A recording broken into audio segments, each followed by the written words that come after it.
Park Sejun returns home from the grocery store, glancing at one of the huge, indestructible dungeon towers that appeared all over the world. He always dreamed of visiting one because adventurers brave enough to challenge the towers can earn unique skills and items that make them rich. But all the entry tickets were monopolized by big guilds, and the price shot way beyond anything a regular person could afford. So it stayed just a Park Sejun's dream he'd saved all his money for. While he's still deep in his thoughts, a portal starts forming right behind him.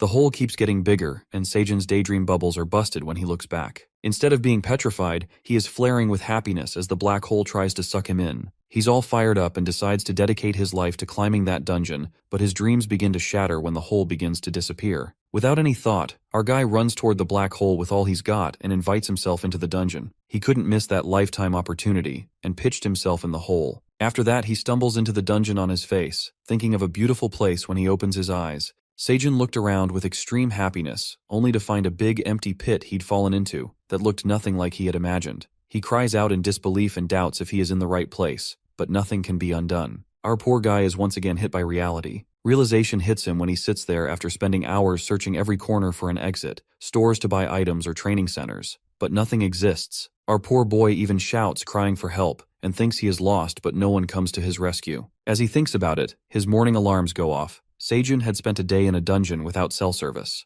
Yet, his stomach starts growling, and he looks over the veggies he had bought earlier. The bag had 1 bottle of water, 27 cherry tomatoes, 7 sweet potatoes, 10 green onions, and an apple. After eating an apple which seemed a delight for breakfast, and a raw sweet potato that tasted extremely sweet and crunchy, our boy fills his stomach with what he calls a decent meal. After the meal, he lays down with literally nothing to do in the dungeon. He thinks to himself that he cannot stay here for longer. He has to find a way before he runs out of food and starves to death. Sejun even thinks of turning into a dry mummy if he doesn't get rescued on time. But the bad thoughts couldn't overpower his optimistic energy, and he starts to think of ways to survive in the dungeon by any means. As he thinks of the dungeon as a land of miracles, he glances at the apple seed he had eaten. He picks up the apple seed, picks out green onion roots, some tomatoes and sweet potatoes, plants them inside the soil, and pours water on them. This fella seems proud of himself and is extremely motivated that he can survive until these plants bear the fruit. He excitedly looks over the planted vegetables that will be his mode of survival in the future. Suddenly, he hears a loud noise coming from the dungeon, and Sejun gets startled, thinking it might be monsters. To his surprise, he witnesses a blue moon as the light shines over him. As the shrieking gets louder and scary, our guy seems to struggle as his body starts to feel weaker. Petrified by the situation, he suddenly catches a glimpse of a black dragon gliding in the sky as the solar eclipse occurs. He peeks at the black dragon and thinks how beautiful he is, but before he can believe his eyes, our boy suddenly collapses and falls to the ground. After a while, Sejun's phone alarm starts buzzing and he finally wakes up. He grabs his phone and is flabbergasted when he finds out that he was passed out for 2 whole days. Feeling shocked, he gets up and finds himself in pain with an intensely sore back, and his body feels a lot weaker and exhausted. As he sits by the big plant, he notices something.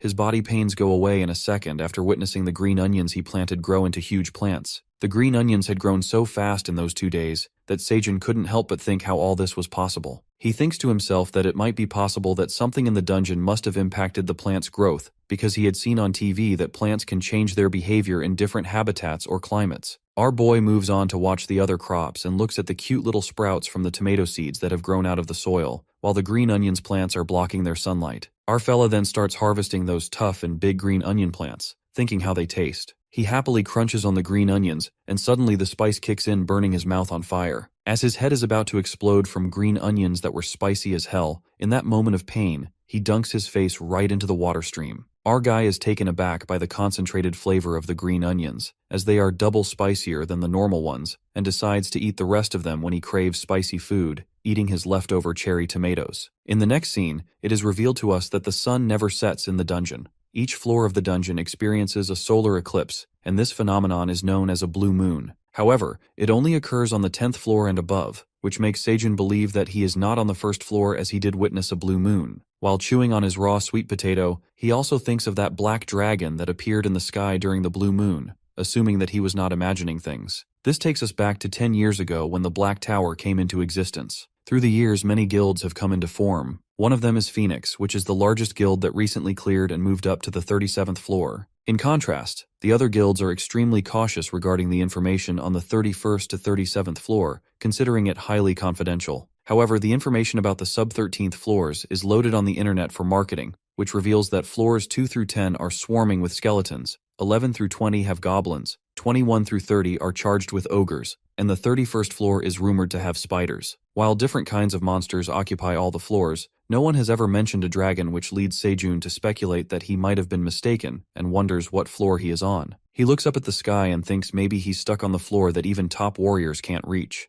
His moment of contemplation is suddenly interrupted when something drips on his face. Thinking that it might be raining, a little creature emerges from the dungeon. It turns out that a cute little bunny is peeking at him, leaps towards him. The drooling bunny hovers over his head, rushing towards the green onion plants. Sejun assumes that he is not an average bunny, and trims off a green onion plant, giving it to the adorable bunny to eat. As the bunny eats the plant, our boy looks over his green onion plants that have grown bigger, feeling the need to trim them twice a day. While he eats his veggies, the cute bunny starts sounding like it is communicating with someone. It looks like another bunny had joined Sejun to eat his farm crops. The bunny jumps into the cave like a ninja, wearing a classy hat and a tiny apron, carrying a watering can. It seems like an adorable team of farmers has come to assist him. Our boy looks in utter astonishment and realizes that they are a couple. I mean, our poor boy who is all alone in a dungeon is joined by a bunny couple. Sounds like bunnies have a stroke of better luck at love than our poor boy. The sun is flashing brightly over the cave, and the plants keep thriving every day. The cute bunny couple begin working on the fields as they chop the outgrown green onions, water the plants, and seem to enjoy working together as they sing along. Meanwhile, our lonely guy sits back and watches the view of the bunny couple working together with love and harmony, thinking they look good together. Lost in the thought, he figures something out, and it turns out that the bunny couple wants to live with him in the cave. Baffled, he reconsiders his decision and hesitates to keep the bunnies along with him. However, the bunnies are hell-bent on staying as they try to convince him, and they come up with a super clever trick. With their eyes fixated on Sejun,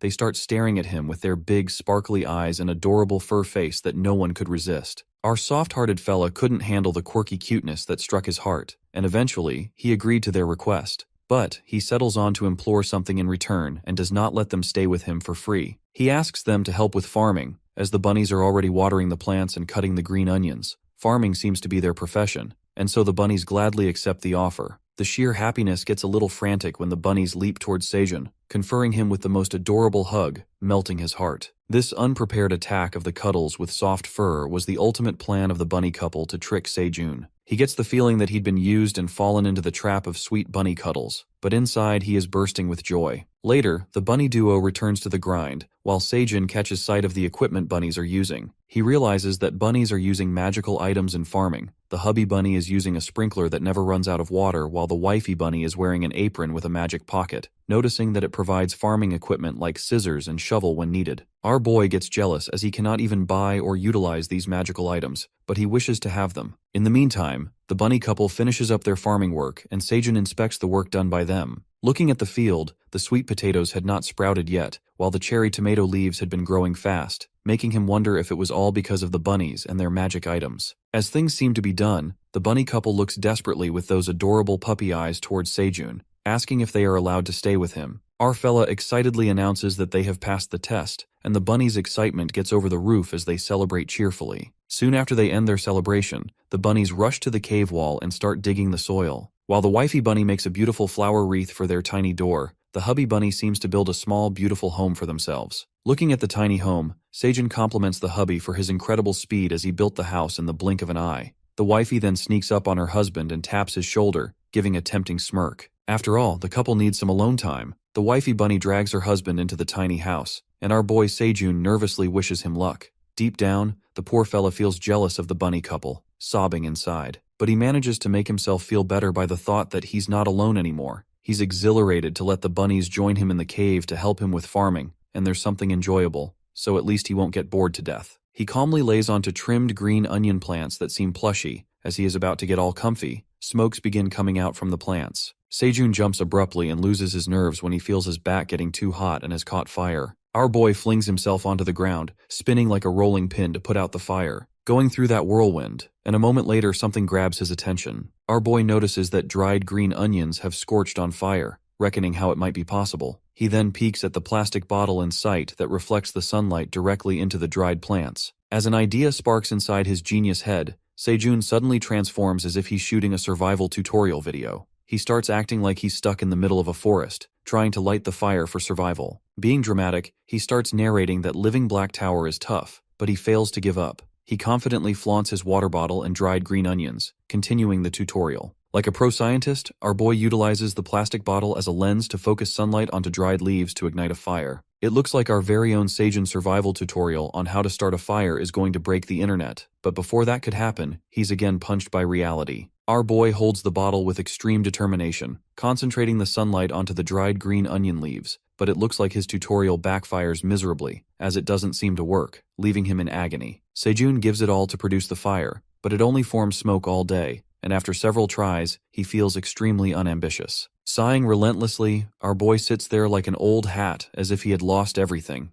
Looking exhausted, he thinks of every possible mistake he might be making during the process. But as he is about to give up on his efforts, he witnesses something inside the plant, a little hope of kindling the fire, and in that moment he activates his dynamic once again. In that moment of enthusiasm, the bunny couple walks out of their tiny house. Well, it looks like the wifey bunny had sucked her husband dry, giving a cheeky smirk while the poor hubby bunny is barely able to walk. Glancing over Seijun, who is pondering on his dilemma, and while he sucks out all the air in him onto the dried leaves, trying to light the fire, he fails again wretchedly. In the meantime, the bunnies come to his rescue, and Seijun asks the hubby bunny to blow air on the green onion straw. The bunny puts all his efforts, and blows air with his small and delicate mouth, while Seijun, with a strong sense of hope and excitement, holds the plastic bottle with full concentration and chants with all his strength to start that damn fire. In the end, all that he strived for was worth a shot as the dried leaves catch a big blaze of fire, and our boy is over the moon. Now that the blazing fire is ready, Seijun with his steady hands cooks the green onions on the flames. He grills his green onions, feeling thrilled as ever. He peels off the burned outer layer and finally crunches on the beautifully cooked green onions. As soon as he takes a bite, he feels a shiver down his spine. The green onions that were once spicy as hell now tasted scrumptiously sweet. Munching on a hot, freshly cooked food, you can see the sparkle in his eyes and the joy on his face with the sweetness of the green onions bouncing in his head.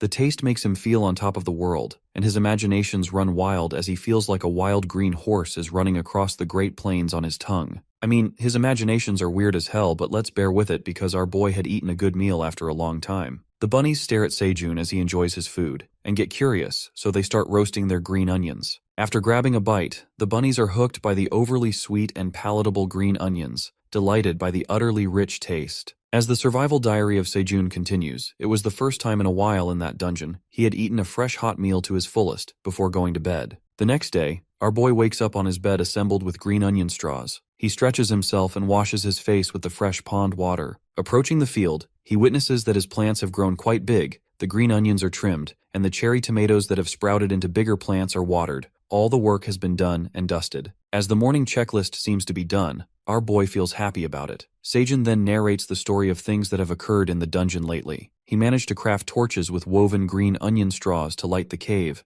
as more light made it easier for them to utilize more space in the cave. Well, Seijun eventually found his creative ways to survive in the dungeon like a cave person. Walking towards the pond, he decides to place torches there as it gets much darker in that area. While Seijun and the bunnies agree to the idea, our boy spots something in the pond as the water forms bubbles. Suddenly, a piranha fish splashes out of the water, startling him. As he screams at the sudden strike, the fish lands on the ground, flapping hard to survive. Seijun thinks to himself that he has never seen a fish in the pond before and assumes that the light of the flames might have drawn their attention. Despite all the thoughts, our boy finally realizes that he has now found protein to eat in the cave and does not have to rely on vegetables for his food. Without any delay, he starts cooking the fish on the blazing fire right away, wrapped in green onion leaves, and enjoys the savory protein meal while the bunnies watch him eat. He shifts his attention from the fish to the bunnies who are drooling over the scrumptiously looking fish and asks them if they want to eat it too. Therefore, he ascertains that these are not ordinary bunnies but dungeon monsters, and shares the meal with them. Some days later, the blue moon appears again in the dungeon. As the boy continues to narrate the story, it is revealed to us that while spending many days in the tower, Seijun has to come to observe that the blue moon rises every 30 days, more like every month. All this time he has been counting his days in the dungeon on the phone and laptop,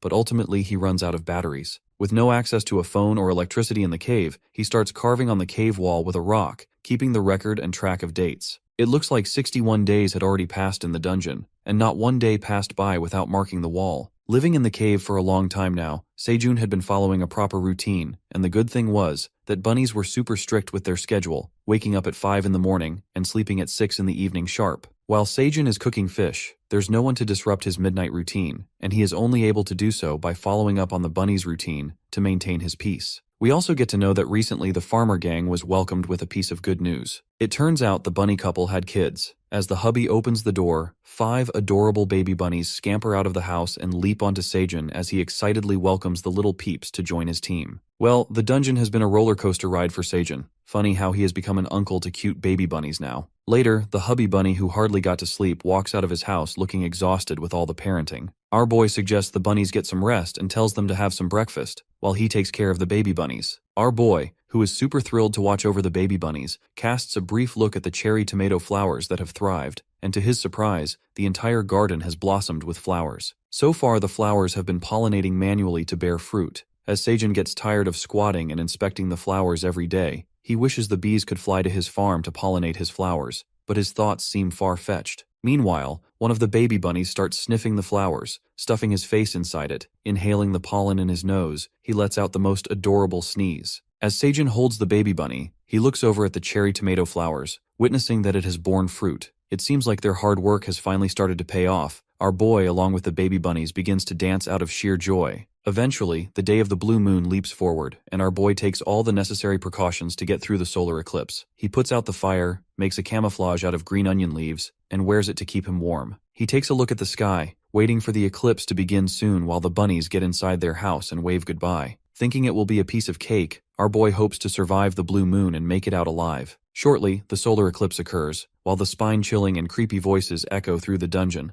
This fella hides himself in the corner of the cave, feeling anxious. As the blue light beams over the cave, he proceeds to sit fearfully in the corner of the cave and wraps his hands around his ears to cancel out the noise. However, Seijun already feels drained. He hides himself in the corner, thinking that he had removed all the smelly stuff just in case to save himself from any kind of trouble. Waiting for the blue moon to halt, he feels like the time has stuck and is barely passing. As the howling and screeching continue, the boy starts shivering in fear as he can hear them from a distance. Hoping to survive the never-ending solar eclipse safely, he abruptly hears a thundering noise approaching towards the cave. Petrified, he speculates about where the loud sound is coming from. It is revealed to us that a colossal red monster with big claws, big enough to slice a person into pieces, is approaching the cave. It turns out to be an aggressive bear standing above the cave with Seijun in sight. As soon as our boy captures the monster's dangerous sight, his heart starts pounding swiftly. While the red monster spots him in the cave, giving him a deadly stare, our guy starts trembling with fear. With nowhere to run, he decides to act smartly and tries to hide deeper into the corner.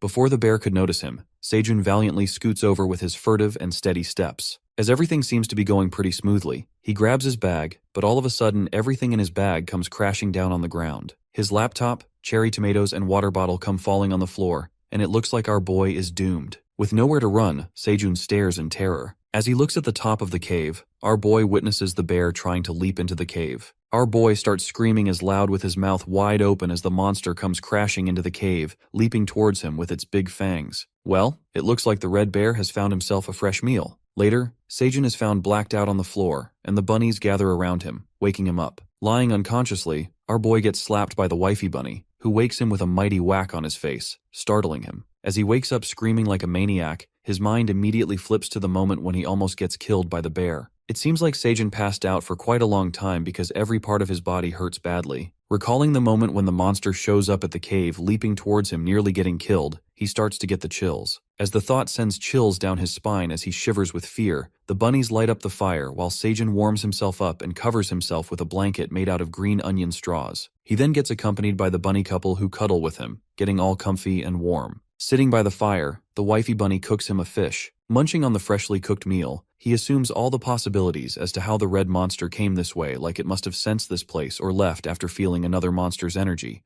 or maybe it couldn't fit in the small cave opening. I mean, that monster had every chance to kill him, so maybe he was saved by someone. Nonetheless, he finds himself lucky to survive, but he also speculates that this tragedy can happen again, and he can lose his life. Holding his half-eaten fish, he gathers his optimistic energy and becomes proud of how far he has come in the dungeon, so he decides to not give up, raising his spirit to eat well to survive. In the meantime, the bunny signals him, trying to tell him something. As they all walk towards the farm, they witness a big blue tomato. Amused that it had grown overnight, Seijun peeks at the blue tomato with astonishment. Curious, he plucks out the blue fruit. Suddenly, a screen pops up in front of him. It looks like the blue tomato that Seijun had harvested is filled with blue moon energy. At one glance, he identifies that it's a notification window. The notifications are being sent by the black dragon from before, who is also the dungeon administrator. The administrator informs him that it's watching him closely, frowning at him, and is proud of his remarkable achievement. While Seijun processes all the mixed feelings, the dungeon admin reveals a dark truth unknown to him.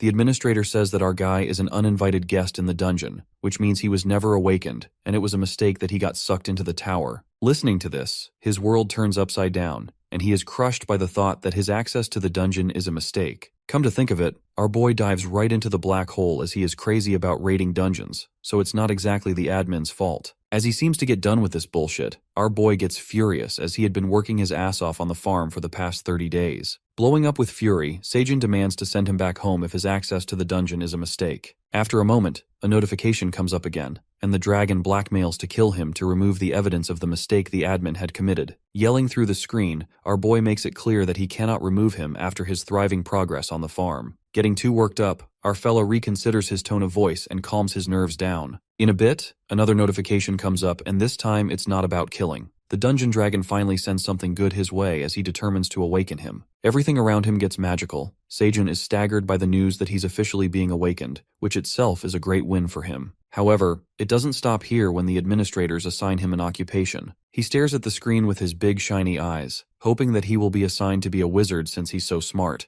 The admin bursts his bubble. Unfortunately, he is assigned to become a farmer. This gets even worse when the obnoxious dungeon dragon lists down his occupational traits, which include that he will not fall ill, become friends with nature, and earn rewards by harvesting crops. Left in disbelief, he is now officially a farmer, and it seems like his fate is already decided. Moments later, he peeks at his status record on the screen, which complies with his talent as an average Joe. Being titled as an ordinary person, he imagines himself in a TV show, where the host introduces him as an average Joe who had cleared the dungeon, and he proudly admits that he's a farmer. Imagining himself in that cringy scenario, he teleports back to reality, screaming in disbelief. With emotions so strong, he exasperatingly attempts to smash that blue magic tomato on the ground, but halts when he peeks at the bunny gang shockingly staring at him throwing tantrums. Our fella then takes a gander at his farm that he worked so hard to grow, the blazing fire that cooks meals, and so he comes to realize that he has come so far surviving and exploring in this dungeon. Casting a blissful look at the farm, he accepts his fate, considering if he should live as a farmer all his life. In the meantime, another notification winds up on the screen, giving information about the magic blue tomato. It is known to us that blue magic tomatoes are full of taste and nutrients. They increase magic by 0.05 points permanently when consumed, grown by Seijun Park. Our fella then comes to affirm that these blue magic tomatoes are items, and they are going to boost his stats gradually. Seijun seems to be proud of himself and the farm he worked so hard to grow, and shows his gratitude to the bunnies, as they've helped much in growing the plants. While he celebrates his joyous moments, the dungeon dragon sneakily peeks at our jolly fella through the screen, and it looks like it's planning to do something evil. As all of this happens, another notification befalls, and it seems to be a new quest for Seijun. His quest is to offer the magic tomato to the administrator. By doing so, he will be rewarded with one occupational skill, but the consequence for declining the quest is death. It looks like the administrator wants to get rid of Seijun for good and hide the mistake it has committed. Our boy reads the quest and freaks out after reading the consequences, which strike terror into him, and he begins to wonder if it's really a life-death situation. As the new quest comes up, our fella gets low-key terrified, thinking that the admin is trying to threaten him. The admin brings pressure to bear on Seijun, as he gets swayed by the shocking threat of declining the quest. Surrendering himself, he bows down in respect and serves the magic cherry tomatoes to the screen. The tomatoes teleport through the screen, and our boy finally completes his quest. Sighing with relief, he nearly forgets about the reward and taps to open it, eagerly waiting for the well-deserved reward. As Seijun wonders how generous the admin is, the reward turns out to be an occupational ability that increases the chance of his seeds sprouting. The disappointment begins to manifest as he realizes that he's adhering to the farmer's life now. Later that day, as the sun shines brightly as usual, our boy hunts down fish piranhas with his woven fire flame torch, earning points for smacking them for survival. Killing 5 piranhas in a row, Seijun earns 10 XP rewards. The boy narrates that awakening has helped him earn experience points, as killing piranhas for survival made him jump to level 2. Wishing to kill more piranhas, he decides not to hunt more fish for the sake of points, thinking that his major source of protein might go extinct if he keeps killing them. While he prepares the beautifully cooked fish, he calls upon the bunnies to join the meal. As the baby bunnies rush towards him, he divides the fish among the bunnies as their appetite seems to grow with their size, and hands out 2 cooked fish to the bunny couple. Munching on the deliciously cooked meal, our boy learns about the hidden truth about the bunnies. It is revealed to us that the bunny couple are white farmer bunnies, which are dungeon monsters and specialize in farming as the name suggests.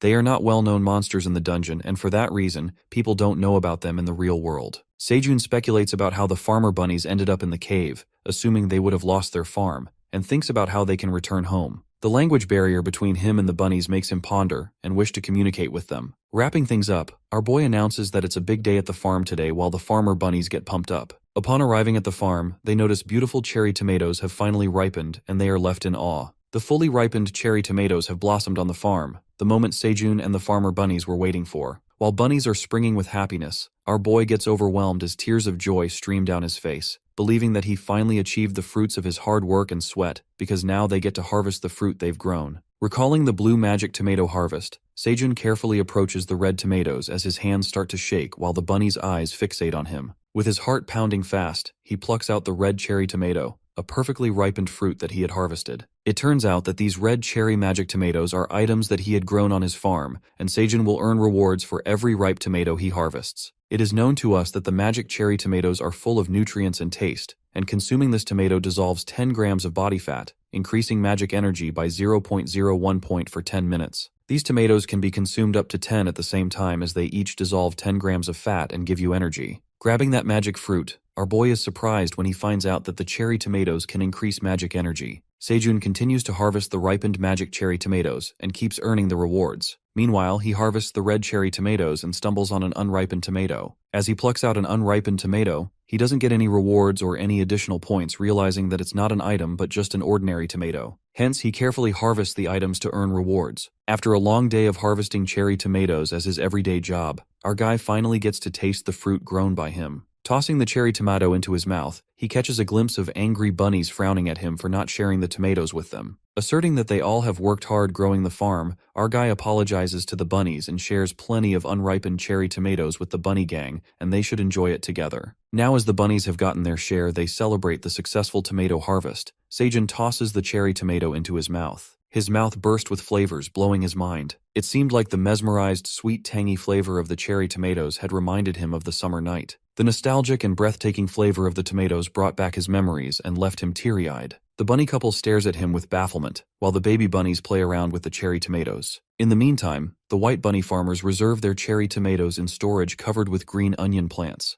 As they work together, Sejun peeks at this adorable sight, watching the kids helping the parent bunnies store the cherry tomatoes, reckoning that they are babies of farmer bunnies after all, so it's in their bones. Feeling drained, he compliments their good work and finally gets some sleep in his comfy bed and blindfold made out of green onion straws to have a productive day and quickly dozes off. Meanwhile, he gets some quality sleep and a new quest befalls. Tossing and turning, our guy doesn't let anyone disturb his sleep. Suddenly, the screen buzzes and produces a loud noise, scaring the hell out of Sejun. Destroying his peaceful sleep, he furiously finishes off his quest, which is to offer 100 magic cherry tomatoes to the dungeon administrator. The admin gets happy as our guy flings the tomatoes through the screen and the quest gets completed. Thinking of the reward as a forced lottery draw, he wishes to gain a useful ability for once. As soon as he opens the reward, it turns out to be an ability as a harvest optimizer, which can optimize slightly unripe or overripe fruits. He turns up to be disappointed by this ability, but later realizes that it's super useful. Because of this ability, he is able to earn more points by turning unripe or overripe fruits into ripe fruits in optimal conditions. With this ability, his work got more efficient, as he didn't have to wait for the tomatoes to be ripened. Deciding to take another break, another quest shows up at the notification window as the admin requests 200 harvested magic cherry tomatoes with no rewards. Unwillingly, Sejun completes the quest to compensate for the great ability given by the dungeon dragon.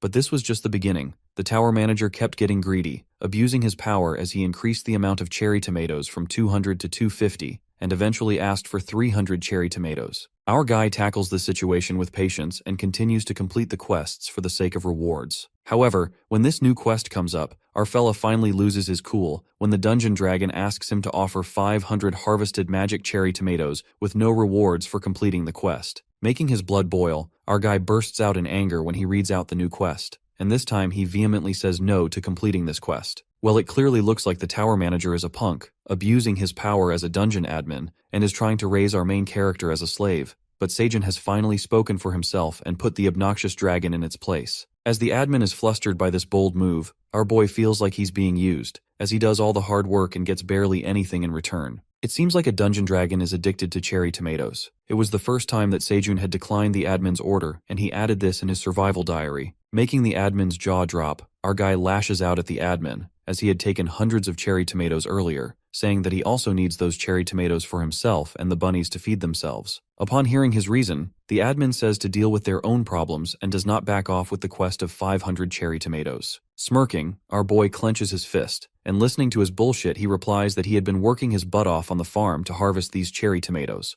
Adding fuel to the fire, the admin disrespects all of his hard work, saying that all he has to do is sow seeds. The admin further demands he to stop making a big deal out of it and complete the quest. These rude remarks made by the dragon make our boy even more mad, and he again turns down to accept the quest. Fearlessly, he ignores all the notifications by the admin and proceeds to continue with his work. The administrator starts manipulating Sejun, asking him if he is certain about declining the quest, adding that the admin might end up killing him. In the meantime, Sejun and the bunnies cut off green onions, cooking their fish, and the bunnies brought up the cherry tomatoes for their meal. As the admin relentlessly keeps blackmailing our boy, Sejun fills with rage and makes himself clear that he won't share the fruit that he had grown with hard work with anyone who doesn't acknowledge his work, and titles it as just throwing seeds. Stating his work is easy, the over-the-top tower manager demands him to follow the order as it holds the power as a dungeon administrator. Sticking with his decision, our boy proudly refuses again and tries to reason with the admin. He discloses the reason for declining this quest to be the admin who doesn't acknowledge his hard work on the farm that he was dragged into with hardly any rewards for the exploitation. Feeling dreadful, our guy finally speaks the truth, asserting that it might be a dungeon admin with power,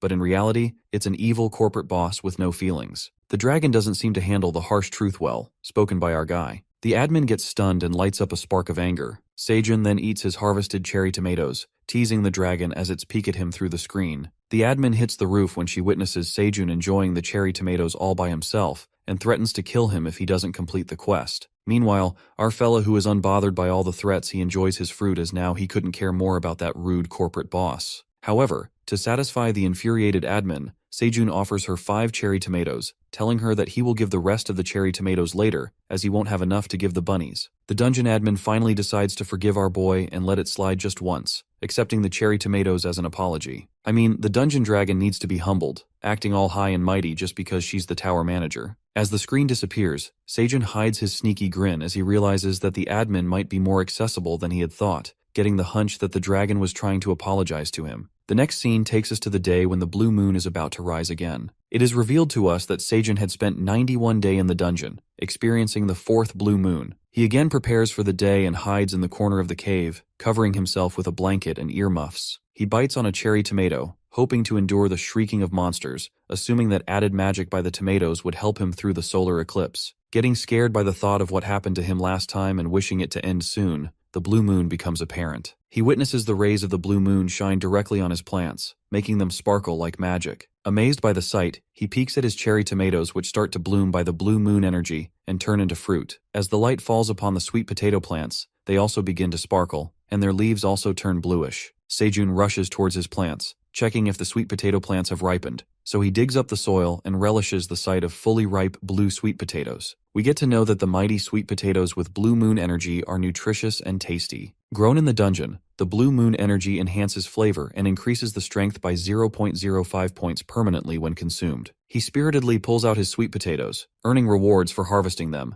and plucks out the blue magic cherry tomato. Grasping a blue sweet potato in one hand and a blue cherry tomato in another, Sejun lights up with joy, feeling as if he has conquered the world. But his happiness doesn't last long when he receives a new quest. Knowing how stubborn the admin is, the quest asks to offer a mighty sweet potato and a magic cherry tomato to the admin with no rewards, and threatens to kill him if he declines. I mean, the admin is crossing all the limits, misusing her authority to satisfy her cravings. Receiving 2 quests at the same time, our guy chooses not to risk his life and completes the quest, offering a basket full of cherry tomatoes. This makes the admin happy as he is now following the orders. However, the admin starts blabbing and complaining as the cherry tomatoes are not the required amount, warning him that he must offer them next time. Frustrated, he promises to give the rest of the cherry tomatoes some other time and requests for more time. After that, Sejun tosses the blue cherry tomato into his mouth and falls in love with the sweet, tangy flavor of the fruit, which again makes him reminisce about the summer night with fireworks. Our boy can't seem to wait and starts steaming the sweet potato, and with no foils available, he wraps it up with super helpful green onion leaves.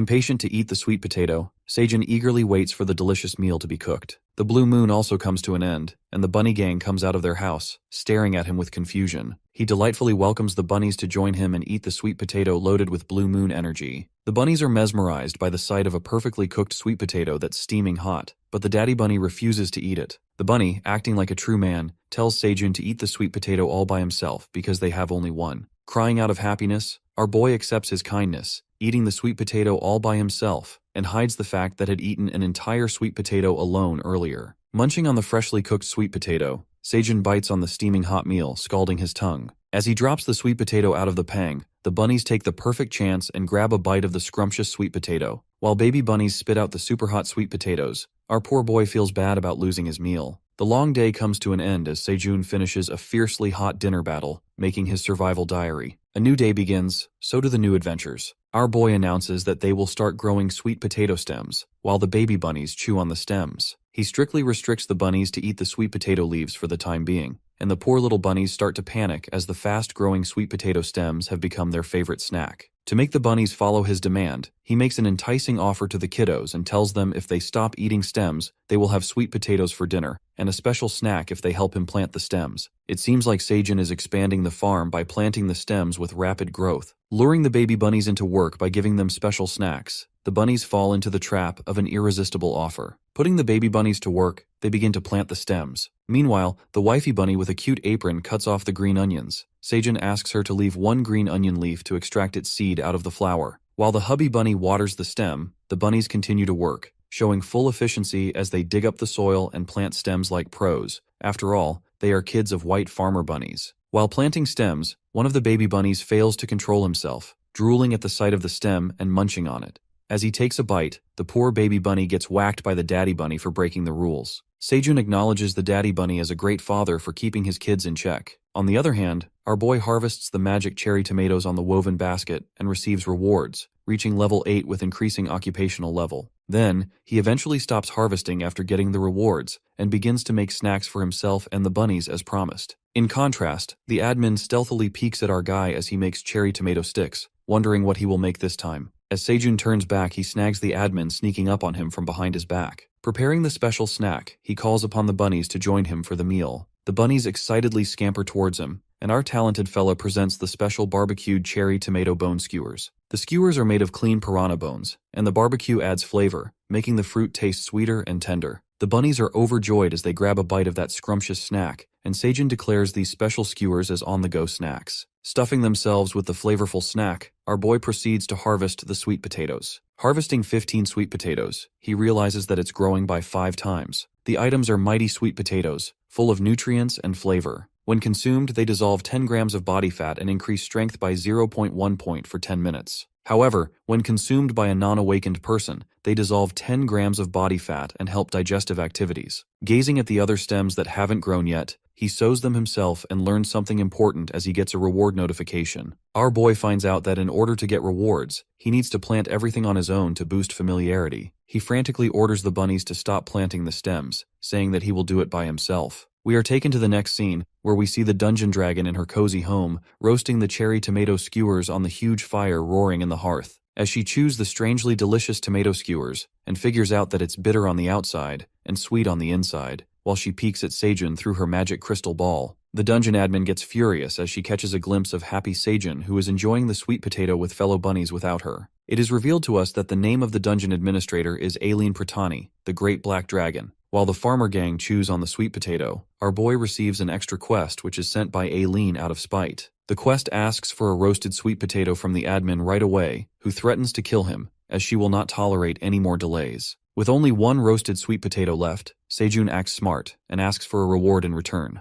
Aileen reconsiders the quest and sends in the reviewed offer, asking for 1 sweet potato and rewarding 2 occupational abilities in return. Our boy seems satisfied and clears up the quest, for which he gets access to the seed store. After receiving the reward, Seijun activates the seed store's ability to purchase products at the store once every 30 days. Our guy is surprised as he figures that now he can buy stuff in the dungeon from the seed store. Complaining why the admin didn't give such a great ability soon, he activates the seed store ability. Unfortunately, there's no transaction history with the seed store. With no dungeon money, he panics about how he can make transactions. To solve this problem, Aileen comes to his rescue and gets generous, giving him a newbie offer that his seed store will provide with 1 dungeon coin that has been deposited into his seed bank account. Seijun is pleased by the great reward of getting to witness the dungeon currency for the first time, and recalls that a dungeon coin used to cost 1 million in the real world. With his newbie level, he can only buy 1 type of seed, making it difficult for him to choose from the seed store. Glancing at all the seeds which seem out of range, he is left with the only choice, which is carrots. Listening to this, the bunnies stare at him with big sparkly eyes, as if they're craving for carrots. The bunnies get all exhilarated, and Seijun starts chanting along with them. Suddenly, the daddy bunny strikes a powerful kick on Seijun's face. Getting startled by the bunny's kick, he quickly purchases 1,000 carrot seeds, earning 1 seed store point. The carrot seeds emerge in a fancy red pouch, and the bunnies get happy with the carrot seeds. After that, they plant the carrot seeds. Getting to buy carrot seeds for the first time from a dungeon coin, he adds this in his survival diary. Later, we witness a bee spying on them from under the leaves. The farmer bunnies fervently wait for the carrots to grow out soon,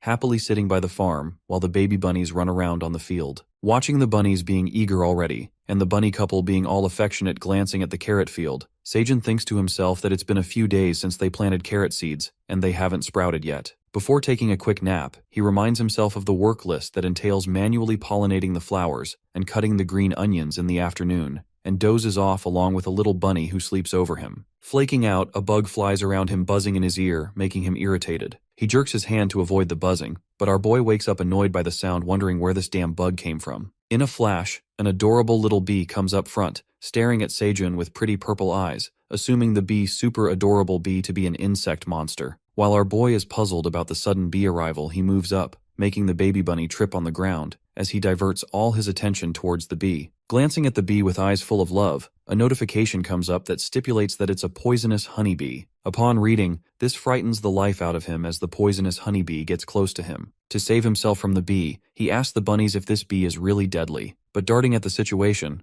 the bunnies make a hasty retreat, escaping from the scene, leaving poor Seijun who gets stuck with the deadly bee. Our fella is left terrified and all alone by the deceiving bunnies who had left him behind. It is revealed to us by the dungeon administrator that this poisonous honeybee is carnivorous, as they hunt animals with their venomous stingers and eat the flesh. The admin further warns them to stay away from the deadly bee stinger. Scared stiff, our guy feels threatened by the honeybee, knowing that it eats flesh. He instantly gets away from that poisonous insect monster, jerking it away. I mean, it's a deadly honeybee with a venomous stinger that can frighten anybody to death. Abruptly, the poisonous honeybee becomes mad with her eyes turning red. Our boy cries for help, pleading with the bee not to kill him, and trips on the ground. Stumbling onto the flower field with nowhere to escape, he grasps a flower and scaredly approaches his hand towards the bee. The bee calms down, inspects the flower, and starts sniffing it. Finally, the honeybee sucks the flower nectar, and now the deadly monster seems to be delighted while our boy speculates if the bee is really carnivorous because it had consumed the nectar. In a minute, he figures out that the honeybee has carried pollination. This distracts the terror of the poisonous honeybee, who now seems harmless.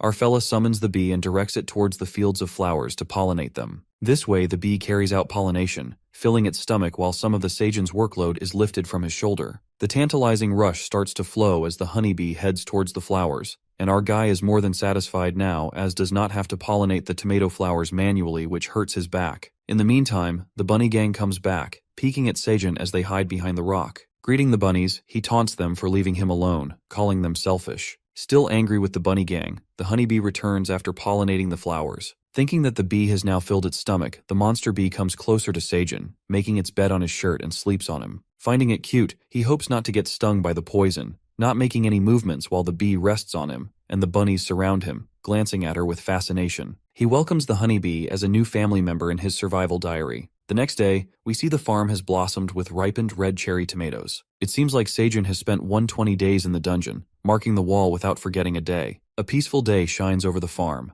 The bunny takes care of the plants as they water the seeds, while our boy harvests the freshly ripened cherry tomatoes. Annoyed by the baby bunnies disturbing his work momentum, Uncle Seijun sends them off to play somewhere else. As he catches a glimpse of baby bunnies playing together, the proud uncle smiles at them as it reminds him of his good time as a kid. Later, the honeybee joins them, settling on Seijun's shoulder. The boy then narrates that the poisonous honeybee has been traveling back and forth to the dungeon for a few weeks. She arrives in the morning to do all the hard-working honey-sucking work and returns to the forest by evening, guessing that it goes back to her beehive. We also get to know that the honeybee started producing its own honey a few days ago, which is intriguing. Later, lunchtime begins, and our boy gathers the bunnies to join him for the meal. The bunnies eat their cooked fish, while Seijun grabs his roasted green onion as the bee drips honey on it. These are known as honey green onions, freshly green onions topped off with a layer of honey from the honeybee, which enhances the sweet and savory flavors. While Hen gets dazzled by the hypnotizing taste, the bunnies are left in awe by the taste of the honey green onions. Our boy feels relieved as the bee now seems harmless, and with honeybees being super useful for pollinating and providing honey, they have expanded the farm rapidly. Seijun can't seem to get over the delicious honey green onions, thinking that he can immerse himself in honey like a bear in a few months. The administrator sneakingly peeks at him and cheers him on. In the meantime, Seijun marks the wall and notices that the blue moon is approaching. He feels nervous thinking about the previous incidents that occurred during the solar eclipse, wishing that it passes safely. As the blue moon day rises, Seijun takes some red cherry tomatoes out of the storage into a woven basket. While thinking that the honeybee hasn't shown up yet, he assumes that she might be getting ready for the blue moon, and gives the bunnies a heads up to return to their home. However, as our guy picks up the tomato basket, he notices something strange. Noticing the farmer bunnies and the baby bunnies frantically clamped together in a tight hug, acting strange. Staring at them with confusion, the bunny couple ran towards their home in the blink of an eye, leaving the baby bunnies behind. As the blue moon is about to begin, Seijun is muddled by the sudden situation watching the baby bunnies be left outside by their parents. Promptly, the blue moon rises as the light falls on him. Our boy turns back to look at the baby bunnies and observes something horrible. He watches the baby bunnies turning into monsters as the blue moonlight falls upon them, making them wild. Witnessing the horrible situation that has taken place, suddenly a bright light flashes onto his face. It seems like something is happening to the bunnies. Assuming that it's over, it turns out that the babies have grown up and have transformed into white farmer bunnies with the help of blue moon energy. Our guy sums it up that now the bunnies have grown up as their coats have changed similar to their parents, and this fifth blue moon of the bunnies was their adulting ritual. It appears that there are 4 white grown-up bunnies and 1 black-coated grown-up bunny. Perplexed by the sudden incident, faint-hearted Uncle Seijun starts sobbing, reckoning that something happened to them. While the grown-up farmer bunnies appease him, our boy moves in for a big cuddle, smooching off the bunnies who can hardly escape. He takes sweet revenge for scaring him, and the grown-ups start running away from his cuddles filled with love. Eventually, the blue moon comes to an end, and the farmer bunnies come out of their home, watching Uncle Seijun and the grown-up bunnies sitting back by the fire. Our boy contemplates the wholesome moment as the grown-up bunnies reunite with their parents, clinging together in a hug, and thinks of throwing a party for newly young farmer bunnies. However, one of the young white farmer bunnies moves his hand, and an item appears in his hand. It seems like all of the 4 white farmer bunnies summoned their items, including a white sickle farmer, a white wagon farmer, a white sprinkling can farmer, and a white shovel farmer. Getting their items, the parents cheer them on as now all of them have transformed into farmers like them. Summoning their items, Seijun concedes that when the bunnies grow up to be white farmer bunnies, they each get to own an item, thinking that he will never be able to borrow an item. While a white farmer bunny tosses the black bunny out of the wagon, the guy is still lost in thought. As soon as he asks the black bunny why he didn't get any items, a big wooden hammer appears in his hand, and our boy realizes that he's not a farmer, but a black warrior bunny as his name appears. Later, all the white farmer bunnies begin working on the farm, with 2 of them trimming off the green onions, 2 of them watering the field, 1 of them carrying the freshly harvested tomatoes into the wagon, and 1 of them digging up soil with the shovel. The wagon farmer bunnies bring the cherry tomatoes in the wheelbarrow to Seijun, where he places the tomatoes in the storage made out of rocks and covered with green onion leaves. Tears of joy start streaming off Uncle Seijun's eyes as he beholds the sight of his grown-up bunnies helping their parents, getting proud of them. Meanwhile, our boy swings around his attention to the black warrior bunny. He finds him chilling and eating cherry tomatoes, and asks if he ever works at all. He wonders what a warrior bunny does, and assumes their job is to fight for the living. But in the dungeon, there are no monsters that could put their farm in danger, asserting that the big wooden hammer isn't useful in farming. The black warrior bunny makes his way to the pond and points at it. Our guy concludes that the warrior bunny can hunt the fish in the pond, and that would be helpful for them, putting one more thing off his plate. To test the bunny's power, Seijun stands near the pond holding the fire flame torch to lure in the fishes, and the warrior bunny stands guard with his hammer. As the fish splashes out of the pond, the warrior bunny strikes a blow with his hammer with full strength, turning the poor fish into grits, like a fish juice. Our guy is left stunned by the powerful blow made by the warrior bunny. Disappointed, they all eat soggy gritfish for dinner while the white farmer Blues gives him an annoyed glare, making him feel guilty. But Uncle Seijun tries to lighten up the mood, giving hope to the black bunny that practice will make him good at hunting fish. After some time, the bunnies familiarize themselves with their appointed roles as Seijun helps them through it all. 125th day in the dungeon comes along, and the seed store reopens after 30 days. Delighted, our boy wonders what seeds he should buy this time,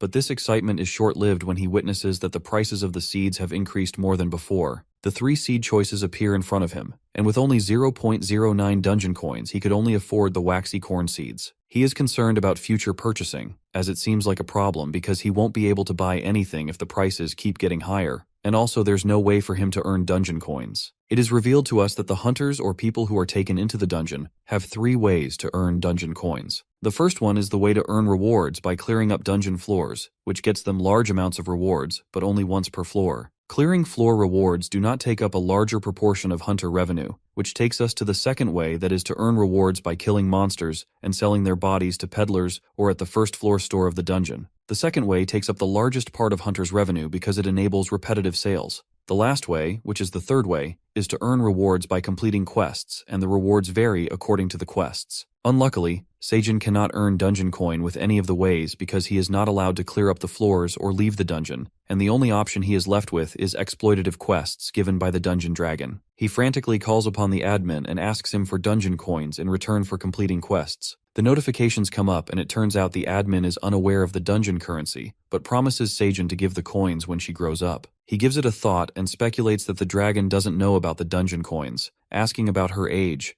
and how many years she needs to grow up, to which Aileen the Black Dragon answers that it's a secret. But the dragon estimates the age, which is around 300 years, making our poor protagonist freak out. He strongly objects because to earn his coins he will have to pass the dungeon coins to generations of his great-great-grandchildren, which will probably take a century to reap the benefit. He tries to reason with the admin, explaining that he's not in a position to reproduce while he's trapped in a cave. Challenging his last nerve, the screen disappears, making his blood boil even more. Our boy calms down, thinking that anger won't help either way, and decides to buy a batch of corn seeds, as they are delicious when roasted or grilled, and they can make tortillas out of corn flour, which seems kinda far-fetched. Counting all the benefits, he taps onto the corn seeds and purchases 200 waxy corn seeds. Earning points for purchasing, a red pouch appears and the shiny corn seeds burst out of it, making Seijin and the bunnies excited to plant the corn seeds. But first they decide to have dinner as the stomach rumbles and the hunger pangs hit him. They cook the fishes and stuff themselves to their fullest. As more fishes are being steamed, they dry the rest and save them for later. Later the bee joins him, rubbing against his cheeks. He assumes the honeybee is hanging out in the cave more than usual and not going to her home more often,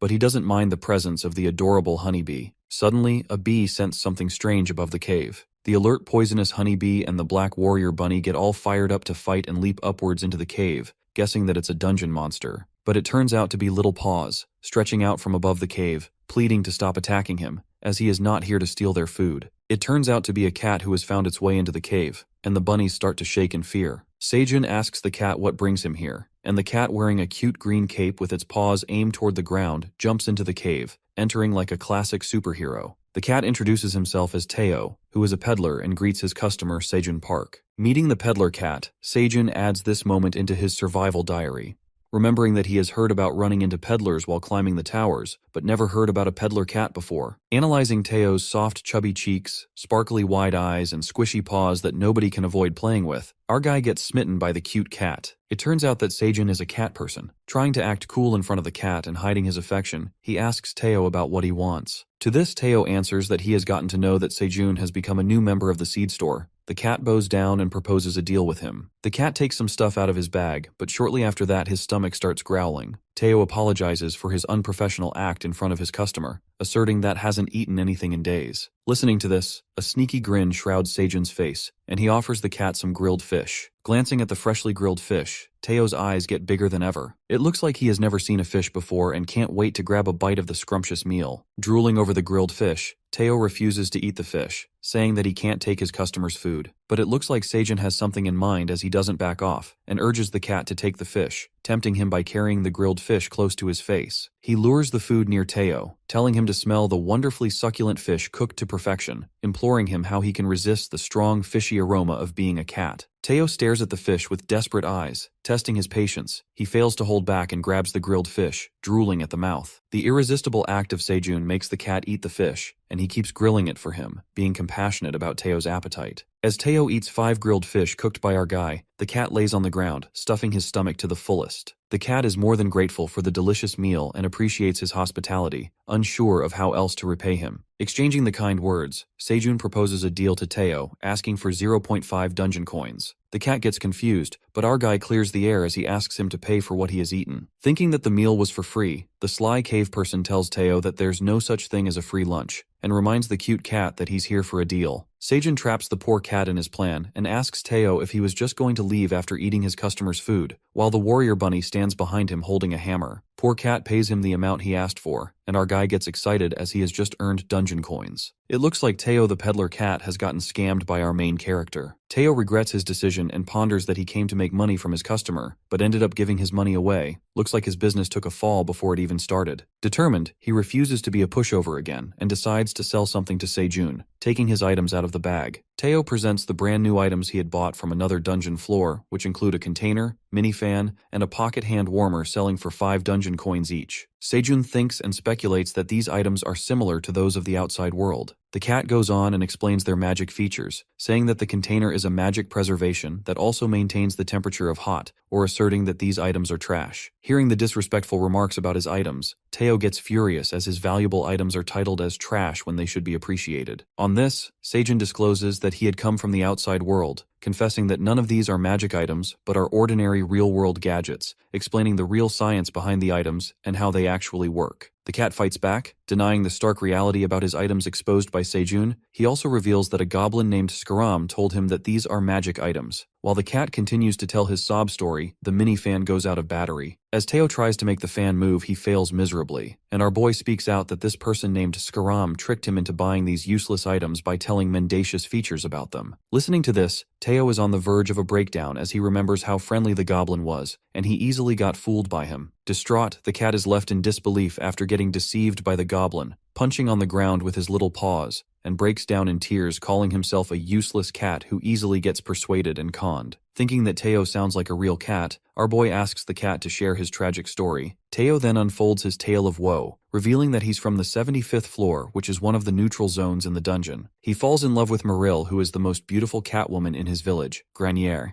Mustering up the courage, he finally decides to express his love for her, proposing to Maril with a bouquet full of fish. He asks her to be his girlfriend, as Meryl, a pretty gray cat, appears in a beautiful blue dress. As she breathes the unpleasant smell of the fishes, she flings the bouquet with her sharp claws, and the small fishes scatter all over the ground, ruining Teo's gift. She jerks her hand, saying these fishes smell like cheap minnows. Teo gets offended by this rude act, and lets out that it took hours to find these minnow fishes, while Meryl stands there with no guilt on her face. In the meantime, another black cat arrives at the scene. The black cat makes a fancy entry, objecting that Meryl does not deserve these cheap fishes. To Teo's surprise, it turns out to be Oren the black cat, the son of the richest family in the village, holding a big salmon. Oren holds his expensive gift. Disapproving of Teo's gift, he asserts that what kind of cat gives cheap fish to a lady like Meryl, adding that a real man like him offers a premium salmon. Meryl, the greedy cat, gets flattered by the expensive salmon and totally seems to fall in love with it. Crushing his self-respect, Teo yells that Meryl doesn't like fatty fish, but no one listens to him. Getting rejected in the most humiliating way, Teo feels crestfallen. While Oren and Meryl get on their way to enjoy the salmon steak at his house,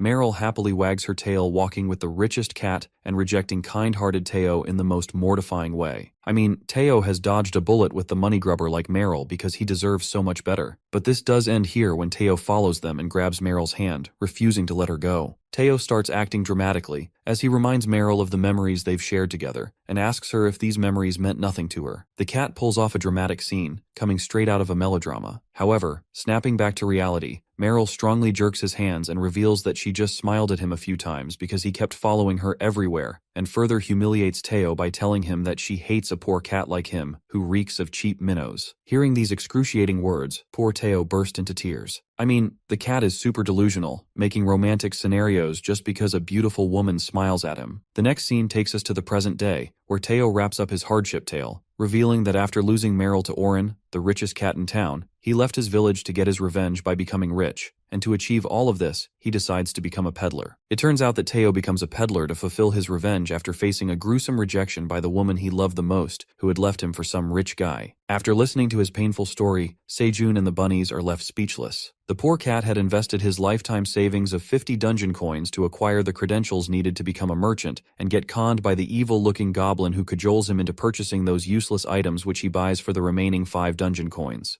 Teo explains his scam story and about that evil goblin. It all begins in a bar where a black female bunny in appealing clothes is serving drinks. The goblin sets a trap by tricking him into sharing a secret, unraveling that the items the goblin has the cat can resell them at a higher price on the upper floors of the dungeon as people on the top floor collect these things for fun. Hysterical, Teo interrogates him about why he is selling these items for a low price, on which he lets out that he likes Teo and he is helping him out as a junior merchant. As Teo gives it thought, the goblin manipulates him, saying that he will sell these items to the other merchants. Therefore, Teo falls into his trap and gets a bonus from Skaram the Goblin, which is the map that shows the new seed store member, and after that, the goblin leaves the bar. Just like that, Teo gets strapped for cash, and because of that, he has to skip meals to come all the way here, in hopes of selling these items only to hear these items are trash, losing a customer. The poor cat is devastated by the things that happen to him. Upon hearing this, Sejun thinks to himself that Teo is the most gullible cat he's ever met who has gotten scammed by everyone, and promptly an idea sparks in his mind. It looks like our boy has gotten smart after spending a rough life in the dungeon. Our guy finally figures out the way to earn dungeon coins and encourages Teo by offering him a grilled fish. Panicked, Teo asks if he would make him pay for the meal, but this time Sejun makes sure that they're for free, and so are the earlier ones. The cat looks at him with eyes filled with love, feeling relieved. However, he asks for a favor in return that is to work with him, and Teo listens to him carefully. It looks like Sejun has found himself a servant as well as a partner, saving this moment in his survival diary. Confused, Teo asks him if he wants to work with a useless rookie peddler like him, but Sejun, who cannot let this deal slip out of his hands, persuades Teo to sign the deal and help him sell his items, flattering him by calling Teo a business savvy. But the cat is not uplifted by his words and thinks of himself as a useless cat. But Sejun comforts him, making him believe that committing mistakes is okay, and they also lead him to meet his business partner. Encouraging the cat by calling him a business ingenious, our guy almost convinces Teo to be his partner. As the peddler's thought lingers in uncertainty, Sejun calls the bunnies as they set up deck chairs and an umbrella canopy made out of green onion leaves, making it look like a beach without water, while the white farmer bunnies adorn themselves with flowers. Sejun slurps the drink served by the bunnies, relaxing on the deck chair while the bunnies act as his servants, blowing air by the green onion leaves, and the Teo sits there in utter confusion. After that, he proceeds to talk to Teo, letting it out they cannot trick people into buying the items he'd bought from Skaram,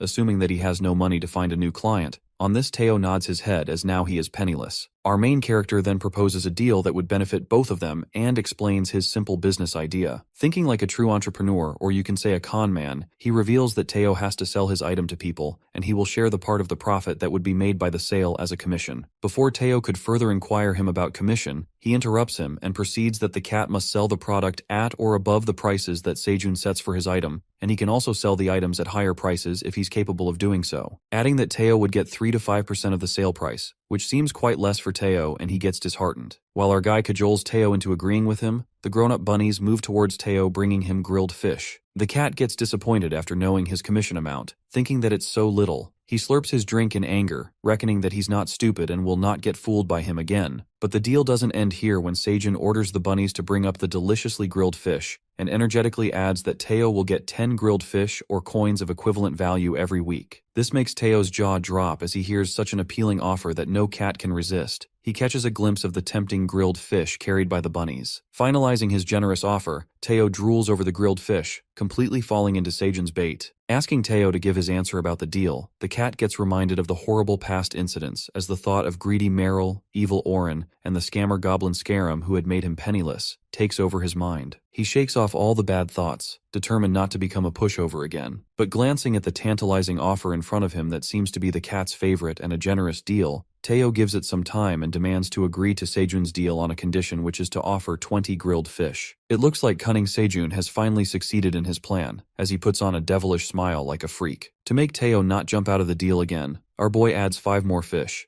making it 25 fishes in total as his compensation. The cat is filled with admiration as he peeks at the irresistible grilled fish. To add a cherry on top, Sejun offers Teo to have as much grilled fish as he wants while he stays in the cave, making him burst with happiness. As Teo with an adorable cat face stands in awe with his eyes filled with love looking at the cooked fish, our guy asks for a piece of paper. Getting his hands on a paper and a feather pen, Sejun decides to make a contract. While both parties sign the contract, Teo instantly regrets his decision, presuming that he signed the contract on a whim, as all attention is captivated by the sight of grilled fishes. The paper contract glides in the air, transforming into an official permanent agreement by the dungeon admin, with proper purpose and terms written by Seijun, demonstrated on the notification window. Our ingenious guy reveals that contracts are important in the dungeon that can't be revoked, and that's why it is hard to delete or edit them. He then celebrates his first ever contract with Teo, while the cat is still in disbelief, reconsidering the decision. Reading the contract, Teo raises a question about Clause 4, asking what the term Miowish means, and takes a guess that our fella could be referring to his Grainier dialect. While the self-conscious Teo wags his tail, our boy informs him that he will find out when the time comes. Hoping for a good partnership, and uncertain of how long this contract will last, the cat reminds Seijun of the first clause, stating that the contract will be terminated if Teo fails to make any sales or sell his items. Patting the fluffy cat, our boy puts his trust in Teo and praises him by telling him that he is counting on the savvy cat,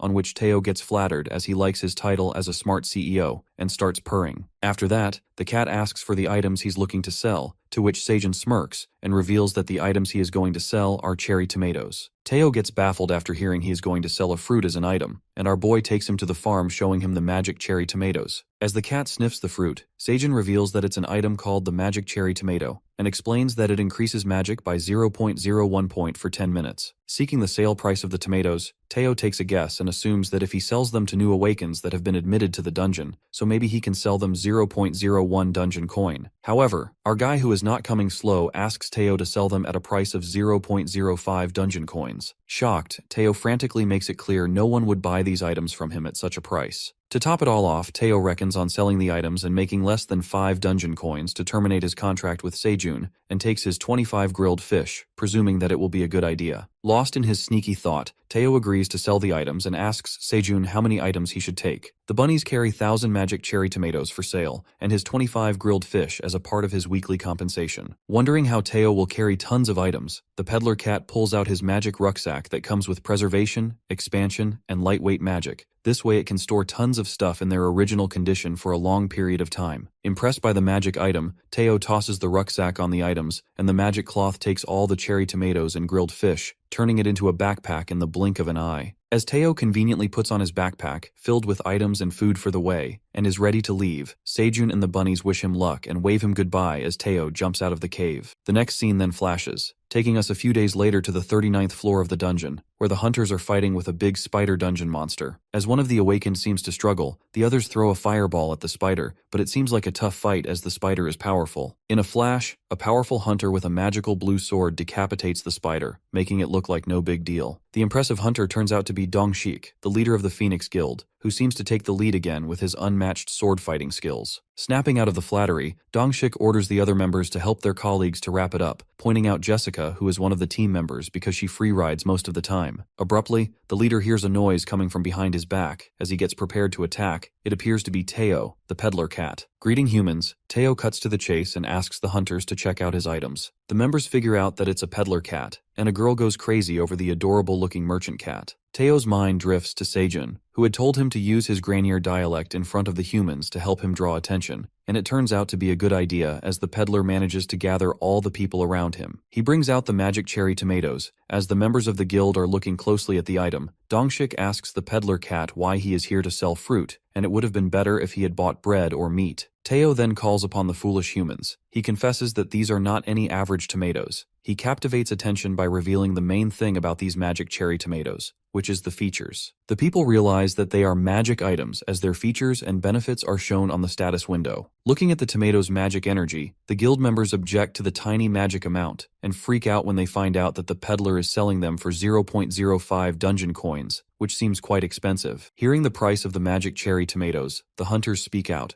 They would rather spend their money on equipment than on these ordinary tomatoes. As the people start losing interest in Teo's magic item, one of the girl members reads out the full description of the item, getting surprised when she finds out that these magic tomatoes can dissolve 10 grams of body fat, piquing the interest of fitness enthusiasts. Knowing that these tomatoes can lose weight just by consuming them, they divert their attention towards the peddler. However, the hunters get even crazier when they get to know that applying up to 10 of these cherry tomatoes affects at once. The demand for Teo's item drastically increases. A feud begins between the guild members as they compete for the red cherry tomatoes. One of the hunters asks for hundreds of tomatoes at once, and the demands keep rising as more people join to buy this magic item. Eventually, Teo sells out all of the magic items he had bought with him, looking in astonishment. The scene then takes us to the cave where we see Seijun is harvesting the cherry tomatoes, and wonders if things are going well with Teo, assuming that he should have met the hunters by now. As our boy picks out a freshly grown cherry tomato, he lets out that people might think these cherry tomatoes can only boost magic, but they are a one-of-a-kind weight loss product that instantly reduces 10 grams of body fat and gives energy with no side effects at all. He eats his delicious cherry tomatoes and takes a guess that they will be a hit among the people, having full faith in human obsession with weight loss and body fat. Later, we get to know that Teo has sold out all the items and has earned 50 dungeon coins on his first mission. At the cave, Seijun witnesses that the carrot seeds have finally sprouted up to 70%. It is revealed to us that 700 out of 1,000 carrot seeds had sprouted, growing into small plants. 732 out of 1,200 odd magic cherry tomatoes had sprouted, and the germination rate of the corn seeds and sweet potato also fluttered around 60 to 70%. It looks like Seijun Farm is thriving with newly sprouted plants. Wishing that the seeds could germinate more, he speculates the reason for the slow germination of the seeds could either be low farming level or less fertile cave soil, and gets determined to boost the productivity of the flowers. Our boy now feels the need to harvest as much as possible, because now they ultimately have found a way to earn dungeon coins through Teo. Suddenly, they hear a noise coming from the pond, and it turns out that the Black Warrior Bunny has honed his skills as he flaunts his breathtaking hunting skills by striking his hammer and smashing multiple fishes at once. It looks like our Warrior Bunny has become the best fisherman in the cave. Uncle Seijun is impressed by his amazing hunting skills, calling him a veteran hunter, and after a while the Black Bunny starts to glow as he levels up. Seijun congratulates him by patting him, and asserts that he had seen the white farmer bunnies glow during farming before, but not him, reckoning that now the Black Bunny has become a real grown hunter. Flattered, the Warrior Bunny shows off his muscles, and the white farmer bunnies clap for him, cheering him on. Soon after, Seijun pulls out something from his bag, and it seems to be one of the items that Teo had brought with him, and takes a coffee break. As he opens up the flask, he seems to be on cloud 9 after seeing coffee packets inside the container. Thinking that nobody even bothered to open the container, neither did Teo or the guy who sold him those items. Seijun delightedly holds the container and reckons if Teo had sold him this coffee container, he would have spent all of his money on the coffee sticks. Nonetheless, he thanks Teo for leaving the container behind and makes instant coffee with no other choice in the dungeon, thinking that he can't even make hot coffee without a kettle, let alone a glass of iced Americano. But he feels grateful for the instant coffee that seemed like a luxury to him at that moment. While preparing the coffee, the honey bee drips honey into the coffee bottle to add a touch of sweetness, and Seijun appreciates her for that. The coffee drink is called honey Americano, made with ground coffee melted in cold cave water, and a thick drop of honey from the poisonous honey bee to strike the perfect balance between bitter and sweet. As he takes a sip of that honey Americano, he rejoices at the perfect coffee taste that is enough to cope with the fatigue and food coma. While our boy is lost in the amazing flavor of that cold coffee, he asks the bunnies to taste it. The Black Bunny comes forward to take a sip of the coffee. As soon as he gulps it, he spits out right away as the coffee tastes gross to him. In the meantime, the honeybee arrives along with her beehive, and Seijun notices her. It looks like the poisonous honeybee has moved her beehive into the cave, and our boy is overjoyed by this news, and lets out that he used to be sad when the bee returned home in the evening. He welcomes the beehive to the family, deciding to celebrate this moment, but his plans are ruined as a new quest comes up. The quest is to offer 10 harvested cherry tomatoes to the admin, with the consequence of declining to hurt the admin's feelings. Smirking, our boy had been putting off quests because of the dead threats, and reckoned that the dungeon dragon must have realized something while watching his deal with Teo. He thinks it over, and realizes the tower manager has stopped demanding big offers, not threatening to kill him anymore, and feels sympathetic for the admin as now he seems to control her. Seijun clears up the quest, and the admin appreciates his kindness for 10 cherry tomatoes. I mean, the tower manager has gotten compassionate after Seijun has found his way to earn dungeon coins. Looking at the manager being kind, our boy finds it cute and says that he likes it.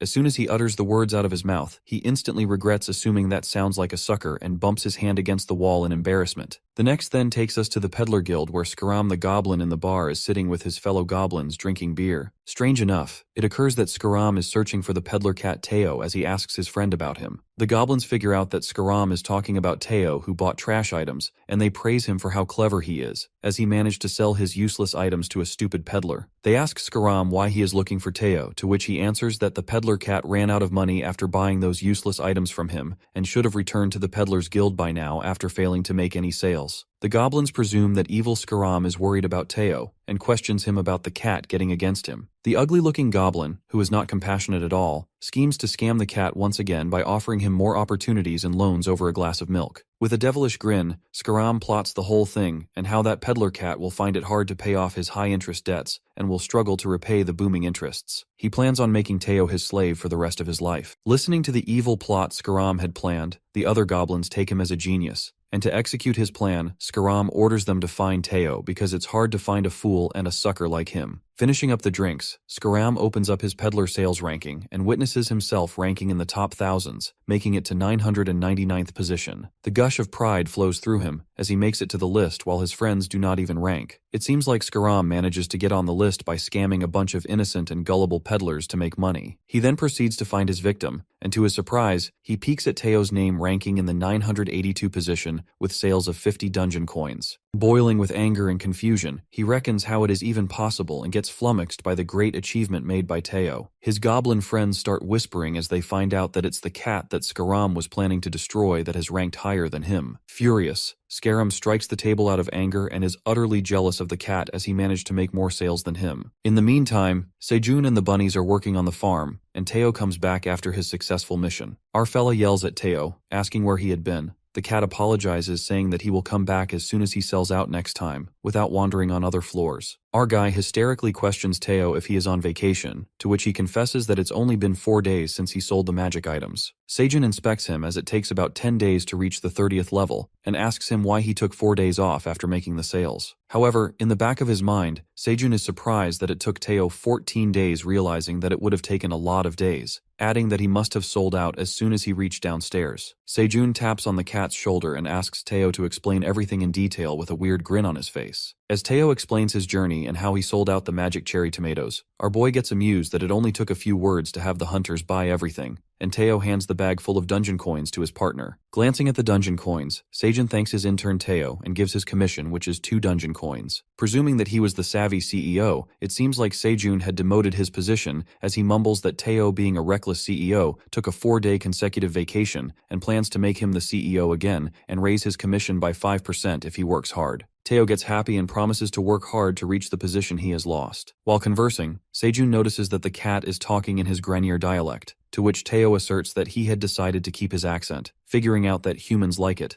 and it helps to grab their attention. After that, our fella gets enthusiastic knowing that now his name will be known to people in the dungeon. Listening to this, Teo gets jumbled and asks him what he's talking about. Sejun confides in him by saying that the feature window reveals the name of the person who grew the tomatoes, which means he will become well known among the people of the dungeon. Getting to know this new information, a wave of tension hits Teo, and he gets panicked after hearing about his thoughts of making his name in the dungeon. As it seems like Teo is in some kind of trouble, it is revealed to us that rookie peddlers have a special feature that enables them to hide the suppliers' names from the customers to prevent losing business and being a rookie merchant. It was mandatory was Teo to not disclose where the produce has come from. Similarly, while selling Sejun's magic cherry tomatoes, his name was blurred in the feature window, depicting that his name was hidden. The people who had bought his items couldn't get to know his name because of that feature. Choosing whether he should hide this piece of information from Sejun, he makes up his mind and decides to keep it a secret, manifesting that his partner would get angry after knowing the stark reality, and he can be demoted to become an intern again, or in the worst case, get fired. Struggling to hide the truth, anxious Teo implores for more cherry tomatoes and leaves for his next mission. But our boy insists on taking a few days off, as he also has to get paid for the week too. But Teo hastily grabs the cherry tomatoes from the wheelbarrow and tosses them into the rucksack. Teo thinks of ways to undo the option that hides the grower name, and ascertains that there's only one way to do it, which is to reach 1,000 dungeon coins and upgrade to the intermediate peddler level. Sejun appreciates his hard work. While the Black Bunny suspiciously watches Teo, he leaves the cave to sell the items. Later, Dongshik, the leader of the Phoenix Guild, is conversing with his members. As they are talking, Dongshik receives a notification on his smartphone, which is sent by his daughter, who expresses love for her father, telling him that her friends are jealous about the weight loss cherry tomatoes and requests him to bring more of them. Tears of joy streams down the father's face. As the members ask him if he feels all right, he slurps his coffee and confesses that his cranky daughter, who is always stressed about weight loss, had told him that she loves him. Dongshik proceeds that he only bought 20 of those magic tomatoes to let other members take the rest, regretting that he would have bought more of them if he knew that his daughter likes them too much. One of the members inquires him about the tomatoes, asking if he bought these from a peddler, and lets out that it's tragic how girls and women are obsessed with weight loss. Upon hearing, another member shows a living proof as he reveals that his crush became his girlfriend after he gifted those magic tomatoes to her, showing off the picture with his girlfriend in everyone's faces. Then one of the members notifies that he still has a few of those magic tomatoes. The other members freaks out, asking him to sell them the rest of the cherry tomatoes he'd left, but one of them demands to buy those magic items, saying that he would pay more, 1,001 each. I mean, people are going crazy over those tomatoes, and it looks like men have found their way to get a girlfriend in the easiest way. After that, Dongshik announces to summon all the members of the guild as they have to head towards the 38th floor of the dungeon, but the members object, recalling him that the leader called upon them a few days ago. In the meantime, Jessica, who is also one of the guild's members, along with 2 girls, arrives at the scene in their slim-fit clothes. Trying to hide the fact that she is here to prepare for the tomato purchase, she agrees to go with Dongshik for the so-called dungeon exploration. As Dongshik and the girls move along their way, he reckons that he will make sure to buy those magic tomatoes and be his daughter's hero. It seems like their hidden purpose is to buy those cherry tomatoes. The next scene takes us to the dungeon, where Teo is concerned by the thought of earning 1,000 dungeon coins, which seems far-fetched. Thinking that he can fit 1,500 tomatoes at once, he calculates that if he travels back and forth 10 times to sell these items, he can earn that desired amount. But Teo stops stressing about making money and looks around for the place he had sold his items last time, reckoning that the hunters gathered at the same place. Abruptly, the hunters spot the peddler cat, becoming more than happy to see Teo. As the cat questions them if these hunters were looking for him,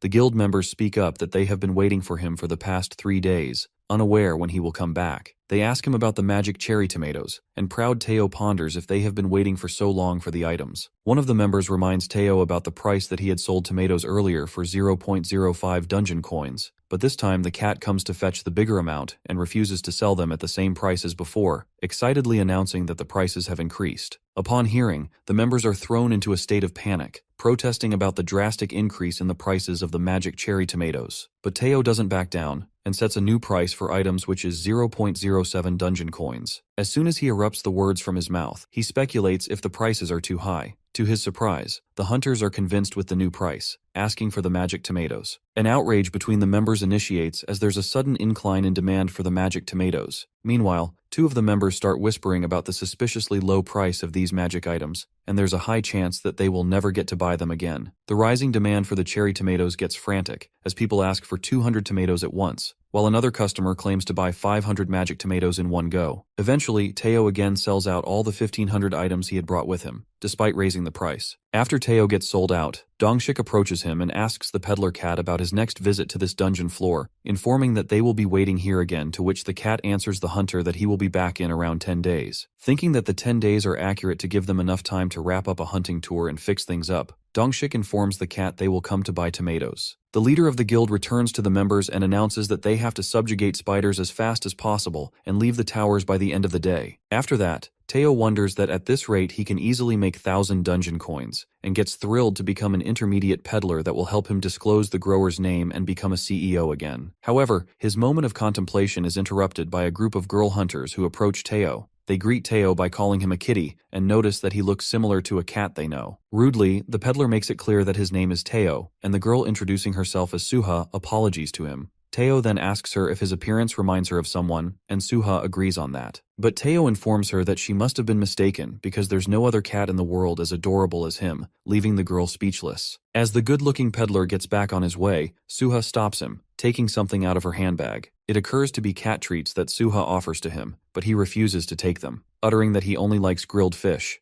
But his decision changes in a second when Suha squeezes some of the liquid into Teo's mouth, and he's mesmerized. He gets hooked by the flavor, expressing that he has never tasted such a thing with rich flavors, the fishy, savory taste, and a texture that just melts in the mouth. Getting addicted to this new cat treat, he asks Suha to give more of them, but this time she requests something in return. She asks the cat to take a selfie with her, and he can get all the treats with different flavors. He agrees to take a selfie with Suha to get his hands on those delicious sticks as soon as possible. She takes a selfie with the adorable peddler cat, and gets his treats as promised. Teo then gets back on the way, munching on the treat. One of the guild members is shocked at Suha as she didn't expect her to bring treats to the tower. While Suha looks at her picture with Teo, she wishes to see him again and is certain to come back to meet him again. The next scene flashes us to the cave where the sun is always bright, and we see Black Bunny's bottom in the view as he swims in the pond water. The Black Bunny is on a swimming boot camp as he tries to swim hard in the water, while the grown-up white bunnies watch this exciting swimming show as Uncle Seijin gives Warrior Bunny some lessons, instructing him to straighten his arms, keep the green onion board in front of him, and growing his confidence by complimenting him. While teaching him how to swim, Seijin makes sure that he blocks the fish hole temporarily as he gets reminded of the incident that had happened with the Black Warrior Bunny that still frightens him. As our boy compliments the Black Bunny for his great improvements from last time, we get to know that earlier the Black Bunny carelessly dives into the pond not knowing how to swim, and Seijin catches the sight of the bunny floating on the water. He becomes panic-stricken while the whole bunny family gets traumatized witnessing the Black Bunny lying unconscious on the surface of the water as the piranhas make their way to chew him up as a fresh treat. Reminding this incident how the Black Bunny almost scared the hell out of him, the Warrior Bunny gets more confident in swimming, and so do the grown-up white farmer bunnies. As one of them settles on a waterboard holding a shovel as a pedal, and one of them calmly basks in the sun, enjoying the coolness of the pond water. After playing in the water, Seijun craves something sweet and pulls out a honey bottle from his bag. Peeking at the bottle, which now seems empty, he assumes that he must have finished the honey he collected last time. He stares up at the beehive and reckons that poisonous honeybees have been confined in that hive since she moved here, worrying if she is okay. Glancing at the beehive, Seijun and the Black Bunny notices something around it, and to their surprise it's a bunch of little honeybees swarming around the hive. It is revealed to us that they are baby poisonous honeybees. Alarmed by the sudden situation, our guy thinks of his little honeybee, clueless at what is happening in the cave. Nonetheless, he decides to greet the bees and takes a housewarming gift from his cherry tomato farm, picking up a flower to welcome them. Approaching the hive, our guy nervously welcomes the baby honeybees, calling upon his honeybee. However, the baby poisonous honeybee gets furious and starts buzzing loudly, chasing Seijun and the bunnies. Freaked out, our guy is flustered and thinks what is happening. He implores the baby bees to stop attacking them, shouting that they are not enemies. As the angry bees fly towards the bunnies to attack them, the Black Warrior Bunny with his hammer gets ready to strike at them, but gets halted by Seijun, who instructs him not to engage with them. The angry bees get out of control, nearly attacking Seijun and the bunnies when suddenly, a big beautiful honeybee appears out of the beehive, leaving everyone bewildered. Flustered, our boy encounters the honeybee, who is now a queen poisonous honeybee. As she comes closer along with the baby bees that surround her, Seijun and the Black Bunny are left in awe as they can't seem to believe their eyes. It is revealed to us that the poisonous honeybee is a carnivorous insect monster, hunting its prey with the venomous stinger. Meanwhile, Aileen the tower manager is reading out the dungeon administration book. She realizes that this manual book in the library does not mention such a thing about the bees. Believing that no one's in danger, she still keeps an eye on Seijun and the others who've encountered the queen bee from the crystal magic ball and plans on discussing this matter with her dad later. In the cave, the queen poisonous honeybee and Seijun along with the bunnies confront each other, and our guy is baffled, staring at the big and beautiful queen bee, asking her if she's the same cute little honeybee from before. With their mouth wide open, our boy flatters the queen honeybee, saying that she looks different. It is narrated that the poisonous honeybee had been eating honey in Seijun's cave, which caused changes in her body. As the bee continues to suck the honey from the flowers, she begins to release intense pheromones, putting on fat each day. When the bee had begun to be cautious of her, she figured out the reason. It comes about that she was capable of reproduction, and so she decides to leave the beehive in the forest and builds her beehive in Seijun's cave where she felt the safest. After days of suffering from intense pain and with her changes in body state, the bee transforms into a queen poisonous honeybee. Believing that it's the poisonous queen honeybee, our guy congratulates her on becoming a queen bee. Despite thinking that it's an awkward time, he proceeds to give her the housewarming gift. Feeling overwhelmed, the queen bee hugs Seijun out of sheer joy. Clamping into a tight hug, the baby bees join her and cling onto our boy, pouring himself into the cuddles of cute honeybees. The friendly baby honeybees become playful with the bunnies as they now seem to be together. After a few days, our fella who seems deep asleep, but his moment of solace is short-lived when the bunny gang shakes him to the core, waking him up in a hurry. Blabbering, our boy hopes to get some sound sleep before the blue moon rises again. The bunnies walk him to the farm, and our dude who is half asleep gets dragged by them as they try to show him something. To his surprise, he notices a carrot with a blue moon energy had grown before time.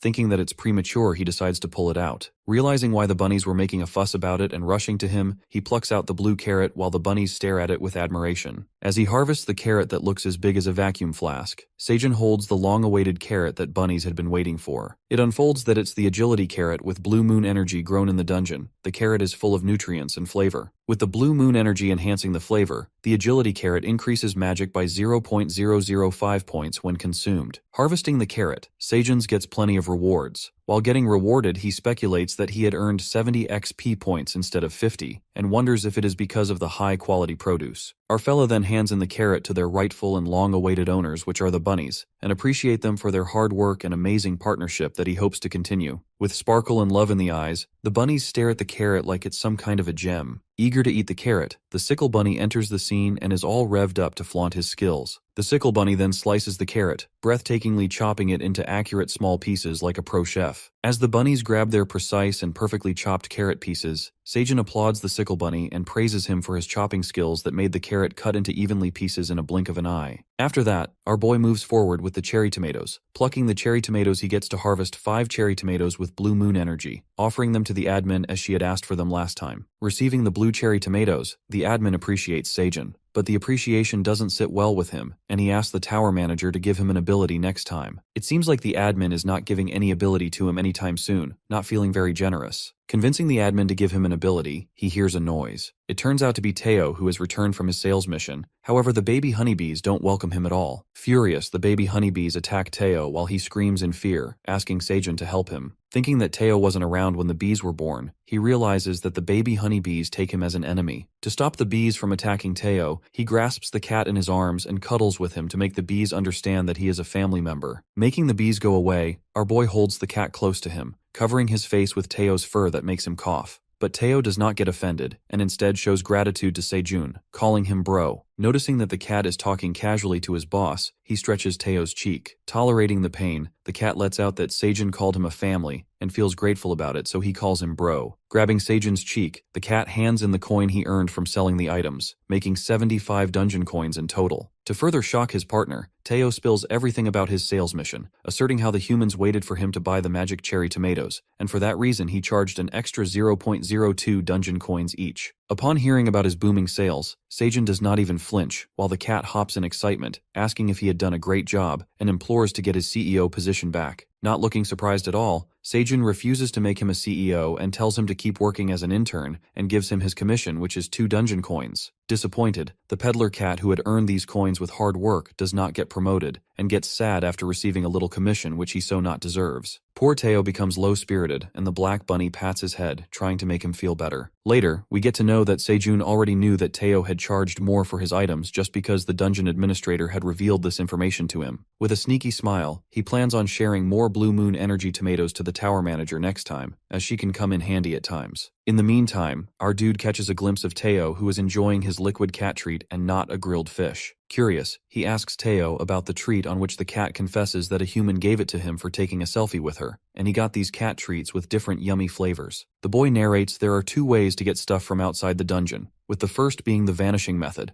A person can bring whatever is in his hands to the dungeon, just like he did when got sucked into the wormhole with a bag of veggies. Normally getting summoned to the first floor after getting into the dungeon, the people can trade their belongings with items to climb the tower. The second way to get stuff from outside the dungeon is to have awakened hunters bring items upon their return to the tower. They can only bring a couple of pounds worth stuff, but they can take an unlimited quantity of items outside the dungeon. Most hunters bring hunter smartphones, which are solar powered, as the sun never sets in the dungeon, making it accessible to communicate on short distances. Hunter food like fried kimchi, snacks, and Hunter Square, which is a dungeon-only cigarette designed for smokers. Seijun stumbles on the thought that there's a hunter who brings in something trivial, such as a cat treat. While he's lost in that thought, an idea flickers in his mind, and it looks like our ingenious main character has come up with another business plan with Teo. Thinking that he's a genius, Seijun comes up with another idea that includes his so-called partner Teo, who works more like a slave for him. Freaked out by his sneaky grin, Teo offers him a cat treat. However, our guy makes a bold move and confiscates all his cat treats that Teo got from the human. Snatching the cat's treats, Teo shows his true cat power and clings on his shirt to get his treats back. Teo tries to reason with him and yells that he earned these treats by taking a selfie with a human. Meanwhile, Seijun discloses the reason for confiscating his treats, uttering that Teo had earned these treats from a transaction, and according to him it's a clear violation of their contract as Clause 4 states that Party B, who is Teo, shall not attain additional clients without Seijun's permission, who seems to be Party A. Teo realizes that his partner is speaking the truth, which puts him into trouble as the innocent peddler had no idea about this. However, our guy overlooks Teo's mistake, comforting him not to be sad, and cheers him on by calling him the CEO. Realizing that Teo has become a CEO again, our guy lets out that this promotion is only for an hour, but he will think about extending it if he does a great job. He then grabs Teo and settles him on his lap, while the bunnies serve the two partners, bringing fishes to cook in the campfire. Our guy coddles the CEO, giving him the boss treatment, and our boy offers him a treat, making him all comfy in his lap as they sit by the campfire. Getting the exceedingly nice treatment he deserves, Teo seems to be over the moon, assuming that is what the power of a CEO feels like as Seijun squeezes the treat into his mouth. Feeling on top of the world, Teo ponders that it's the best thing ever that happened to him. While the cat gets coddled up, he wishes to have some grilled fish, to which Seijun starts grilling the fish right away. As it all happens, Seijun questions him about how he made it to the 38th floor without fighting the monsters, to which the cat answers that he owns a peddler certificate. Wondering about a peddler certificate, Teo flaunts his badge to him. He then explains that in order to get a peddler certificate, one must pay a high membership fee to keep his status. The higher the level, the higher the fee gets, and they get to enjoy more benefits. Moreover, the peddler certificate holders are permitted protection and many services from the association, adding that one of them is that the peddlers are free from monster attacks, to which our guy asks him about bringing hunters here, but Teo refuses and tells him that it's not possible. Covertly, the cat then unfolds that peddlers use a pathway which only they are allowed to use, and in order to use that pathway, a peddler certificate is mandatory, further revealing that this pathway is the only way to get here from the 38th floor in 5 days. Curious, Seijun inquires about which floor is he on, and Teo, knowing the mystery secret, exposes that they are on the 99th floor of the tower. It seems like Teo knew it all along about which floor the cave occurred to be. After knowing the hidden truth, he hysterically loses his cool, sitting like he's going through a guilt trip. While Teo asks what's the matter with him, our boy speaks out that he had assumed he was not that far from the 38th floor, because Teo, who couldn't use his waypoint like hunters, had come back in 10 days. He seems to be shattered, but pulls himself together by encouraging nothing has changed after learning which floor he's on. Zoned out by the thoughts, Teo snaps him back to reality by grabbing his cheeks, shakes his head, and tells him not to get distracted as his fishes are getting burned, which are his weekly compensation treasure. Still surprised, Seijun grills the fish, contemplating that the hunters have only discovered the 40th floor of the dungeon, yet he's stuck on the 99th floor of the dungeon and thinks of giving up on leaving the tower at this point. Interrupting his depressing thought, Teo instructs him to grill the fishes better, telling him not to burn them this time. But Seijun stops taking his order, mumbling that he stopped being CEO an hour ago. While Teo lets out a deep sigh, another idea flickers in Seijun's head. Keenly eyeing on Teo's peddler badge, Seijun ponders upon using that badge to become a peddler himself. The scene then takes a sudden switch, taking us to another floor of the dungeon, where the hunters barely have any food, and all they are left with is hope to escape alive, as there are way too many monsters on the way for them to return safely with the injured. Meanwhile, the hunters are despaired about the situation. Two peddlers in a nice getup arrive at the scene with a bag full of items, asking the hunters if they need help.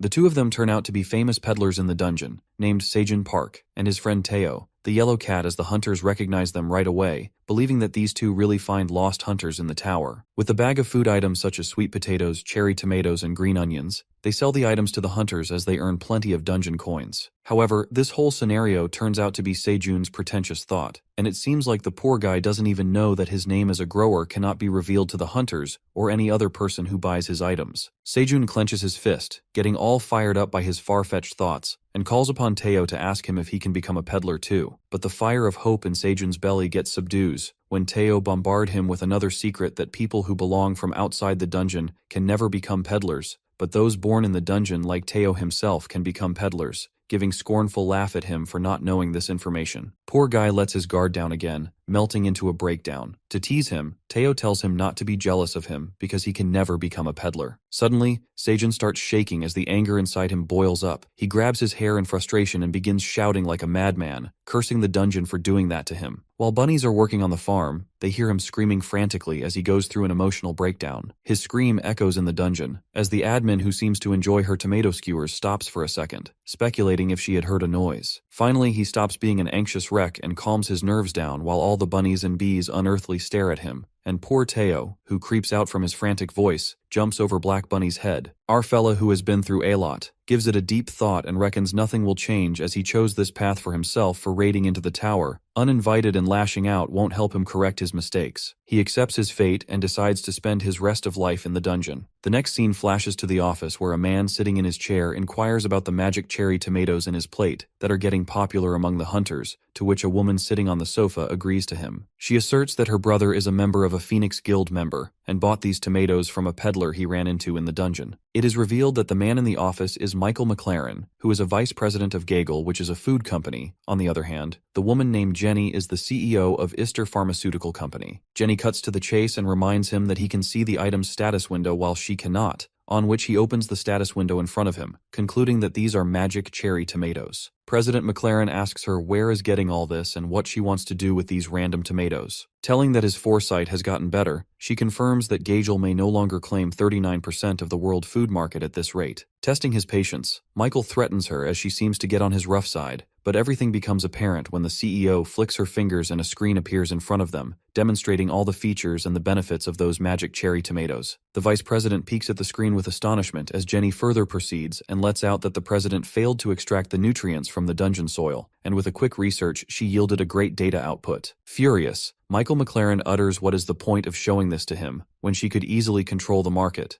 Upon hearing, Jenny demands him for the Dungeon Farm project, which is one of his failed attempts in the past. Shocked, the vice president interrogates how she knows about all this, while she plays along saying that it's time to win back the president's trust, who is Michael's father. Coming back stronger, she threatens him by putting out a rumor that the board division will soon elect a new president to replace his ill father. She asks Michael if these cherry tomatoes look delicious, to which the vice president puts on a sneaky grin saying the tomatoes are delicious as he eats them. Laughing hysterically, the president is persuaded by Jenny's threat. Meanwhile, McLaren falls in love with the magic tomatoes and asks Jenny to bring him more, but she shuts him up by telling him to get some more from the dungeon, as he had eaten her cherry tomatoes as well. The next scene takes us to the cave, where Seijun finally decides to settle down in the cave and explore surrounding area necessities. He thinks of addressing an issue one at a time and gathering daily necessities. Reckoning that they should scope out the surrounding environment of the dungeon for their safety, our guy asks Teo if he had encountered any monsters near the cave, to which Teo answers that there are no monsters near the territory, but there's a monster who resides farther away from the cave, revealing that it's a crimson grizzly bear. As soon as Seijun hears this, he recalls the red bear he had encountered that night during the blue moon, sending the chills down his spine out of fear. Scared of the thought, Teo explains that the crimson bear is a terrifying monster, as he lands him a deadly stare whenever he passes by, making the bunnies frightened too. After that, Seijun gives it a thought and believes that it's not safe to leave the cave yet, pondering that thousands of cherry tomatoes will bloom soon enough, and with more flowers the quantity of the poisonous honeybees will multiply quickly. He thinks of sending the bees for inspection to explore the area around the cave and to keep monsters away from their territory. He thinks of escaping the cave with the help of a green onion rope tied down by a tree as the bees pull him up. Snapping out of the thoughts, he assigns Teo some important missions, uttering that only a CEO can handle these missions, to which Teo the CEO is pumped up with confidence and agrees to do the missions. The next scene takes us to a few days later at the 38th floor of the dungeon, where we see a bunch of hunters wander as their camps are settled, and some of them sit by the campfire. As Teo watches them from above, he realizes that there are more people than before, thinking that it's good for him to have more buyers. In a flash, he bounces on the ground, surprising the hunters with his entry and greets them. All the hunters recognize the peddler cat and come rushing towards him. As there appears to be hunters from other guilds as well, a fight for cherry tomatoes begins between two hunters, as one of them announces to have them all carrying a bag full of dungeon coins with him. Things get frantic at the dungeon as another hunter shouts at him for skipping the line and not waiting for his turn. The boy with a bag full of coins seems to have his own rules and says, "Who comes first, gets served first," shutting up the hunter who seems to be from Phoenix Guild, backing him off by telling that his guild doesn't own the 38th floor. While the feud continues, Teo diverts their attention towards him and calls upon all the hunters. The peddler reveals that he has changed things around here, to which the hunters seem to be puzzled, wondering what the peddler is talking about. Shortly, Teo makes a jaw-dropping offer. He announces that he will sell 500 magic cherry tomatoes to the humans who offer the highest price for the items, creating a wave of panic among the hunters. He further speaks out that hunters who don't have the money can therefore leave, while he pulls out the basket full of cherry tomatoes from his rucksack. Teo begins bidding, offering 500 cherry tomatoes for 35 dungeon coins. Our boy then narrates that the cherry tomatoes had proved far more popular outside the dungeon than he had expected, and a human even tried to win Teo's favor with kitty treats. As the bunnies harvest the cherry tomatoes, our guy reckons that there must be tough competition over the fruit, because when the supply is limited, the demands keep growing, and an auction is a great way to earn profit from such situations. Sejun and the Black Bunny enjoy their drink after sending Teo to a mission to conduct an auction, and see his potential as a true salesperson. After getting done with the drink, he gets back to work, and the Black Bunny prepares for dinner. An extra quest befalls. The admin asks for 1 glass of magic cherry tomato with honey, the same drink that Sejun had, offering him 1 occupational ability as a reward. However, Sejun objects, saying that making a tomato juice takes an adequate time, and he needs to get back to work. The Dungeon Dragon seems to be determined, and forces him to complete the quest by offering him a spectacular ability as a reward, and tries to lure him by telling about the unique reward. Sejun finds it suspicious as the admin keeps stressing about the reward, but in reality, she is craving for the tomato juice. As our guy asks for his reward, the tower manager makes it clear that according to a dungeon policy, he must complete the quest to win a reward, and the admin apologizes, uttering that rules are rules and she can't change them, telling him that he can trust her. Our fella then heads back to the cherry tomato farm, thinking back to how he made juice of 50 magic cherry tomatoes with honey and shared it with his fellow bunnies. He presumes that the admin might be drooling over the delicious drink, which is why she persisted for a glass of tomato juice. Carrying the cherry tomatoes out of the storage, activating the killer juice as he squeezes the tomatoes hard, and the honeybee drips honey in the drink. He prepares a fresh, delicious magic tomato juice, offering it to the admin. The cherry tomato juice with honey is a thick juice of freshly crushed cherry tomatoes, and the queen honeybee's honey adds sweetness to the juice with the chunks of cherry tomato to add texture. The administrator expresses her excitement for the irresistible tomato juice. Waiting impatiently, the admin takes the juice. As Sejun ponders about what kind of animal the tower manager is,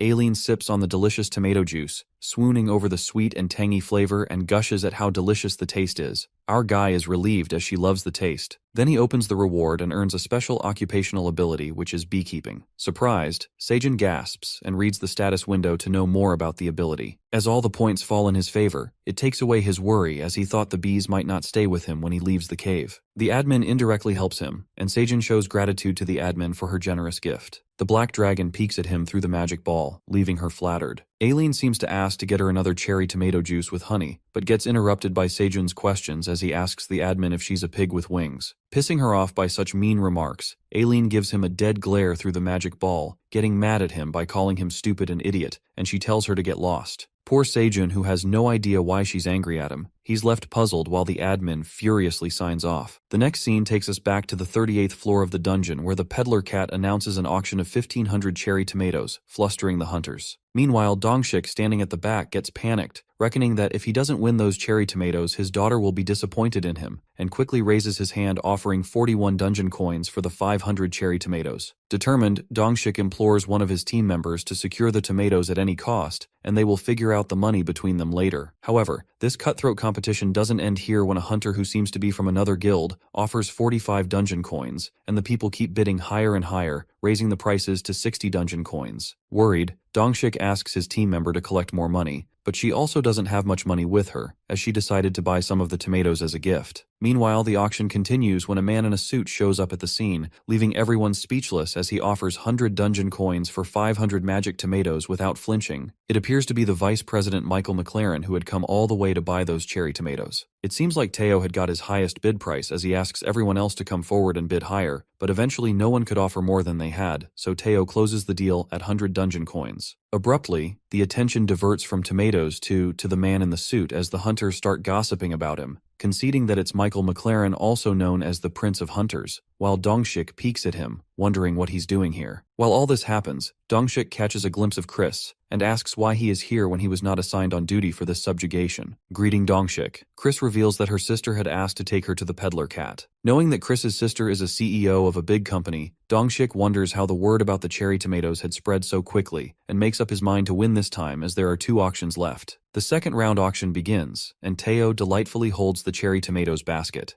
The auction again starts from 35 dungeon coins, and this time, Dongshik offers to give 60 dungeon coins, determined to get those tomatoes this time. But it all goes in vain when Michael comes forward and bids the price higher than any hunter could reach, offering 100 dungeon coins for the second auction. Dongshik desperately requests his members, asking if anyone has money, but no seems to have that much dungeon coins. The third auction ends without even starting, when the Prince of Hunters demands to take all 1,500 of those magic cherry tomatoes for 300 dungeon coins, and closes the deal. Dongshik gets saddened by the situation as he wants to impress her daughter, on which one of his team members tells him that he can try next time. The workers that had come along with McLaren packs all the cherry tomatoes, while Michael, putting on an evil smirk, holds a cherry tomato, and reckons that these fruits are great produce, and he is glad that he came to take them, ordering his team to head to the first floor of the dungeon. Meanwhile, Teo, who had sold out in a blink of an eye, encounters the girl from before on his way back. She greets him, and the peddler cat recognizes her at once, and recalls her name as Buha. Correcting her name to Suha, she appreciates Teo for remembering her, asking him to take more selfies with her as she shows kitty treats that she'd bought for him. Happy to see the treats again, Teo thinks it over and refuses this delicious offer, telling her that he doesn't need treats. Confused, Suha asks Teo if he really doesn't want the kitty treats, to which he lets out that instead of treats he wants something called coffee that comes in sticks like the kitty treat. She wonders why a cat would ask for coffee and pulls out coffee sticks from her bag, showing it to Teo and asks him if he is talking about these instant coffee sticks. As it turns out to be coffee sticks he had been looking for, Teo further questions her if she has things like salt and pepper with her. Listening to this, Suha and her team members are baffled by the strange things that the cat is asking for. But without questioning Teo, she provides with all the things he needs, and the peddler cat thanks her. Teo recalls that Seijun had assigned him a few missions, and one of them is that when people ask for selfies, the cat should ask them for things like coffee, salt, and pepper in return, and promises him to be the CEO if he performs well. Collecting all the things his partner had asked him, Teo anticipates that now he will have a good time on Seijun's lap. Then Suha and the adorable peddler cat take selfies together, and she thanks too for letting her take pictures with him. As Teo stretches his paws out, thanking her for the transaction, Suha peeks at his squishy paws, and failing to hold herself back, she squeezes his little paw out of love. Feeling good after pressing his soft paws, Teo asks her what she's trying to do. Suha apologizes to him, explaining that she got excited. Suha then gives kitty treats to him because he let her play with his paws,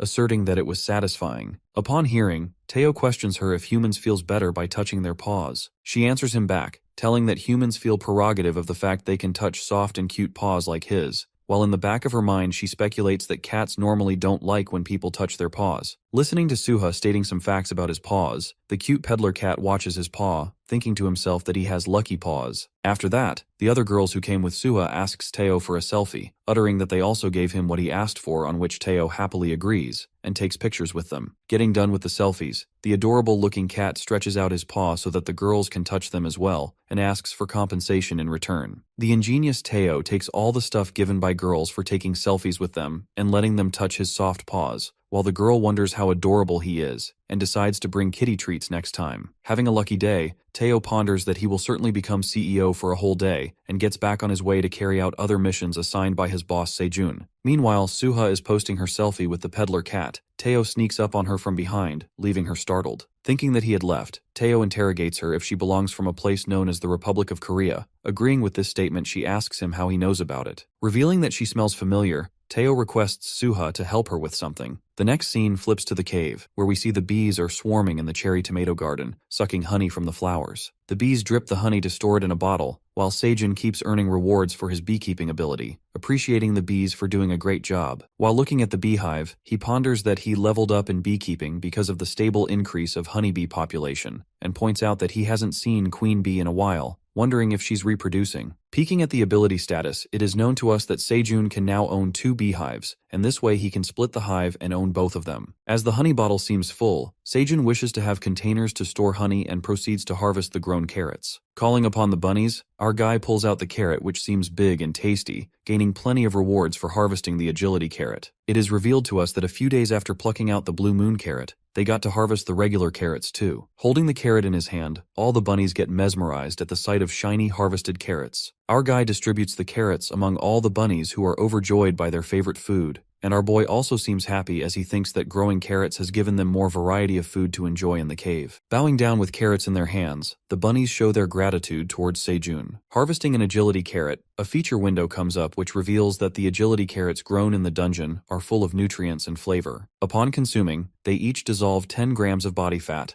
boosting agility by 0.1 point for 10 minutes. They can be applied up to 10 effects in an hour, with each dissolving 10 grams of fat and improves vision when consumed. While Sejun and the Black Bunny chew on the carrots, our guy realizes these carrots not only break down fat, but also improves vision, assuming that these will be popular among the people if they start selling them. In the meantime, the hard-working farmer bunnies harvest plenty of carrots, carry them into the wheelbarrow, and place them into the storage. Harvesting the carrots with a great speed, the Black Bunny falls flat on the ground, drained from the work, and Sejun catches the Black Bunny secretly munching on the carrot to gain some energy, telling him to stop stealing. The Daddy Bunny strikes Black Bunny's head for secretly eating carrots. While the bunnies place the carrots, the storage seems to be full, and Sejun calls it a day watching that the work has been completed early. Sejun's farm seems to thrive, and with all his hard work, he gets upgraded to level 10 already, receiving rewards. However, he receives an additional quest, learning that it's not from the dungeon administrator. The notification window warns him that he must complete level 10 occupational quest. Only then he can earn an occupational trait and can move on to the next level. Being familiar with the occupational trait, he reckons that normally the hunters are assigned to combat against monsters for occupational quests, such as monster subjugation, figuring out that it's a different quest for him because he's a farmer. Sitting on the ground with the Black Bunny relaxing on his lap, he receives an occupational quest which is to expand the farm by 1,800 square feet, and assumes that it will be an effortless work. Completing the occupational quest, Sejun and the bunnies are sucked to the bones after the intense hard work for expanding their farm. Our boy, who appears to be fragile, receives plenty of rewards and eventually gets the occupational trait for every 30 square feet of new farmland which he had waited for. Having out the work on the farm, Sejun and the bunnies lay on the ground with no energy left in them as they planted the leftover carrot roots along the way,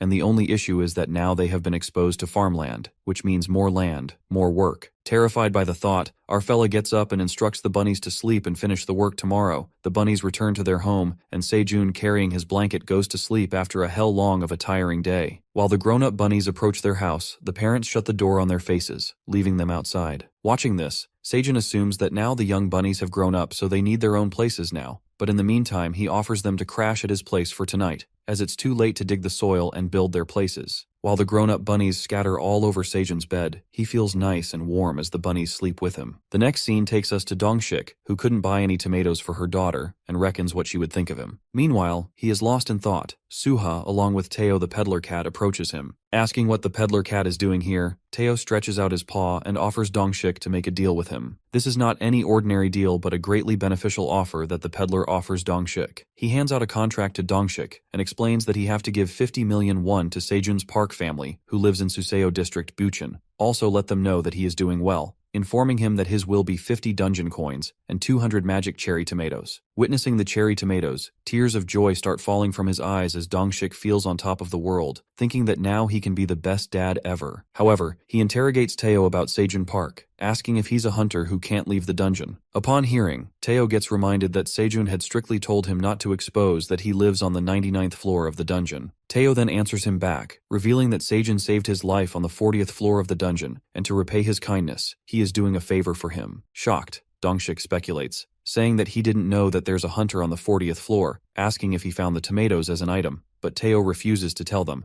uttering that Sejun Park is a good man with many secrets. Meanwhile, Dongshik is lost in the thought that hardly anyone could reach that floor even with the best members of his guild. He wonders that he had never heard about such a good hunter officially, assuming that he's a solo hunter without any guild association. He thinks of him as an exceptionally talented hunter, and peeks at it as a rare opportunity to establish a network with him and recruit him as a member of his guild. Then he can also get the tomatoes, which are getting harder to come by. Contemplating about all these things, he agrees on the deal, and as soon as he puts his signature on it, it becomes an official contract between them. Dongshik informs the peddler cat that he will get the updates as this deal is valid outside the dungeon as well, and tells him that he will see Teo again in 10 days. Enthusiastic, he proceeds to tell Teo to inform Sejun that Dongshik the Phoenix Guild leader can do it, and his family is now in safe hands. The next scene takes us to the cave where the bunnies are busy building their new home, as their parents have kicked them out. After building an incredible home for themselves, Uncle Sejun compliments the sickle and shovel bunnies for their amazing work, and adores the green onion roof above their house and durable mud walls. Thinking that it's been days since the bunnies left their parents, our guy also notices that the bunnies have also built a lounge. Wishing that he could have a lounge for himself, he pats the bunnies for their hard work, and decides to have a housewarming party to celebrate this occasion. Now the young bunnies have moved into their new homes, while the parent bunnies are enjoying their simple life. Later, Sejun and the bunny gang throw a housewarming party and enjoy their tomato drinks. He appreciates the black bunny for providing them with quality fish, filling in his carrot cup with with the juice. Holding the carrot cup, our fella praises the bunny's creativity for making carrot cups, which is a little small for his size, but they can also eat the cup, which is the fun part. Munching on his carrot, Seijin catches the sight of the couple bunny who are getting all lovey-dovey, giving them a shady look. He reckons that it's strange how they kicked their kids out. Alerting the bunnies that they might welcome their new siblings soon, the notification window comes up in front of them, informing him about the seed store opening. Thrilled, Seijin gets excited about it as he almost forgets while being swamped with all the farming work. He opens the seed store, and 3 types of seeds appear in front of him, including strawberry seeds, potato seeds, and lettuce seeds. Getting exhilarated to see the lettuce seeds that would be great with pork barbecue, he skips the lettuce because of the lack of meat, and moves on to his 2 other options. To get more carbs, he decides to buy the potato seeds, getting plenty of rewards for purchasing from the seed store. Waiting for the potato seeds to arrive soon,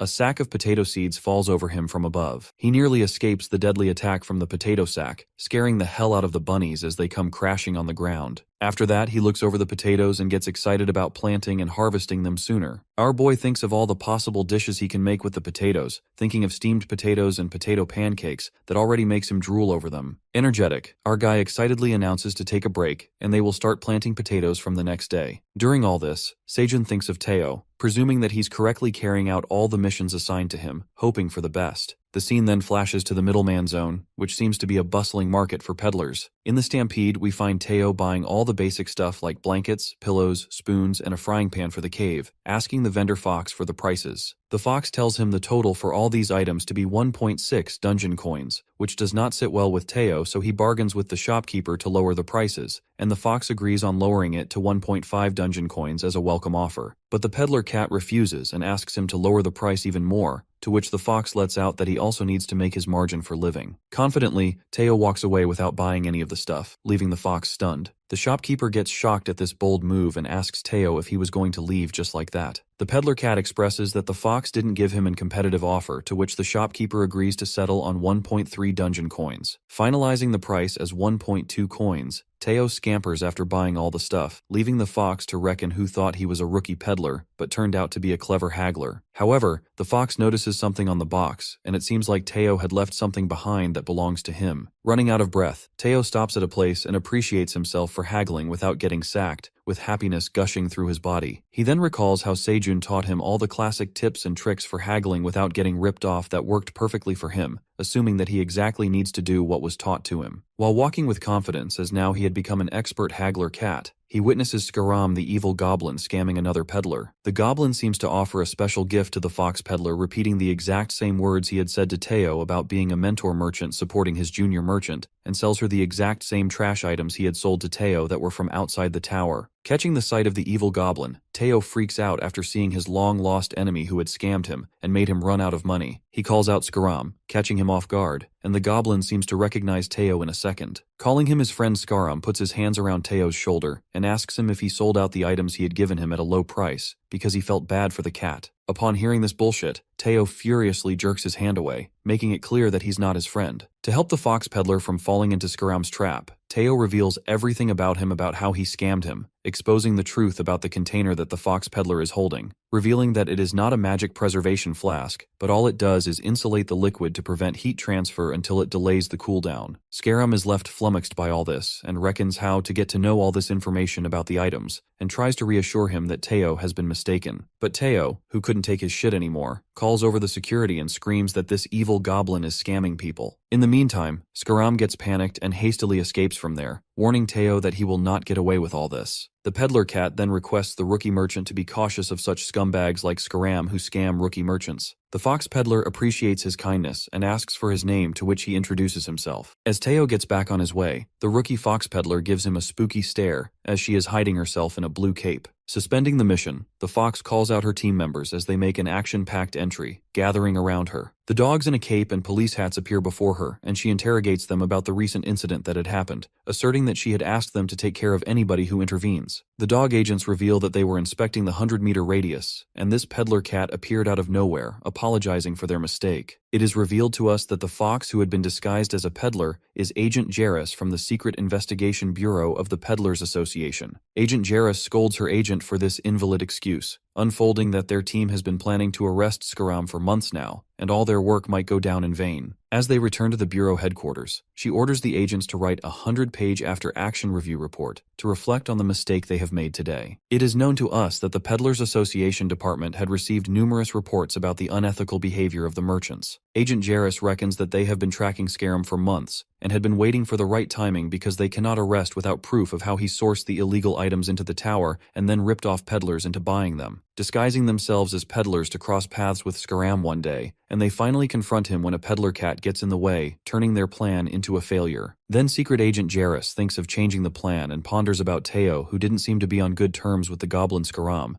and so she orders the agents to find out more about this peddler cat. Meanwhile, Teo, who is getting back to the cave happily munching on his grilled fish, thinking of himself as a Superman who had saved a peddler from getting scammed. The next scene flashes to the cave, where Seijun and the bunnies begin to plant the potatoes. Holding the potato in his hand, Uncle Seijun teaches the sickle bunny to slice up the potatoes into wedges, while the sickle bunny perfectly slices the potatoes in accurate shape. He proceeds to give instructions to the bunny before planting potatoes. They need to soak the soil with water and place the wedges face down. It seems like Seijun had found a way to produce double the potatoes by cutting each into 4 pieces and planting them, believing that he will not get much money, but it's a nice gig for 1 XP point per square feet of potato field, while he gets rewarded for planting the potatoes. Later, our guy decides to harvest sweet potatoes as he recalls the last time they ate sweet potatoes was when young bunnies were babies, so it will be nice to have sweet potatoes after quite a while, and the bunnies hop in excitement. Before harvesting the sweet potatoes, our guy commands the bunnies to do some work on the sweet potato field. He instructs them to strip all the sweet potato vines before harvesting them, concluding that they can't waste the vines which could give them free sweet potatoes. Exhausted, the young farmer bunnies do not feel like working as Seijun assigns them with this burdensome task. They are joined by the Black Warrior Bunny, who confides in the farmer bunnies and reminds them of the incident that occurred as they planted the sweet potato stems when they were babies, and Seijun did not get rewarded for imposing his part of the work on the bunnies. While the sneaky bunnies secretly make fun of their boss, Seijun grasps the secretive talks of the bunnies, as they know that planting the stems would be his work anyway. However, he gets cocky and decides not to spoil the fun of planting the sweet potato stems for bunnies,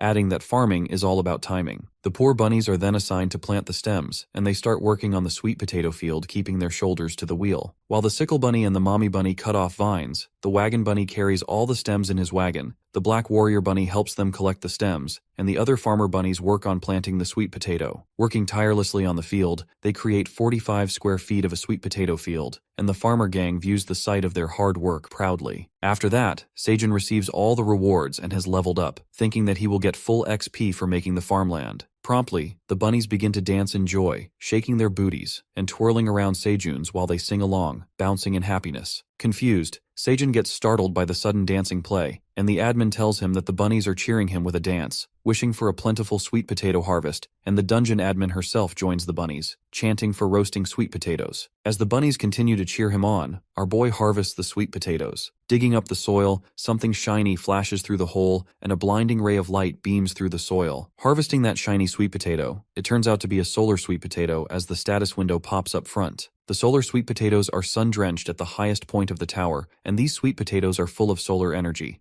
They each reduce hundreds of grams of body fat and make the body immune to colds for 20 hours when consumed. It is revealed that Seijun had made an accomplishment by breeding a new crop variety in the dungeon, and is jolted by this amazing news. The next scene takes us to the real world, where Dongshik comes out of his car with a box in his hand, assuming that it must be where Seijun's family resides. Later in the cave, Seijun and the bunnies stare at the solar sweet potato with astonishment. Freaking out, our guy receives plentiful rewards for harvesting the solar sweet potato, and for breeding a new crop in the dungeon.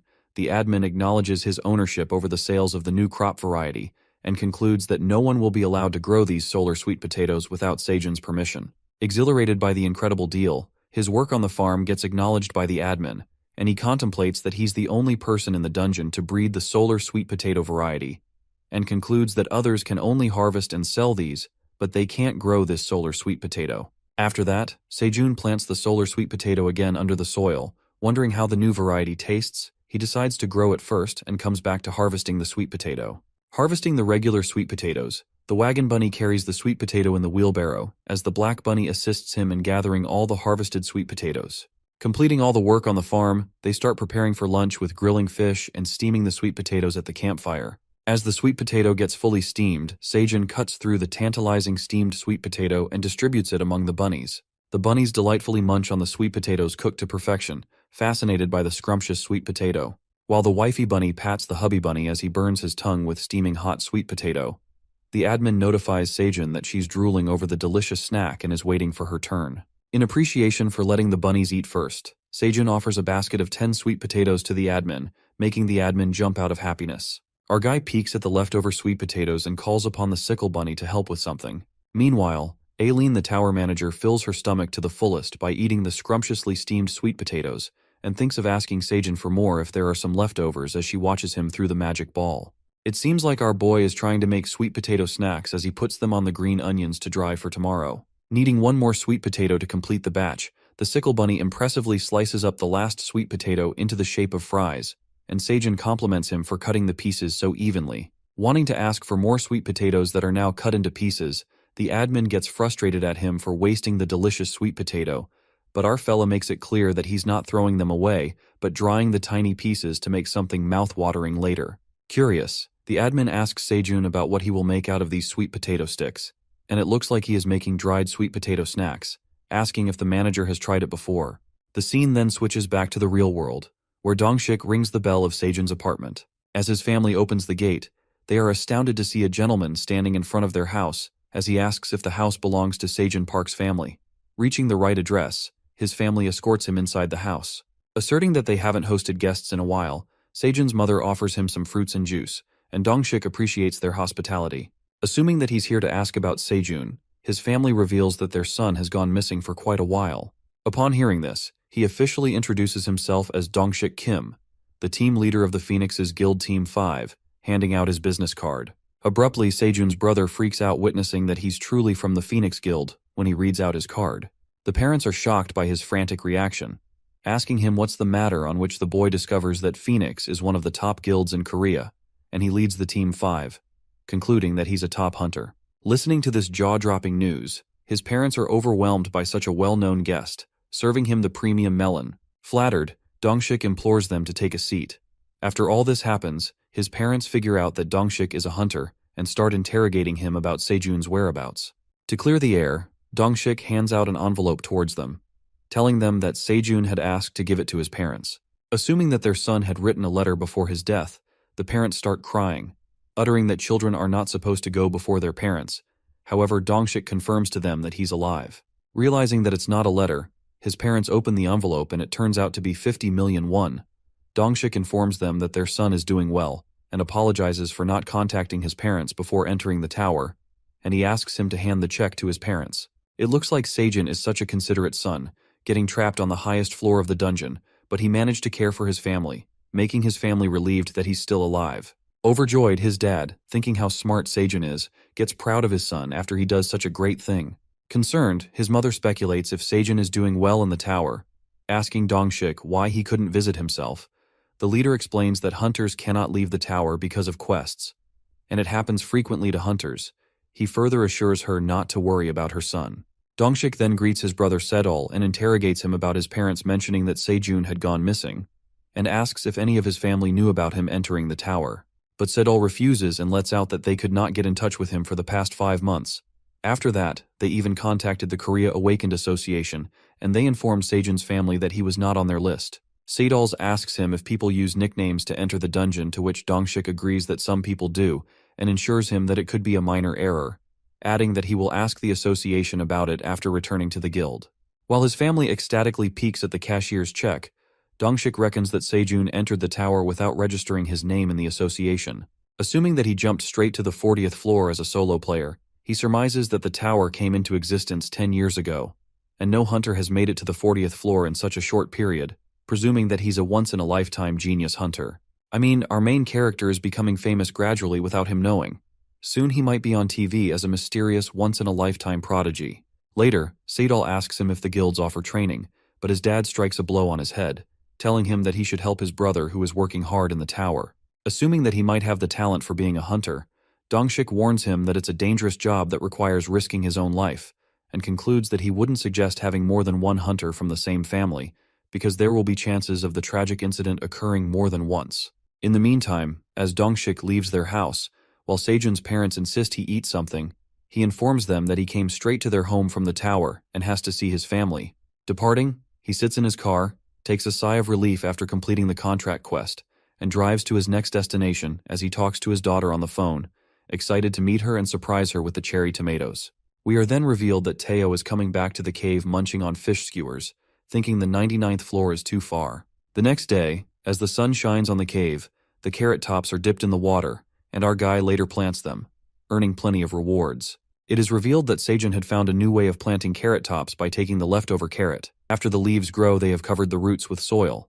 As the roots don't grow back once eaten, he collects the seeds from the flowers. Our boy looks at the flowers with admiration, reckoning that it's rewarding to see his hard work lead to incredible results. Meanwhile, the administrator sends him a message, waiting for the dried sweet potato snacks to be ready. Standing up, he heads over to see his snacks with the bunnies clinging onto his shoulder.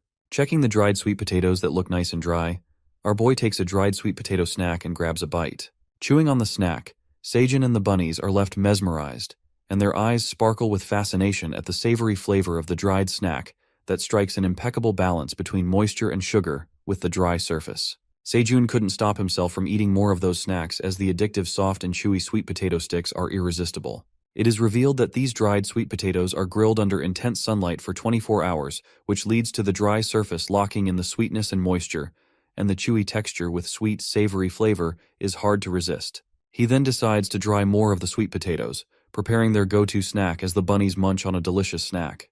In the meantime, a notification is sent by the tower manager, indicating that Seijun has forgotten something.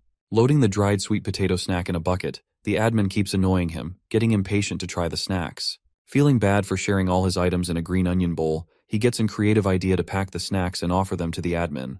Recalling that he used to pack boxes as a part-timer, Seijun packs the sweet potato in a plastic bag with a strip, making it into a cute gift wrap, and offers it to the admin. To make the admin feel more special and make this new snack a memorable moment for the dungeon dragon, he offers them in a plastic bag that will keep them moist longer. However, it seems like the admin only wanted the sweet potatoes and nothing extra with them. She barely notices the gift wrap and disappears after taking her snacks. Poor Seijun, who had spent his time making a gift wrap, didn't expect an expressionless reaction from the admin, and felt disappointed. The scene shifts to the tower manager, who is extremely hooked by the adorable sweet potato gift, thinking how she can eat such a sweet gift. It seems like her reaction was more than expected, as she was filled with admiration after receiving the heartfelt gift sent by Seijun to make her feel special. In the cave, Uncle Seijun along with all the young bunnies are having the time of their lives as they chew on the delicious dried sweet potato snack, speculating that they might end up finishing all the 40 sweet potatoes as the day comes to an end. Enjoying their snack, the queen bee joins them and gives Seijun a cornflower pollen ball in his hand. Getting unmindful of the corn seeds, he then heads towards the field where he had planted all the corn seeds, witnessing that they have grown into big corn stalks. He takes a guess about the queen honeybee collecting the corn pollen because the corn doesn't produce honey, while the baby bees inspect the cornflower field. Our boy then decides to try that pollen ball the honeybee had handed him, mentioning that people eat them as health supplements, and tosses the ball into his mouth. Seijun is delighted by the mixed flavor of the corn ball that nearly tastes like cotton candy, giving a slightly bitter and rich sweet flavor, and seems to love the corn ball while thanking the queen bee. Watching his cheerful reaction, the queen honeybee calls upon the baby bees who are working on the cornfield. The baby bees start dropping plenty of the collected cornball pollens into Seijun's hand. In the meantime, Teo seems to get back from his long journey, leaping into the cave. Unpleasantly surprised by the sight of the queen bee, Teo gets scared by the bee and starts growling at her. Seijun makes him sure that she's on their side, and Teo sniffs the queen bee to make himself convinced. However, the poor cat starts sneezing and cleans his nose with Seijun's shirt, muttering that he hates pollen. Feeling disgusted by Teo as cleans his nose with his shirt, he gets worried about getting his shirt dirty, the only one he owns. Interrogating him about the mission, Teo delightfully mentions that he has completed every single mission he had assigned to him, and also sold out on the items. Confirming if his family knows how he is doing, Teo peeks up at the contract quest window, which is completed, asserting that the task has been completed. As he reckons if his parents must have received news of his well-being and the cashier's check of 50 million won, Teo convinces him that the dungeon contracts are reliable, affirming that he will go down to the dungeon floors to confirm everything is in order, and Seijun appreciates his efforts. Feeling guilty for not talking to his parents and his brother Seidal before coming to the dungeon, Seijun reckons that his family must have been worried about him. Mentioning how his family would react after learning about him working as a dungeon farmer alongside fellow bunnies, he wonders how his family would react if he told them about his farming life in the dungeon. Guessing that his brother Seidal would make fun of him because he loves teasing, while his dad, with an innate talent for growing plants, he assumes that his dad would lecture him about fertilizing and stuff related to plants. Thinking about his family's reactions, he realizes that his talent for farming must have come from his dad. As he starts getting emotional, he gets reminded of his mother's favorite kimchi stew, concluding that he misses his family as he stares up at the cloudy sky from the cave. Imagining all the heart-rending moments with his family, our fella gets a little sentimental. However, his sad hour is interrupted by the black bunny who taps on his feet. It seems like the bunnies and bees have figured out that Sejun is going through a sad moment, as they all gather around him to make him feel better. Assuming that now they are his family, he gets coddled up by the bunnies and the queen bee who sits on his head, while Teo asks him if he's a family too. Ensuring that he's the one and only intern of their family, Teo's mind drifts towards the dungeon coins he had earned and the stuff he has brought for the family. The cat comes clean and honest, revealing that he had spent 14.2 dungeon coins on shopping and 50 dungeon coins on the contract, which leaves the remaining balance that is 208.8 dungeon coins. Lifting the heavy bag of dungeon coins, Sejun is amazed to see the high amount of dungeon coins. Teo mentions that our boy was right about the auction as people were more than willing to pay, and shows him all the stuff he had bought from the middleman zone market, such as ladles, pans, spoons, bowls, and blankets. As they happily go through all the stuff, Sejun, who is holding a saucepan, notices that the stuff Teo had bought are also items, as they are also made in the dungeon. Confused about why he couldn't see the name of the producer who had made the saucepan, another item caught his eye, and it seemed to be a dagger. Our boy gets hooked and falls in love with the dagger, as it is the first proper weapon he had seen in the dungeon. As Teo gives a colorful paper toy to the young bunny, our guy asks him about the dagger and where he bought it, on which the cat reveals that he bought the dagger from the blacksmith's workshop, who had a clearance sale, so he picked it up because he liked it. Presuming that he matches the user requirements for using a dagger, Sejun thinks about giving it a try. However, he gets halted by the dungeon admin who warns him that he can have serious consequences for using unverified items. The admin proceeds to warn Sejun to inspect the items and asks him to send the unverified dagger to the dungeon admin. But it looks like the tower manager is just trying to fulfill her cravings as she sends a new quest to him, asking him to send her dried sweet potatoes to the dungeon dragon as a gift, with the reward being an inspected dagger and a serious declining outcome, which is failing to retrieve the dagger. Hiding her true intentions, the admin denies the fact that she is doing all this for the dried sweet potatoes, and Sejun eventually learns about her true intentions as she drools over the sweet potatoes. Mentioning that the admin took some sweet potatoes earlier as well, he agrees upon the quest for the only reason to not use an unverified item that could get him in trouble. Analyzing, the admin strongly inspects the dagger, and it turns out that the dagger is not a harmful item to use. After that, the admin gets her sweet potatoes while Sejun retrieves the training dagger as a reward. It is revealed to us that the unverified item appears to be Kane's training dagger used by Kanes, who is the ranger of the Red Mountains for training purposes, asserting that it's a heavy dagger due to black steel in its manufacturing to add weight. Reading all the info about the dagger on the status window, Sejun is shocked after knowing that it's a name equipment. Reckoning that the name equipment costs at least 100 million won per piece outside the tower, he realizes why it's a rare and valuable equipment item. Smirking, our guy recalls how he thought that Teo was a naive pushover, but it appears that he possesses an incredible talent. The next scene takes us outside the cave, where the crimson grizzly bear, the monster Teo talked about earlier who lives far from their cave, is sniffing something, and it appears to be a cute red-crimson cub. Later, Teo enjoys his kitty treats to the fullest, while Sejun, acting like a pro hunter, holds the dagger, slashing awe-striking blows at the green onion plants, cutting them in a blink of an eye. As he slices the plants flawlessly with the dagger, the bunnies start applauding him and cheers him on.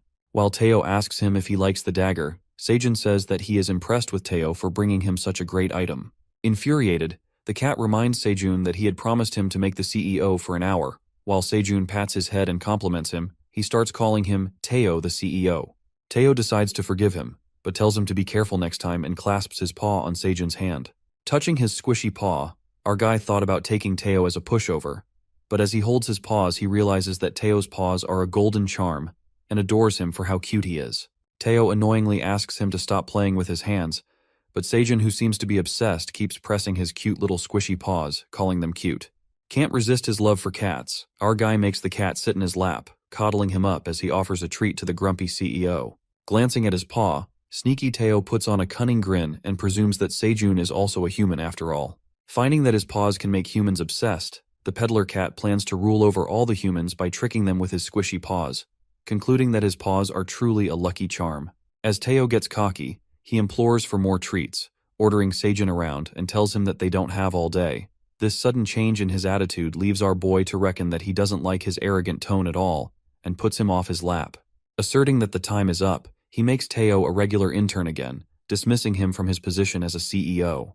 Angry Teo gets frantic and reminds him that it's too early. Wanting to be CEO again, he protests to give him an extension, but our fella boldly refuses. Furious, Teo immediately comes up with another killer tactic to become a CEO again, while he searches for something in his bag.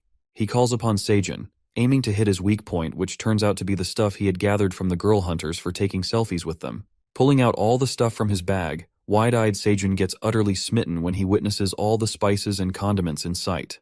While he peeks at them with pleasure, Teo tells him about how he fetched all the spices after taking plenty of selfies with people. Yearning for these spices, Seijun, who seems desperate, pours out salts in his hand and licks it only to be mesmerized by its flavor. Smelling all the spices, he lets out that he missed all these flavors that vanished from his life after he entered the dungeon. As he feels happier than ever, and it seems like Teo smoothly activates his killer tactic, taking advantage of the moment, he requests Seijun to make him the CEO for the next 2 hours. Overjoyed, Seijun picks up the cat in his hands, making him twirl. Out of sheer happiness, he decides to make Teo the CEO for the next 24 hours, while the bunnies inspect all the spices lying on the ground. Later, with all the spices in his reach, a flavorful smoke diffuses across the cave, and it occurs that Seijun is sprinkling spices on his freshly cooked fish. With a flavorful skewer of fish and green onion in hand, the mouth-watering aroma of the food mixed with spices disperses across the cave, waking up the young bunnies from their sleep. All the bunnies appear to be out of their houses. Seijun welcomes them to join him for breakfast, to treat them with his special treat as the skewers get grilled by the campfire. Thrilled, the bunnies catch sight of the tantalizing food, and Seijun mentions to them how he seasoned some with fish with salt and some with pepper to choose which flavor he wants to eat, distributing the snacks among the bunnies. It seems like the white bunnies find the flavor of the pepper too strong as they make disgusted faces, but the black bunny enjoys his snack. Meanwhile, Seijun peeks over at the CEO, who seems to be asleep, and wakes him up for breakfast with a grilled fish in his hand. Waking up to the sight of delicious breakfast, Seijun asks him to choose between salt and pepper seasoning. Offended, Teo makes it clear not to add something weird to the fish. Getting cranky, Seijun then gives him the simple grilled fish which he likes the best, while the cat mumbles that he doesn't appreciate the flavorful seasonings with grilled fish. In the meantime, Seijun and the bunnies get back to work on the cherry tomato field, where he harvests the cherry tomatoes with the dagger and earns plenty of rewards, increasing his familiarity level with harvesting. Presuming that the canine's dagger features not only apply to combats but all skills involved in using this dagger, it turns out that it increases the skill 5% faster, as his skills also increase faster. Impatient to boost his familiarity with the help of the dagger, he becomes super motivated to work hard on the farm, ordering Teo, the CEO, to take these cherry tomatoes. The CEO argues why he should be doing all his and puts the cherry tomatoes in his bag. Seijun, calling himself a president, tells him that he cannot get his hands dirty, making Teo flinch as he qualifies himself as a president. Teo asks him if a president is more senior than a CEO, to which Seijun orders him to get back to work. In that moment, he thinks of an idea after hearing this, saying that he will work hard. With an evil grin, Teo dreams of becoming a president and taking control of Seijun's lap and petting.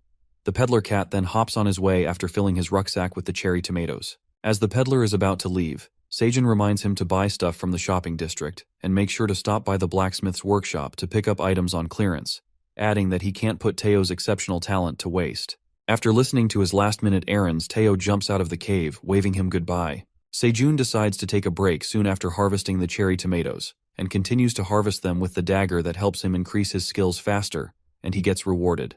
Cutting off a bunch of 6 cherry tomatoes, our guy receives 90 XP points. It is revealed that the magic cherry tomatoes harvested by the dagger dissolve 20 grams of body fat and increase magic by 0.2 magic points for 10 minutes, also boosting energy levels when consumed.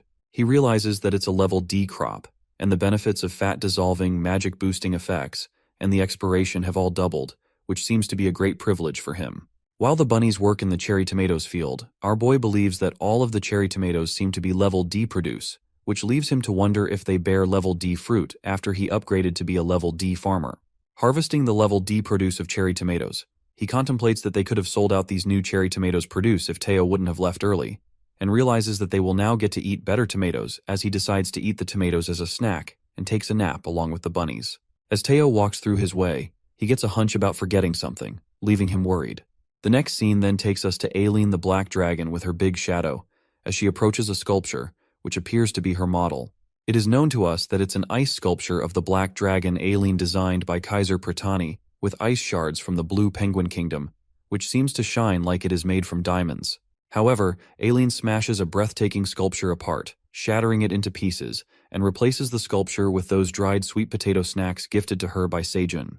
It looks like her storage room possesses magic preservation permanently, so she decides to save the sweet potato snacks in that place, mentioning that it's a gift from her human, Sejun. After that, Aileen gets curious and peeks at Sejun to view his recent activities through her crystal ball, and witnesses him taking a nap with the bunnies. Reckoning that there might be danger around him, she calls herself a great black dragon, planning to monitor the cave surroundings to keep her farmers safe. Meanwhile, our boy who is sleeping peacefully with the bunnies gets disturbed by the admin who tells him to get up immediately, warning him not to take a nap, which indicates danger. At that moment, Sejun and the bunnies catch a glimpse of someone standing above the cave, who is spying on them from above. Panicked, Sejun frantically utters that it's a monster, while the admin orders the baby crimson grizzly bear to get away as it looks at the fruits on Sejun's farm. Suddenly, the baby bear steps on an unsettled rock, stumbling right into the cave. Our guy quickly makes a move and rushes towards the baby bear to save him, and the baby bear lands safely crashing right into Sejun's arms. Thinking that it's a dog, our fellow realizes that a crimson grizzly cub has just fallen into their cave. While holding the baby bear in his hands, our guy reckons that it's the cub of the blue moon monster, but the baby bear seems so cute and tiny compared to the scary parent. The admin scolds him for catching the crimson grizzly cub, but our fella couldn't help but save the poor thing who fell into the cave. Assuming that his mother must be looking for him, the dungeon administrator pressures Sejun to make the baby bear leave and make the crimson cub leave immediately. Our guy tries to reason with her, saying that the baby bear is too small to leave the cave by himself and plans to wait until his mother comes. While the baby bear makes his way into the farm towards the bunnies, the admin warns Sejun that crimson grizzly bears are huge eaters and that the cub might eat all the food on his farm. Peeking at how tiny the baby bear is, Sejun denies the admin, believing that she's being dramatic. The crimson grizzly cub approaches the young bunny, and the black bunny pats him on the head, and they become friends. Meanwhile, the queen honey comes out of her beehive along with the baby bees and catches a glimpse of the red baby bear. The angry baby bees detect a stranger in the cave who is the baby bear and scares off the cub with their buzzing attack, making him run towards Sejun. Our guy stops the baby bees from attacking the bear, making them certain that it's not an enemy, and the cub falls into Sejun's lap out of fear. Muttering that it must have shocked them by the sudden bee attack, he reckons that the baby bear approached the queen bee because she smelled sweet. Sejun then calls upon the queen honeybee, who doesn't seem too happy with the bear, knowing what he wants. The queen bee starts pouring out honey, dropping it into the cub's hand. Believing that the bear must have been drawn by the sweet smell of honey, the crimson grizzly cub is delighted by the delicious honey and craves more as it clings to Sejun, asking for more. But it seems like the dungeon admin is not enjoying any of this as she sends quests to our guy, ordering him to kick the bear out of the cave and offering him one reward. Intimidated, the admin gets furious at the crimson grizzly cub, scaring it away, but Sejun fights her back and tells her to stop being angry at the little kiddo. Arguing how possibly the small bear could eat, the admin makes it clear that she is only trying to remove the cause, which is the baby bear that could lead to his farming destruction. He supposes that now the admin is being mean to that poor little thing. He blames the dungeon dragon for this incident, as she is the one who startled the cub, which made him slip and fall into the cave. The manager admits her mistake, but she demands Sejun to listen to her and make this cub leave right this instant. However, our guy hugs the scared baby bear and mentions that the manager also admitted him into the tower by mistake. Our soft-hearted main character appeases the baby bear, clasping him into a hug. Meanwhile, the bunnies and bees watch this heart-wrenching sight. The admin also looks at him through the magic ball and gives up, telling Sejun to do whatever he wants. Thinking why the admin would be jealous of the cub when it barely eats anything, the administrator finally leaves. Deciding to let the baby bear go when the time comes, our guy informs the kiddo about the scary admin being gone, and the cub finally falls asleep. Watching the adorable baby bear sleep, Sejun lets it sleep in the cave for the night, not wanting to let him go. The other day, as Sejun is taking a nap, the crimson grizzly cub is not in its place, which smells like trouble. As the sleepy black bunny comes out of his house, his eyes are wide open and let out a loud scream, waking Sejun up as lets out what's the matter. Wondering where the cub went, he walks over to the bunnies who are boiling with anger. They witness all their storage food has been scattered all over the place, and the cub has attacked their storage, eating everything they've saved for themselves. Panic-stricken, while the bunnies try to stop the baby bear, Sejun peeks at the storage, finding out that they've lost a third of the sweet potatoes and the carrots, but the cherry tomatoes are safe and sound. The angry bunnies start chasing the baby bear who has eaten all their food and is saved by Seijun. Grabbing the crimson grizzly cub into his hands, Seijun realizes that it got heavier and grew a lot overnight as it was as tall as the bunnies the other day. But he speculates since he is in the dungeon, it's not unusual to eat and grow quickly. Recalling the warning by the dungeon admin, our guy regrets not listening to the admin's order. While he ponders, the administrator shows up again and reveals that the crimson grizzly cubs eat like pigs, and they can consume hundreds of pounds of anything they find edible. Flabbergasted, our fella then apologizes to the admin for not listening to her warning about the cub as he thought that the admin was jealous because he fed the baby bear, but it seems like the admin had other reasons. Nonetheless, the admin accepts his apology and convinces Seijun that his only priority is to let the crimson grizzly bear out of the cave. Our guy agrees to let go of the baby bear, but he gets confused about how he is going to make it happen, and in that moment his brain does something creative. It looks like his far-fetched thoughts have come to life, as he ties the grass onion rope onto the cub, making sure of its safety, and commands the bunnies who are positioned outside the cave to pull the rope as he counts to 3. The grass onion rope is tightly grabbed around the tree, and the bunny gang along with the bees pull the rope with all their strength as they lift the baby bear. However, the baby bear doesn't seem happy about leaving, refusing to go. Asserting that it must get back to the mother, our guy offers some honey to the baby bear, and it finally leaves in peace. While the cub waves goodbye as it enjoys the honey, Seijun and the bunnies take a deep sigh of relief. As he knows that the cub made it safely to its home, he appreciates the bunnies for their hard work. In the meantime, their stomachs start to rumble as they get hungry after such strenuous work, and with all their storage food finished by the sneak attack of the baby bear, Seijun suggests filling their hunger with the only thing that's left, the cherry tomatoes. A few days later, all the cherry tomatoes seem to blossom on the farm. The number of troubling events wreak havoc in their lives. Another trouble comes knocking on their door as Seijun and the bunnies get frightened by the overwhelming guest, which seems to be the crimson grizzly cub along with its mother peeking into their cave. Watching the cub is back with its mom, he thinks that it's the end of life as he assumes that the parent bear is here to eat him alive for kidnapping her cub for a day. Begging for his life, he cries out and tells the bear that all he has eaten are cherry tomatoes, but that is not convincing enough for a bear. The unpremeditated entry of the monster frightens the life out of them, and Seijun anticipates that this is the end, getting reminded of his family for the last time. But these thoughts blow away in a second when the administrator makes them certain that the parent bear is not here to harm them. It turns out that the admin understands what the crimson grizzly bear is trying to say. The admin further mentions that the mommy bear wishes to feed her cub with some honey. Realizing that the bear wants the honey, the red monster roars while the admin interprets that in return for the honey, she offers to keep the cave's surrounding area safe. The red monster lands in her huge paws inside the cave, and Seijun agrees to hand her the honey. However, it seems like it wants Seijun to hop on her hand, as stated by the dungeon admin. Feeling on top of the world, our guy gets on her paw and looks at his baby crops which he had so much fun growing, and waves them goodbye as he finally leaves the cave. Fulfilling his far-fetched dream, our fella finally gets to see the beautiful view outside the cave and peeks at what the real dungeon looks like. Mesmerized, he is astonished to see such a huge land with an aerial view as the bear lifts its hand above the ground. Confused about where that bright light is coming from, the admin unfolds that it's the waypoint. Our fella seems to be filled with wonder as he finds a way to escape the tower by traveling through the waypoint to reach the first floor of the dungeon and leave the tower. Contemplating that he can't travel across the vast barren land all by himself, he wonders how he is going to get there. Our guy holding the crimson cub asks the mother bear to take him to the light. However, it seems like the bear cannot help Seijun as the admin reveals that it's not part of her territory. And on top of that, to reach that waypoint, he must kill 3,000 monsters to pave his way. Flustered by this new information, the admin proceeds that the crimson grizzly bear says that her territory only covers the forest all the way to Seijun's cave, and most monsters don't enter here because it borders a barren land, claiming that she can't guarantee his safety if he gets out of her territory. In the meantime, the bunnies leap out of the cave and the black warrior bunny brings Seijun his backpack for which he thanks him. Meeting again, the cub grabs the black bunny, hugging him tightly while the bunny pats its head out of love. After that, a gruffed voice snarls from the back and Seijun gets reminded of the promise he made with Mommy Bear, handing the honey bottle to the cub. As the crimson grizzly cub showers the poor black bunny as it drools all over him, our boy pours the honey into the cub's paws, and it starts licking it right away. The mama bear seems to be happy after seeing her cub eating honey and sniffs the sweet smell of the honey. Watching the mama bear sniff the honey, Seijun offers her to eat some, but she refuses. The admin translates that the mama crimson bear wants her cub to eat honey to the fullest, and let him have more because there's not enough food around the forest, leaving her cub with stunted growth. Mama Bear further reveals that he grew much bigger overnight in the cave, leaving her to think the sweet honey helped him grow. As she speaks, Seijin and the queen bee are reminded of how the baby bear ate their entire storage food.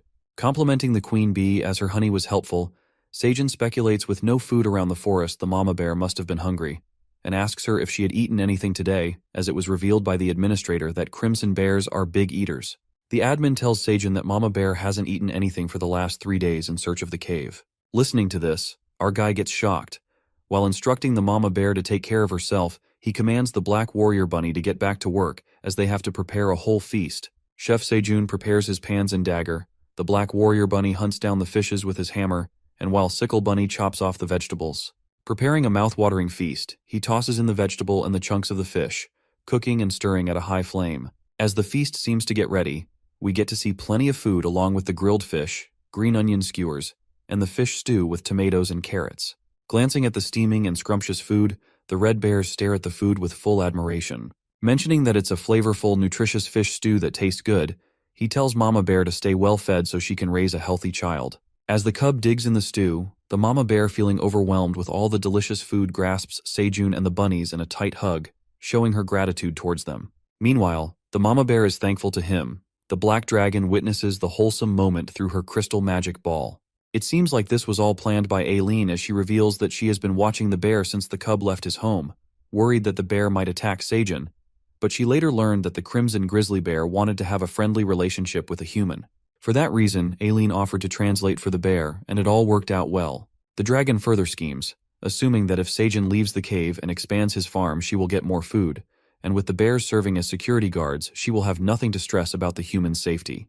Reckoning that she had killed 2 birds with 1 stone, Aileen thinks of her as a genius black dragon.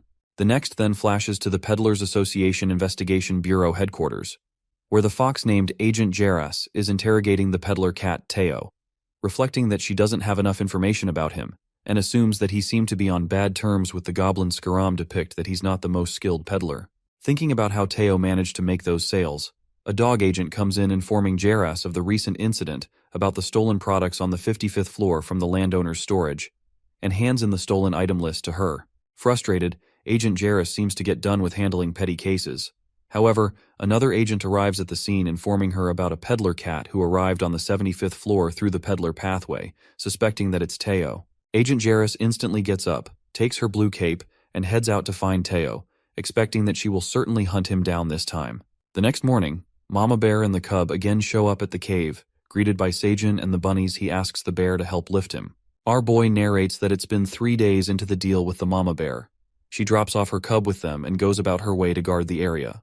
Moreover, they've been preparing to move out of the cave as they settle in a new place. And they've also been cultivating the land, but the soil is not as fertile as in the cave. While Mama Bear sets out to patrol the area, Sejun provides her with food wrapped in green onion leaves to eat while she monitors the area. Analyzing the soil that is too dry and there are way too many little rocks, it seems like the dungeon soil is not suitable for farming. Ruminating about the soil, Sejun witnesses the baby bear playing in the soil as he brushes against the soil, removing the rocks from the way, as the bunnies keep collecting it in the wheelbarrow. Making the job easier for them, our boy rewards the red baby bear with a sweet potato. As the bunnies gather all the rocks, Sejun notices that the cub will be tall as him in a few days, and ponders if they would have lived in the cave, it would have been horrible. After that, our guy begins planting the root vegetables. Given the land is very arid, he plants the sweet potato first, receiving multiple rewards for planting the sweet potato root.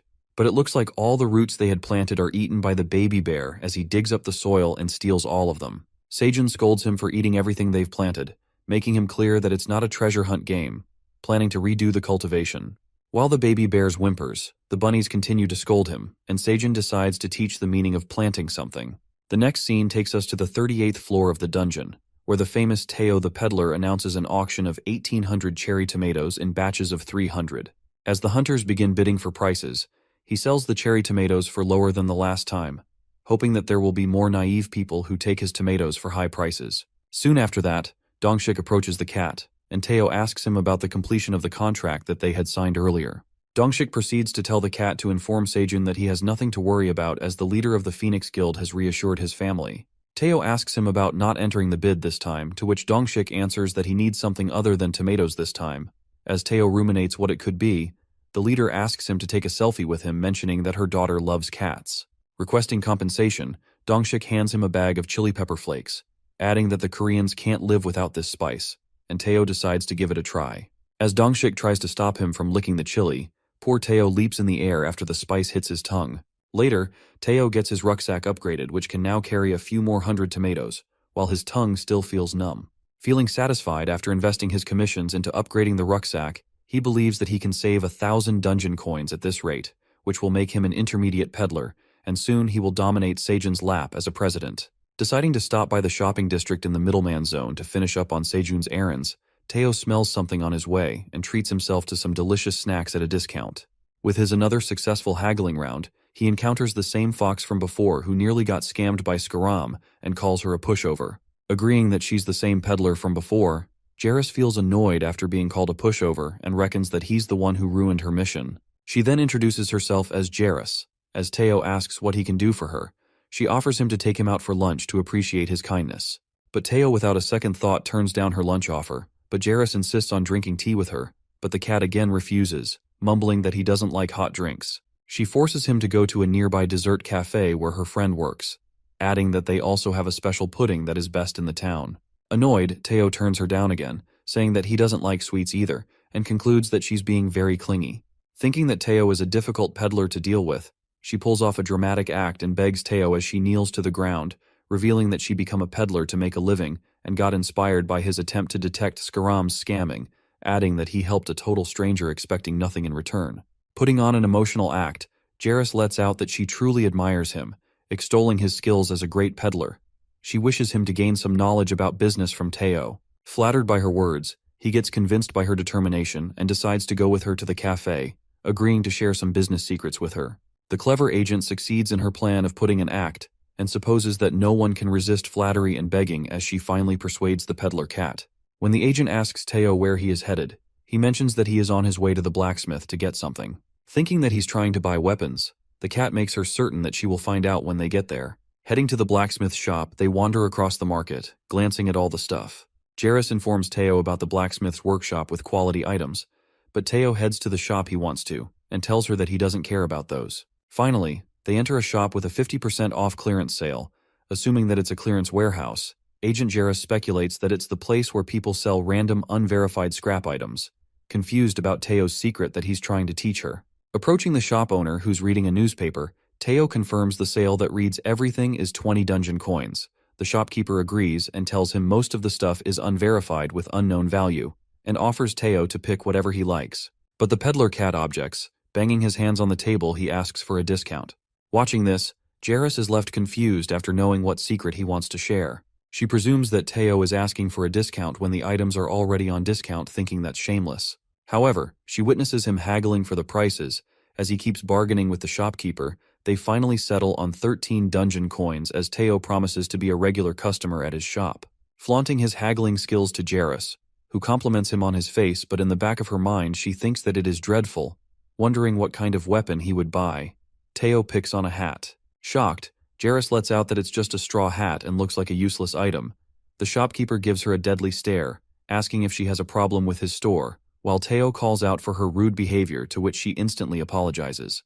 Taking the straw hat as he seems to like it, Teo gets reminded of Sejun, who told him to choose whatever he wants. Departing from the clearance warehouse, Teo, after sharing his secret with her, pats on her shoulder, wishing her luck with the peddling career, and waves her goodbye. Assuming that she would look suspicious if she followed Teo, Jairus decides to call it a day.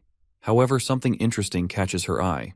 She catches a glimpse of Teo's straw hat that looks similar to the item she saw in her office among the items that had gotten stolen from the landowner's storage on the 55th store of the dungeon, and sets out for her job. The next scene takes us to the cave, where we see Sejun shaking off the carrot seeds and collecting them sooner than expected. Recalling that the cub had eaten half of the carrots that they had stored, which made the bunnies anxious, he plans to plant half of the seeds in the cave and half of them outside in the dungeon. Meanwhile, the young bunnies collect the fish in the wheelbarrow. Our guy wonders if it's already time to eat, and he asks the bunnies about making fish soup for lunch. Asking Sickle Bunny to cut the fish into pieces, he concludes that Mama Bunny has lost her appetite lately, and goes on to get some fresh tomatoes. Harvesting 10 cherry tomatoes at once, Sejun gets leveled up, earning plenty of rewards with the new effects added to his harvesting level, presuming that he can now even harvest higher level products with a small chance. Excited to try the tomatoes, he thinks about his skills, but gets called upon by the bunny couple to join for lunch. Leaving all the distractions, he sets out to make lunch. Preparing the healthy fish soup for the pregnant wifey bunny, our guy makes a delicious healthy fish soup. It is revealed that the healthy fish soup is a bowl full of Sejun's love of the mama bunny. This bowl contains boiled fish, gently boiled in a carrot and green onion broth, and the clear, warm broth leaves a pleasant flavor. Taking care of the expectant mother, our guy advises her to eat well and take care of herself as a mother, assuring the bunny couple that they will handle all the farming. Assuming that the due date is coming soon, Sejun asks the black bunny if he's excited to meet his future siblings, to which he happily nods. As the baby bear sneaks up from the cave at the perfect timing, our guy takes all the prepared food outside to eat along with the bunnies, and thanks the sickle and wagon bunny for their work on the cave farm. Revealing that Mama Bear helped them build a manual elevator using a big rock as a pulley, our guy ties the food box through the green onion rope. He wraps himself with the rope while the baby bear pulls the rope using the rock as a pulley. Narrating that their day starts with breakfast, as the cub pulls them out of the cave with the pulley, he is still astonished by the massive rock that Mama Bear delivered, and it made their escape route from the cave easier. Our guy then appreciates the baby bear for his hard work, and it seems like the cub had grown taller and stronger as he ruminates that he pulled him out faster than the other day, supposing it because of the amazing breakfast he had brought with himself. After that, Sejun offers roasted sweet potatoes to the cub, and his eyes are filled with admiration. Our guy speaks out that he had saved some sweet potatoes for him after dinner, which pissed off the admin. The baby bear tosses the whole roasted sweet potato into his mouth. He stares at the last sweet potato, grabs it into his mouth, and rushes towards the ground. Confused about this weird behavior of the cub, Sejun wonders what he's trying to do, but the crimson grizzly cub digs up the soil, placing the sweet potato to plant it. While Sejun and the bunnies watch the baby bear planting roasted sweet potatoes, which the cub seems proud of, they all burst into laughter, tripping to the ground. Sejun clarifies that not everything can be planted, and cooked stuff doesn't grow anyway. Asking the cub if he wants more sweet potato, Sejun reflects that he hasn't had a good laugh in a while. Having a joyful moment, he suddenly steps his hand on something, and it seems like someone has planted dead fish into the soil. Terrified at the sight, Sejun and the bunnies are scared stiff when they see the dead fishes lying on the field. Our guy commands that they have to catch up to work, while the gloomy cub sits in the corner. In the cave, as the beehive seems to be populated with the bees, the queen poisonous honeybee holds something in her hand and seems worried about something. The next scene takes us to the dungeon, where the baby bear, who seems to be in a fighting mood, prepares to strike the black bunny who's standing with the hammer in his hand. It turns out that they're playing around. As Sejun stares at them, he wonders if they're training or playing, while the chunky wagon bunny carries the tomato juice in its wheelbarrow. Drinking the tomato juice, our guy thanks the wagon bunny for the juice as he was feeling thirsty, and while drinking he watches the baby bees flying out of the cave, and it appears that the poisonous honeybees are heading out for patrol. In the meantime, the poisonous queen honeybee emerges from the cave, and it seems like she is holding something in her wings. Watching the queen bee coming out for patrol, he thought she was reproducing. At that moment, the queen bee keeps something in Sejun's hands. As he takes a guess at what it could be, the queen bee along with the other honeybees set out to patrol the area. As our boy opens up the thing the bee had trusted him with, it happens to be the queen's poisonous honeybee's cocoon. It is revealed that the larva that only ate royal jelly by mistake will soon turn into an adult queen bee, and it appears that 10 days are left until the larva completely transforms into a queen bee. As Sejun stares at the larva, he realizes that it's a queen bee, which leads him to the conclusion that the hive isn't fully established yet. The boy then narrates that the premature birth of a larva that will soon transform into another queen bee could lead to the risk of her unstable base. Knowing the reason that the bee has to save her hive, our guy determines why the queen bee had given up on her baby cocoon. Holding the cocoon, our guy then decides to keep it safe and eagerly waits for it to turn into a queen, as he feels delighted to meet her soon. Later, Teo, who seems thrilled to be back at the cave, dances his way through the cave. Upon reaching, he witnesses something terrible. He catches sight of the red baby bear who is positioned right above the cave holding Sejun's backpack in its mouth. Frightened, Teo freaks out and assumes that the bear has killed Sejun. He sadly clasps onto the ground and recalls that he felt something strange as he left the 38th floor. Breaking down into tears, the poor cat had rushed to the cave as fast as possible, only to get the news of Sejun getting killed by the bear, and got furious as he couldn't even use up his remaining CEO hours. Leaping towards the baby bear with his sharp claws as Teo decides to take revenge from the red monster for his lost lap, our fella appears from behind and welcomes Teo back as he returns to the cave. Startled, Teo calms his nerves down. Bouncing back to the ground, the cat rushes towards Sejun in anger, surprising him with an unpremeditated cat attack. Worried, Teo asks him if he's alive and analyzes his lap, wondering how he made it out of the cave. As our poor guy holds onto a green onion rope on the verge of falling, the cat clings to his leg. Curious about all the things that had occurred while he was gone, Teo grabs his cheeks and asks him to spill everything about that crimson grizzly bear. Sejun then proceeds to explain the strange turns of unexpected events that had happened over time. Starting with the crimson grizzly bear, he asserts that this cub accidentally fell into the cave, concluding that now his mom is helping them to keep the cave, and in return, he agrees to give honey to the baby bear. Teo takes a sigh of relief, mumbling that he thought that Sejun was eaten alive by the baby bear, to which our guy understands the situation, given his huge size. Supposing that it's hard to speak the whole name of the baby bear every time, our guy decides to call him by his name. He requests Teo for a favor to ask the baby bear what his name is, to which he reveals that the cub doesn't know his name because he is just a little kid. Given that, Sejun plans to give a temporary name to the baby bear, and a good idea sparks in his mind. He decides to come up with the weirdest name and names the cub Be because he keeps crying. Listening to this creepy name, Teo and the bunnies stare at him with utter confusion, and Teo breaks the silence, letting out that he's not creative at all. But it seems like Sejun likes the idea, as he scratches and tickles the baby bear calling him Be, and he seems to love it as well. Jealous at the sight of Sejun playing with Be, Teo yells out and forces him to peek at the stuff, adding that he has completed all the missions and sold out on the magic cherry tomatoes. Asking Sejun about the amount of time he would give to Teo to be CEO, our boy utters that he would give him 38 CEO hours, adding unused hours from the last time. Delighted, Teo feels like the happiest cat and is determined to use all his CEO hours this time. Relaxing on the president's Sejun lap as he pours the treat into his mouth, the baby bear takes a mouthful of Teo's treat. Enraged, the cat gets out of control as he vehemently shouts at the poor baby bear for licking on his treat and snatching his CEO hours on Sejun's lap.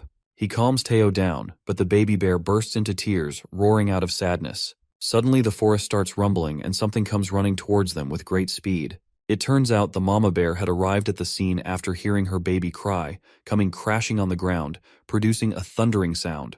The loud roar scares the hell out of them, as the mama bear lands on the ground to save her baby, assuming that it's in danger. The furious mama bear gives them a deadly stare, as she seems to go stark raving mad after hearing her baby cry, roaring in her thundering voice. Poor Teo trembles with fear as he watches the angry bear standing in front of him, which frightens the life out of him. He introduces himself as a peddler, and tries to make the mama bear clarify there was a minor misunderstanding between him and her son. Hopping mad, the mama crimson grizzly bear opens her mouth wide open with sharp teeth and lets out a piercing shriek.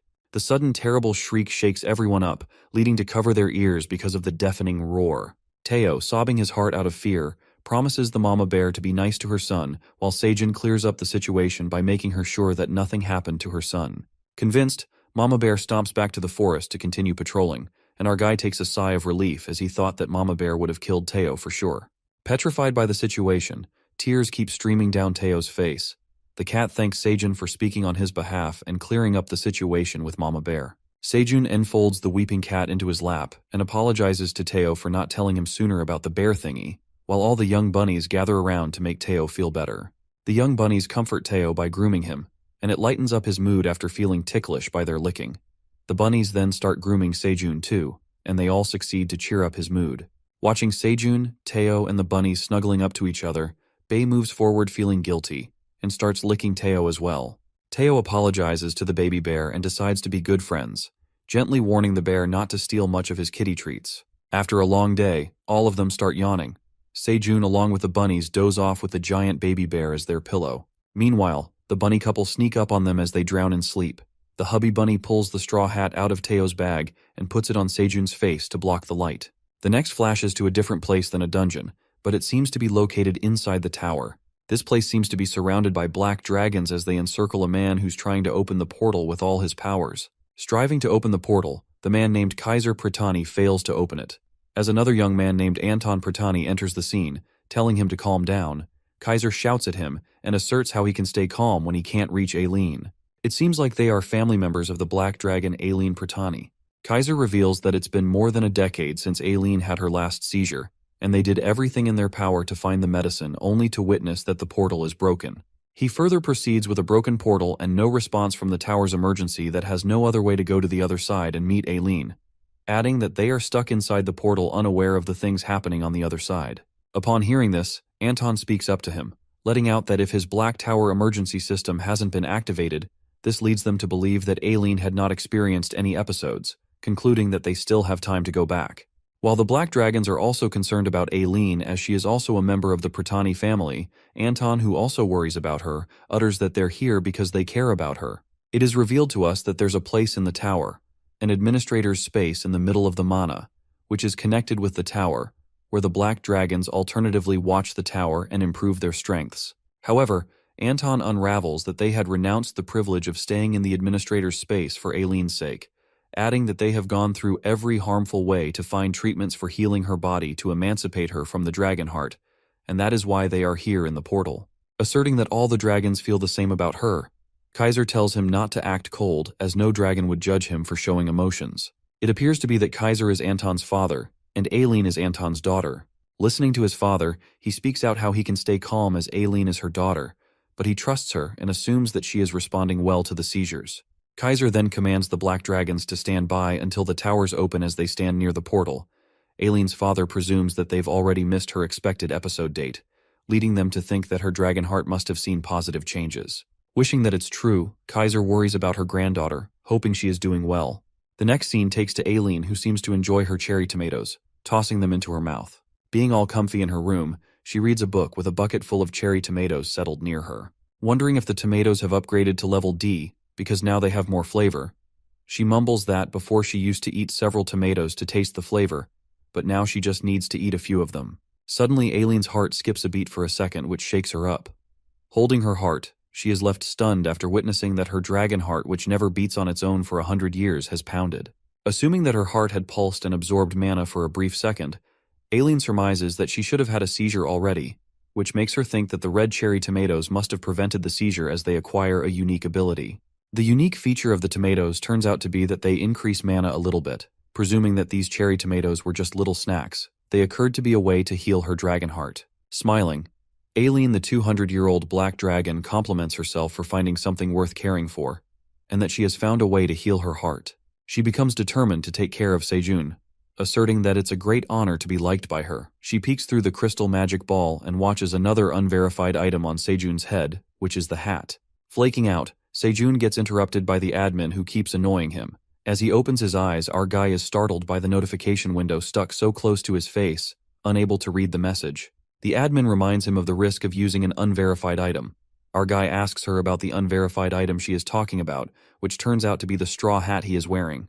The daddy bunny points to Sejun that he picked it out from Teo's rucksack, ruminating that Teo has bought an item. Our guy wakes Teo up, but it seems like the cat doesn't want to leave the comfort of Sejun's lap. Laying Teo down on the baby bear, the admin mentions that it's a farmer straw hat, while Sejun reads all the descriptions he gets to know the great features of the hat helpful for farming, and implores the admin to tell him about the item's requirement. Advising to inspect the item first, our guy asks the admin to send him the quest to inspect the item.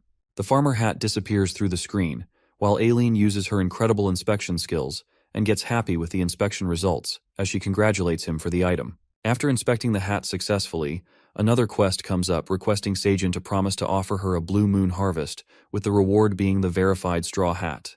Thinking that the next blue moon is approaching, and now that his farm has expanded, he can surely offer a blue moon harvest.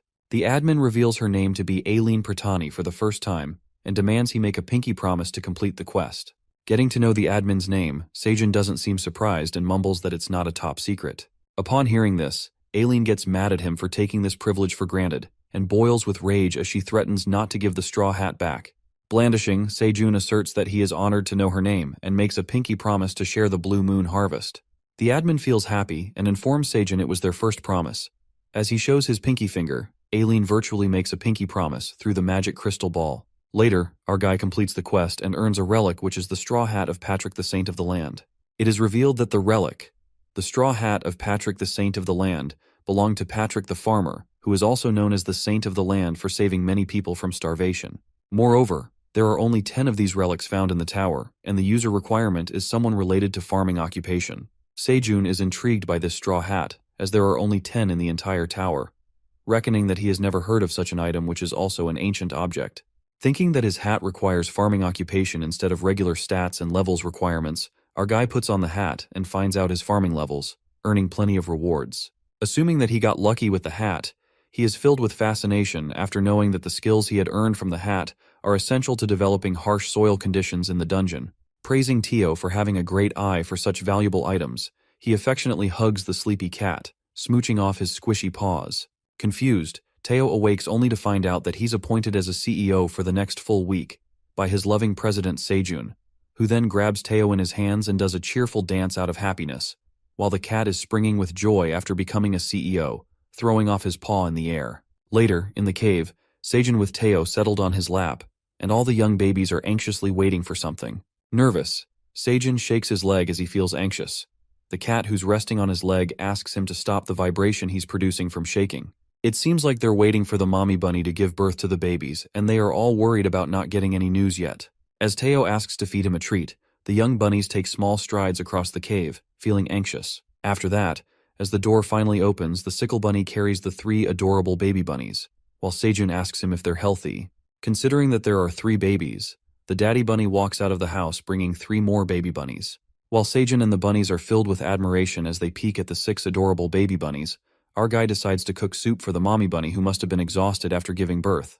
Congratulating the bunnies, Teo walks forward and is delighted to see the babies as he stares at them with eyes full of love. Glancing at the adorable babies, Sejun informs Teo that he's now an uncle to the baby bunnies and tells him that he will do a great job. Overwhelmed, Uncle Teo takes out his treat from under his cape and shares it with the babies. But Sejun stops him, asserting that they're too small to digest the treats. However, the clever president finds out that Teo has been hiding some treats. Guilty of his behavior, Teo tries to reason with him, saying that these treats are for emergencies. But our boy decides to forgive him on the special day. It is known to us that outside the cave, someone has entered into the 99th floor of the dungeon through the waypoint portal. It appears that they are dangerous dungeon monsters who have come to fulfill their hunger and claim everything on the barren land that can be eaten as the blue moon is approaching soon. This command is given by the Ox King, who is the monster of the 99th floor of the dungeon, who is ordering his warriors to seek everything they find in their way. The next scene flashes back to the cave, where Sejun along with all the bunnies and bees work on the farm, as Teo looks after the baby bunnies. The next day in the cave, the farm seemed to expand and thrive when Sejun peeks at the cherry tomato field, witnessing plenty of more flowers grown in the field. With the field blossoming with flowers, our guy figures out how he gets a 50% yield boost. Presuming that it's his 7th blue moon in the cave, he notices that Mama Bear and her cub haven't visited the cave, thinking they must be preparing for the blue moon too. Finishing things up at the farm, as he also gets things ready, he catches a glimpse of Teo taking care of the baby bunnies as they run near the campfire. Uncle Teo instructs the babies to stay with him as everything is dangerous. Having no idea that Teo is a good babysitter, Sejun asks Uncle Teo about his babysitting life, but the cat seems to be exhausted already, adding that it's fun and proudly calls himself the best uncle. But it seems like Sejun and the bunny couple had tricked the poor cat into babysitting. As Teo walks over carrying all the baby bunnies on his back heading for an adventure, Sejun tells him to come back before dinner. Meanwhile, the blue moon is about to begin. The bunnies shut the doors of their houses. The bees get into their beehive. Sejun packs all the stuff in his backpack wearing a blanket, and Teo decides to save himself from the blue moon energy in his rucksack. Questioning if he will fit in there, Teo answers that his rucksack is big enough to make it a sleeping bag, mentioning that other rucksacks are as big as mansions. Getting to know about his super handy rucksack, Sejun hands in something important to the cat to hide it in his rucksack until the blue moon ends. It turns out that our guy had trusted Teo with the queen bee's cocoon, and the cat makes sure to keep it safe in his soft fur. At that moment, the blue moon begins, and Sejun hides in the corner of the cave. Suddenly he hears a very loud shrieking. Supposing that the noise sounds like cows passing by the cave, he gets scared and puts his earmuffs on. While the blue moon rises, he looks over at his farm and realizes that there are plenty of tomatoes with blue moon energy this time, and gets even more delighted when he watches over the cornfield that also seems to get the blue moon energy, and prepares himself for a plentiful blue moon harvest. Soon, the blue moon ends and Teo inspects outside the cave and informs Sejun about the clear situation of the dungeon. As Sejun lifts himself by the pulley, the cat speaks out that it would be better to come out of the cave when the bears are around, mentioning that it's still dangerous out there. Realizing that monsters passed by the cave during the blue moon, Sejun mutters that he needs to check the field and will come back after taking a glance, as he also has to harvest the blue moon crop. However, Teo couldn't stop himself from joining the president. As they made their way to the fields, they witnessed big monster footprints on the land, which had destroyed their sweet potato field. Reckoning that the monster must be powerful for how deep the soil they dig, our guy figures something out and rapidly climbs on the big rock. Reaching up, he hastily kneels to check something with the soil, grabbing the soil in his hands. Our guy finds out that the dungeon soil is not as dry and barren as it used to be. The soil has become more moist and sticky, making it perfect fertile soil. Never thought of finding such a fertile layer underneath the dungeon's soil. Our guy manifests to bring the barren land back to life with the fertile soil. Planning to overhaul the land completely, Sejun gives it a thought and utters that they have no machinery like forklifts or tractors to make their work easier, and they cannot burden the shovel bunny to handle all the work by himself. In the meantime, the notification befalls from the admin, asking Sejun what he is doing up there, who seems to be going back to the cave. The admin warns them to be careful of the monsters, as with the blue moon gone, the territorial boundaries are blurred, instructing them to move back to the cave. Our guy then greets Aileen and asks about her well-being. She responds that she seems to be doing well and tells Sejun to take care of himself first as the farmer. As the admin seems to care much about him, our guy gets the hint that she's waiting for her promise to be fulfilled. He informs Aileen that there are plenty of blue moon tomatoes today. Landing in the cave, Teo seems to be tired and goes to sleep, while Sejun heads to the cornfield and catches a beautiful sight of fully grown corn filled with blue moon energy. It seems like Sejun has harvested a health corn with blue moon energy, and it increases health by 0.1 point when consumed. Admired by the sight of that health corn, Sejun realizes that it's a level D crop which boosts stats twice as much as level E do, and is about to take a mouthful of that delicious corn, but gets interrupted by the admin who's waiting on her cherry tomatoes. Fulfilling his promise, Sejun plucks out the blue moon cherry tomatoes, offering 5 of them to the admin. Aileen receives her blue tomatoes, mumbling that if the regular tomatoes made her dragon heart beat, the blue moon tomatoes might be more effective, and eats all the blue cherry tomatoes at once. Amazed by the delicious flavor, Aileen focuses on her mana flow, and eventually, her dragon heart pounds again, skipping a beat. But before she could process anything, it seemed like the dragon experienced a seizure as she collapsed on the floor. Later at the cave, Sejun harvests the blue moon corn and boils it in the pot that Teo had bought from the market. As the pot rattles with the corn boiling in it, our guy walks through the steaming corn. He puts the leaves to dry on wooden sticks to make silk tea leaves out of it, finding another drink option to enjoy. While the bunnies are greeted by him, Sejun asks the daddy bunny about the little kiddos who seem to be napping with their mommy. Planning to share the blue moon corn with the bunnies as it cooks, our guy shows the plentiful blue moon harvest to them. However, the kind daddy bunny tells Sejun to eat the corn by himself and they will eat the cherry tomatoes. But the young bunnies are disappointed after hearing this, frowning at them from the back. Appreciating the daddy bunny's kindness, our guy feels bad for not sharing the corn with the bunnies and decides to harvest the corn to enjoy them together for dinner. Finally, the delicious steaming corn seems to be done. Sejun holding the steaming hot corn and mentions that it must taste good since its level D produces and contains blue moon energy as well. Meanwhile, the bunnies eat the blue cherry tomatoes, enjoying them to the fullest. Daddy bunny takes 2 of the cherry tomatoes for himself and the wifey bunny to eat them inside. As Sejun takes a bite of his corn, he falls in love with its sweetness, letting out that each kernel is bursting with flavor, and the more he chews on it, the more sweeter it gets. While he's munching on his corn, the young bunny stares at him desperately. Eating the entire cob, his health increases by 0 points. One permanently tosses the cob into the blazing fire. After eating, Sejun and the bunnies are all stirred up to harvest the corn and head to the cornfield. Our fella begins harvesting the corn as they seem nice and ripened. He plucks out the corn and reads the status window of the health corn, asserting that each corn dissolves 20 grams of body fat and increases health by 0.2 points when consumed. However, when eaten by a non-awakened, each dissolves 20 grams of fat and improves skin elasticity. Reading the benefits, he ruminates that his mom would like this health corn as it improves skin elasticity. Thinking that he should send some for his harvest to his family with his regards, Mama Bear with her baby arrives at the cave, and Sejun greets them. Coming out from the cave, our guy asks them about their well-being and offers the cub some honey, as he must have been hungry for not eating anything all day. As the cub seems to enjoy the honey, the crimson grizzly bear looks at her baby with satisfaction, and Sejun fetches some grilled fish for the mama bear. In the meantime, Teo comes out of the cave and seems to be heading out for work. Sejun asks him to get more sleep, but the cat refuses to waste time and speaks out that he's a professional peddler now. Appreciating Teo's strong work ethic, the cat hops onto Sejun's leg and requests to get a ride to the peddler pathway. The baby bear clenches Teo's cape by his teeth while the cat hangs from his mouth like a clock string. The mama bear and the cub drop off Teo to the pathway, and Sejun plans to repair the field. The next scene takes us to the Ox King, the monster of the 99th floors, who seems frustrated and furious with the warriors as they collect nothing but clay which is not edible. Not finding a single thing in the dungeon, one of the warriors lets out that the land is barren and there's nothing left to eat. adding that they haven't seen green leaves in their territory for ages. The Ox King speculates that they used to have so much to eat, but now all they are left is clay, and gets disappointed. The Ox King ponders about this situation, unraveling that this land used to be a fertile green plain. It is revealed to us that the monsters of the Black Towers are the most powerful warriors defending the 99th floor waypoint. Adding the oxen must make up for the energy loss caused by intense exercise during the blue moon, or else they have to suffer from muscle loss.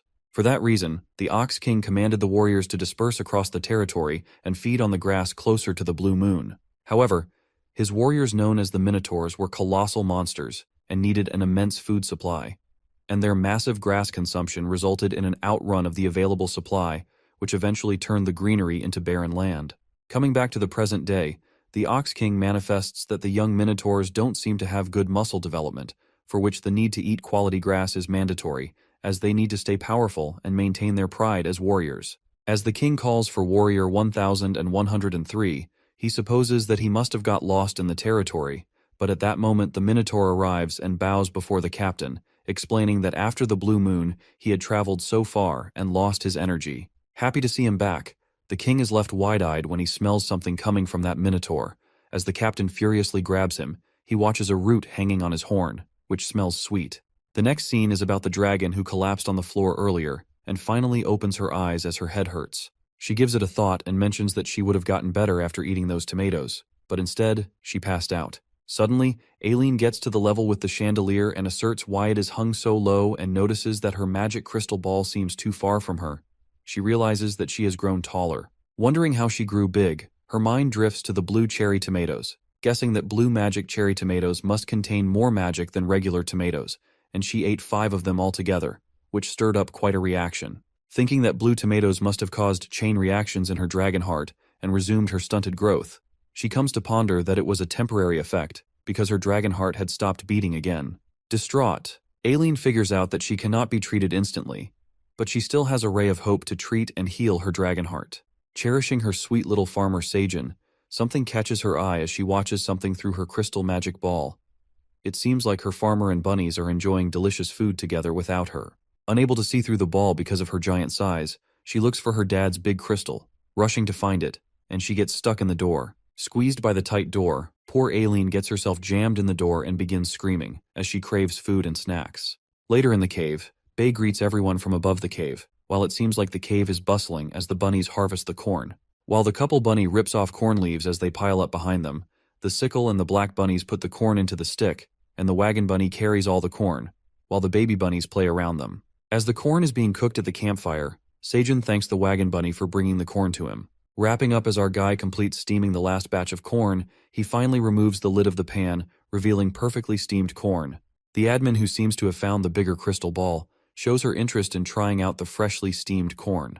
Pouring out the corn on the green onion platter, Aileen sends a new quest asking him to share 1 cob of corn with the hungry admin. It seems like our sweet guy already thought of sharing the corn with her, and lets her know that he's grilling corn and will offer her one of that too. While the admin feels happy and waits for corn, the young bunnies carry the grilled corn to put them in the corn platter. Thrilled by the sight of scrumptious steamed and grilled corn, Seijin puts the seasonings on the grilled corn Teo had bought last time, thinking that it would have tasted better with butter. Chef Seijun grills the corn like a pro, coated in sugar, then sprinkles grated Parmesan cheese on top as he reckons who would have thought of bringing cheese to the dungeon, and not forgetting the most essential red chili pepper which he finds out sneaking into Teo's bag after finding the straw hat. Contemplating how Teo could not tell him about the red chili, which is such a treasure, he thinks of taking his job as a CEO, but manages to forgive him. Sprinkling the final ingredient, the grilled corn on the cob is ready to serve, seasoned with sugar, Parmesan cheese, and red chili pepper obtained from Teo's business, adding the flavors that are addictive.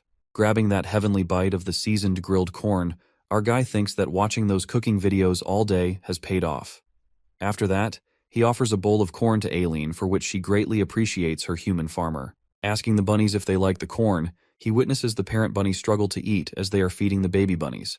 To help the parent bunnies, our guy takes off the corns of the cob from the spoon into a bowl so that the babies can eat on their own, and tells the parent bunnies to enjoy their meal now while he can watch over the little ones. About to take his first bite of the corn, he burst into laughter after watching the baby bunnies play with their corn. Diving into the corn bowl to eat, they drench themselves into corn. After a good laugh, our fella helps the babies to take off the corns, feeling exhausted after realizing that it's not easy to watch kids and misses the CEO as he used to handle the babysitting. The boy then narrates in his survival diary how they enjoyed the corn harvest. The next scene takes us to Phoenix Guild's temporary base on the 38th floor of the dungeon, where the hunters seem to be eagerly waiting for the peddler to come, muttering that he's taking too long. Wondering if something happened to the cat, a hunter questions his member about why he's buying tomatoes as he already got them for his girlfriend. To which the boy spills the reason for buying tomatoes, which seems to be that rich people outside the dungeon are trading those magic cherry tomatoes at hefty prices. They're offering 500,000 won for each, adding that they should capitalize on this before the other hunters get to hear about it. In the meantime, Jessica lets out that they soon have to leave the mission downstairs, or they will run out of supplies and also have to report to the guild. To not further delay the mission for Teo, the leader of the guild instructs the team members that he will stay for the auction because he knows the peddler well while the others leave for the mission. As the guild member leaves, it appears that Dongshik and Suha have stayed behind, waiting for the peddler. Dongshik is surprised to see Suha, as he thought that Jessica wanted to stay, but it looks like she has met her weight loss goals. Asking Suha if she's here for the auction, she reveals the real reason for staying, and it turns out to be Teo's squishy paws. After that, the scene flips to Teo, who reaches the peddler pathway on the 60th floor of the dungeon. Watching a huge tree, the peddler presumes that this pathway always feels the widest, as it leads up to the sky. Getting in line for the identification check for the peddlers, Teo checks himself in as a rookie peddler, and asserts that he would like to use the regular peddler pathway that leads to the 30 floors of the dungeon. As Teo makes his way into the peddler pathway, it seems like some wolves are furtively following him. It appears that the Silver Wolf clan is sneakily stalking Teo. Peeking at the montage made by the blacksmith, they recognize Teo, who had bought the straw hat. But the wolves speculate that the montage looks nothing like the cat peddler, despondent by the zero artistic talent of the blacksmith. The Silver Wolf, Elko, notices the cat doesn't have the straw with him, but Elki, the fellow wolf member, speaks out that he would never carry the hat in his hand, so it must be in his rucksack. As Elki asks them about Greed, the landlord, why is he looking for his straw hat, which is nothing special? Elka, who is the head of the Silver Wolf clan, commands him to do what is told, because they're the best free dungeon company, and only act on what their clients want them to do. However, Agent Jarrus, who is also furtively following Teo, witnesses the Silver Wolves and figures out that it is the straw hat that Teo had bought the other day, speculating that it must be important enough to hire mercenaries to do the job. Agent Jarrus lets the wolves follow Teo and move along behind them through the peddler's pathway. The next day, as sunshine beams over the dungeon, Seijin narrates that they've been repairing the dungeon field above the ground that was ruined during the blue moon. The bunnies and the crimson grizzly bears work on the field to remove the pile of dirt promptly. After the field is repaired, our guy decides to plant the new seeds he had bought, and it appears to be the peanut seeds, recounting that they had harvested the rest of the corn this morning and upgraded to level 16. Moreover, there is a slight change in the seed store as well. When Seijin taps to buy 1,000 peanut seeds for 5 dungeon coins, he surmises that these can recover the fertility of the soil, and the peanuts can also grow well on the barren land. The purchase of the new seeds upgrades him to the next level in the seed store, going from rookie to the ordinary level, where he will be shown 4 different types of seeds.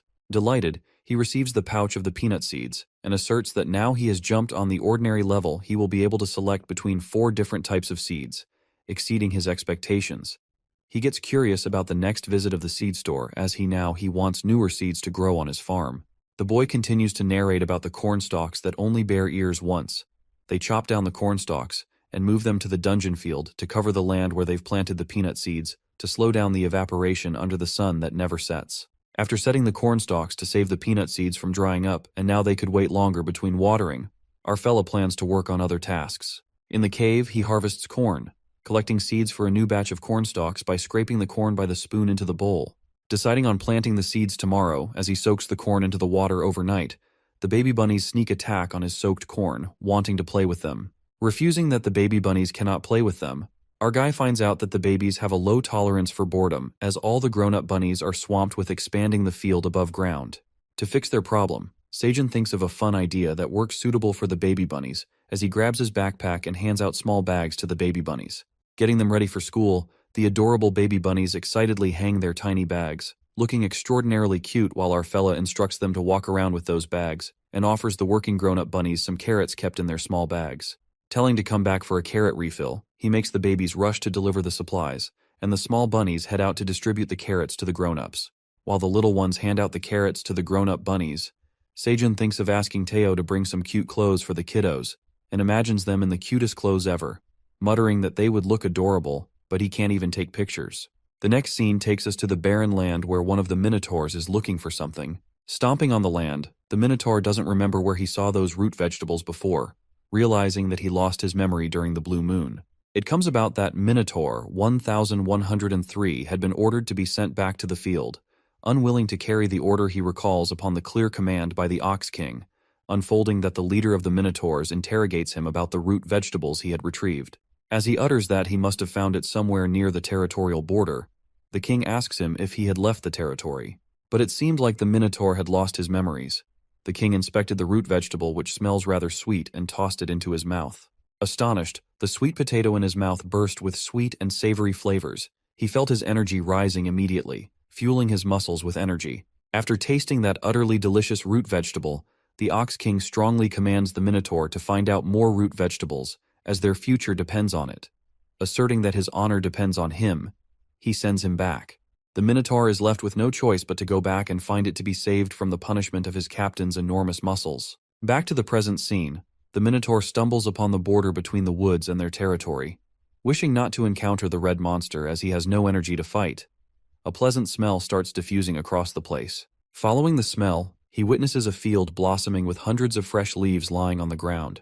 Delighted by these fresh, scrumptious leaves, the hungry warrior couldn't resist and started munching on the leaves right away, collecting all the leaves from the ground to take back to his territory, mumbling that the captain would love this. Suddenly, the crimson grizzly bear gets the hunch of an outsider roaming around the fields, rising to patrol the area, while the dungeon dragon is relaxing in the grown-up spa that she is finally big enough to use, recalling that it used to be deep for her. Enjoying her self-care routine, Aileen's precious self-care moment is interrupted by the red bear as she asks the admin to help her. Grasping the matter of the situation, Aileen wakes the farmer up, immediately alarming him about the traces of other monsters found near the cave by the crimson grizzly bear. As they move out of the cave, they witness all of their corn leaves and green onion leaves have disappeared from the field, and our boy is shocked by this raid from the monsters. Later, Teo seems to arrive on the 38th floor of the dungeon, greeting the guild members. The next scene takes us to the field, where Seijin is left bewildered after knowing that some kind of monster has broken into their farm field and taken everything. Recalling that he didn't hear a thing at night, the admin interprets for the crimson grizzly bear, who confesses that she suspects a monster with horns. Ruminating that they were the same monsters who dug the holes on the field during the blue moon, he noticed that they only took the leaves while the seeds were still in their place. Thinking that it might be a problem, Seijin decides to bring more tomato and green onion leaves to cover the peanut seeds. Assuming that now they should stay more careful and prepared, the admin elucidates that Mama Bear will be expanding her surveillance area, which our guy thinks is a great idea, and advises the bear to be cautious and take care of her health and safety. Realizing that they need to protect themselves, the crimson grizzly bear stomps back to the forest to patrol the area. Later, the bunnies fetch the queen bee cocoon resting in a comfy green onion basket with a soft pillow in it. They draw out the basket with the help of the pulley. Seijin reckons that the queen bee cocoon will be coming out of her pupa soon, so he asks the bunnies to cover for him and the cocoon as they create a deck chair and a patio kind of umbrella for a sunshade so that he can watch the queen bee come out. It is revealed to us that the first thing the bee sees, she considers it her master. In addition, the population of the poisonous honeybees has grown to about 200 swiftly. Thinking that if the new queen bee grows another colony, the bee population will increase in no time, leading Seijin to believe that they will be strong enough to keep their territory safe. Looking forward to meeting the queen bee, he begins to feel sleepy as his mouth opens into a big yawn, and he dozes off while thinking if he should give a sweet potato flower or a tomato flower to the queen bee when he meets her. Nodding off, the cocoon kept beside him starts to make movements, as the big bright light beams from inside the cocoon as it hatches, and the newborn queen honeybee comes into existence. It appears that she is Queen's poisonous honeybee junior. She peeks around, begins flapping her wings, and sits on Seijin as he flakes out. The first thing she peeks at is our fella Seijun, and the queen honeybee registers him as her master. Delighted by the flowers our guy grasps in his hand, she seems to be fond of the yellow tomato flower. While she holds the flower, the queen poisonous honeybee, who is the mother of the junior queen bee, encounters her.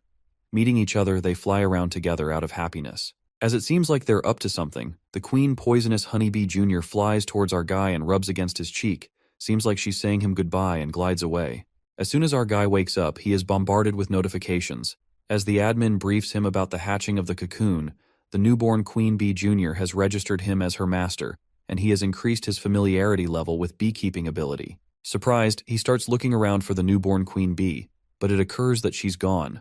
The next scene takes us to the monsters of the 99th floor.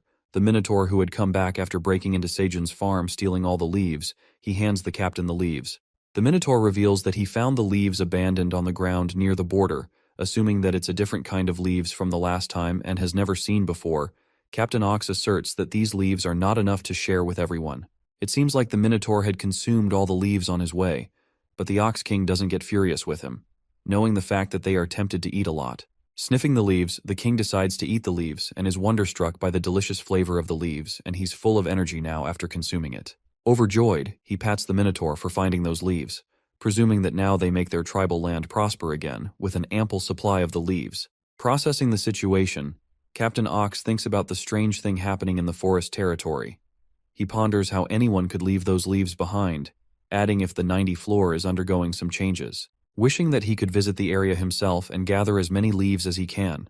But the captain cannot leave the waypoint without knowing how much yield to expect. But he seems to have an idea and commands the same Minotaur who brought the leaves to find the exact source of the leaves, instructing him to inspect every single possibility.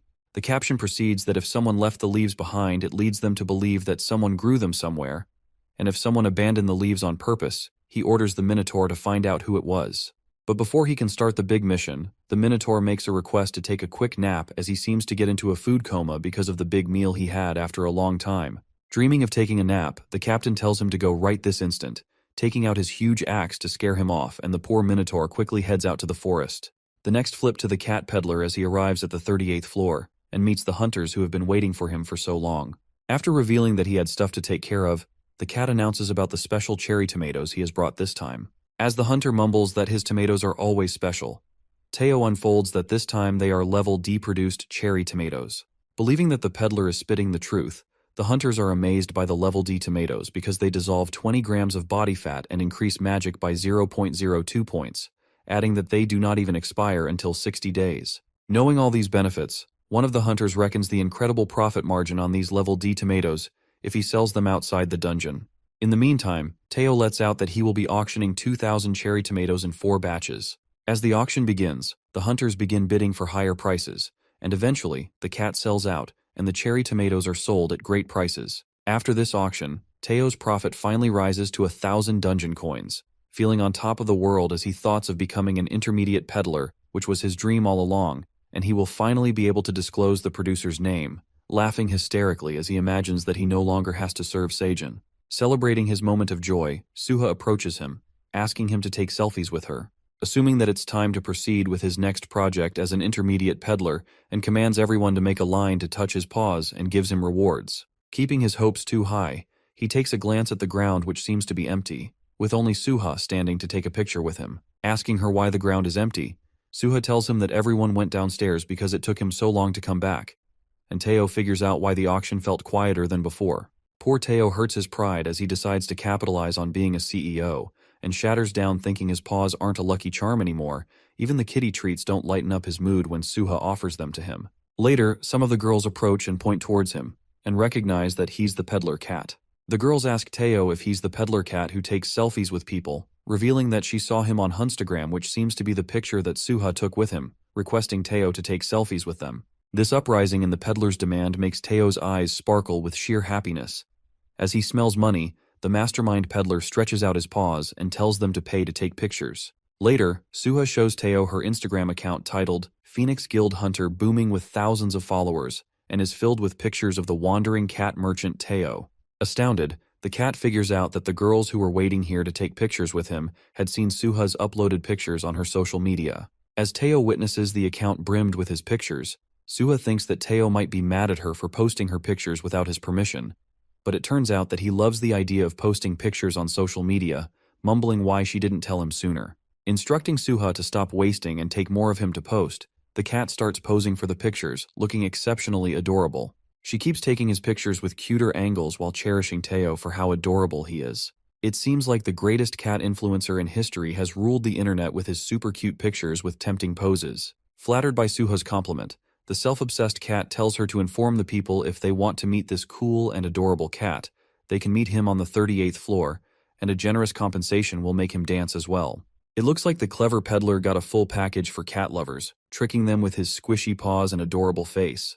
Exhausted from all the posing and pictures, Teo makes his way back to the cave and starts grooming himself to look neater in the pictures for the next time. Imagining his paycheck growing and dreaming of aiming for the president's position, someone messes up his perfectly neat hair. Wondering who it is, Teo confronts the terrifying silver wolves hindering his way. Horrified by the sneak attack of the wolves, chills are sent down his spine as the helpless cat is surrounded by big scary silver wolves with no escape route.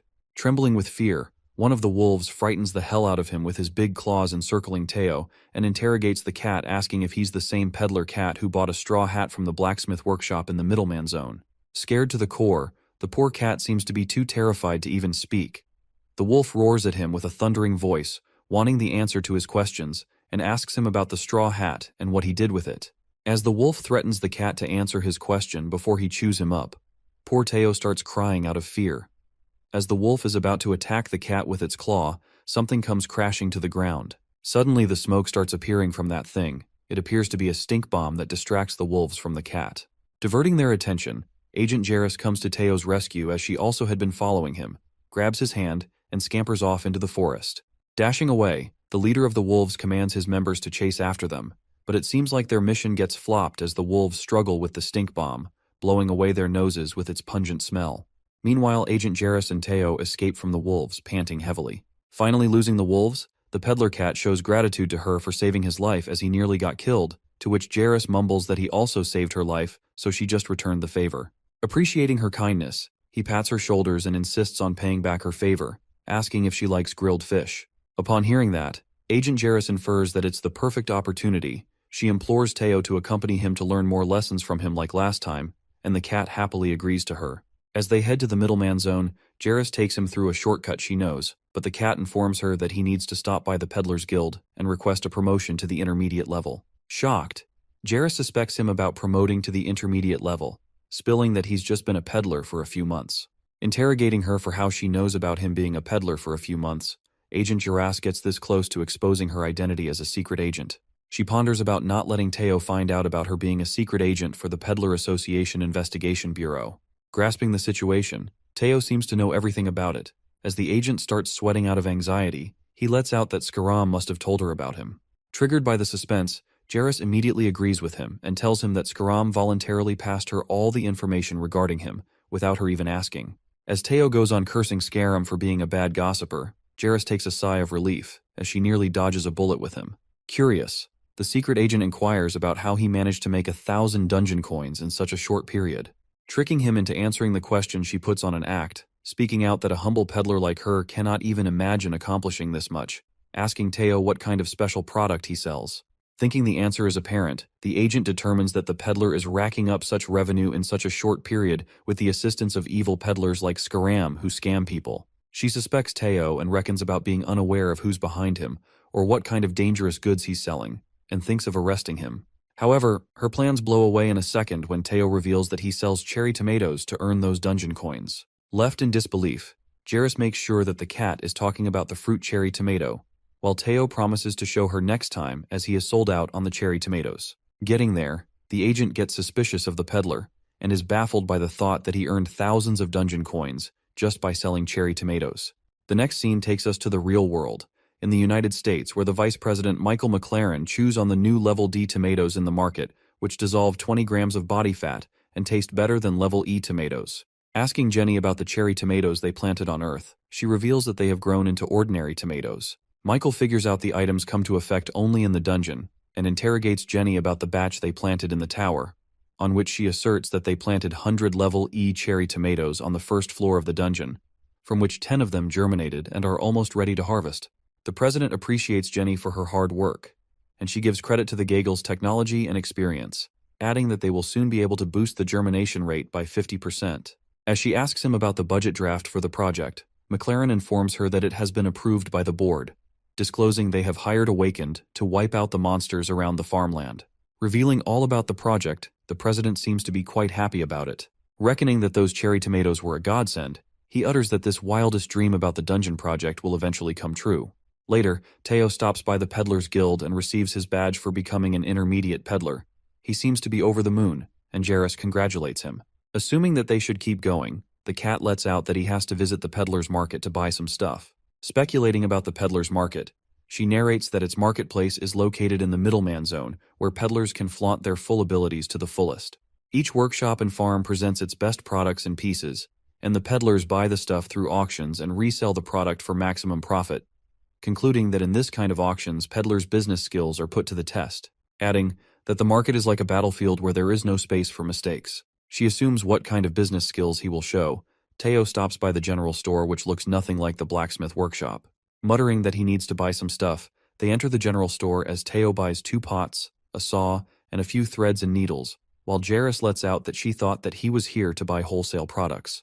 Reminding her that he sells cherry tomatoes, the secret agent hoped to see him flaunt his skills in the marketplace, but it seems like he is just here to buy some ordinary stuff for the farm. As Teo selects all the stuff he wants to buy, the shop owner, who appears to be a hyena, calculates all the stuff, and it totals to 2.4 dungeon coins.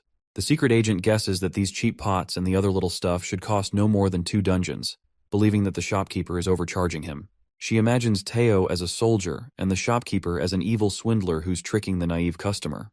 However, the cat immediately asks for a discount, and Jairus gets reminded of the dreadful haggling from the last time, thinking that he will use the same trick this time as well. The shopkeeper gently refuses to lower the price, asserting that he's already selling them at wholesale prices.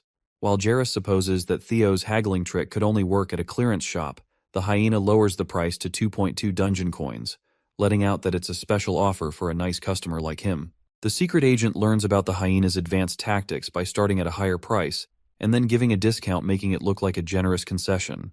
Assuming that the owner is a veteran, she imagines the evil swindler expecting the soldier to say yes this time.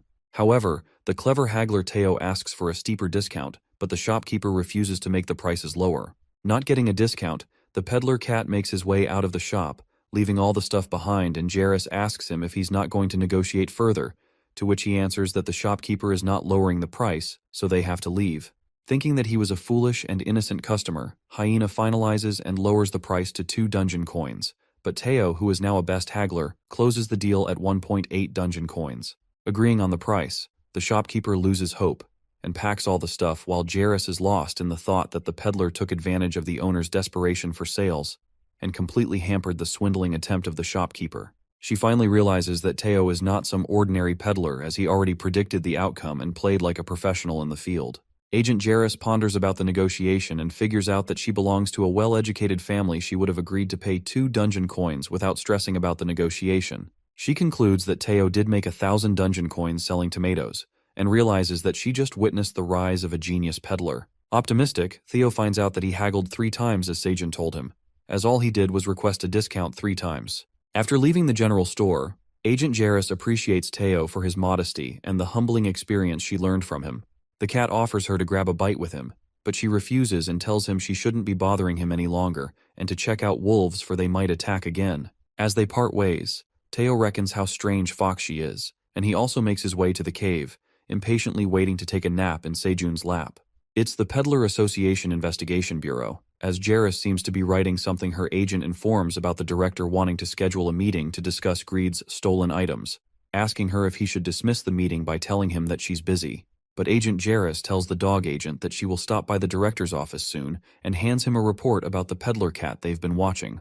She asks him to send it to the peddler pathway manager and inform them that they don't have to worry about him. As the dog agent witnesses that it is the peddler cat they were searching for, he reads the report, which describes Teo as a master negotiator, to which Jairus mumbles that she's come across a real merchant after quite a while. Later at the cave, Seijun expands his farm by planting cherry tomatoes and corn on the field, as he again places all the leaves on the ground, hoping they should be safe from the thieves, as the crimson grizzly bear is guarding the area. While he's doing the work on the farm, he notices that the white young bunny has run out of water in the sprinkler can. Thinking that the sprinkler can never run out of water, the black bunny rushes towards our guy, trying to tell him something. The black bunny indicates that something is wrong with the pond. They go inside the cave and witness plenty of crayfish in the pond water. Shocked by the sight, Seijun utters if they made it through the piranha hole. Wondering what kind of ecosystem is in there, he commands the black bunny to hunt the crayfish. Drooling over the delicious crayfish, Seijun gets reminded that people on the internet love the taste of the crayfish.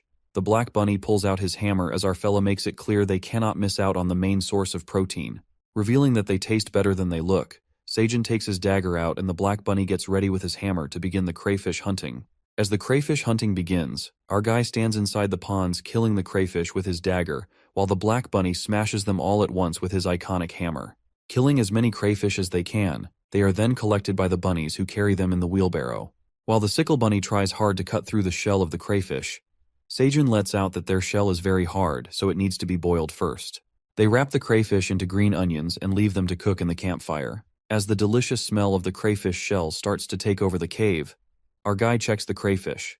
As he opens up the wrap, steaming hot grilled crayfish are cooked to perfection, with corn and tomatoes, while the ocean water adds flavor to the tender meat. Giving bunnies a tutorial on how to eat a crayfish, he busts the head and breaks it into pieces to share with the bunnies. As soon as they grab a bite, they are mesmerized by the delicious meat of the crayfish, and Seijun concludes that they don't even need seasonings because it has their saltiness that gives a subtle flavor that makes them irresistible. Meanwhile, the bunnies munch on the meat. He tells the bunnies not to throw the liquid inside the crayfish, which seems to be intestines, telling them that it's the best part. He dips the meat into the green sauce, which rejoices his taste buds with savory flavor, making him crave for soju. Curious, the black bunny sniffs the intestines liquid inside the crayfish, dipping his hands to taste it. The moment Black Bunny licks it, he falls in love with it, making his eyes sparkle with the savory flavor. While the Black Bunny drinks the whole thing inside it, our guy cracks open more crayfish for the bunnies to eat. After a while, Bae gets yanked by the delicious smell of the crayfish as he peeks inside the cave, and Seijun fetches some crayfish for him, hoping that he doesn't fall again. Instructing the baby bear how to eat the crayfish, Bae puts the whole thing in his mouth and is delighted by the scrumptious food. Watching him eat the whole crayfish, Seijun reckons that it works too because the shells are packed with nutrients. The next scene takes us to the outskirts of the second floor of the dungeon, where we witness a group of hunters killing the skeleton monsters. It seems like there are plenty of skeleton monsters as the hunters keep killing them. In the meantime, Vice President Michael McLaren arrives at the scene, and one of the hunters who is charged for clearing out monsters near the area of the farmland reports to the president that the hunters have wiped out half of the monsters from the skeleton village and the new mercenaries have joined as well. As Michael inquires about the number of days it would take to clear up the area, the hunter discloses that it will take a few months as they have to consider the size of the territory and the level of new mercenaries. Reckoning that only half of the area has been cleared out, McLaren gives a list of new awakens on a permanent record, adding that those people were awakened in return for paying their high-interest loans, so they won't be leaving the dungeon. The president gives the hunter an ultimatum of a week to wipe out the area near the farmland and walks toward the farmland where his people had grown the cherry tomatoes. The chemist who has been inspecting the cherry tomatoes farm in the dungeon informs McLaren about the cherry tomatoes that have ripened and asks him to try some. Assuming that his dream finally came true, he plucks out cherry tomatoes and finds out that they're not items as he expected. As he tosses the cherry tomato in his mouth to taste it, he is disgusted by the tasteless flavor of the fruit, spitting it out instantly. Interrogating what went wrong with the tomatoes, McLaren reveals that these fruits taste like nothing. The chemist tastes the cherry tomatoes, and she is also shocked after tasting how bland the tomato is, and speculates that it's impossible because they used every high-quality fertilizer they could get. As the other chemist checks her tablet, she finds out these cherry tomatoes are below standard in every nutrient, low quality, and not commercially viable. Upon hearing this, the president frantically starts smashing his feet on the cherry tomato field out of anger. As he smashes one of the cherry tomatoes, he finds out there's no seed inside them. The next scene takes us to the 90th floor of the dungeon, where Seijun is sleeping peacefully in the cave. While the Minotaur, who is sent back to find the source of the leaves, catches a glimpse of the leaves lying on the ground and starts eating them. It seems like the Minotaur had raided Seijun's field again, breaking in to steal the leaves as he sleeps unaware. The next scene switches to President McLaren, who is baffled by the cherry tomatoes with no seeds in them, asserting that they cannot grow crops without seeds and not even modify them. Figuring out how it may happen, he narrates the story of himself 10 years before the towers appeared, and he luckily entered the tower by vanishing. Witnessing the vast and fertile land of the tower, he had a great vision as a young and ambitious boy. As the land of the dungeon acquired rich soil and endless sunlight, he thought of growing crops there, manifesting to dominate the global food market. To make it happen, he left the tower after clearing up a few levels and convinced his father. As everything seemed to be going his way, the dungeon farming project began as they had all the things needed, including seed and fertilizers. However, a problem arose when he saw that no one of the seeds germinated. Knowing that his father's company had invested a massive amount of money in hundreds of different seeds and optimized the tower's environment, it turns out that scientists had discovered that Awakened lost their reproductive abilities after entering the tower, revealing that it's a temporary side effect to make their body adjust to the magic. Adding that most Awakens recovered their reproductive abilities once they reached level 10. But the news gets even more shocking when he gets to know that infertility affects the plants as well, and there's no possible way to boost seed levels from the outside. Knowing that the tower sells crops and food like in the real world, he discovers a way to find plants native to the tower. Unfortunately, he finds no luck with the peddlers who refuse to sell him the seeds, letting out that a greedy landlord greed on the 55th floor controls the sales. Clearing the 10th level at that time, he had lost everything he dreamed of. He lost all the money and made fools out of himself in front of his father and the board of directors. This obstacle in his dungeon farm project led to a massive failure. After narrating his sobbing story, McLaren does not give up on his project and commands his people to bring the hunters to the 38th floor. Holding a bag full of dungeon coins, he makes it clear that he wants them to find the peddler cat and bring all the cat's level D magic cherry tomatoes, no matter how much he has to spend. Grasping a cherry tomato, McLaren gives it a thought and reckons if they could not grow level E tomatoes, level D tomatoes might grow well, and a higher level might yield different results. Squeezing the tomato as it drips on his hands, he seems determined to take control of the cherry tomatoes with an evil grin on his face. Later, Teo returns to the cave and witnesses some of the leaves lying on the ground. As he picks it up, he realizes that they are Seijun's green onion leaves. Picking up the leaves that are lying along the way, the cat bumps into a minotaur who is chewing on the green onion leaves. The minotaur asks him if he's a peddler, but Teo, who is concerned about Seijun's leaves, interrogates him about where he found those leaves. The minotaur asserts that he picked up the leaves that were left on the ground, on which the cat freaks out and quarrels with him that Seijun never abandons his leaves, he is rather particular about them, explaining to the cow that he makes bowls and ropes out of the leaves, and even wipes his butt with them.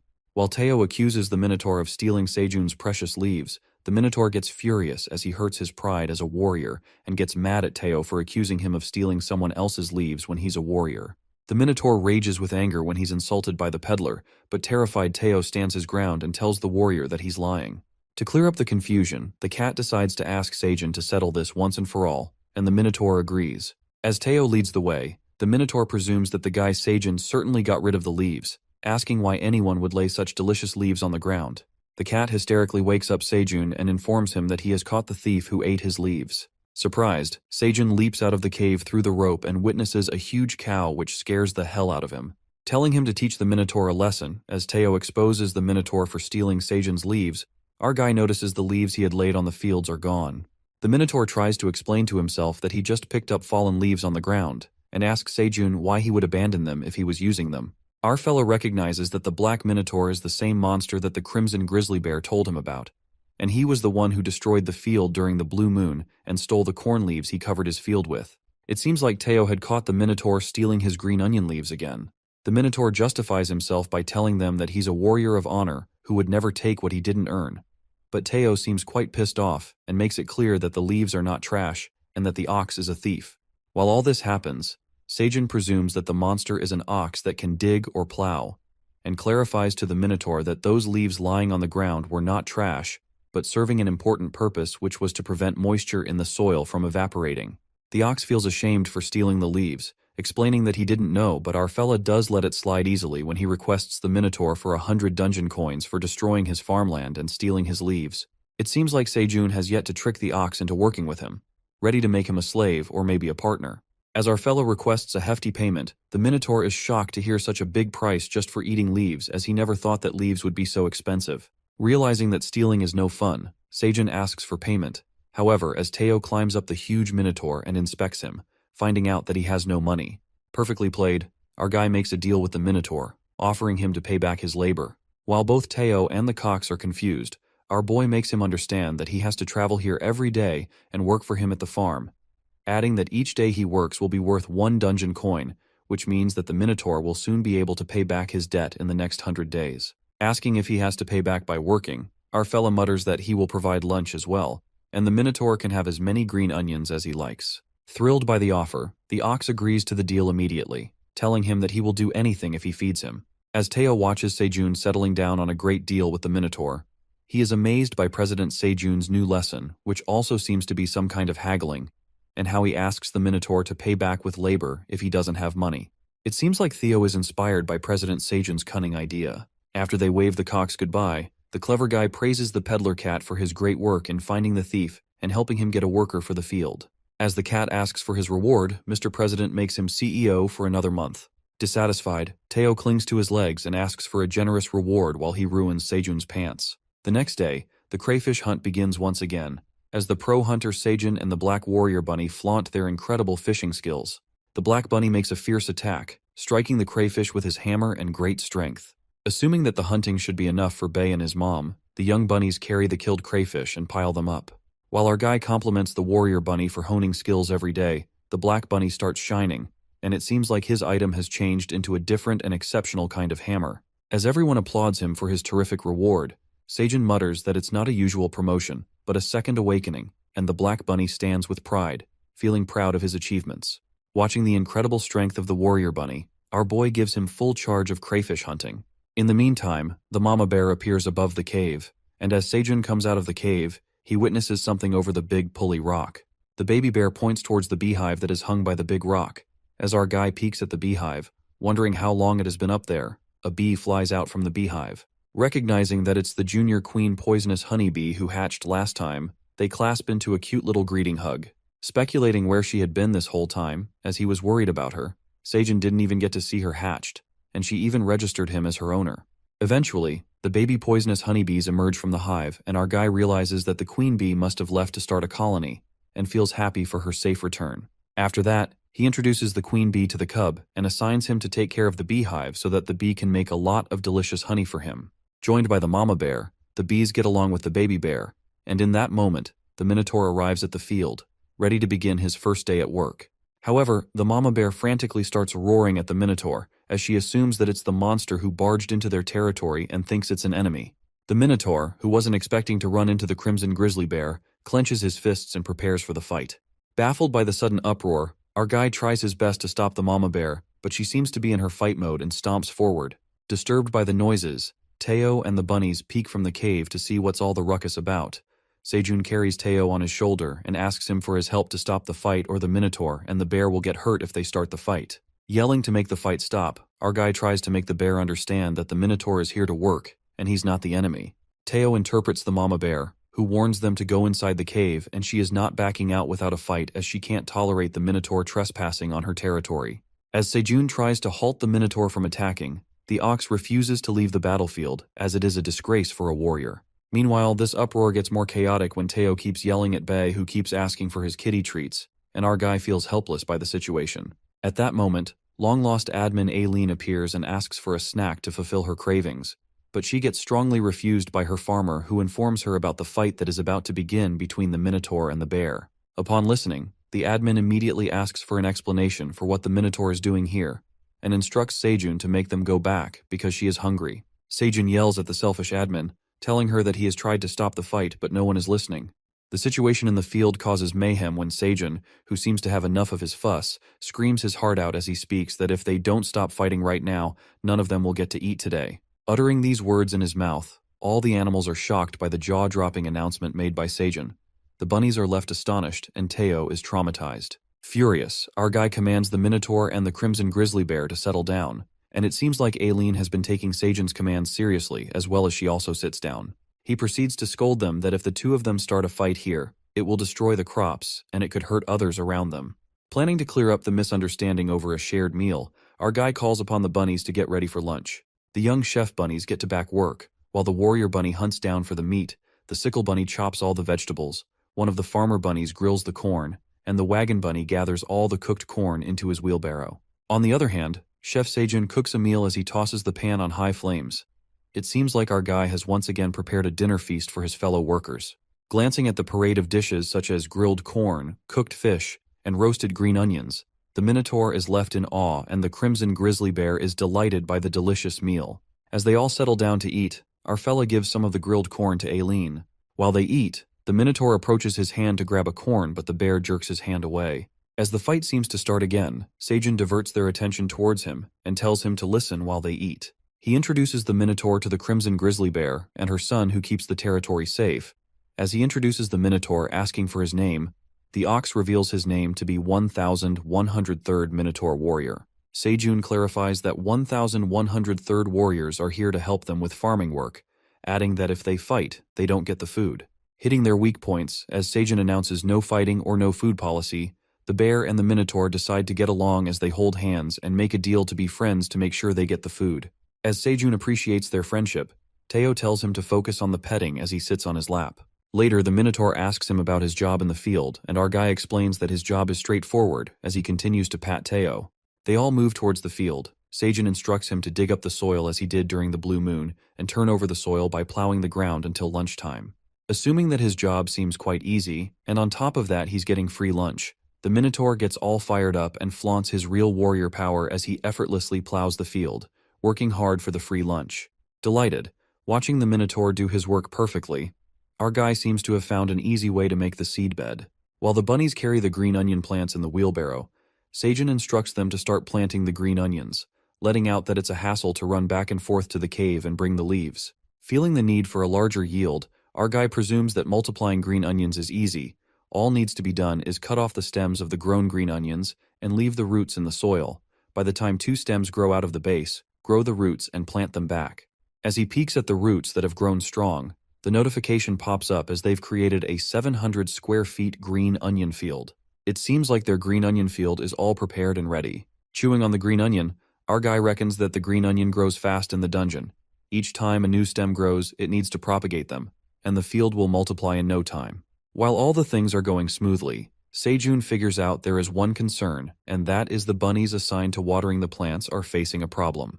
Their sprinkler cans have limited capacity, which limits the water supply to the crops, which will eventually lead to a problem of lack of water for the crops. Shortly, the daddy farmer bunny begins to shine, and it seems like it has transformed into a golden sprinkler can. Surprised, our guy asserts that it's the second awakening similar to the black bunny's awakening. He congratulates the farmer bunny and is delighted by the perfect timing of the sprinkler can. He asks the farmer bunny about his capacity, and gets to know that the capacity of the sprinkler has doubled. The next scene takes us to the Ox King, who's waiting for his warrior number 1103, reckoning what's taking him so long. Later at the cave, Seijin finally takes the baby bunnies out of the cave for the first time. Opening the bag pack to let the babies out, he introduces them to Bei. Sniffing the kiddos, Bei seems to love the baby bunnies as he starts licking them, and the babies love the soft fur as they climb on him. Seijun asks the big brother Bei if he can take care of the little ones. Jealous Teo watches them with a frowning face and lets out that he's the best uncle. As he tries to trick the baby bunnies into taking them on an adventure outside the cave, poor Uncle Teo gets ignored by the kiddos, as they seem to have more fun with the cub. Teo starts sobbing as the babies have forgotten about him already. He is left distraught as Seijun tells him that children grow up quickly. Banging his paws on the ground, the cat seems to be going through an emotional breakdown as he reveals that he raised them with so much love and dedication. Watching him being an emotional wreck, our guy comforts him as he tells him not to take it personally and lifts him to make him sit on his lap, offering him a treat to make him feel better. Feeling better, Seijun asks him if it's time for another auction, on which Teo lets him know that he can't go down to sell cherry tomatoes. Our guy questions him about what he's talking about, and the cat explains his traumatizing encounter with the wolves. Stunned, Seijun gets to know that a group of wolves is looking for the straw hat, and this is the reason why Teo can't go downstairs to sell the tomatoes. Our guy is lost in the thought of the straw hat, knowing that it's an effective artifact, and realizes that only farmers would utilize this hat, which leads him to think if there's another farmer on another floor of the dungeon. He assures Teo not to worry and comes up with an idea. Curious, he asks Seijun about his idea on which he plans on hiring a mercenary, who is the Minotaur, and Teo is delighted by the great idea. It is revealed to us that mercenaries are similar to peddlers who can take up the job only if they are born in the tower. The Peddlers Association and the Mercenaries Association had an agreement, and they allowed the mercenaries to use the peddler pathway by charging a fee, adding that if a non-mercenary is hired as a temporary mercenary by a peddler's request, they are given access to the pathway. Wishing that Seijun himself could go down there as a mercenary, he is unable to do so because he was not born in the tower. Complimenting his good memory, Teo doesn't seem so sure that the Minotaur would agree to work because he's a monster from the 99th floor. But it seems like our guy has it all sorted out, as he tells the cat he has an idea to make the Minotaur hire as a mercenary. He plans to cut off 3 dungeon coins of debt per day if the Minotaur agrees to guard Teo as a mercenary. Listening to his brilliant idea, the cat praises his genius brain and thinks that he will use these lessons and tricks learned from his president when the time comes. Later, the Black Minotaur sneaks away to work on Seijun's field. However, he is caught by another Minotaur who says that she hasn't seen him for 3 days. It turns out to be a Minotaur number 1104 who sneaks up on him. Peeking at his glowing complexion, the Minotaur assumes that he has been eating something without them knowing.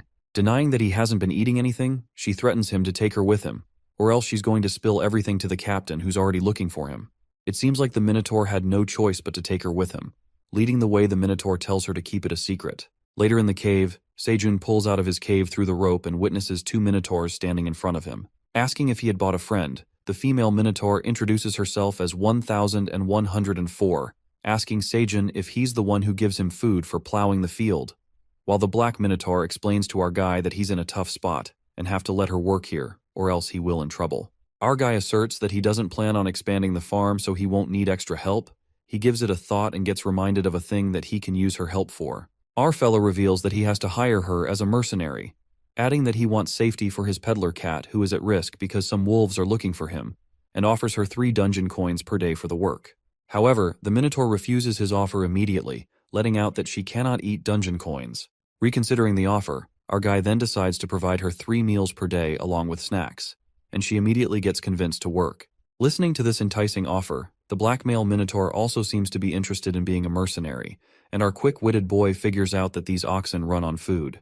Thinking that it's great to have 2 of them for Teo's safety, he packs their lunch so that they can eat it along the way. Overjoyed, the female Minotaur hugs the black Minotaur out of joy, thanking him for bringing her to such a fantastic place. Feeling delighted, the male Minotaur is happy to work with her, as they seem to be affectionate. Sejun and Teo stare at them as they feel the love in the air. After that, as the green onions that seem to have grown outside of the dungeon, Sejun trims off plenty of green onions, collecting them into a pile of green onion leaves. It looks like the green onion leaves are the Minotaur's lunch for the road. Teo asks him if he can pack the green onions in the rucksack, but our guy seems unsure if his rucksack will have enough space for the tomatoes after fitting in the green onions. To his surprise, Teo flings the rucksack onto the pile of green onion leaves, sucking all of the plants inside it. He tells Sejun that his rucksack can now fit more than it used to. Teo holds his backpack and reveals that he's a CEO and an intermediate peddler now, and his rucksack capacity increased when he got promoted to another level. Shocked, Sejun does not see the difference, and asks him if his badge color has changed following his level, to which a frustrated peddler tells him how unmindful he is for not noticing his badge. Listening to Teo's ranting, our guy pulls his cheeks tightly and reminds him of the gift he has given to him for his family. With his rucksack filled with items and errands assigned by Sejun, Teo and the Minotaurs get on their way, and Sejun waves them goodbye, hoping the oxen would look after him. As Sejun and the bunnies watch them leave, he gets worried about the cat, hoping that Minotaurs won't eat him after finishing the leaves. The next scene takes us to the peddler's village, which seems to be a residential area for peddlers. As the place seems to be filled with peddlers, the silver wolves seem to be there too. Bringing food for themselves, Elka, the clan leader of the wolves, asks his member Elki about the money they've left with, and they seem to run out of money. Elko, who seems exhausted, asks the leader how long they have to stay here, muttering that it's tiring to be in the village, glancing at everyone passing by, and asking him to go back to the 85th floor. Upon hearing, the leader frantically grabs Elko, bursting with fury. He reminds him of their fellow wolves who have been waiting for them, and if they fail to complete their mission, they will not get any food from Greed the landowner, adding that their tribe's survival is on the line. Crying, Elko apologizes to him for being careless, and Elki tells him to eat and cheer up, comforting him by giving him food they bought with the money they raised for the tribe. Suddenly, something catches Elka's eye, and it seems like he has seen Teo the peddler cat entering the village. Determined, the wolf decides to find out more about the straw hat this time, and he must do it for his tribe. Later, in the peddler's village, all the peddlers are astounded to see the black minotaurs, as they never see the monsters from the 99th floor around this area. As the peddlers wish to meet whoever managed to hire the minotaurs as mercenaries, asserting they must be great peddlers, Teo arrives at the scene and reveals that he's the one who hired them mercenaries. Looking at the tiny peddler cat, the other peddlers don't seem to believe, mumbling they've never heard of his name before and Teo to stop lying. Teo calls upon the minotaurs to prove everyone wrong. He looks behind him, and both of the minotaurs seem to have left him and gone somewhere. It turns out that cabbages have grabbed their attention as they look delicious. The little shopkeeper, who's a tiny hamster, trembles with fear as he peeks at the huge minotaurs, pleading to spare his life. In the meantime, Teo comes looking for them, reminding them that they're here to protect him. The minotaurs apologize to him and let out that they got distracted by all the cool things. Grasping the situation, he finds out that it's their first time in the Pathway Village, and they never left the 99th floor before. Speculating about why it's called the Peddler Pathway, the Minotaur thought that this pathway was for everyone born in the towers, and not just limited to peddlers. Upon hearing, the cat realizes these oxen have been secluded on the 99th floor of the dungeon, and decides to walk them through the basic info as the intermediate peddler has quite the knowledge about the pathway. Teo unfolds and narrates that a long time ago the paths between floor 1 and the 90 floor extended like twisted branches, and these numerous pathways made it difficult to identify which pathways were the safe ones. And so one of the first great peddlers formed the Peddlers Association and organized the pathways systemically, shutting down all the dangerous paths and maintaining the safe ones. Later, the Mercenaries Association, who were leading forces of the Tower and the Magic Tower, joined this agreement and agreed to support pathway maintenance by providing resources. Additionally, the pathway managers from the Peddlers Association control and manage the pathway, hence calling it the Peddler Pathway. Getting to know the fascinating story behind the pathway, the Minotaurs are amazed and praised Teo for his great knowledge. Feeling honored, he recalls reading all of this in one of the guidebooks for the rookie peddlers, and feels glad that he read it as he puts on a sneaky grin. Revealing that all the tower residents can use the pathway, the cat discloses about the shortcuts which are known as the paid pathways that only peddlers can use. He hops onto the Minotaur's hand and asserts that they made it down the dungeon floor through the paid pathway, because he's a peddler. Confused about the pathway thingy, Teo clarifies to them that the pathway village is located in the middle where the paid pathways are intensive, adding that to go to the 38th floor, which is their destination, they will use a shortcut that leads to the 40th floor and then transfer to the regular pathway. The Minotaur thinks that it's way too intense, but Teo assures the Minotaurs they will get used to it and take a break to have lunch. Thrilled for the food, Teo and the Minotaurs head to his favorite fish spot. As they walk, the wolves pull up an unpremeditated attack on the peddler cat, trapping Teo by his big claws. As the leader wolf seems to find the peddler cat, Teo recognizes that it's the same wolf from before. As the scary wolf asks the cat about the straw hat, the black Minotaur appears from behind and strikes a powerful blow on the wolf, which he manages to dodge. Surprised by the Minotaur, Teo informs the male Minotaur that he's the wolf who attacked him last time and has been looking for him. Assuring Teo that he will take care of the wolf, Elke and Elko, the other two wolves, leap towards the Minotaur from above, preparing to make a sneak attack. However, the female Minotaur comes forward and thrashes a forceful punch, making the wolves slam on the ground. The female Minotaur instructs her fellow warrior to look after Teo, while she will take care of the wolves. Worried, Teo asks the Minotaur if she's going to be okay on her own. He reminds him that they're the most powerful monsters on the 99th floor. These wolves are easy to handle, asserting that she's more powerful than him. Yelling, Teo commands the female Minotaur not to kill the wolves as she stomps toward them to strike another punch. The silver wolf, who seems to have been hurt, plans to escape from here, but the leader Elka seems eager as he can't give up, uttering that he might not get another chance to find the peddler cat. The wolves stand steady and prepared to attack, as the huge Minotaur appears in front of them, ready to fight. Later at the cave, Seijun, along with the young bunnies and the baby bear, seems to have fun outside the cave. All the bunnies seem to get their hair done by the sickle bunny, who has become a great hairdresser. Seijun settles down to get a trim, asserting that his long hair has been blocking his vision. As the sickle bunny holds his sickle, looking like a pro hairdresser, he slashes the hair. Trimming the hair, the sickle bunny and the baby bear witness a bald spot on his hair. Panicked, it seems like the sickle bunny has done damage to Seijun's hair. Unaware of the incident that has happened with his hair, he gets excited to see how his hair turns out. The next scene takes us to the pathway village, where the wolves leap forward, attacking the Minotaur. As she is prepared to fight them, the three of the wolves somehow manage to attack her, as they cling their teeth to the Minotaur's hand and feet. Grabbing the skin with their sharp fangs as hard they could, their teeth didn't tear through the thick skin of the Minotaur. Unaffected, the Minotaur makes it clear that they cannot tear her skin, whacking the wolves with her full strength and yanks them as they come crashing on the ground. Witnessing his members getting hurt, Elka decides to fight alone on their behalf, and as he clenches her horn and clings his teeth stronger, however, the Minotaur smashes him on the ground and is about to give him a deadly punch. Witnessing his death in front of him, Elka the leader gets reminded of his father, who reveals to him that they are pure-blood silver wolves, and when they die, their spirits become guardian angels of the tribe, adding that they are stronger than any tribe, keeping themselves alive through hunting prey, thanks to their ancestors. His father taught him that their ancestors are their honor and told him to live a good life with dignity and never disappoint their ancestors. Later, their tribe suffers through famine, and the Western tribes turn back to looting for survival, creating mayhem, and their tribe falls in danger, resulting in Elka's father getting killed while he's saved by someone. Elka, who has grown into an adult wolf, begins to serve greed, but the wolf tribe disapproves of this and criticizes him for making such a shameful decision for serving the subordinate, the lowly boar. It seems like Elka had no choice but to serve greed, because he had to think about their children's future, and decided to lose his dignity to protect them. Elka becomes evil and starts killing for the sake of survival, serving Greed the boar, who orders him to do evil things.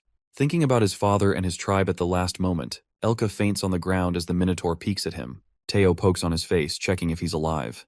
He asks the Minotaur if she's certain that the wolf has passed out. She plans on breaking the wolf's leg so that he can't follow them anymore. Assuming that he called this upon himself by following him, Teo lets out that it is too cruel to break his leg and instructs the Minotaur to take the wolves with them, and Seijun will decide what to do with them. Meanwhile, at the cave, a clean spot shines through Seijun's hair and it seems like a bald spot. As the sickle bunny is done with the haircut, Seijun touches through his hair and freaks out when finds out the bunny has left a bald spot on his head. While the queen bee peeks at the bald spot, our guy thinks of asking Teo to get him a mirror, and the sickle bunny, who seems to be extremely guilty of his act, apologizes to him. He tells the bunny to calm down and everyone makes mistakes. Our fella, who seems fine from the outside, is relieved that there are a bunch of monsters, so one cares about his bald spot, and wears the straw hat so that no one notices. The poor guy doesn't seem fine with his bald patch as he sits by the tree wearing a straw hat. In the meantime, the mama bunny appears, dragging him as he feels ashamed of himself. As he settles down, Mama Bunny pulls out her gardening scissors to give him the perfect trim. The next scene takes us to the dungeon dragon, who seems to enjoy reading and realizes that she has run out of cherry tomatoes. Asserting the food proportions are too low for her now she has grown bigger.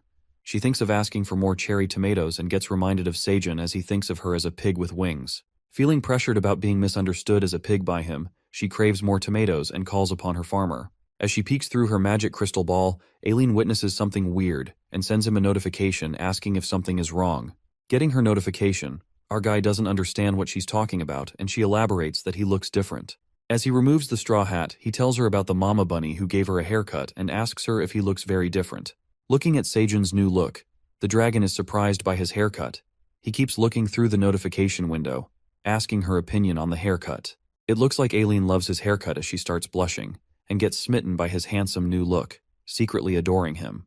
But to deny her true feelings, she informs Seijun that she got distracted by something, warns him to not come closer to the screen, and changes the topic to crayfish.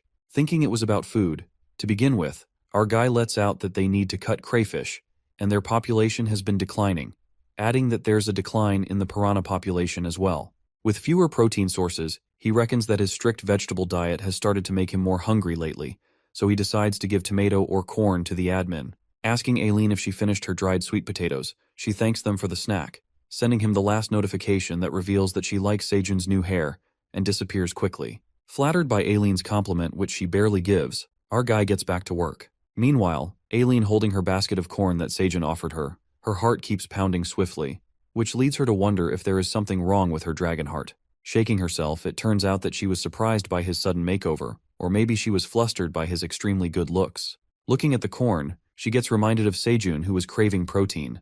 She searches for a book on her shelf and pulls out a cookbook, asserting that she will make him something special this time with all her energy, and starts blushing again. Reaching the 38th floor of the dungeon, the hunters seem to be eagerly waiting for the peddler cat as they gathered around him. Surprised by the rush, he announces auctioning 3,600 cherry tomatoes in batches of 400.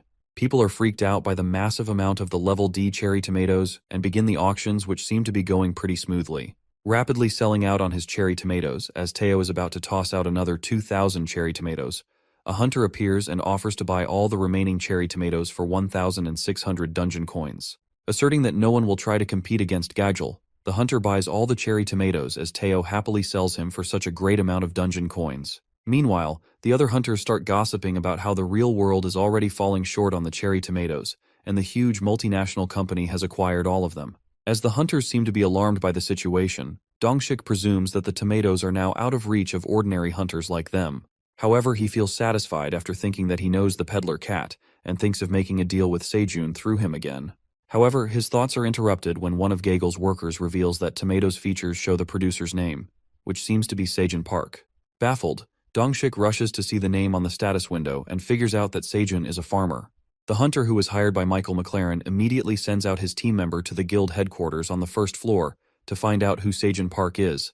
Saying that they should bring him on their side, he instructs them to send the American hunters to Korea. Thrilled by the news, the hunter finds a way to make the vice president happy and dreams of getting a promotion. Flustered, Dongshik ponders about Seijun and losing a great talent like him, contemplating that his family will be in danger because the cherry tomatoes are more precious than jewelry among the rich in the outside world, adding that if the producer is inside the tower, they will do everything in their power to dominate the market. Zoned out in his thoughts, as Teo approaches Dongshik, he immediately grabs him and takes him to a corner, asking him about the sudden appearance of the producer's label. Teo reveals that it's because he upgraded to the intermediate peddler level, adding that they removed the manufacturer's name to protect rookie peddlers. As the cat speculates why he is asking such questions, Dongshik informs that Sejun's family is in danger, disclosing how his cherry tomatoes are cherished by the outside world, who have become obsessed with them. He proceeds to inform that Teo was safe until he kept the producer's name a secret. But now that people know who grew these cherry tomatoes, people would sniff him like dogs and would do anything to take them. Thinking that it's his fault for getting promoted to the intermediate level, he freaks out knowing that Sejun will never forgive him. But Dongshik assures Sejun's family's safety and asserts that he will try his best to keep his family as safe as his, revealing that his guild's reputation is at stake. Appreciating Dongshik for his sheer kindness, Teo asks him for a favor and pulls out something from his rucksack. He hands in a gift for Sejun's family, which seems to be a bucket full of corn, cherry tomatoes, and carrots, telling him the reward will be 200 magic tomatoes. Dongshik is astounded by the sight of agility carrots and health corns. Assuming that it will be dangerous if the world gets to know about it, Dongshik tells Teo not to worry about it, and he makes sure to send these gifts to his family. Later, on the 38th floor of the peddler's pathway, the minotaurs chew on their green onion leaves while Elka keeps insulting them as he ties them down, asserting that he thought of minotaurs as legends, adding that their pride has been crushed under the weight of their knuckle as they keep doing what that tiny peddler tells them to do and calls them stupid cows. Thinking of punching the wolf once again, the minotaurs are interrupted by the rushing Teo, who seems to be in haste as he asks them to go back to the cave immediately, uttering that he will explain all the things along the way. While the minotaurs carry the wolves, the peddler cat stops by a joint and picks up a shiny necklace that's for 2 dungeon coins. As the shopkeeper, who seems to be frightened by the minotaurs, Teo asks him for a discount. The next scene takes us to the outside world, where Dongshik arrives at the Awakened Association and meets with Taijin Han, the former head of the Phoenix Guild and the current advisor at the Korea Awakened Association. As the room seems to be freezing, Dongshik enters the room wearing an oversized parachute jacket and hands in the report to the advisor. While he reads the report that Dongshik had written, the advisor freaks out when he finds out Sejun Park has cleared up the 40th floor of the dungeon, and his current location is still unknown. Knowing that Sejun is a farmer and on the top floor of the dungeon, the former head, Taejin, blows up with anger as the fire flames come out of him. He asks Dongshik why he has hidden such a rare talent from him and suspects that he's hiding something. Dongshik gets confused about Taejin bursting into flames with anger and tells his master to stop overreacting, assuring him that he has reported everything. He further says that Taejin had unofficially reached the 52nd floor of the dungeon, so there's nothing to be surprised about. But the former head mumbles that it's different because they have discovered a new occupation, which is farming in the dungeon. Sejun has a unique talent, adding that he would have already rushed inside the dungeon if it wasn't for his fire curse. It is revealed to us that Taejin has some kind of curse on him, which makes his body burst into flames, and he can't control it. As the fire disappears, a red mark appears on Taejin's hand, and he reveals that his curse of flames has spread further. Mumbling that Dongshik had not come here to make fun of his master, he asks Dongshik why he came to the association. Dongshik states that Sejun Park's family is in danger, and he needs the association's help to protect his family. He explains to him that people will soon find out the cherry tomato producer is a Korean, which will put his family in a dangerous spot because they will be targeted by many people around the world. Hearing this, the advisor assures Dongshik that he doesn't need to worry. After all, he deployed a security team when he heard from Dongshik about the farmer guy. Taejin then orders the guild leader to take charge of the security because he already knows Sejun's family. He commands Dongshik to keep Sejun's family safe, as they cannot lose such an impressive talent to another country, adding that he has already heard that a few countries are sniffing around and are trying to approach his family.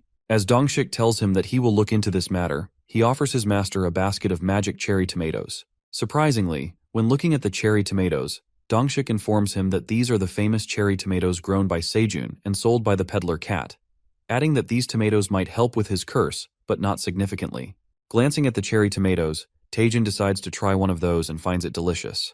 The next scene takes us to Sejun Park's family, where we see them staring shockingly at Sejun's gift, which seems to be buckets full of corn, carrots, and cherry tomatoes. Seedal recognizes the dungeon cherry tomatoes that are all the rage and help with weight loss. Assuming that the corn and carrots have the same features, he asks Dongshik if Sejun has grown all these in the dungeon. Dongshik enlightens the family about Sejun, who had grown these items on his farm. For that reason, many people are going after him, which also puts his family at risk. Affirming that the Korean Awakened Association wants to protect them, he instructs them to prepare for relocation. Sejun's family is baffled by this news and asks Dongshik where they will be relocating as they still need to pay off the mortgage of their house. He informs the family that he has found housing in Hanam, Seoul. Upon hearing this, Sedol jumps out in happiness and asks if Dongshik is talking about Hanam, which has a fancy riverside neighborhood where many celebrities live.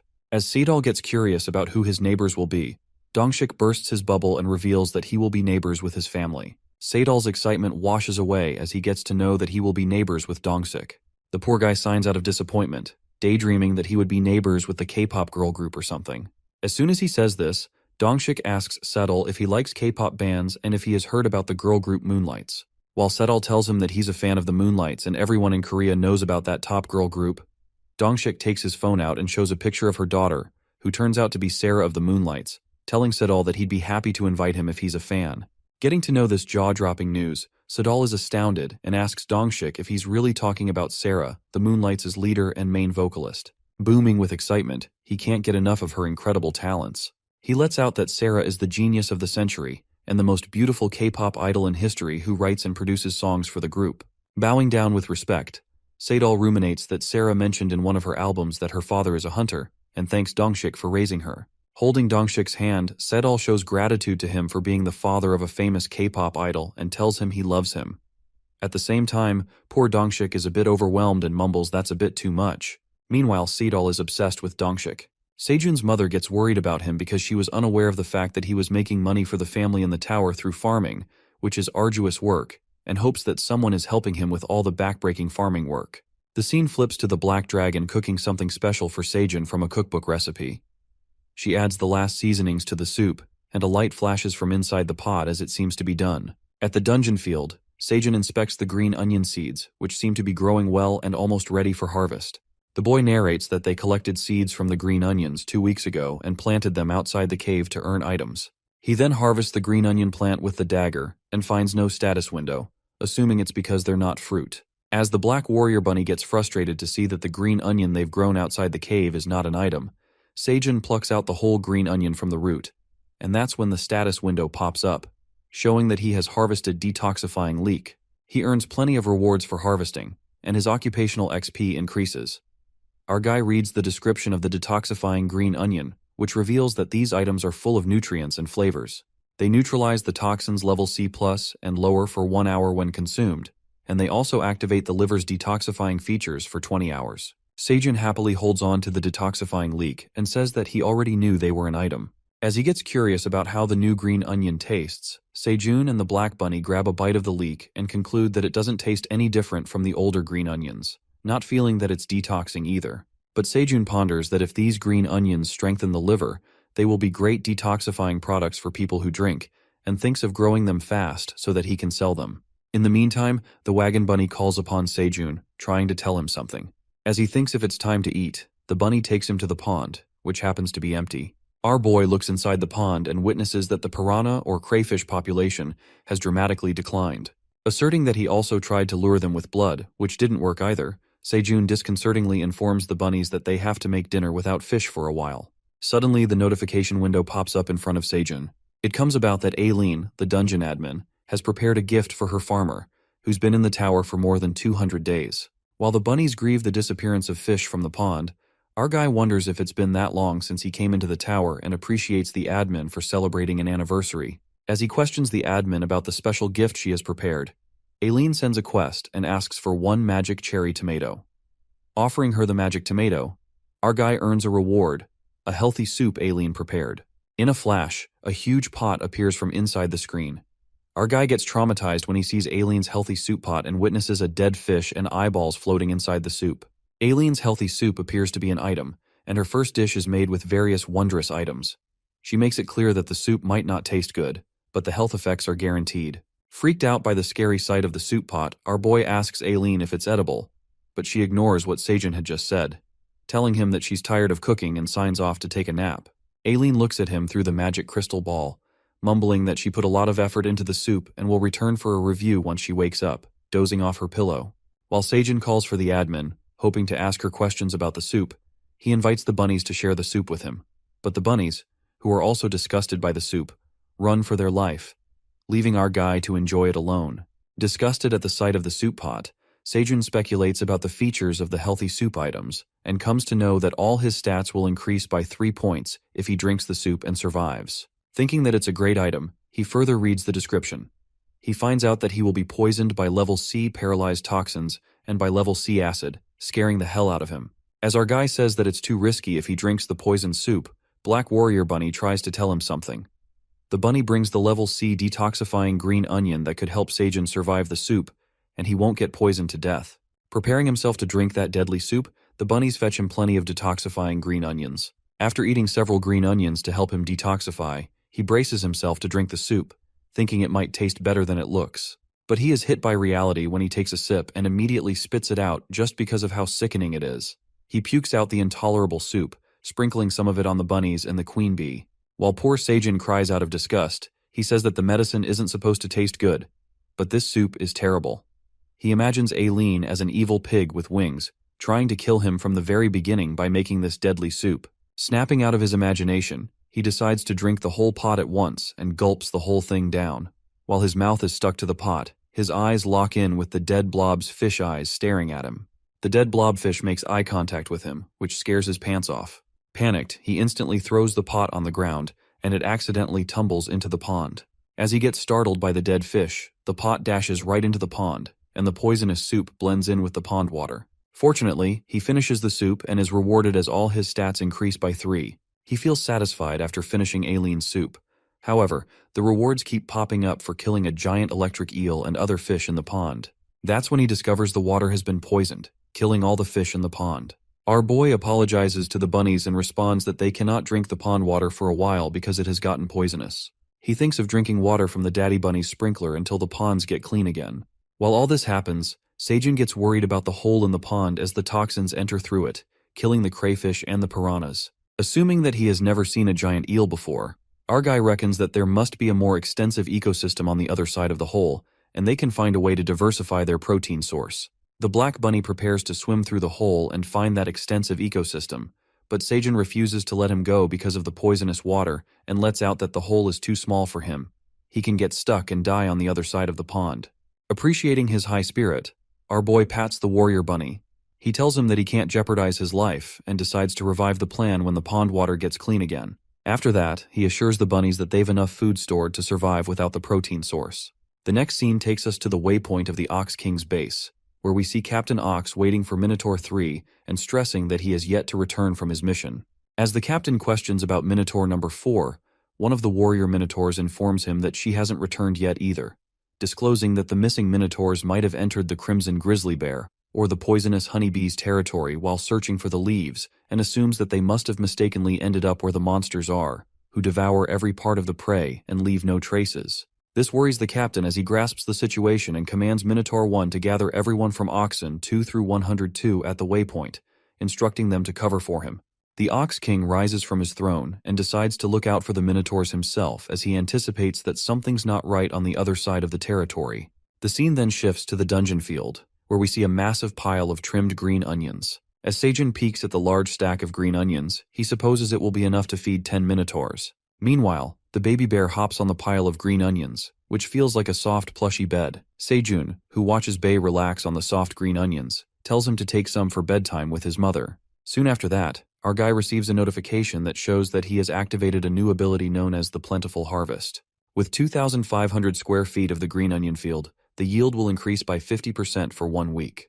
Looking at the new field of green onions, our guy reckons that the green onions are already growing at a fast pace, and now with this ability, they will be able to grow remarkably. He presumes that they now have to trim the green onions thrice a day because of the incredibly fast growth. With his stat levels soaring because of Aileen's soup, he can easily trim the green onions along with Sickle Bunny, who seems to be flaunting his chopping skills. In the meantime, Aileen appears and sends a notification to ask Sejun if he has finished his soup. Our guy then thanks the admin for the soup and assures her that he feels stronger after drinking it. But this doesn't end here when the admin asks about the taste, which puts Sejun in a tough spot as he is reminded of the terrible taste. Still, he manages to dodge the question, saying he doesn't remember. Aileen suspects that he doesn't like the soup's taste and gets sad, but our boy assures her that he liked it, and that is how he was able to drink the whole thing. He adds some colorful remarks about soup, expressing that it was so unreal that it almost killed him. Upon hearing this, The admin decides to make another soup pot for him since he liked it so much. Panicked, Seijun immediately stops her and tries to convince her not to cook it again. Not wanting to drink that soup again, he persuades her that she doesn't have to go through all the trouble for him, and reminds her how exhausted she got after cooking. Halfway there to convince her, our guy assures Aileen that she doesn't have to go out to cook for him as he prefers talking to her like this, adding that he will handle cooking because he likes it when she enjoys it. With a pleasant smile, our guy tries his best to persuade her not to cook. In the back of his mind, he wishes that she would agree to his, sounding desperate. Aileen is smitten by Seijun's smooth talk, saying that he's such a great dungeon farmer. She starts to blush, breaking a pillar of her house as she expresses her admiration. Eventually, as she agrees, our guy succeeds in cajoling the admin not to cook. Seijun finally lets out a sigh of relief while Aileen asks him what he's cooking for dinner. Suddenly the ground starts shaking as the bunnies and the crimson grizzly cubs stumble on the floor. It seems like something dangerous is coming their way. As our guy tries to process the situation, he witnesses a colossal black minotaur trampling his fields, holding an axe, leaping towards them. It occurs that Captain Ox has found his way to Seijun's field. While our guy screams as the minotaur approaches, Captain Ox prepares to attack them. The mama crimson bear, who is also in the field alongside Seijun, begins to roar as she detects the enemy coming towards them. As the crimson bear's thundering roar reverberates through the field, Seijun and the bunnies shut their ears to cancel the deafening noise. Terrified, our guy notices that this minotaur looks different from the ones he's encountered. To clarify the situation, the tower manager reveals that this minotaur is the boss of the 99th floor, known as the Ox King, adding that he defends the waypoint in his territory and cannot leave it. Our guy reckons that the boss is the waypoint defender who can move down the tower and recalls that King Ox was the monster enemy that the crimson grizzly bear was talking about. Unaware of why the boss came here to the field, the admin also seems to know nothing about him and tells Seijun that she will try to approach him. Aileen takes out her grandpa's guidebook and reads that, according to the principal, the boss of the 99th floor must stay in the waypoint territory. She fails to use the dungeon admin rights as she tries to summon the Ox King through her magic crystal ball. Unable to perform administrator rights, she fails to approach the boss. It seems like her magic crystal ball is not responding to her status window request. Assuming that the administrator's rights are unlimited, Aileen gasps shockingly and informs Seijun that she can't communicate with Ox King.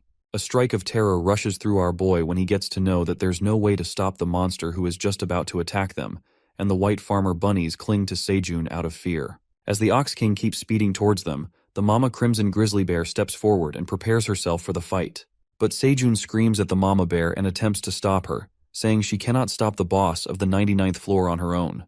In the meantime, the minotaur stomps toward them as he grasps his axe to strike at Seijun and the animals, and death flashes before their eyes. At that moment, when the minotaur leaps towards them, our guy holds onto the baby bear and shouts that they will die while the bunnies shut their eyes, scared witless. Aileen screamed through her magic crystal ball as she had no choice but to witness the horrifying events happening in front of her. However, the colossal minotaur comes crashing to the ground, but strange enough, he does not hurt anybody. It comes about that the hungry Captain Ox was frenzied when he saw the green onion leaves on the field.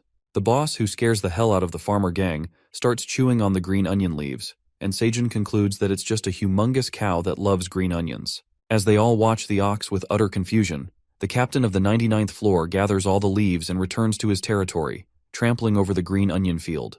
While the admin guesses that the boss is returning to the waypoint, Seijun is baffled and ponders why he came here. Nonetheless, our boy lets out a sigh of relief and trips to the ground as his legs tremble with fear after seeing the minotaur, while the bunnies are traumatized as they nearly escape their death.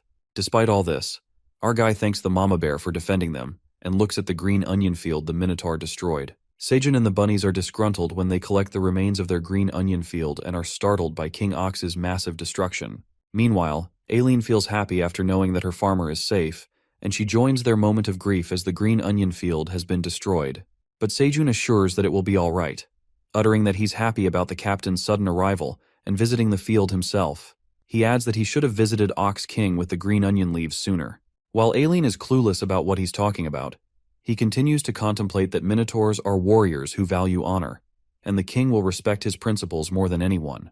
It looks like something is cooking in Seijun's mind, and he is about to find another partner or maybe a slave. As the admin already seems to know about his evil plans, Seijun puts a cunning smirk on his face and thinks of how he should make the king pay back with interest who destroyed his fields and stole his harvest. After that, he brings the food for the bunnies and tells them to eat first so that they clean the mess made by the minotaur. Looking at the grilled vegetables, the baby bunnies start making a fuss about it. Sejun grasps the situation and lets out that they are craving meat, which is scarce at the moment. He makes the baby bunnies understand they need to eat to grow up, pointing at the baby bear who is chewing on his food quietly.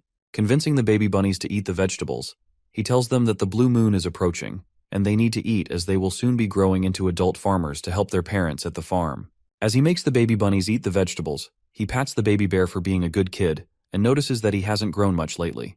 Getting playful, he tickles Bae and asks if he's been eating enough. In the meantime, someone calls upon Sejun, and it turns out Teo has returned from his mission.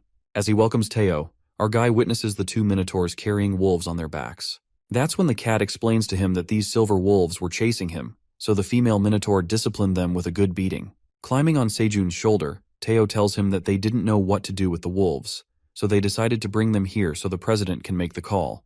Planning to interrogate the silver wolves to find out why they were targeting Teo, Sejun finds the wolves asleep. That's when the female minotaur reveals that she smacked their heads because they kept blabbering. While Sejun asks her when they will wake up, Teo peeks at the destructive field and asks what happened there. Our guy informs the two minotaurs that their captain stopped by the field. Upon hearing this, the minotaurs freak out and think that they are doomed. But before they decide to discuss the details, Sejun tells them to eat first, as they must have been hungry after a long trip. While both of the minotaurs excitedly leave for the food, Teo, who is about to spill something confidential to Sejun, gets interrupted by the silver wolf. The silver wolf attacks them from behind, but the baby bear arrives at the scene and attacks the wolf. As the wolf dodges the hit, our boy realizes his straw hat is gone. The other two wolves, who seem to have passed out, join the wolf leader, Elka, who thanks Sejun for the hat. It seems like the wolf has finally gotten his hands on the straw hat. He informs our guy that he will take care of it, while our guy is shocked by the sneak attack and panics about his straw hat. Sejun, who is unhappy with his straw hat gone and can no longer hide his bald spot, lets out that the wolves were faking the feint to steal the straw hat. With their mission being accomplished, the wolves are about to escape from the field when they are halted by a colossal and terrifying crimson grizzly bear. The furious crimson bear frightens the hell out of the wolves as she approaches them with her big claws and a thundering roar. The petrified wolves immediately surrender themselves to the bear, tossing the straw hat on the ground. After retrieving the straw, our guy feels elated after putting the straw hat back on, while the minotaurs regret not breaking the wolf's legs earlier. Watching the minotaurs and the bears seething with anger, Sejun decides to tackle the situation, but the baby bear suggests eating all the wolves and gives them a deadly stare. Our boy rejects Bae's idea, offering him some honey instead, and thanks the junior queen bee for giving some honey to the baby bear, as he seems to crave some. He strides towards the angry monsters and tells them to calm down. Observing the colossal monsters following the boy's commands, Elka, the silver wolf, wonders why these powerful beasts would listen to this man. One of the wolves informs Elka that they're addressing the man as Sejun, thinking that it's a form of address unique to the 99th floor. As soon as he listens to this, a wave of shock hits Elka when he realizes that the man might be the Great Black Dragon, which is why all the monsters are following his orders. Contemplating that the Great Black Dragon is real, Elka speculates that they address the dragon as Sejun on the 99th floor. The wolf gets utterly confused about how that great black dragon who rules the whole tower looks so fragile. Looking at Sejun, the silver wolf, who thinks of him as a black dragon, ruminates that the dragon must be testing him to let their guards down. In the meantime, our guy walks toward the wolves and interrogates them about why they're chasing Teo and the straw hat. Thinking that he's the black dragon, Elka and the other wolves bow down respectfully and apologize to him. The wolves justify themselves, uttering that they didn't know they were facing the great black dragon and plead to forgive them as they couldn't recognize the peddler cat as his servant. Baffled by the wolves' claim, Sejun is left speechless, but Aileen, the real black dragon, watches the whole thing through her crystal ball and springs with excitement. She immediately notifies him and grants Sejun special permission to pretend to be the black dragon. Aileen gives him a quest to reveal the great black dragon's greatness to the silver wolves and convinces the farmer that it will serve him well. Our guy flinches and is left bewildered. As he wonders why Aileen is asking him to act like a black dragon and thinks about it, our boy instantly discovers that she is the great black dragon, not a pig with wings. That's when he connects the lost pieces of the puzzle, and it all starts to make sense as he recalls that Aileen is a dungeon administrator after all. Sejun decides to do the quest and reveals himself as the black dragon in front of the wolves, claiming that he thought he could hide himself in human disguise. However, the wolves found out about his reality, so nothing can be undone. Making a horrifying face to scare the wolves, he frantically claims himself as the Great Black Dragon. As he scolds the wolves for eyeing his possessions and intimidating his servant Teo, Aileen and the Minotaurs don't seem to sit well with his overplaying. Teo, who gets startled by Seijun's dreadful face, asks him to stop, but our guy offers him the cat treats and orders his cat servant to take the black dragon's blessing. Acting along with Seijun, Teo jumps down his shoulder and commands the wolves to kneel before the great black dragon.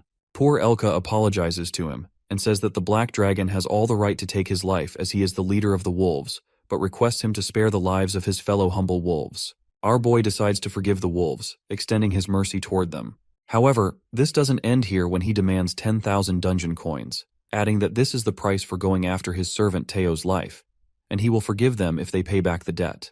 While the wolves are flummoxed by the many dungeon coins they have to pay, Teo is left in awe and puffed up as he didn't know his life was worth so much. Our boy affirms to Teo that he's the CEO responsible for their product distribution, asking him to take out the contract. Meanwhile, Elka reveals that they don't have that much to pay back. The peddler cat tosses the contract paper out of his rucksack and says that if they don't have the money, they have to pay back with labor. As the wolf doesn't understand what the peddler cat is trying to say, Teo clarifies that they have to pay back the debt by working with them. Upon hearing this, Elko and Elki, the other wolf members, remind their leader of their with greed. After giving it a thought, Elka respectfully refuses to sign the contract with the Black Dragon. While the admin gets offended by the wolf's decline of the great Black Dragon's proposal, our boy walks toward the chief leader of the wolves and asks him why he is refusing his proposal. That's when Elka discloses his contract with greed and tells Seijun that his tribe lives on the 85th floor of the dungeon, where they have been suffering from a prolonged drought. He adds that stronger wolves like him became mercenaries, and they barely got food to feed themselves while working for Greed, the landlord. He reveals that Greed's request for this time was to bring back the stolen straw hat, but their mission failed when he discovered that his straw hat belonged to the great Black Dragon. Elka asserts they no longer have a food supply, and if they agree to work with him downstairs, their children will starve. The wolf then willingly pleads with Seijun to let them pay the price for their lives. After asking the wolf's leader's name, Seijun asks him if he knows what they do on the field. As the wolf answers that he cultivates the farm, Elka gets the hint of what he is trying to tell him. Upon hearing this, our boy decides to add another clause in the contract, which says everyone in Elka's tribe will contribute to pay off the debt, and in return, he will provide him with enough food for his entire tribe. As soon as the wolves hear this great news, Elko and Elki jump out of sheer happiness, saying that they don't have to serve that greedy pig anymore, and thank Seijun for his kindness. Watching all this through the screen melts the admin's heart. She smiles and sends the notification about the quest being completed, adding that she's delighted that the Black Dragon has been praised. Later, Elka signs the contract, and Seijun informs him that Teo will be their supervisor and that they will report to him. The cat happily flaunts that he's a boss now. Teo then takes the wolves to meet their fellow cow workers, the Minotaurs, uttering that they will learn a lot from them. The wolves apologize for their earlier behavior and look forward to working with the Minotaurs. Our guy then ponders about Greed, the landlord, who seems to be another high-profile figure in the tower, presuming that he can be a threat down the road, and plans on sending the wolves with Teo the next time he travels downstairs, so that this way, the Minotaurs could focus more on the farm work. But his moment of contemplation is interrupted by hungry Teo, who asks him for fish to share some with the wolves. Seijun, who hadn't told the cat about the lack of their protein source, reveals everything to him. Upon hearing this, Teo starts making a fuss about it and accuses Seijun that he's a fraud. As our guy and the Black Warrior Bunny sit by the pond, he asks Teo to stop throwing tantrums and gives him hope that they're trying to figure things out. While Teo makes it clear that he won't work until he eats, our boy puts his hand in the pond water to check if the poison has diluted and apprises the Black Bunny to prepare himself to explore the other side of the pond. The Black Warrior Bunny strikes a blow with his hammer, making the rocks fall to pieces as the sediments splash in the water. Seijun compliments the bunny for his great work and lets out that the hole has gotten much more extensive, giving enough space for the bunny to pass through. As the Black Bunny swims through the hole, he immediately snaps back as it's too dark for him to see anything. Seijun warns that the bunny won't be safe to swim in the dark, even with a broader passage, and asks Teo if he happens to have anything that could help the Black Bunny light up his path. Teo, who seems to be playing with the baby bunnies, mumbles that his rucksack has a lot of random stuff and can try to find a light for the bunny. As he tosses out all the stuff inside his rucksack, it all appears to be knickknacks and useless stuff. However, something grabs Seijun's eye as he picks up a scratched gemstone necklace that has fallen from Teo's rucksack. Soon after that, our boy immediately asks the admin to inspect the necklace, just as she did with the straw hat. The admin answers back, saying that he is in good hands and revealing that this item is exactly what he wants. While Seijun offers her a basket full of cherry tomatoes and completes the quest, he earns a reward, the necklace. As the necklace appears in his hands, Our guy notices that its appearance has changed completely after the inspection. The item inspected by the admin turns out to be an amber necklace with light magic engraving. Our guy gets ecstatic after learning that the necklace lights up their surroundings, which could help the bunny light up the dark pond so that he can see better. After that, the cat asks Sejun if the product is of any help and pleads for extra CEO hours.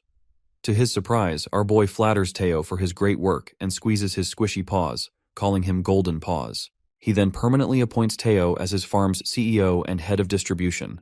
Unable to believe his words, the cat feels as happy as ever as Sejun grabs him in his arms. To add the cherry on top, our boy decides to make Teo the president for one day to celebrate his permanent position. Bursting with happiness, our cat does a little cheerful dance. Now that Teo's president for a day, he instructs the Black Warrior Bunny to use the necklace and bring the pile of fish, while the Black Bunny energetically agrees to him and gets determined to secure their protein.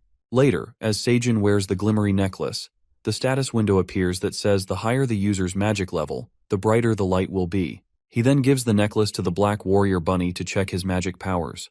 As soon as the Warrior Bunny wears the necklace, a blinding ray of light emerges from it, making our poor guy jealous for having less magical powers than a bunny. While the Black Bunny proudly flaunts his magical powers as the necklace shines brighter, our guy clarifies that he will have no problem seeing in the water and instructs him to take a detoxifying leak just in case. For further safety, our guy ties a rope to the Black Bunny and informs him to pull on the rope twice if he is unable to breathe or gets in danger so that he can pull him out immediately. Prepared to make a dive, Sejun reminds him that he could also use the dagger as it will be hard to use his hammer inside the water. Finally, the Warrior Bunny hops into the pond with everything he needs and swims through the hole. As he swims across the hole, the bunny spots another big hole on the other side.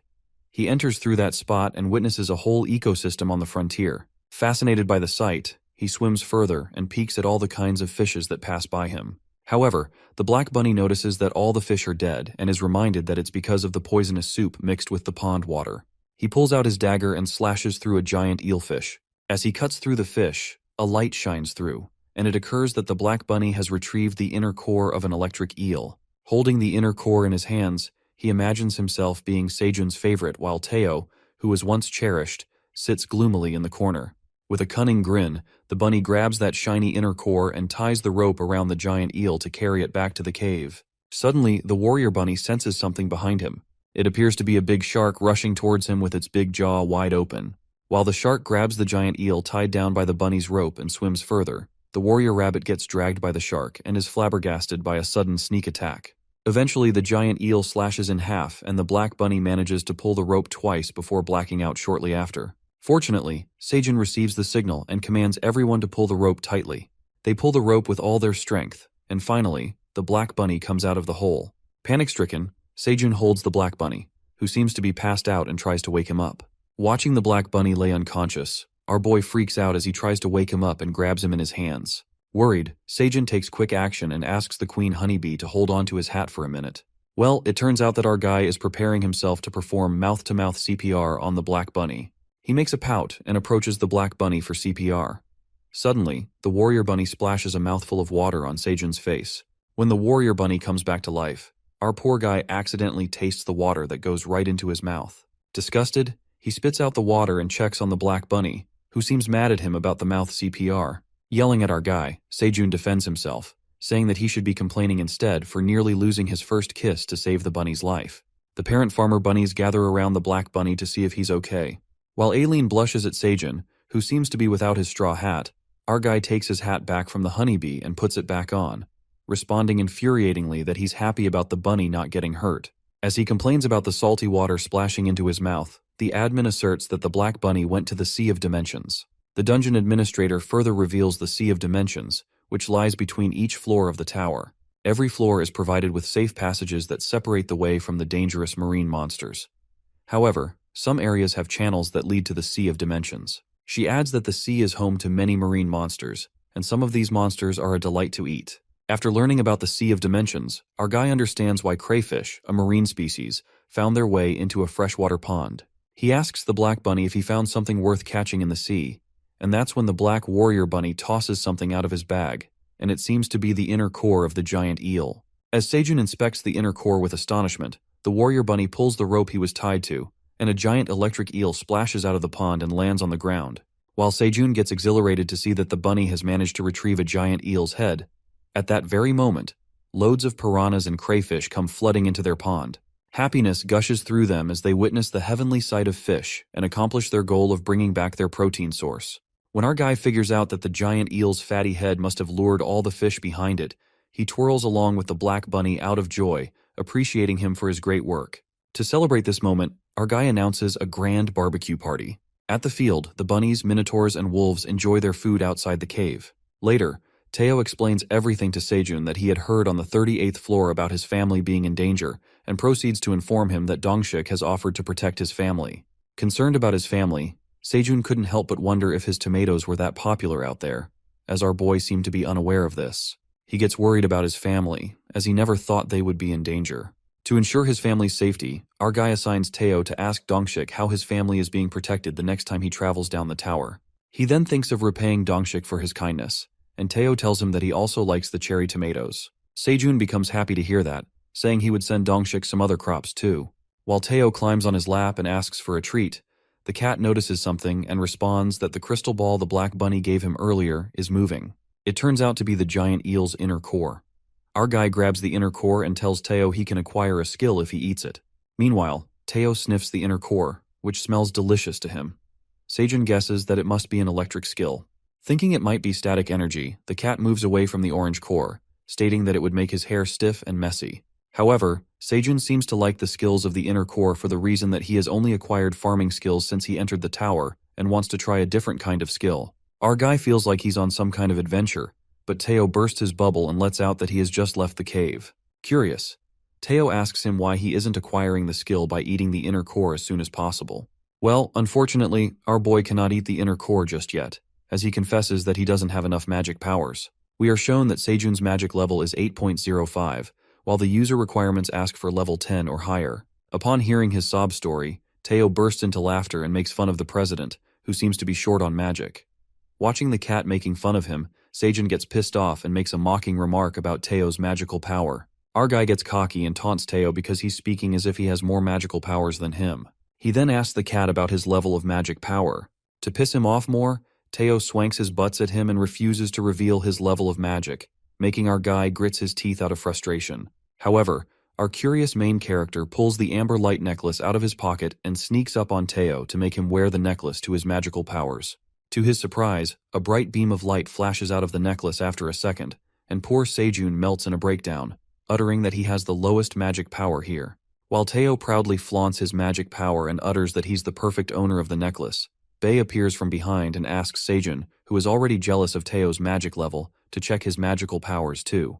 On the other hand, the minotaurs chew on their leaves, and the wolves thank the wagon bunny for bringing them tons of grilled fish, while the farmer bunnies enjoy their fish feast. In the meantime, Sejun approaches the wolves and asks them if they like the food.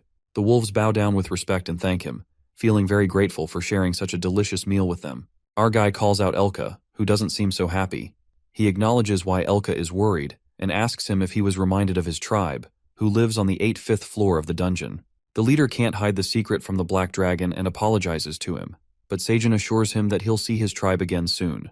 Our guy also lets out that the wolves will soon need to go down to the 85th floor for the blue moon, and assures Elka that he will provide plenty of fish for his tribe if they help out on the farm. As the wolves are delighted by the generous offer, our guy reminds Teo, the CEO, that they need to catch up on the work at the field and commands the cat to take the lead. While Teo instructs the wolves to follow him to the field, Sejun approaches the minotaurs and informs them that he needs to go somewhere, asking them to guide him there. Confused, Minotaur 3 inquires where they will be going, and the farmer, with a sneaky grin, reveals that he will get his money back from Captain Ox. Upon hearing the shocking announcement, the minotaurs, with their mouths wide open, are left flabbergasted by Sejun's impulsive plan against their captain. The next scene takes us to the 90th floor waypoint, where we see the Minotaur warriors feeding themselves with the green onion leaves that the Ox King had stolen from Sejun's farm. They seem to be amazed by the delicious flavor of the green onion leaves. Meanwhile, the captain reflects upon his actions and ruminates that he went to find the missing Minotaurs and followed their traces to the territorial border. As he vaguely remembers the monsters he saw on the field, the king contemplates his sneak attack at the farm. He is baffled yet intrigued by the strange situation and reckons how the Crimson Grizzly Bear and the family of the White Farmer Bunnies ended up in the place, adding that the farm might belong to them. The captain regrets stealing from the farm as he is a warrior of honor and cannot steal even if he belongs to a tiny monster. He reminds himself that the blue moon will be rising soon, and he will be able to leave the area as the clock will reset. The captain adds that he's the defender of the 99th floor, so he can leave just for an hour. Snapping out of his thoughts, the king decides to pay what he stole from the farm at that hour and negotiate conditions for a quality lead supply for his warriors. He thinks hard and speculates about how he will pay what he owes them, when suddenly light beams from the waypoint. Well, it seems like Farmer Park is on his way to finding more slaves for the farm. The next scene takes us to the cave where the parent and baby bunnies are busy harvesting the green onions, along with our boy Seijun, who instructs them to do as much as possible. Sweltering, our guy asks the queen bee to hold his straw hat. As soon as he is about to get back to work, the admin sends a notification informing him that his occupational XP has increased. While he gets back to work, Seijun harvests 9 ripe magic cherry tomatoes at the same time, and he gets promoted. It also stated that he has now upgraded to level C farmer and that his occupational XP is full. Surprised, he further checks his enhanced occupational traits, which state that he will grow closer to nature, activating his hidden talents. His hidden talent is being a friend of nature, which means that he can now communicate with nonverbal animals and is very close to nature. Unable to believe his hidden talent, our guy calls out to his hubby, the bunny, who answers him back saying, "Yes, Seijun." Flustered, he stumbles on the ground as he understands what the bunny has just said. To make himself believe, he asks the hubby bunny to call out his name once again. In the meantime, the sickle bunny arrives at the spot and asks Uncle Seijun if everything's all right. Upon hearing this, our guy grabs the sickle bunny, smooching off his face. When he asks the sickle bunny to repeat what he said, the bunny gets mad and threatens to scratch his uncle's face with the sickle. Abruptly, Seijun responds to the sickle bunny and tells him that he can't scratch him as he won't tolerate another bald spot. Looking at each other in utter confusion, the daddy bunny and sickle bunny speculate if Seijun understands them, to which our boy nods his head and informs the bunnies that he has obtained a new talent. This confession causes an uproar among the farmer bunnies as they gather around to hear Seijun, who has just announced that he has some big news to tell them.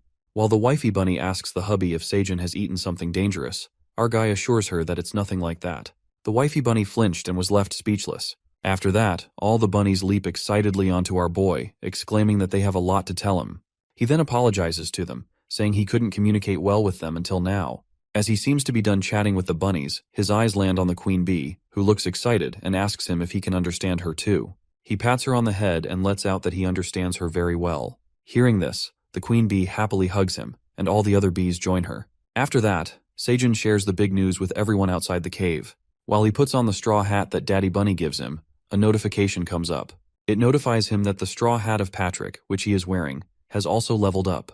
Realizing that the hat's abilities were upgraded because he got promoted to another level, our guy acquired another skill known as the Growth Promotion skill, which will boost the growth of 10 products for 1 week without side effects for 10 days. Acquiring this incredible skill, Seijun becomes as happy as ever, and an idea flickers in his mind to put this new skill to the best use. Afterward, our guy plants the solar sweet potato stems into the soil at the field. He pats the soil, activates his growth promotion skills, and is notified that solar sweet potato growth will be accelerated for 1 week. Pondering that he was finding the perfect time to plant the solar sweet potatoes outside the cave, he gets concerned about growing the sweet potatoes in the middle of the green onions due to space limitations. All of a sudden, the newly planted solar sweet potatoes begin to stretch and flinch, which worries Seijun and leads him to assume that they are growing faster than the growth promotion allows. However, it occurs that the green onion field harvest energy is brimming over to the sweet potato stems, and the yield will increase by 50% until the harvest ends. Our guy gets lucky,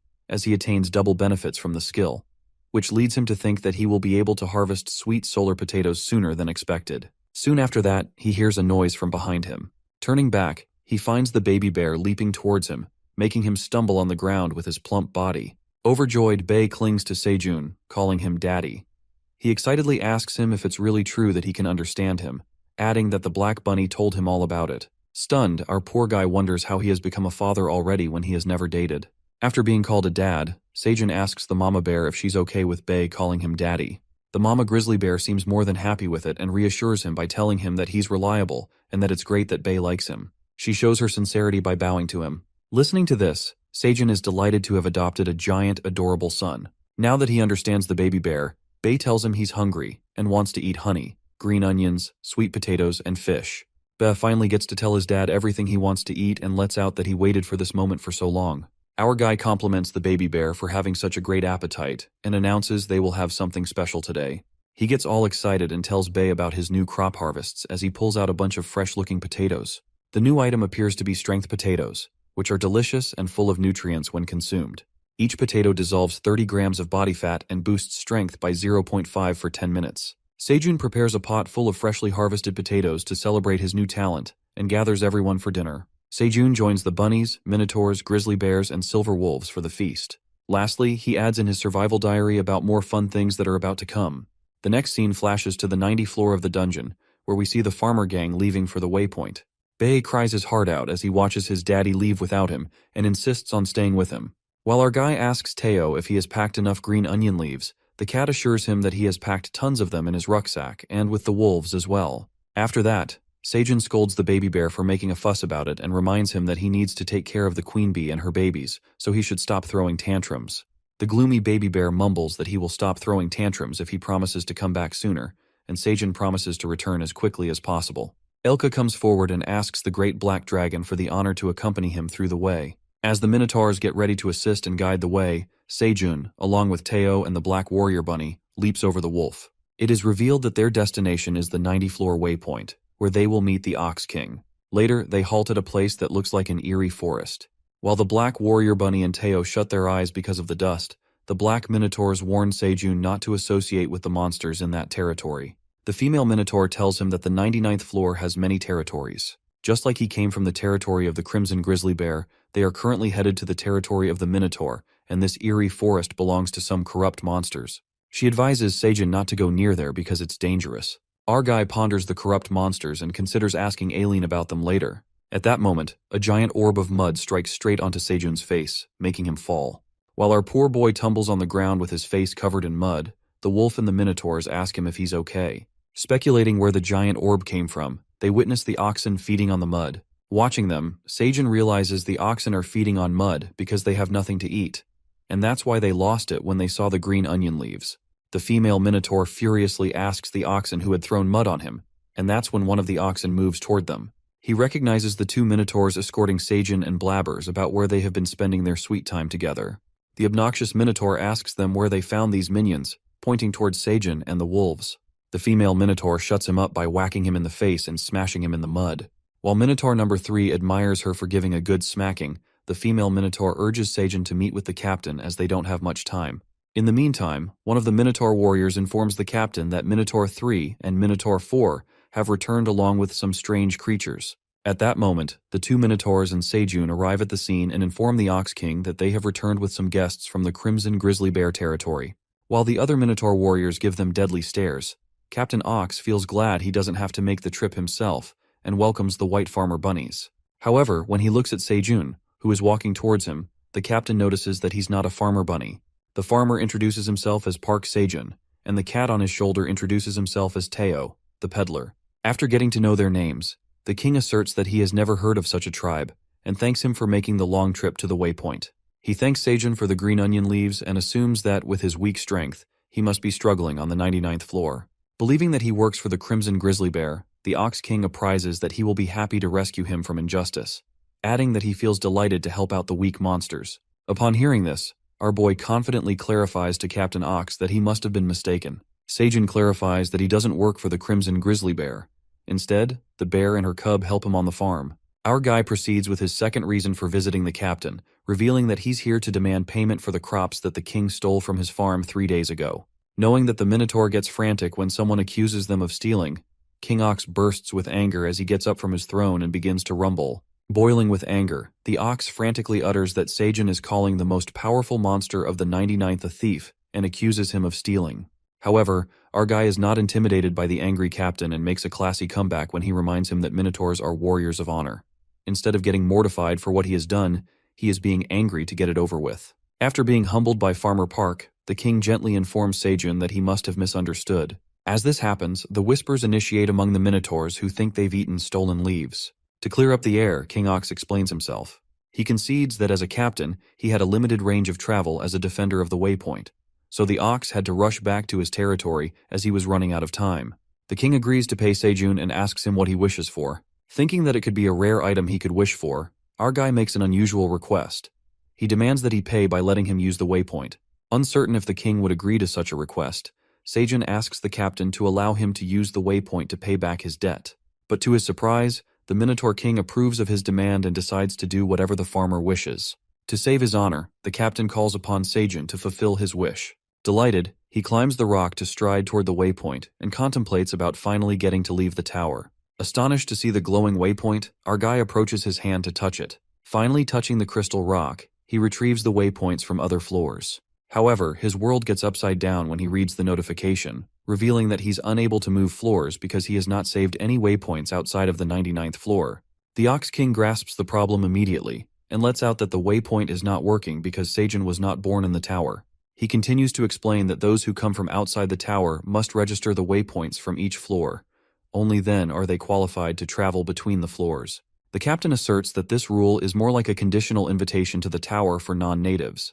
He adds that his only registered waypoint is from this floor, which makes our guy unqualified to travel between the other floors. As soon as he hears the harsh truth, on the verge of a breakdown, our boy clenches his fist and loses all hope of getting out of the tower. Feeling devastated, Seijun sits and stares at the waypoint with desperate eyes while Teo tries to comfort him. Eventually, Seijun responds that he knew he couldn't move downstairs when he found out it was the 99th floor. But when he confirmed that he could not get out of the tower, his courage and hope, which he once coveted, were shattered. The Ox King feels bad for Seijun and claims that he had permitted him to use the waypoint, which he accepted, so he is no longer indebted to him. As the captain continues his talk, Seijun says he will propose a deal. Surprised, the captain flinches and gets infuriated about him proposing a deal to a warrior. Our guy commands Teo to open his rucksack. As he stretches out his rucksack, a mound of leaves begins to fall like a cascade. The downpour of the green onion leaves creates mayhem amongst the Minotaur as they witness the delicious leaves in front of their eyes. Baffled, the king asks Farmer Park about this pile of leaves, on which our guy announces that it's a kind gesture from their neighbors, more like a handshake of friendship. Seijun further elucidates his deal with the captain and reveals that he's expanding his farmland and needs a lot of help. He entices the deal by adding that the Minotaurs could eat greens like these for every single meal if they have a larger field. That said, he flaps a wink to the captain and asks him if he's ready for the deal. The scene then flips to the crimson grizzly cub eagerly waiting for his daddy. He sits there in sadness while the queen bee hovers over his head. After a while, he notices someone emerging through the smoke. Seijun, riding on the silver wolf, appears to have returned from the waypoint. The baby bear rushes towards him out of happiness, and Seijun hugs him, asking how he has been. The baby bear tells him that he has been a good boy and didn't cry while he was gone, adding that he didn't take long and returned early as promised. Meanwhile, Daddy Bunny asks Seijun about his visit to the waypoint, and our guy informs him that it went well. He grabs everyone's attention and introduces the farmer gang to the new workers, the Minotaurs, who are impatiently waiting to work in the field. Seijun explains that the Minotaurs will help them mend the field, and the Ox King has agreed to let them use the barren field however they want. While the Minotaurs seem to be excited to use their muscles, Bay looks at the masculine Minotaurs with admiration. The new Minotaur lets out that they have heard about the baby bear from number 3, saying that Bay is a bigger guy than he imagined. Elated, the baby bear tells the new workers that he's best friends with Minotaur 3, adding that he showed him around the field. Bay instructs the new Minotaurs to follow him so he can show them around too. Looking at the baby bear, our guy thinks he is such a good boy. Seijun informs the farmer bunnies to prepare the food for the working oxen, while Teo, who's dozing off on Elka's back, asks for his treats. The next scene takes us to the 99th floor waypoint, where the Minotaurs are playing rock, paper, scissors to choose their turns to work for the other day on the field. They seem exhilarated to work on the farm, as one of the Minotaurs asks if they have decided on the 10 workers, and urges them to be prepared to set out for work tomorrow. While the Ox King peeks at the Minotaurs, who are as optimistic as ever, he asserts that he has never seen them so energetic in a while. One of the Minotaurs standing beside the captain asks him if their territory will be covered in green grass instead of mud, if they keep cultivating the field.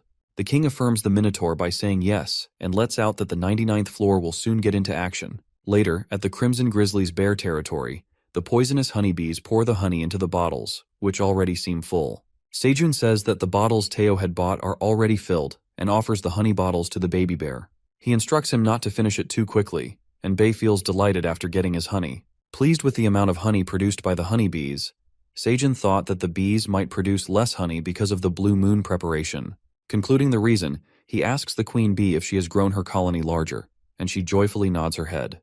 When the crimson grizzly bear asks the mama bear if she's headed deep into the forest, the mama bear responds that the blue moon will be rising soon, so she needs to go. Seijun decides to give her plenty of food for their way, and a few more bottles of honey for the baby bear too. Later, the wolf leader informs Seijun, addressing him as the Black Dragon, that they will head downstairs on the 85th floor for the blue moon preparation. Our guy assures Elka not to stress out, as he has prepared food for them as well. He explains that the Black Bunny has been working hard to fetch tons of fish from the Sea of Dimensions.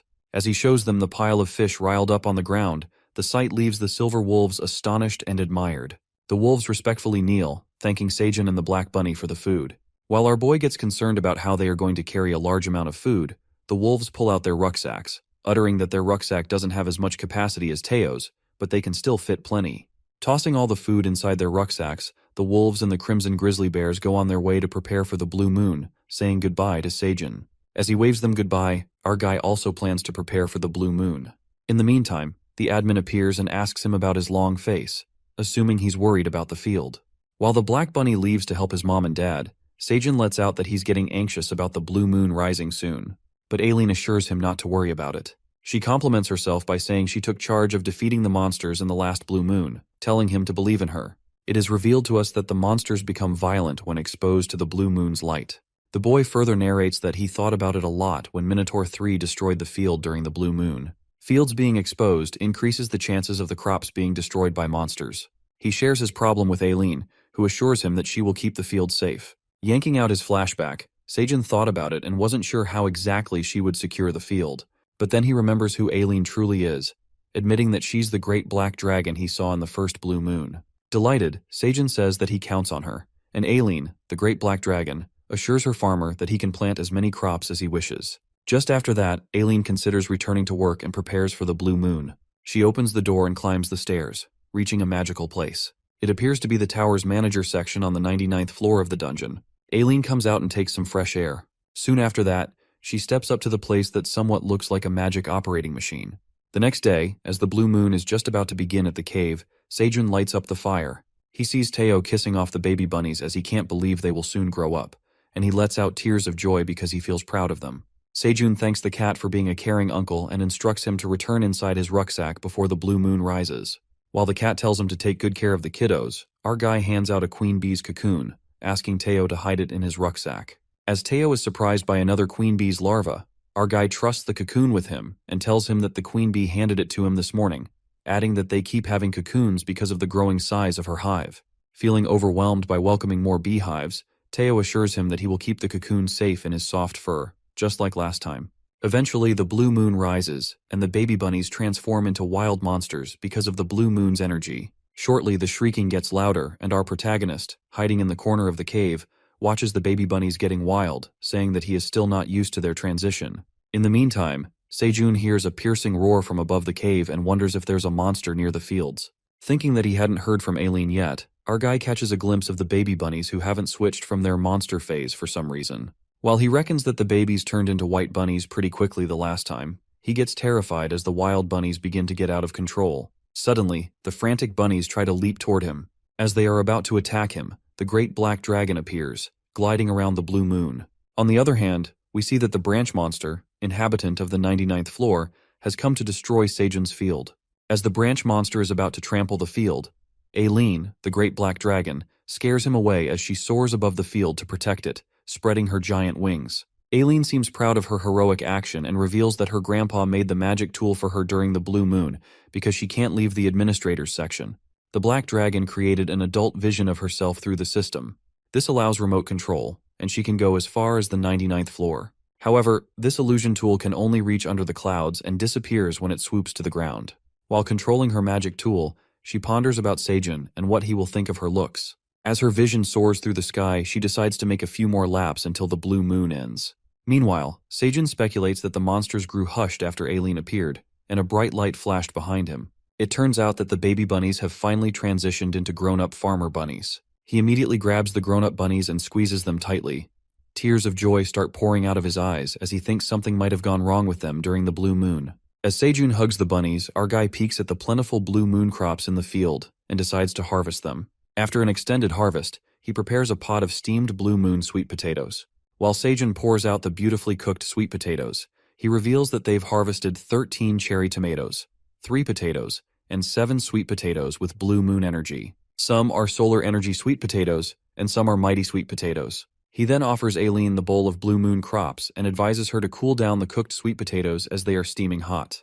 The admin thanks Seijun for the food, and says he can also count on her for the future blue moon. Accepting the crops through the screen, Aileen seems to be having a comfy time after the tiring work. She feels good when she sees the blue moon crops and tosses a sweet potato into her mouth, which she thinks can cure her dragon heart.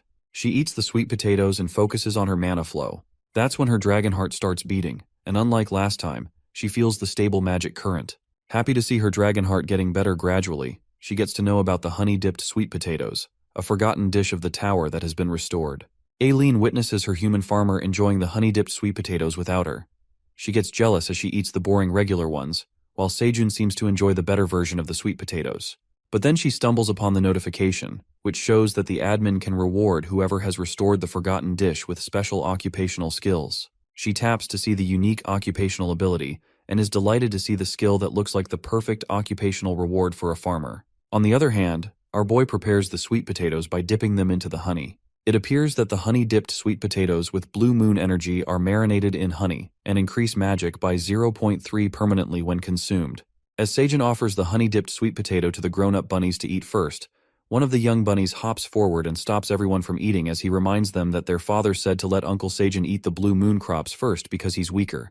Upon hearing this, our poor guy apologizes for being a weak uncle and sadly chews on his sweet potato because even the young bunnies know that he's short on magic power. While the grown-up bunnies prefer regular sweet potatoes, our boy is mesmerized by the delicious honey-dipped sweet potato and its almost addictive sweet flavor. At that moment, he receives a notification that Seijun has restored a forgotten dish in the tower. He gets confused about retrieving a forgotten dish, thinking that all he did was dip the sweet potato in honey. When the administrator gets proud of his accomplishment, she sends him a quest. The quest is to offer honey-dipped sweet potatoes to the admin with a reward of 1 occupational ability. Our guy gets confused, saying he literally just dipped a potato into the honey, but he accepts the quests because he is curious to see the occupational reward. After pouring the honey on the sweet potatoes, he marinates the regular sweet potatoes and serves them to Aileen. Seijun receives the occupational reward as a cooking ability that allows him to register recipes. He isn't surprised after looking at his honey-dipped sweet potato recipe and thinks that he should take cooking as his second job due to his incredible cooking skills. But before that, he tells the grown-up bunnies to help him make the honey-dipped sweet potatoes so everyone can eat them. In his dungeon survival diary, our boy adds about the 8th blue moon, which passed peacefully.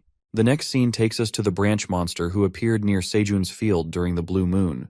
As the branch monster makes its way to the western woods on the 99th floor, suddenly a tree branch comes in his way, causing the beast to trip. Suddenly, another monster who appears to be a tree with his eyes flashing red traps the beast into its branches and swallows up the branch monster. It is revealed to us that the branch monster gets engulfed by the terrifying corrupt monsters that reside in the western woods, and there appear to be many of them. After that, we are taken back to the cave where Seijun is eating the sweet potatoes along with the farmer bunny.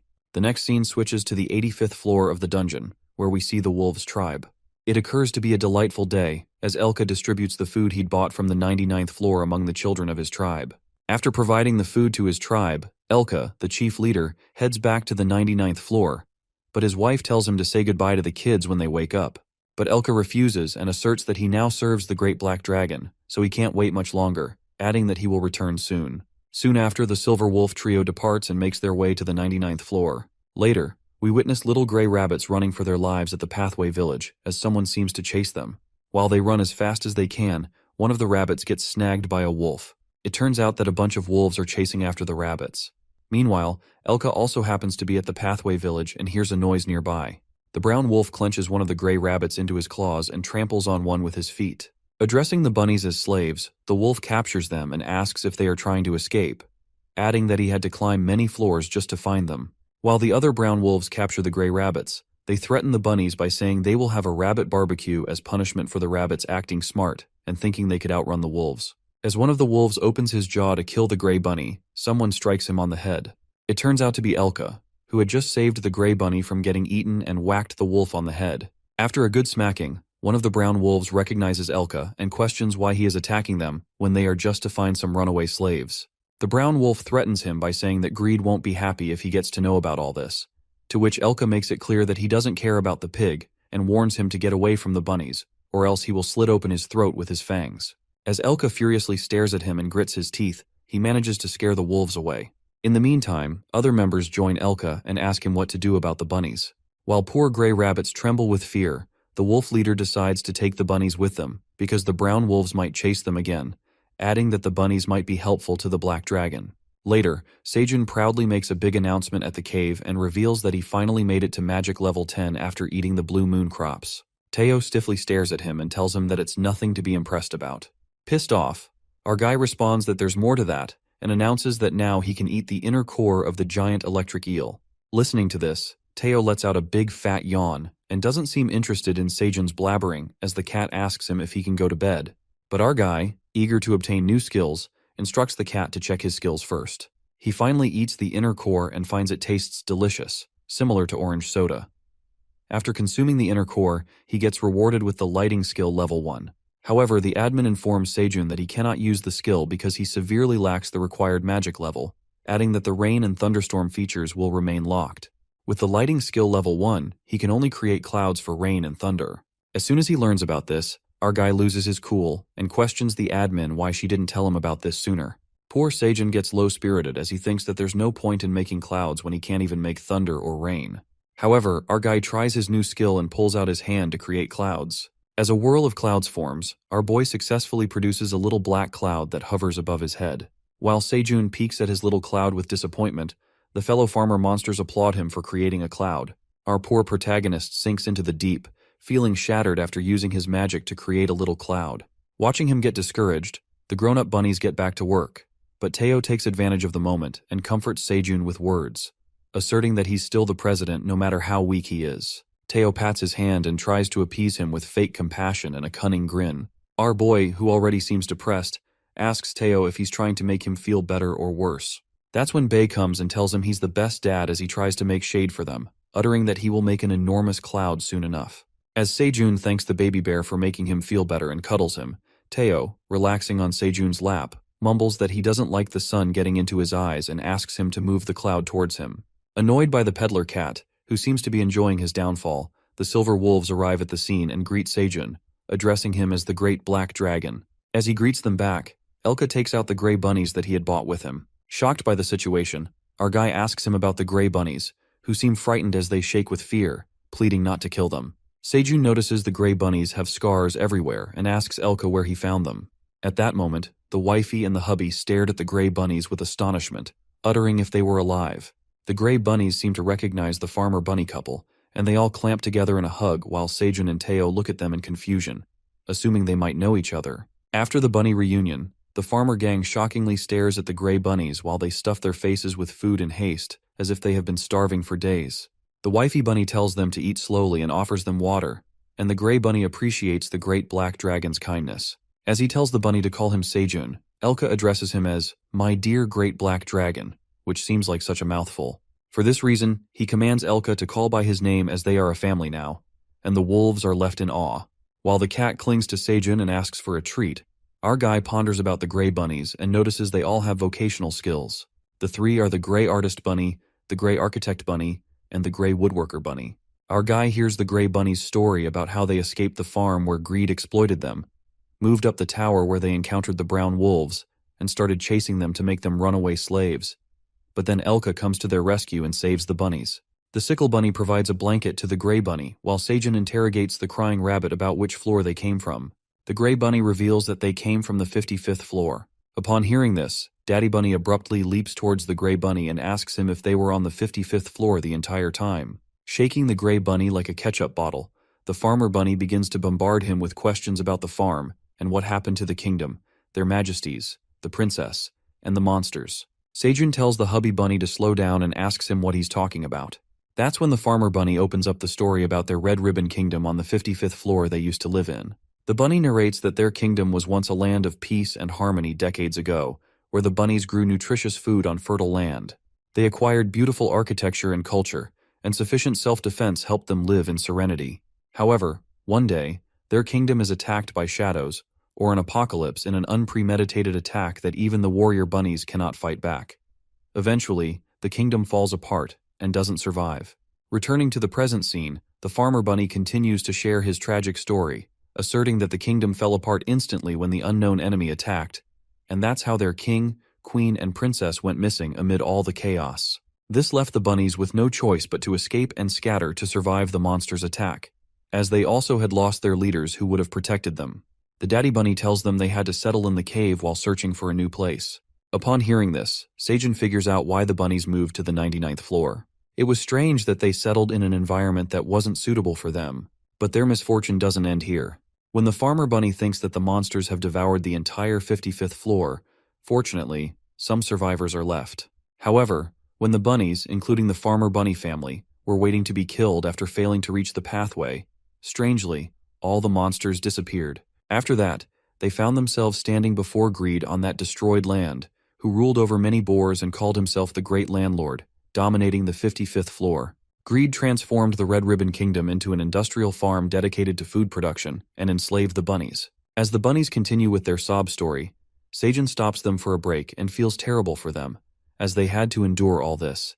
He then asks the black bunny to share his room with the gray bunnies for the time being. While the black bunny takes them to the cave, our guy speculates that Greed is the same guy who was looking for the straw hat, on which Elka agrees, and exposes that he's an influential figure because of the wealth that he accumulates from food production. The silver wolf realizes that Greed is a pathetic creature as he took advantage of the bunny's unfortunate situation, feeling ashamed of himself for working under him. While they are talking, Teo reveals that most of the food allocated throughout the tower through the Peddlers Association comes from Greed's farm. Frightened after knowing how obnoxious Greed, the landlord, is, our guy asks Elka about the chances of the pig landlord making it to the 99th floor.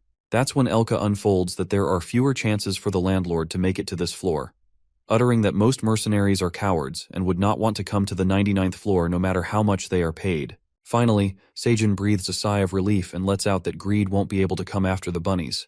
The next scene takes us to the Greed's castle on the 55th floor, the former Red Ribbon Kingdom, where we see the boar freaking out when the brown wolves inform him of Elka's betrayal and how he took the bunny slaves they were chasing.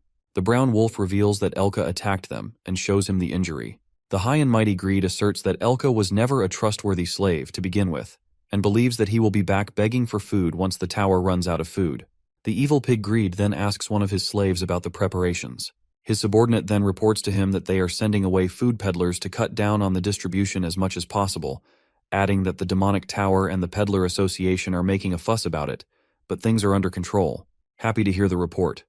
The evil landlord sees it as another opportunity to take control of the tower, just like he monopolized the 55th floor. Laughing hysterically, the greedy boar reveals his corrupt plans to take the reins of the whole tower, and will not just settle on one kingdom.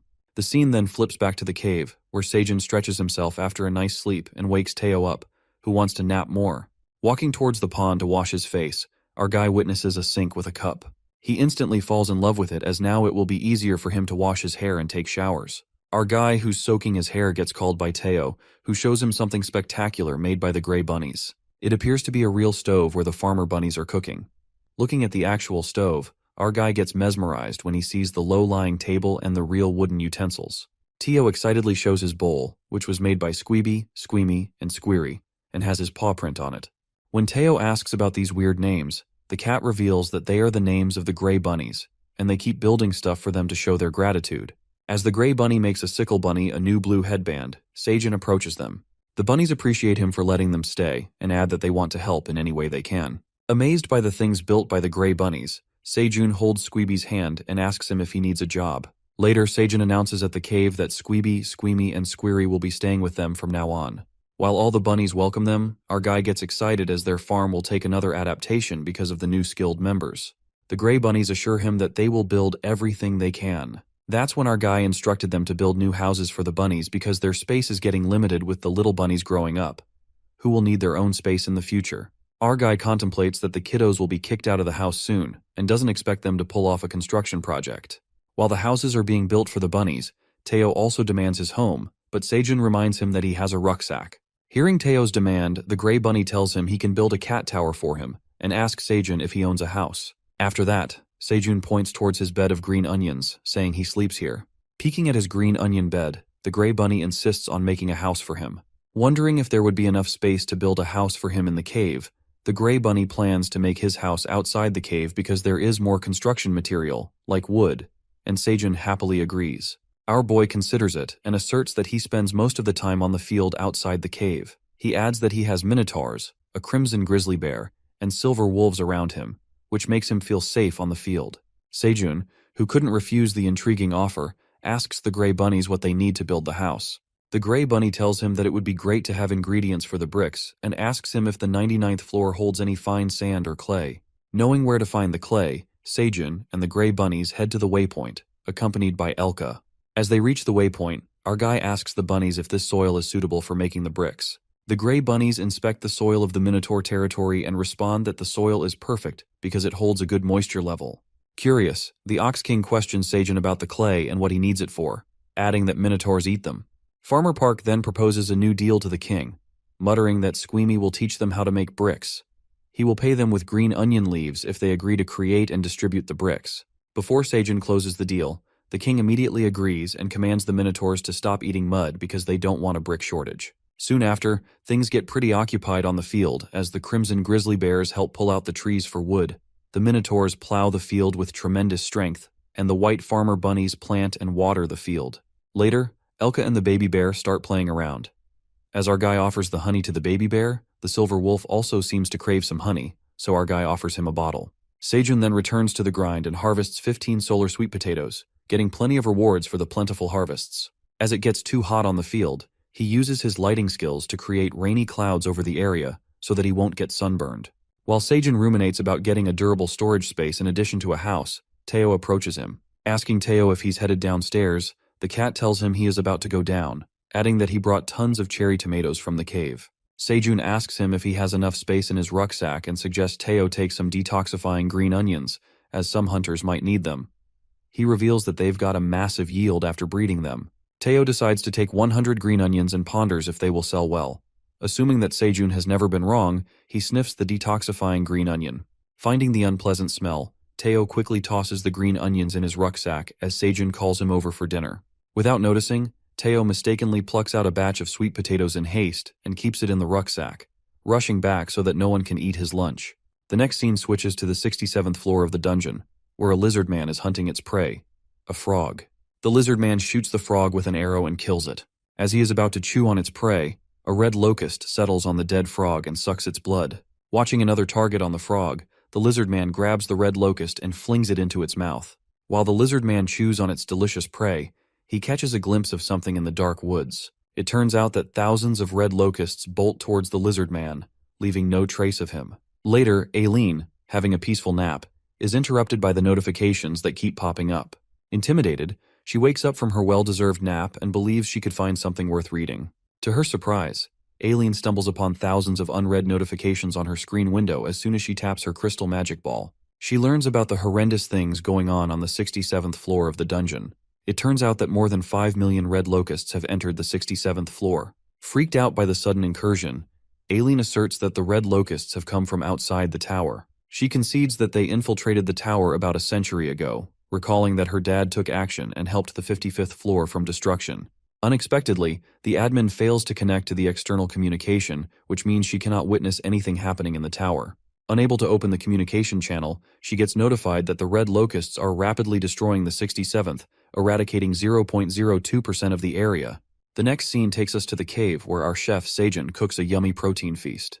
While the sickle bunny brings him the chopped potatoes and sweet potatoes, the sizzling smell of the eel makes him and Teo drool over it. After thanking the bunny, our guy tells Teo and the sickle bunny to eat the eel in the corner so that he doesn't get hurt by the oil splash. As Teo struggles to eat and can't resist the delicious fried eel, the black warrior bunny asks Seijun what he's working on now. Sounding confident, our guy lets out that it's something better than honey potatoes. Asking if he's ever heard of honey-glazed sweet potatoes, the black warrior gets shocked and wonders if such a thing exists.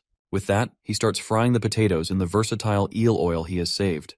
He deep fries the sweet potato chunks until the outsides are crispy and brown. After flipping each chunk, he adds honey, stirs it, and simmers it. Soon the honey-glazed potatoes seem to be ready and look heavenly. It appears that Seijun has once again recreated a forgotten dish, and his recipe for the honey-glazed sweet potatoes has been registered. The black warrior bunny stares at the mouth-watering glazed potatoes with admiration. After that, our guy tries frying the fish in the eel oil, but it seems like the fried piranha doesn't count as a recipe after he thoroughly cooks it.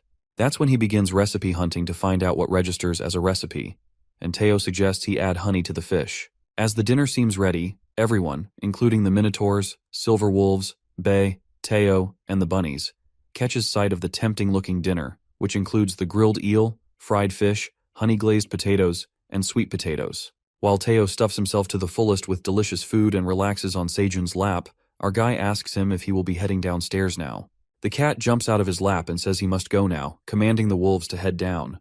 At that moment, the cat peeks at the leftovers and asks Sejun what they are for. Our guy tells him the leftovers are for Aileen, but for some reason she's not responding and feels concerned about her. While the cat assumes she might be sleeping, our guy gets worried and wishes it's the case. On the other hand, Aileen gets panicked and seems to be struggling as she cannot connect with Sejun due to an error. It seems that Aileen has lost control over all the dungeon activities, and now the Red Locusts have destroyed 10% of the 67th floor. Due to the destruction caused by the Red Locusts, a meeting is being held at Peddler Pathway Central Control Tower, where tower heads like Mason the Fox from the Peddlers Association, Hannibal the Tiger from the Mercenary Associations, and Iona the Hamster from the Wizards Association join the meeting.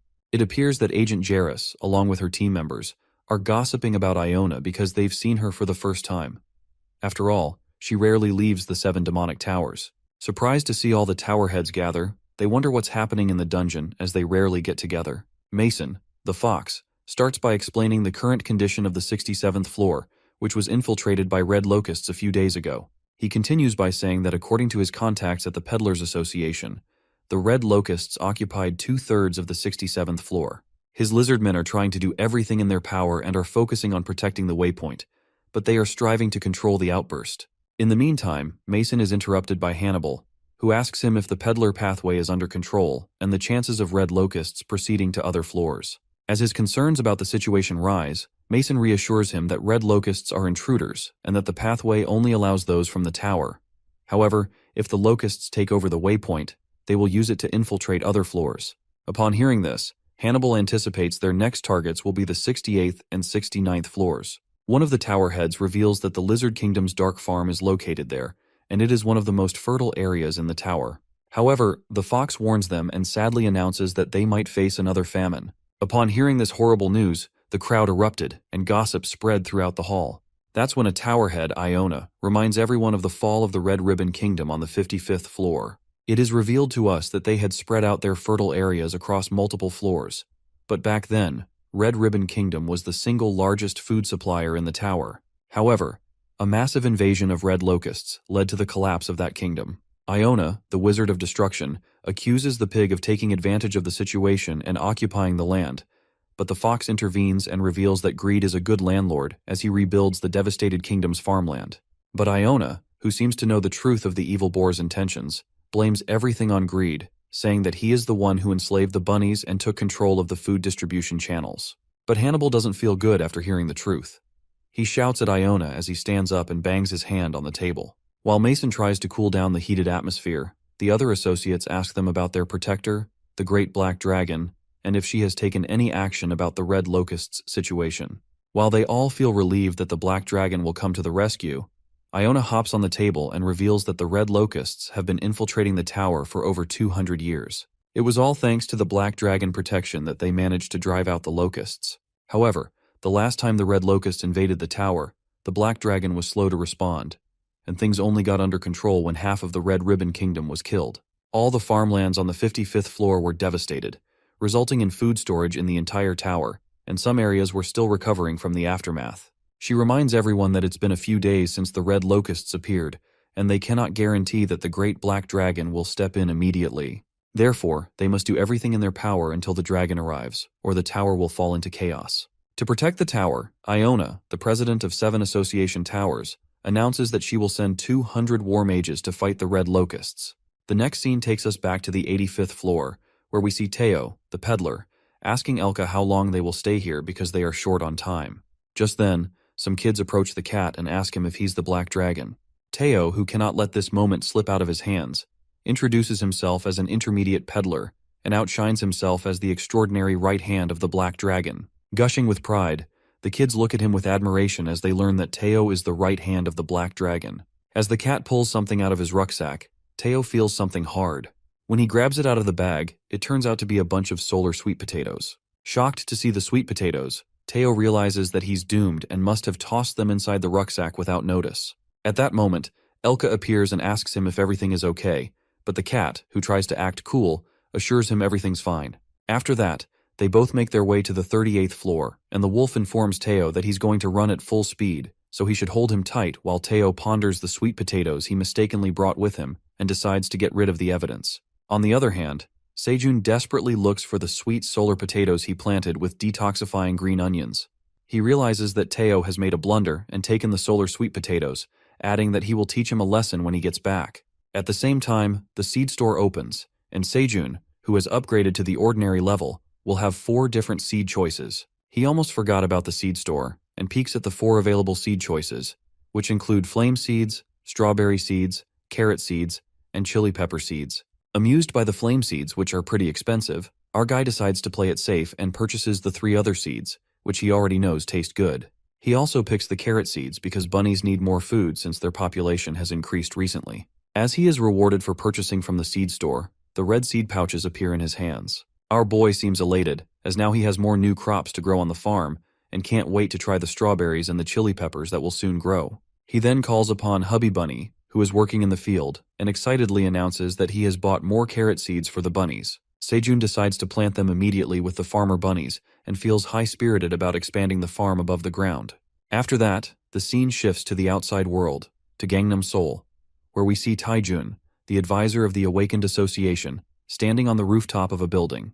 Feeling great about having to experience the fresh air outside the freezer after ages, his apprentice, Sehyok, advises him to head back inside, adding that his curse flame might hit up any time. Not letting him enjoy the world outside, Taejun inquires his apprentice about the deal with the peddler and asks if Dongshik is on the 38th floor of the dungeon. Agreeing that he's still on the 38th floor, Sehyok reveals that the fatal tarantulas came off as boss monsters and settled on the waypoint on the 38th floor. He continues to narrate that Dongshik's team is struggling to fight back because of the toxic gas released by the spiders, which is unable to be neutralized even by the healing magic. He adds that it's impossible to get near the spiders without the antidote made with the blood of poison spiders, the associates that protect the nest. He further elucidates that they can't even find the alchemist to make the antidotes, concluding that they are facing many challenges and making no progress. Upon hearing this, Taejun asks him if he has been protecting Sejun's family on behalf of Dongshik. Sehyok briefs him about Sejun's family, which has been relocated to Hanam. Their daily routine seems too predictable and similar to how they used to live. He assures Taejun that they're eyeing on them as discreetly as possible and lets out that Sedol, Sejun's brother, was contacted by the association representative from abroad who tried to lure him, but confirms that nothing came out of it.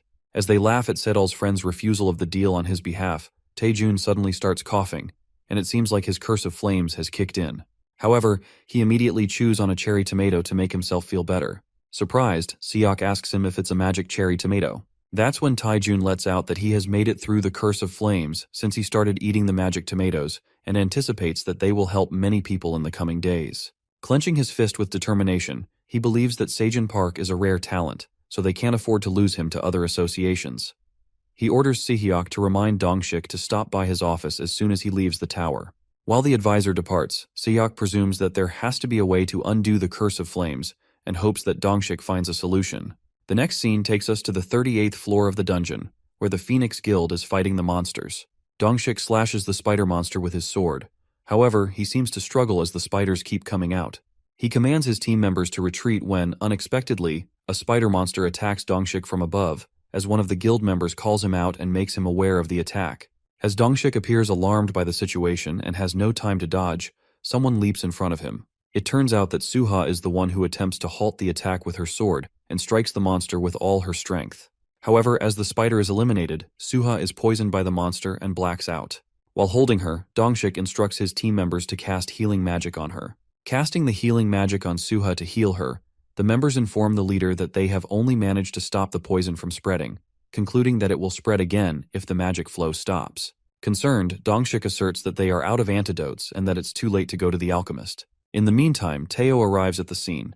He calls upon Dongshik and reminds him that he has to be at a trading place. While Dongshik forgets about the trading day, the cat witnesses Suha lying unconscious on the ground. Freaked out, Teo rushes towards her, asking her to get up and take pictures of him. While Suha mumbles something as she is half awake, Dongshik explains to the peddler cat that the poison spider venom has poisoned her. They need to do something, or else she won't make it. The cat clings to Suha and pokes her face, pleading with her to stay with him. That's when Teo is reminded of the detoxifying green onions he had brought with him, and instantly pulls them out of his rucksack. Dongshik grabs the green onion and reads the feature window that reveals that the detoxifying green onions can neutralize the level E poison spider venom. Without a thought, Dongshik gives Suha the detoxifying green onion. As soon as she grabs a bite, her eyes open wide and she appears to be fine. She thanks Teo for saving her life and tells him he's the best cat ever, enfolding him in a tight hug. But it seems like the haggler cat didn't save her life for free and demands 5 dungeon coins for the detoxifying green onion, adding that he's giving her a friend discount. I mean, is Teo for real? The poor girl just came back to life. But come to think of it, he did bring the green onions to sell after all. After that, the guild leader asks Teo where he got the green onions, to which the cat reveals that they have been planning to introduce them to the market soon. Holding onto that green onion, Dongshik gets fired up as he ruminates that the fatal tarantula venom is level E, and the detoxifying green onions neutralize level D poison. This means that they can use the new crop item to target and clear up the 38th floor. Thinking that Teo is his golden cat, he stares at him in admiration, and Teo catches him staring at him with a weird expression. Asking Teo how many green onions he has brought with him, the cat reveals that he has 100 detoxifying green onion leaves. Upon hearing this, Dongshik demands to take all of them. While he dreams of buying all the green onions, Dongshik and Teo are interrupted by the Royal Knights and the Wizards, who claim that the Phoenix Guild has been trying to propose a dirty deal with the peddler cat. Looking at the wizards who had sneaked up on them, Dongshik is left in utter bafflement. He ponders how they found them and assumes that the guilds have been watching them to hinder their mission. One of the knights states that if Teo, the peddler cat, gives an unfair advantage to one guild, he might lose customers and make them unhappy. Upon hearing this, Dongshik ruminates that the knight is uttering nonsense, as the cherry tomatoes and green onions are sold entirely by Sejun and Teo. In addition, people will do anything to find Teo, and with many eyes observing their guild, Teo will have to listen to them, as fairness and trust mean everything to a peddler. Later, Teo announces an auction, and everyone agrees. He begins with 6,000 level C magic cherry tomatoes in batches of 500. Knowing that cherry tomatoes have reached level C, chaos sparks among the hunters and the knights. They were already shocked to hear about the green onions, but now the peddler is selling level C cherry tomatoes. As the auction begins, people start bidding prices and keep going higher, as the level C cherry tomatoes seem like a treasure they don't want to lose. While Dongshik is taken aback by the sudden demand for cherry tomatoes, he focuses on the green onions, which are crucial for the guild. Eventually, Teo sells out on the magic cherry tomatoes and proceeds his auction with the detoxifying green onions. He announces the auction of 100 green onions in 10 batches, and Dongshik screams the first bid price, which is 155 dungeon coins. Luckily, Dongshik wins the first auction, but as the auction continues, it seems like a tough fight between him and the night hunter, who keeps bidding higher. As Teo is about to close the deal on 150 dungeon coins in the second auction, Dongshik gets happy and plans to bid higher. However, the clever knight offers 160 coins, leaving Dongshik in shock. It appears that the night hunter is winning all the auctions, and there's no chance for Dongshik to win any of them, as the knight keeps bidding more than him every time. While Teo sells the green onions with the most adorable poses, Suha, his photographer, keeps taking pictures of him as he acts cute during the auction. Poor Dongshik melts in disbelief as the Phoenix Guild takes only 10 green onions.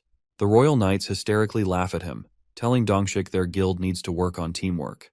The Phoenix Guild members apologize to Dongshik as they got distracted by the magic cherry tomatoes. But he doesn't stress about it and tells members that it's not the end of the world, even if they are a bit behind. In the meantime, Suha approaches the leader, informing him that Teo wants to speak with him. Encountering Dongshik, the peddler cat asks him all about Sejun's family. While Teo writes everything on the paper, Dongshik informs him that Sejun's family is living in Hanam and is under tight protection by the Korean Association, so he has nothing to worry about. He adds that Sejun is one of the country's valuable assets. After that, the cat is reminded of the appreciation gifts Sejun sent for keeping his family safe and tosses out a bucket full of gifts, which happen to be 200 magic cherry tomatoes and 50 detoxifying green onions. It seems like Dongshik had just hit the jackpot. He needed exactly 50 green onions and received them as a gift. The peddler further informs him that Sejun wants to sell him any crop at a discount and asks him to keep it a secret. Dongshik assures him that it was a fair transaction, ruminating that Sejun's family matters are also top secret. However, his moment of contemplation is interrupted by Teo, who offers to sell a secret item and asks him if he's interested. The next scene takes us to the field, where the Minotaurs carry and stick the bricks for Sejun's house. Our guy is astounded as he looks at his half-built house and can't believe they made so much progress in a few days. The Grey Architect Bunny reports to him that they're working fast because of the strong Minotaurs doing all the heavy lifting. Squeeby continues to tell him that the interior of the house will take longer and that 3 gray bunnies will handle it. While our boy is busy discussing the house structure with the gray bunny inside the house, the baby bear tries to barge in through the door. Alarmed, our guy clarifies to the baby bear that he cannot enter his house. As Bae asks him for a reason, Seijun says he's too big for this house. If he tries to force himself in, the house might collapse. He convinces the baby bear that he's a good boy who doesn't want to destroy his dad's house, and instructs the baby bear to enjoy some honey as he needs to take care of the construction. After that, Bae sadly sits by the corner, saying that he also wants to go inside Dad's house. As tears stream down his face, the baby bear dreams of becoming smaller while the queen bee comforts him. Suddenly, his tears begin to sparkle, and a beam of magical light appears from his claws. Meanwhile, Seijun is busy deciding his bed material as the gray bunny makes it clear that a green onion bed would be a bad idea, and that they would make a stiff bed. At that moment, he hears someone calling him from behind, and in a flash, Seijun gets whacked in the stomach, and he crashes right into the pile of green onion leaves. While our guy tries to process what happened, the baby bear strikes a blow at him out of love. Bae reveals to his dad that he has gotten smaller as he stands over him. The crimson grizzly bear seems to have transformed into a tiny cub again. Seijun looks at him with astonishment, as Bae had gotten so little when they first met, and asks him how he managed to pull this off. It occurs that the baby bear has transformed into a crimson grizzly honey bear, as the notification says. Our boy realizes that Bae has evolved into a honey bear, just like the black warrior and hubby bunny did. As the black bunny and the baby bear are the same size now, Seijun asks the bear if he will not get bigger again. Trying hard, Bae squeezes himself and suddenly changes into a giant bear. Our guy freaks out after watching that Bae has grown a bit bigger, confused about whether he can control his size however he wants. Witnessing the baby bear change sizes, the black minotaur lets out that Bae's desire to become smaller is repressing his growth, adding that it happens in young monsters who are afraid to grow. Upon hearing this, Seijun thinks hard about what has been suppressing the baby bear's growth. As Bae becomes small again and clings to Seijun, he asks Daddy if he can go inside the house now and hold him like he holds the black bunny and Teo. Watching the baby bear yearning for love breaks Seijun's heart as he stares at him with pitiful eyes. He affectionately hugs the baby bear and realizes that he wants to be loved by Daddy. He holds Bae in his arms and takes him to show him around the house. Delighted, Seijun heads towards the house and tells Bae to find a spot for his bed. As Bae asks his daddy to take him to the cave, Seijun gets a flashback of the baby bear eating all their stored food. As the black bunny hears it, he secretly shakes his head, pointing to Seijun not to take him into the cave. The next scene takes us back to the 38th floor, where Teo offers Dongshik a special item, solar sweet potatoes. While he reads the feature window for the solar sweet potatoes, Dongshik stumbles upon something valuable. It turns out that sweet potatoes boost flame resistance. The story then turns to Taijun Han, the living legend of Korea. It is revealed that he was the first human to reach the 52nd floor of the dungeon. There, he encountered the wild boar guarding the waypoint and fought fiercely with the boar. The battle was so intense that it lasted 3 days and 3 nights. Eventually, the fight ended in a tie, and both of them had to retreat due to brutal injuries. However, Taijun was entrapped in a curse of flames after a battle that caused him to burn everything around him. The only solution for this curse was to slow it down by injecting magic or lowering his body temperature. Everyone believed that it was about time Taijun retired. However, his dreams for the tower didn't vanish. Moving back to the present, Dongshik delightedly grasps that sweet potato and contemplates that Taijun can free himself from the curse of flames with the help of solar sweet potatoes, even if it's temporary. He anticipates that Taijun can defeat the wild boar and undo the curse, asserting that the legend will return. To add the cherry on top, he also has the detoxifying green onions that can help the guild target the 38th floor. Snapping out of his thoughts, Dongshik agrees to take the sweet potatoes and thanks Teo, saying that he really needs them. But it seems like Teo had some hidden reasons to offer the sweet potatoes as he ponders that no one will find out about his mistake once Dongshik takes them, adding that he committed a perfect crime. Later, Dongshik walks outside the forest and thanks his team members for waiting for him. As they head downstairs, the guild leader puts down a basket full of green onions. The team members are utterly surprised to see the detoxifying green onions and ask Dongshik if he got them from the peddler. Saying they wouldn't want to miss the opportunity, Dongshik instructs the members to stop by the waypoint before heading down. The team members all get pumped up and make their way to the waypoint. The Phoenix Guild raid of the 38th floor begins as they fight their way through the poison venom spiders by chewing on the green onions to neutralize the poison released by the monsters. The next scene takes us to the 75th floor of the dungeon at the Middle Zone Market, where everyone seems to be staring at the silver wolves. Seijun assigned the silver wolves for Teo's safety. As they seem to be wandering around the market, Elka peeks at Teo, who appears to be in a good mood, and asks him what he's so happy about. Teo announces that it was a great business day and that he will take the wolves for lunch to celebrate. While the wolves decide on a restaurant, something grabs Teo's attention. Thinking about what's wrong with the cat, Teo mumbles that he senses something. It turns out that a glimmering ring had caught his eye. As Teo approaches his hand to grab the ring, a little hand touches against his hand. The cat immediately takes the ring away and yells at the little hamster to get out of the way. While the hamster, covered in a black cloak, wonders if the cat is an intermediate peddler, she clarifies to Teo that he doesn't need the ring. It's better if he hands it to her. But Teo grasps tightly on the ring, lets out that he picked it first, and infuriatingly tells the hamster to get out of his way, calling her a tiny little hamster. The hamster flinches to process what Teo has just said to her and gets offended. As the silver wolves reach the spot, Elka becomes panic-stricken as he witnesses the hamster, presuming that it's hamster Iona, the wizard of great destruction. The wolf seems sure that it's Iona as he has seen the staff, which is her weapon. It seems like Elka recognizes the wizard hamster by the item she's holding in her hand. It is revealed that the legendary divine item, also known as the Staff of Disasters, is owned by Iona. If it is wielded once, the mountains flatten, and if it is wielded twice, the rivers turn into the ocean. This is the power that this item holds. While Elka speculates what she's doing here, Iona tells the peddler that she could have given him a chance to turn his wrong into right, and demands his life as a form of apology. As Iona strikes her weapon, Elka leaps in front of Teo and speaks to her, uttering that the cat serves the great black dragon. Upon hearing this, Iona taps her magic stick on the ground and surprisingly asks Elka who he is, to which he introduces himself as the chief of the Silver Wolves.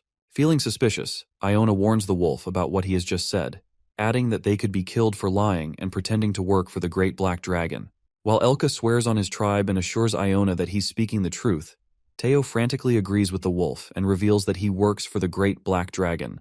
But this scene takes an unexpected turn when Iona claims that she needs proof that they work the black dragon. As Teo questions how they will prove it to her, the hamster wizard claims to take her to the great black dragon. But Teo, who came to the market to flaunt his haggling skills, questions Iona, the wizard of destruction, about whether he will take her for free. As soon as Teo utters these words out of his mouth, a terror strike runs through Elka because it seems like he will ruin her mood again. The haggler cat makes it clear that he serves the black dragon, but is also a peddler, so she needs to pay him to meet the black dragon. Seeing Teo's confidence without a hint of doubt on his face, Iona asks the peddler cat what he wants. Teo mumbles that he is picking up a few things for the black dragon. Iona agrees to pay for everything the cat wants, along with the ring that Teo picked for the dragon. While Iona thinks it's a rare opportunity to meet the dragon, the cunning peddler cat has successfully found himself a naive target to pay for his items. Later, they walk into the market, and Teo grabs 100 bottles and some other random stuff. While glancing at all the stuff, whimsy straw hats catch his eye, and as he buys them, he asks Elka if he needs anything, adding that the straw hat would look good on his son.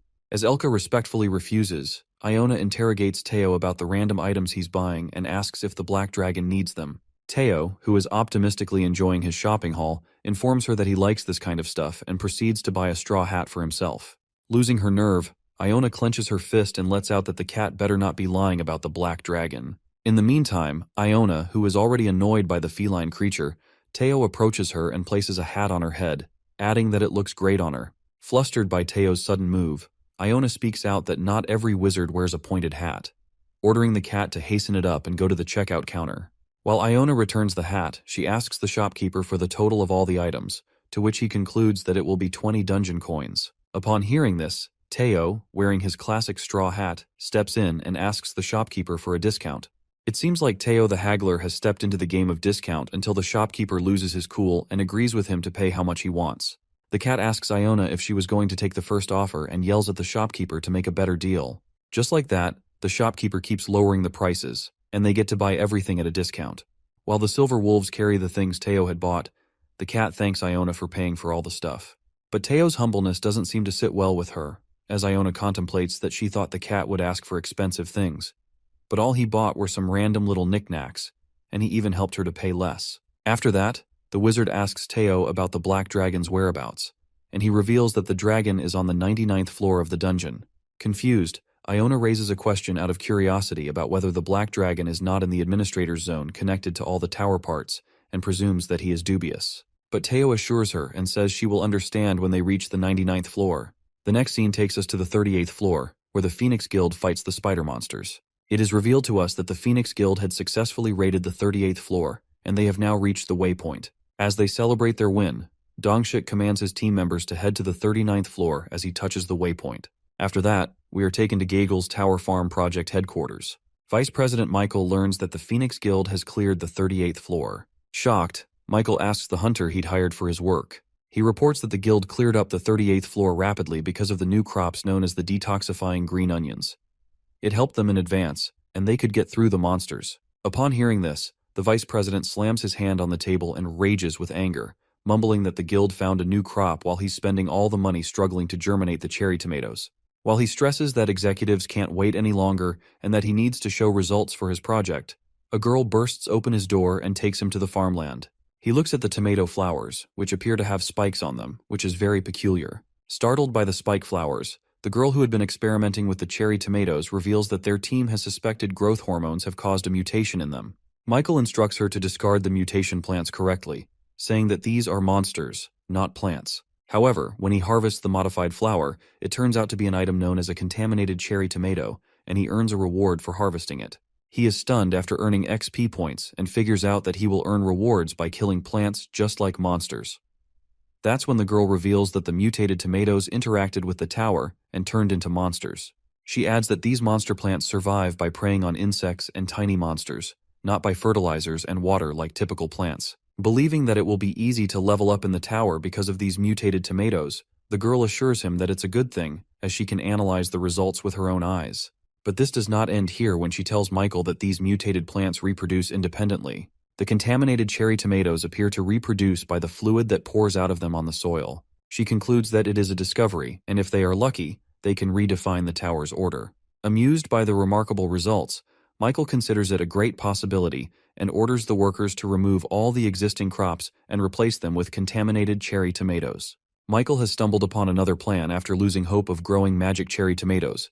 He plans to develop an XP farm, which seems like a great business idea as he clenches the flower and puts on a cunning smirk. Later, at the cave, the cocoon seems to make movements as it begins to twitch. It is revealed to us that it's the cocoon of the poisonous honeybee, the third, which they accumulated in the last blue moon.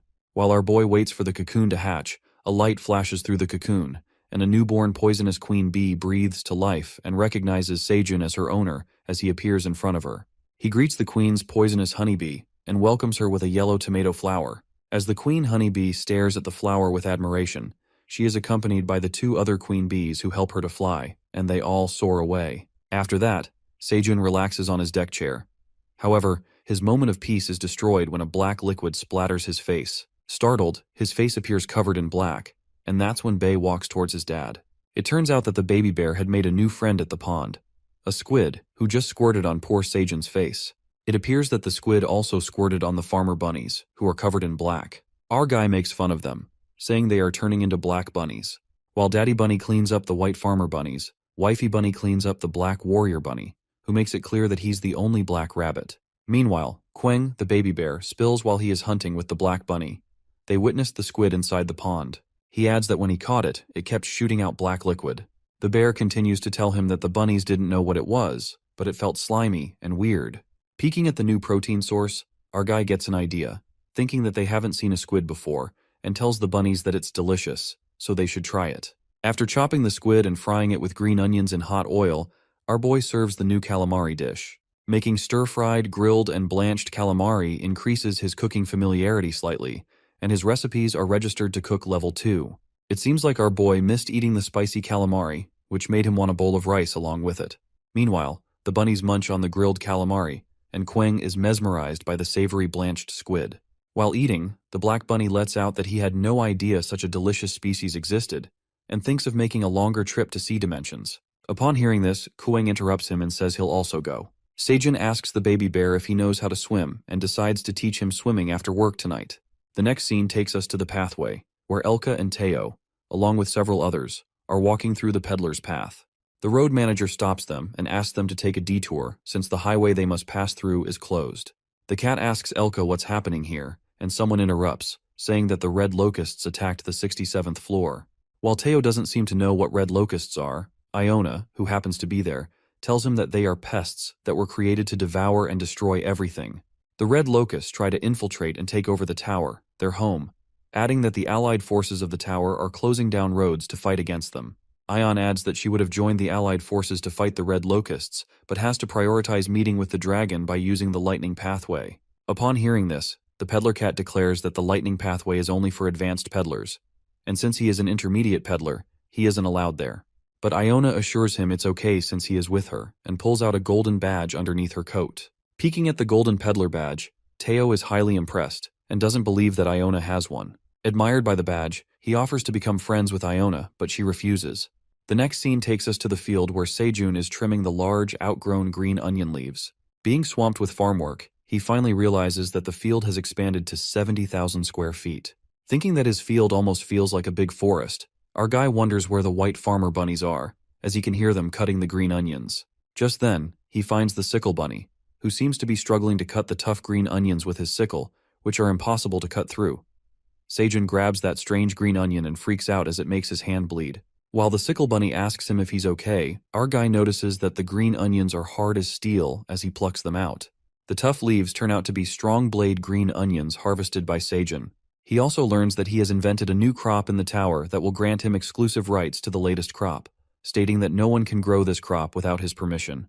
They all learn that these strong blade green onions have metallized their leaves from routine cutting. Witnessing his new crop that almost looks like a weapon, Sejun gets excited and thinks that these would be useful, announcing to keep propagating them. In the meantime, the admin panel appears, stating that she's crying and has something to tell him. Our guy gets worried when he witnesses tears dripping from the panel and asks her about the matter. That's when Aileen reveals everything going on the 67th floor that has been infiltrated by the Red Locusts. While he asks her about the Red Locusts, if they were the reason for Red Ribbon Kingdom's downfall, and what they are like, the Black Dragon confesses that individually Red Locusts are not harmful, but when they're in groups, they can consume and devour everything, evolving into something else. She adds that if they fail to resolve this issue, then every living being on the 67th floor might perish, and the Red Locusts will spread out on other floors through the waypoints, which means that they scatter throughout the whole tower and destroy everything, concluding that no one is safe.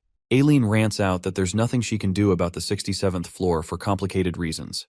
She asks for Sejun's help while feeling guilty. Upon hearing this, our boy assures her that he will do everything he can to help and that she doesn't have to feel guilty about anything. He enthusiastically calls out everyone, knowing that all of these residents are willing to help to save their home, and Aileen thanks everyone for helping her out in this matter. While Sejun considers it and realizes that he can't even travel through floors, Teo comes along with a visitor, who is a hamster. Iona expresses her pleasure upon meeting Sejun, addressing him as the Great Black Dragon. Sejun is confused and wonders what's the deal with this hamster. While Sejun is confused to see the hamster, he asks Teo what this is all about. That's when the cat lets out that he had to bring her with him, because she wouldn't believe that he worked for the Great Black Dragon. She kneels before Sejun to honor him, addressing him as the Great Black Dragon, and introduces herself as Iona, the president of the Wizards Association. At that moment, the admin sends him a notification, suspecting that Iona is looking for her because she hasn't stepped in to help fight the Red Locusts on the 67th floor. Aileen instructs Sejun to hear her out as Iona seems like a high-level monster. Following the admin's order, our guy greets the hamster and asks her for a drink as she has been traveling a long way, offering her a honey tomato energizing drink. While Teo is stunned by the tiny baby bear at the back, our guy asks Iona why she is there. As Iona is about to ask him for a favor, Sejun anticipates it's about the Red Locusts on the 67th floor. Upon hearing this, Iona is left in disbelief as the Black Dragon seems aware of the situation and questions him why he didn't get involved to help them. As our guy tries to make excuses, Teo and the baby bear interrupt him and ask for food. Watching this weird informal conversation between the Black Dragon and the animals, Iona ruminates that they are very casual with him as the baby bear calls him dad, suspecting if he really is the Black Dragon. She analyzes Sejun and assumes that besides his black hair, he doesn't seem to have any connections with the Black Dragon and looks like every other human who's been coming into the tower recently. Iona further inspects that she feels a very weak force from him. She feels faint hints of the Black Dragon, and the energy is flowing from a few parts but at extremely low levels. Feeling confused and lost in her thoughts, Iona takes a sip of the tomato drink and is freaked out to see her energy levels rising and the delicious flavor of the tomato juice. As Iona seems to like the juice, Sejun tells her that it's the magic cherry tomato juice with honey, adding that he and the bunnies grew the tomatoes themselves and mixed the poisonous honeybee's honey. Surprised, Iona requests to see the red cherry tomatoes, and the hubby bunny brings them to her. Watching the white farmer bunny, Iona asks the daddy farmer bunny if he belongs to the Red Ribbon Kingdom on the 55th floor. The bunny agrees and tells her that the black dragon took them in. While she peeks at the cherry tomatoes, she asks Sejun if he has other items on the farm. Our guy tells her about all the crop items they have grown in their field. At the moment, our guy looks at Teo, who is being kind as he shares his kitty treat with the baby bear. Meanwhile, Iona observes the things happening around her. She looks at the bunnies, the baby bear, minotaurs, silver wolves, and the cat, realizing that the dragon has been taking care of the monsters without a home while taking care of the food storage and developing new items. She figures out that the black dragon's magic felt weak because he was trying to be considerate of the monsters. She feels guilty for suspecting the black dragon, not knowing how much he has sacrificed himself for the tower. As her moment of contemplation is interrupted by Sejun, who is about to say something about the red locusts, Iona bows down and asks for forgiveness from the black dragon for not understanding his compassion for serving the tower. She adds that she will do anything for his forgiveness, even if it takes her life. Confused about what's happening, our boy shows her a crop item that appears to be a strong blade green onions. That's when our boy narrates a story he'd heard somewhere about the natives in the Arctic region who used to hunt large numbers of wolves effortlessly with just one blade. The tactic was simple. The hunters coated the blade with blood, frozen it, and buried it in the snow. The hungry wolves were lured in by the smell of blood and would start to lick the blade, and that blade was used to cut up the wolf's tongue. However, the wolf wouldn't notice it because its tongue had grown numb in the cold. That is how the wolves would bleed out and die. After telling the story, Sejun concludes that they might catch something from it, while Teo gets the chill from the terrifying tale and warns Elka not to lick blades, adding that he will share his fish with him. Upon hearing the tactic, Iona sums it up that the red locusts will attack any green onions as they wouldn't see the difference between the blade green onions and the regular ones. After tasting those green onions, they will look for more. And when they try to gobble up the blade green onions, the red locusts will be killed. She adds that red locusts have the habit of devouring wounded individuals, which slows down the group. In other words, if the red locusts get slashed by the blade green onions, they will be eaten by other red locusts. High-spirited, Iona lets out that they will be able to defend the waypoint with the help of these blade green onions, and appreciates the great black dragon, as she was unaware of him contributing to help with the food storage while making new tactics to kill the red locusts. Hearing the compliments, poor Sejun is stuck in the huge misunderstanding of being the great black dragon that he has to bear with as there's no going back. Before he hands in the green onions, Sejun decides to experiment to test his hypothesis, asserting that they just harvested their first batch of the blade green onions. Hence, they need to grow them to multiply. But Iona tells him not to worry, and reveals that she has a few red locusts with her. As our boy gets baffled, Iona creates a big circle out of sticks, and suddenly, red locusts appear within that circle. Iona tosses them out of the circle as they are trapped inside a black mass. While all of them are startled by the sight of the red locusts, Iona is happy to see them in good shape, as she had caught a few of them for experiments. She asks Sejun to use these red locusts how he wants. Our guy plants the blade of green onion and the regular green onion in the soil, instructing Iona to release them. That's when she releases the red locusts out of her magical binding, and the monsters instantly fly toward the planted green onions. The red locusts that gobble up the regular green onions appear to be alive. However, when a few of them fly towards the blade of green onions, they are slashed into pieces. It seems like all the red locusts Iona had released were killed by the blade of green onions. Feeling happy about his successful experiment, our guy receives a notification from the admin, which asserts that Sejun has made a great accomplishment in killing pests with crops. He earns an occupational trait as a reward that will help earn XP points when his crops kill pests. Reading the occupational trait, he realizes he can earn XP points if he kills the red locusts with his green onions. The next scene takes us to the Korea Awakened Association, where Taejin is happy for Dongshik as he clears up the 38th floor sooner than expected.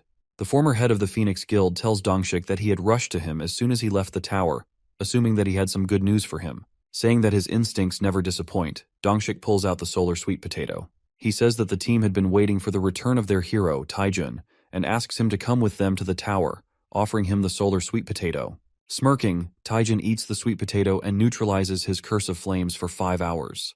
The next scene takes us to the 67th floor, where the red locusts wreak havoc on the area.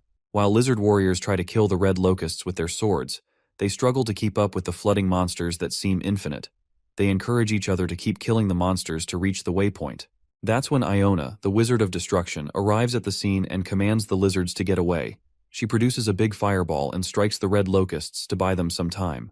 As the rumbling of her fireball makes the monsters disappear for a while, Iona takes out the blade green onions and commands the lizards to plant them evenly in front of the base. Meanwhile, the lizards plant the green onions as fast as they can, and a massive swarm of red locusts flies towards them. As they soar towards the blade green onions, in a flash, all the red locusts are slashed into pieces as they pierce through the green onions. The warriors were amazed to see the red locusts being killed by the green onions. As one of the lizard warriors asks Iona about the green onions, she declares that it is a favor from the great black dragon. She commands her warriors and the war mages not to fear these evil monsters and to attack only the red locusts that have dodged the blades. Upon hearing this, all the warriors and the war mages are uplifted, and they begin to kill the red locusts for the sake of the tower and the great black dragon. After that, we are taken back to the 99th floor, where the bees inspect the new fields, while Seijun keeps earning rewards as the red locust keeps getting killed with his crops.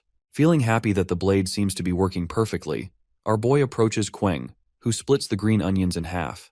He appreciates the baby bear's excellent work, saying he wasn't sure how to propagate the green onions, but he has a friend like him. After that, we travel into Seijun's flashback, and it is revealed to us that a few days ago, he made a trade deal with Iona to form a line of defense against the red locusts. He offers Iona his green onions for free to protect the tower. However, Iona refuses his generosity, as it may lead to future crop abuse, and decides to pay for the green onions through a formal deal, which would also help Teo as a peddler. Iona asserts that the line of defense around the waypoint would be enough to keep the red locusts' numbers down. She informs Seijun that she will make a delivery request to the Peddlers Association under Teo's name, as she cannot come back up once she goes downstairs to fight the red locusts with the war mages.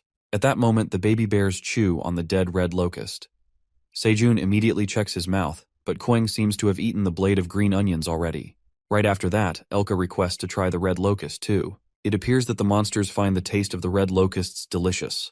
Later, Elka decides to take the green onions on the 67th floor, and Seijun waves goodbye to him, telling him to be careful of the red locusts. It is further revealed to us that lizardmen currently fighting the red locusts on the 67th floor have been utilizing the dead insects as their food supply. They appeared overwhelmed by the large number of dead bugs, as the supply massively exceeded the demand. Furthermore, if the corpses are cleaned up, the surviving red locusts will feed on them and multiply. Consequently, the silver wolves agreed to move the red locusts' dead bodies to the 99th floor to use them as food. While they will be sold on the market, the profit will be used to reconstruct the 85th floor, which was destroyed due to the drought. The silver wolves will take their fair share for doing the hard work. Our boy then narrates that they acquired another source of income besides the blade green onion, which is pretty lucrative. In the present scene, Seijun is yanked out of his thoughts as Teo, who has again been demoted from his position as an intern, struggles to do his work. It seems like Teo is fanning our boy with a green onion fan, and Seijun scolds him to fan correctly properly as he can barely feel the breeze. Our poor intern tells Seijun that he's getting tired and requests to be a CEO again. But our guy refuses to make him CEO due to stealing the solar sweet potato. It looks like Teo is paying for the perfect crime he committed, which he thought was done and dusted. He continues to scold the cat as they nearly lose a new crop, but fortunately, Seijun has already propagated it. While Teo apologizes for the mistake and assures him that it won't happen again, he reveals that he sold the solar sweet potatoes to Dongshik, who is a good hunter and keeps secrets. The haggler confidently tells him that he did a pretty good job, uttering that it seemed like Dongshik needed that sweet potato. So this deal strengthened their mutual trust even more. However, Seijun doesn't seem to care what Teo has said. He orders him 30 minutes more of fanning and tells Teo how hard he's working, so his shoulders start to feel sore. Teo stops making a fuss about the fanning and gives Seijun a message, saying he must stay healthy as he cannot afford to be sick. As our guy plans on teasing Teo a bit more, a notification comes up, and he earns rewards for killing pests with his crop. Meanwhile, he assumes that there was a red locust attack. Our guy gets leveled up and earns an occupational quest to harvest 1,000 units of crops, with the reward being 50 dungeon coins, and upgrades to level 21. Springing with happiness, our guy has finally reached level 20, and it seems like the crop harvest XP and the pest control XP helped him boost his level. Eager, our guy decides to complete the quest right away, because it's simple, and gets thrilled to earn a bonus and boost his magic stats. However, Teo stops him and tells him to sit down as he is giving him a massage. Furious, Teo notices that something is wrong with Seijun's face and starts poking his face hard with his paws, relieving his anger. After that, we see the tree-like monsters emerging from the forest. However, those monsters are crushed by the mama bear, who wonders why the trees from the west keep eating in her territory and plans to raise the alert. The mama bear seems to be going back to the cave, and she thinks about what they're having for dinner, dragging the tree into the forest. As she wishes her son could enjoy whatever it may be, she presumes that Sejun will make something delicious. The next scene takes us to the administrator, who seems to be drooling over the food Sejun has offered her. It appears that Aileen had quite an appetite as she finished up plenty of food, uttering that she hadn't felt hungry because of the stress lately. Feeling happy after unwinding her stress with spicy food, the admin thanks her human farmer, and Sejun lets out that he will be giving her dried sweet potato snacks in a bit. After that, he receives notifications for killing pests from his crops and earns XP points. He presumes that there must have been another red locust attack, concluding that there seems to be no end. However, after watching that the locust population has been stiffened and stopped bombarding, Aileen says that's good news, and the red locust situation is under control on the 67th floor. While our protagonist gets happy to hear this, he asserts that since the red locusts have helped with his promotion, he hopes that the 67th floor gets cleared up soon. Aileen, who doesn't have enough magic to check the 67th floor status, makes a guess using the contribution data, and taps her magic crystal ball to look at the contributions to the red locust's extermination. It appears that Sejun Park has taken the lead in contributing to the locust's extermination, and the admin concludes that the blade green onions did make a significant difference.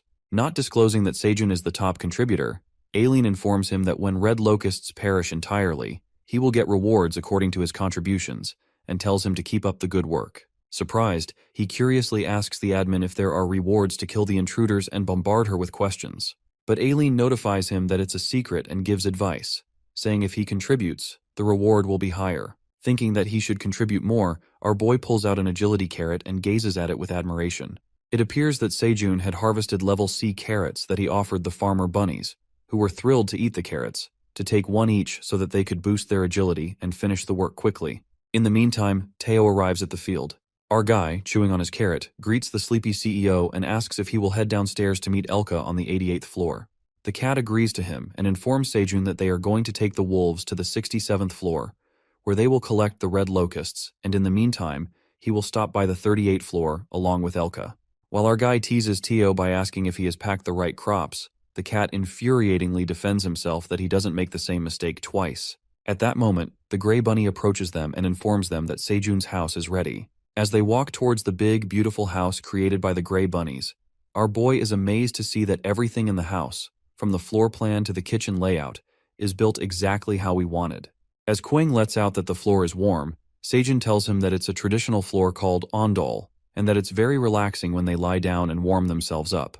It looks like Sejun is having the time of his life, laid back on the floor along with Kyung, Bunnies, and Teo, who also seems to fall in love with it. Curious, our guy questions the gray bunnies about how they know about ondol, as he doesn't recall explaining how the floor works in detail. Upon hearing this, Squeeby reveals that she had worked on some of the peddlers' tribe houses before, who used to live in homes with similar structures, adding that it was nothing new to her. While Sejun is shocked to hear that some monsters also use the heater floors and cast iron pots, Kyung points at a tiny door and asks what's in there. As they all peek inside that tiny door, they witness the sickle bunny making out with the gray bunny. The sickle bunny gets embarrassed and shuts them off by teaching them that they should knock first. Startled by the sight of the romantic bunnies, our guy covers Kwang's eyes while Teo clings to him, and he immediately gets away from the door. Shocked, the poor guy sighs and wonders what they're doing in his house. Meanwhile, the mama crimson grizzly bear arrives at the scene. As Kyung is delighted to see his mom, Sejun lets out that it took her quite a long time and that she has been working hard lately. That's when the mama bear exposes the incidents happening around their territory and throws out a big tree branch in front of them, adding that it might be useful to them. While Sejun is confused about the giant ancient tree, Teo asks the mama bear if she is headed back to the woods because he wants to go with her. The bear happily agrees, saying that she could use a travel companion. After Teo and the bear make their way into the forest, our guy thinks of what they should do with the old piece of wood that Mama Bear had brought, and Squeeby knocks on the wood, asserting that it's a very high-quality wood. As soon as Squeeby tosses its axe to chop up the tree, a red light flashes through it, and the rope-like strands begin to come out of it, entangling the gray bunny. The corrupt ant monster had awakened and trapped the gray bunny with its branches. Sejun and Kwang are baffled by the sudden attack as the tree monster clenches the bunny. He pulls out his dagger, and the crimson bear leaps towards the tree monster, striking the ant with his claws. Squeeby tumbles on the ground as Kwang smashes the tree monster, but it begins to entangle him through the branches. When Kwang shows his whole strength and transforms his size into a big bear, he rips off the tree monster with his claws. As the bear tries to cut off the branches with his fangs, it does not affect the monster, and Sejun starts to panic, wondering if there's anything he can do. At that moment, the admin asks him about the corrupt Ent's sudden invasion, but Seijun seems unaware of the situation and asks Aileen how he should get rid of the monster. Aileen searches the book to find out how to kill the corrupt Ents, but as soon as the admin finds out, she notifies Seijun to kill the carnivorous fruit inside the tree. While Kyung struggles to fight the tree monster, Seijun instructs the bear to get smaller. As he turns small, our boy comes rushing towards the corrupt Ent with a dagger in his hand, and he forcefully stabs inside the tree. Stabbing the monster, the corrupt Ent abruptly starts to speak, saying they're all here. Finally, our guy manages to cut through the carnivore fruit inside the tree and kills the corrupt Ent, earning 50 XP points. But this doesn't end here when Seijun and the bear witness an army of corrupt Ents approaching them. It seems like the corrupt Ents mini-branch scout has infiltrated the 99th floor, where we see corrupted Ents and small branch scouts who are tree-like monsters scattered all over the place. Queng, the honey bear, and Seijun, who were there, freak out after witnessing the corrupt Ents moving towards them and calling everyone who can fight. Honey Bear transforms into a giant monster and jumps on the invaders with all his power, throwing them away with his claws. Seijun grabs his dagger and starts slashing the corrupt Ents. As he contemplates where these things are coming from, the Black Warrior Bunny and Farmer Bunnies arrive at the scene. Our guy instructs them to stop these invaders from reaching the field, or else the tree monsters will destroy everything. Following the commands, our super cool Black Warrior Bunny activates his lightning speed and flaunts his skills by killing plenty of tree bastards just by his speed. While Seijun appreciates the Black Bunny for his impressive hit, the bunny lets his guard down when a tree monster appears from behind him. But the Sickle Bunny comes to the rescue and kills the corrupt Ent, warning the Warrior Bunny to stay focused and not get sidetracked.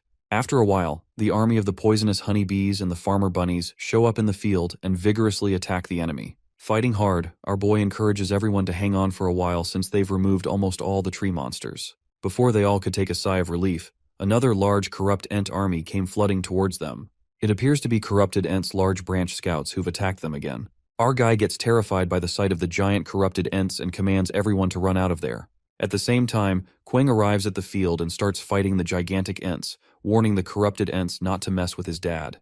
Our guy is worried about Queng fighting the monsters alone head-on, knowing that there's no one to help since Kung's mom went to the passageway with Teo, and it's too far of a distance for the Minotaur King to cross the wasteland in time.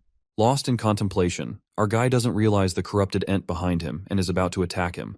That's when Captain Ox comes to his rescue and saves him. Asking Seijun if he's alright, Minotaur King informs him that everyone is here to help fight these corrupt entities. A wave of relief hits him, and he is delighted to see Minotaur 4 and Minotaur 3 as they smash the hell out of the tree monsters. But the Mama Bear, who seems more than furious, slams the corrupted Ents, erupting in how dare they invade her territory and mess with Seijun's field. The Minotaur King looks at the Crimson Grizzly Bear and lets out that she seems to be bursting with anger. Curious, our guy asks King Ox how they learned that the corrupt Ents attacked them. That's when Aileen notifies him that she called the Minotaurs and the Red Bear after confirming that the Ents were coming this way. While Seijun sincerely thanks the tower manager, who tells him that he can always count on her, the Minotaur King commands everyone to protect the fields. As the fight continues, our boy announces that he's going to make delicious food for everyone after this is over. And just as everyone hears about delicious food, they all charge toward the enemy with extra energy. It appears it was not a combat with the tree monsters, but a food fight. The next scene takes us to the 67th floor of the dungeon, where we see the lifeless bodies of red locusts lying on the ground. While Teo utters that it was supposed to be a dense forest, he asks Elka about it. That's when the Silver Wolf reveals that all the places where red locusts pass through become desolate, like this dense forest without a single blade of grass. Terrified after knowing how dangerous the red locusts are, the cat questions Elka about what they're doing here, as their work was to get rid of the bodies of the red locusts, which already seems to be done. Upon hearing this, the Silver Wolf tells him that the lizardmen have requested the wolves to clean up the ruined land, since they're on the battlefield fighting the other red locusts, so they're short of hands. The peddler cat gets furious over this and asks Elka if he will be paid for it. While the wolf tries to calm him down, Teo instructs him to follow him and demands the lizard warriors step aside and let him in the tent where their leader is. The lizard warriors standing outside the tent refuse to let them come in, but Teo continues arguing, telling them he's not just anyone and wants to meet Iona. Once again, the lizard man refuses and says she can't meet anyone, while the peddler cat tries to convince him that he has an important relationship with Iona. Poor Elka wonders what this damn cat is going on about now. Elka freaks out when the cat keeps blabbering about his close relationship with Iona. Teo explains the complex relationship between him, Seijun, and Iona, and concludes that they have an important relationship because they both are Seijun's underlings. While Teo keeps exposing his close relationship with Iona, the lizard warriors start gossiping and taking the wrong idea. In the meantime, Iona jerks the curtain away and warns the peddler cat to stop saying things that can be misunderstood. She then leads him inside the tent, where all the lizard men seem to be discussing something. Iona lets him know that they are in the middle of an important meeting to prepare for the next locust attack. While the lizard warriors stare at Teo, Iona asks him why he's here, assuming it's about collecting the money for the blade green onions. However, the cat refuses and reveals he's here because of the wolves. He lets out that the wolves are cleaning the shattered mess caused by the break of the red locusts, and reminds her about the original contract that was only about cleaning up the dead bodies, adding that it's a strenuous duty and an unfair contract. Upon hearing this, the Lizardmen Tribe Chief Representative Toro asserts that he had no idea because the lizard warriors were on a battlefield, leaving only young and old lizardmen to clean up the reclaimed territory, so they asked for help from the wolves. Teo, being the smartass, makes the chief clear that this won't work and demands proper compensation for the additional heavy workload for the wolves. The merchant cat decides not to go easy on Toro, as he asks the chief how dare he order his assistants around without his acknowledgement, asking for 1 dungeon coin for every wolf's compensation and concluding that the chief will pay 100 dungeon coins. But Toro doesn't seem to take it well and calls out Teo for being a corrupt wandering cat merchant. At that moment, Iona interrupts the furious lizard man and tells him Teo works for the Great Black Dragon. She reminds Toro not to forget that they were able to reclaim this land on the 67th floor because of the Black Dragon's assistance, adding that they also acquired the blade of green onions from the dragon. Being an over-the-top assistant of the Black Dragon he is, Teo elucidates that without his help, this place would have been in big trouble, and the chief would have to pay the price. While Toro grits his teeth out of anger that gushes through him, the lizard warrior tells him to calm down. The chief Toro seems to have no choice but to pay them the price. Later, our peddler cat happily carries the bag of dungeon coins and offers them to the silver wolf. But Elka refuses to accept them, saying that the wolves are his subordinates, and they already earn enough money from selling the part of red locusts, insisting on him to take the dungeon coins. Teo gives him some lessons, advises the wolf not to get treated like a pushover, and takes the money confidently. As the wolf finally accepts the money, Teo thanks Iona because things went smoothly as she took his side. The wizard lets out that she had no idea something like that was happening behind her back as she commanded the front lines. Later, Teo informs Elka that he will be going to the 38th floor all by himself so that he can go to the 99th floor. Looking at the peddler cat, Iona reckons that the Lizardmen tribe is known for never giving out what they're, and due to this, rumors about Teo, the merchant cat, using the Black Dragon's privilege as an excuse to demand compensation, will break out. In addition, this won't turn out well for Teo, but it doesn't matter as he works under the Great Black Dragon, and that name rules all the authorities. She further contemplates that the tower is corrupted and food is an authority that can control this tower, so they can't let evil bastards like greed take control of the food market. Many authorities in the tower will closely monitor the merchant cat. Iona yanks out of her thoughts as Teo leaves and waves her goodbye, wishing to revisit her. As Iona tells him to take care of him, she worries about him, thinking about the rumors that will spread like fire and the story will be exaggerated. The next scene takes us to the 99th floor, where Seijin keeps leveling up because of the corrupt Ents. He wakes up after a short nap and is surprised that he has reached level 22. Meanwhile, the Minotaurs are cleaning up the scattered trees, and our guy asserts that they still have a long way to go. We are then taken to Seijun's flashback, in which he narrates about the surprise attack by the corrupt Ents. The fight was an easy success with the help of Kyung the baby bear, the Minotaurs, and Mama Crimson Grizzly Bear. Seijun was also able to level up due to Queng's consideration, who helped capture the tree bastards for his dad so that he could kill them and earn rewards to get stronger quickly. In addition, they are also planning on building fences out of the corpses of the corrupt Ents to fortify the area just in case. Returning to the present scene, our guy asks the mama bear if Ox 3 was talking about these monsters living in the forbidden western forest.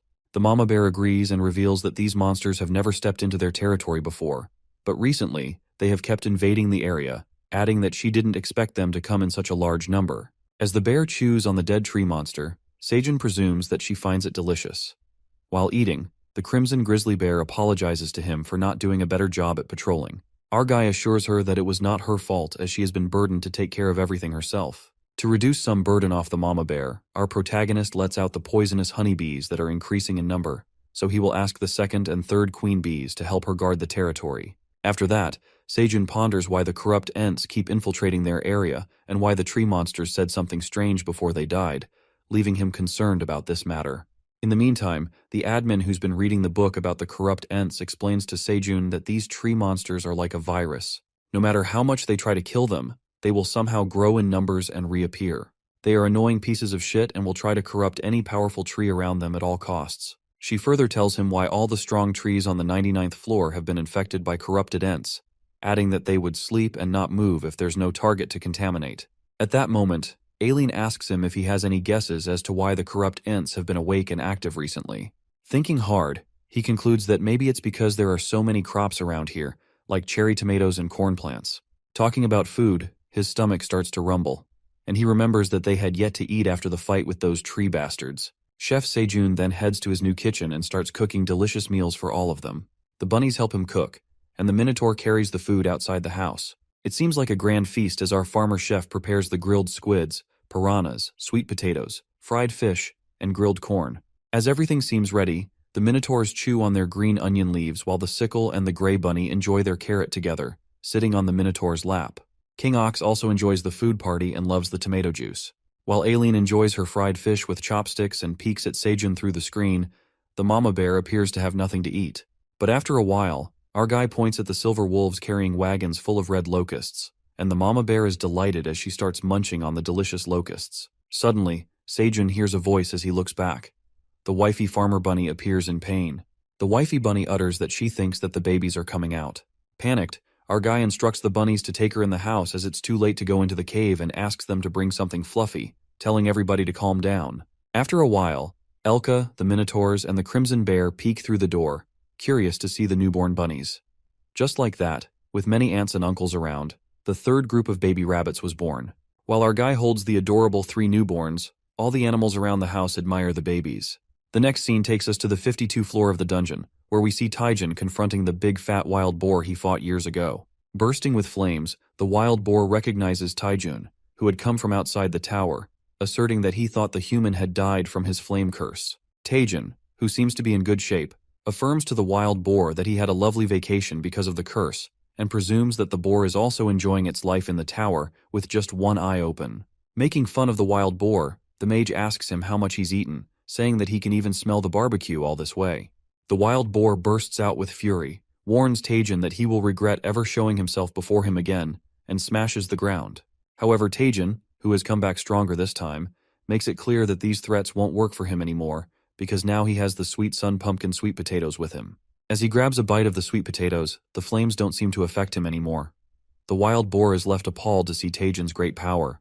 At that moment, Taijin scampers towards him while the wild boar leaps toward him, flaring up with flames. The wild boar strikes the fireballs on Taijin, planning to make a whole roasted food with his blazing fire ability.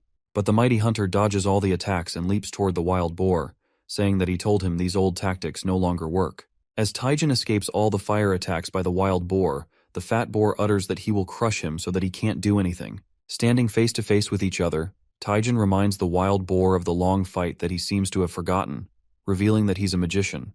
Taijin casts something on him in a flash and strikes a powerful blow at the wild boar. Finally, the powerful mage manages to kill the wild boar, which means he has just defeated the boss of the 52 floor of the dungeon, the burning wild boar. After the wild boar is killed, the flame curse is lifted, and the land burned by the boar's curse is restored. The curse of flames that entrapped Taijin for years finally disappears as the boar dies, believing that this dungeon floor was cursed like he was. Delighted, Taijin lets out that his successful combat was only possible because of the sweet sun pumpkin potato, and thinks of how he should repay the debt. In the meantime, someone stumbles upon the 52 floor. It appears to be our cat Teo, who is wondering where the grass came from all of a sudden.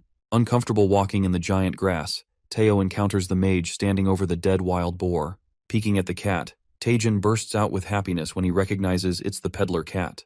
But Teo, who isn't happy to see him, calls upon the old man and asks him where he got that thing in his hand, which happens to be the sweet potato. Later, Taijin explains everything to the peddler cat, and he gets to know that he's Dongshik's master. The peddler cat asserts that Dongshik is an exemplary disciple, as he brought the sweet potato for his master. Getting proud of his disciple, Taijin shows his gratitude towards the peddler cat as he got rid of his flame curse because of him. He thanks Teo for saving him and promises to never forget his kindness, saying that he's indebted to him. Without wasting a second, Teo asks him to repay his debt. As Taijin is baffled about how he would repay him, the merchant cat tells him to sign a contract with him. Surprised to hear about the contract, the mage reveals that contracts are meaningfully constraining magic in the tower and lets out that he doesn't want to be tied down to the peddler. But Teo doesn't stop insisting, saying that if wants to pay his debt, he has to become his subordinate. Determined, Taejin refuses to be his underling and offers the cat to become friends first. Taejin assures the cat that he will grant his request if they become friends, calling himself a grandpa. Convinced by the deal, Teo asks his competent old friend to follow him to the 38th floor since they are friends. The next scene takes us to where Sejun is cooking something delicious in the kitchen and asks the bunny if the dish is ready to eat as it's been boiling for almost 12 hours. As the bunny agrees to him, he seasons it with salt. It appears that the ingredient that Sejun is cooking is red locust. Our guy then narrates that he saw the monsters enjoying the red locust not long ago, so he tried cooking it out of curiosity for the taste. He adds that they are not visually appealing, but obtaining various proteins is essential. After that, the boiled red locust meal seems ready, and Kwang drools over it. Also, the admin notifies him that Sejun has attained the first boiled red locusts in the tower, and his cooking skill ability upgrades to level 3. Our guy assumes that no one in the tower has ever cooked the red locusts before, mumbling that he just peeled off the hard skin, cut off the meat, and boiled it. He wonders how the simply cooked red locusts would taste and proceed to take the first bite. However, our boy tries to chew on the locust and struggles to eat it as he stretches the tough meat to the fullest, but fails miserably to take a bite. As the black bunny peeks through the door and asks Sejun what's going on, our guy breaks down on the floor, letting out that the locust is so dry and tough. Suddenly, a notification pops up about Sejun obtaining the red locust meat. While he reads the notification, our guy freaks out when he gets to know that there is poison inside the locust meat. Thinking that he nearly dodged a bullet with the poisonous locust meat, Sejun was lucky enough to eat the detoxifying green onion, or else the poor guy would have died by now. While Kwang grabs a bite of the delicious locust meat, he feels bad for his dad for being unable to eat such tasty things.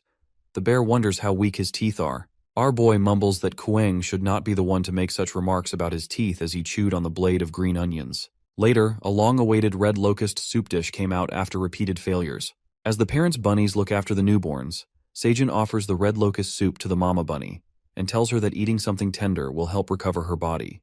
It appears that the dish Sejun accomplished after many failed attempts was the red locust soup.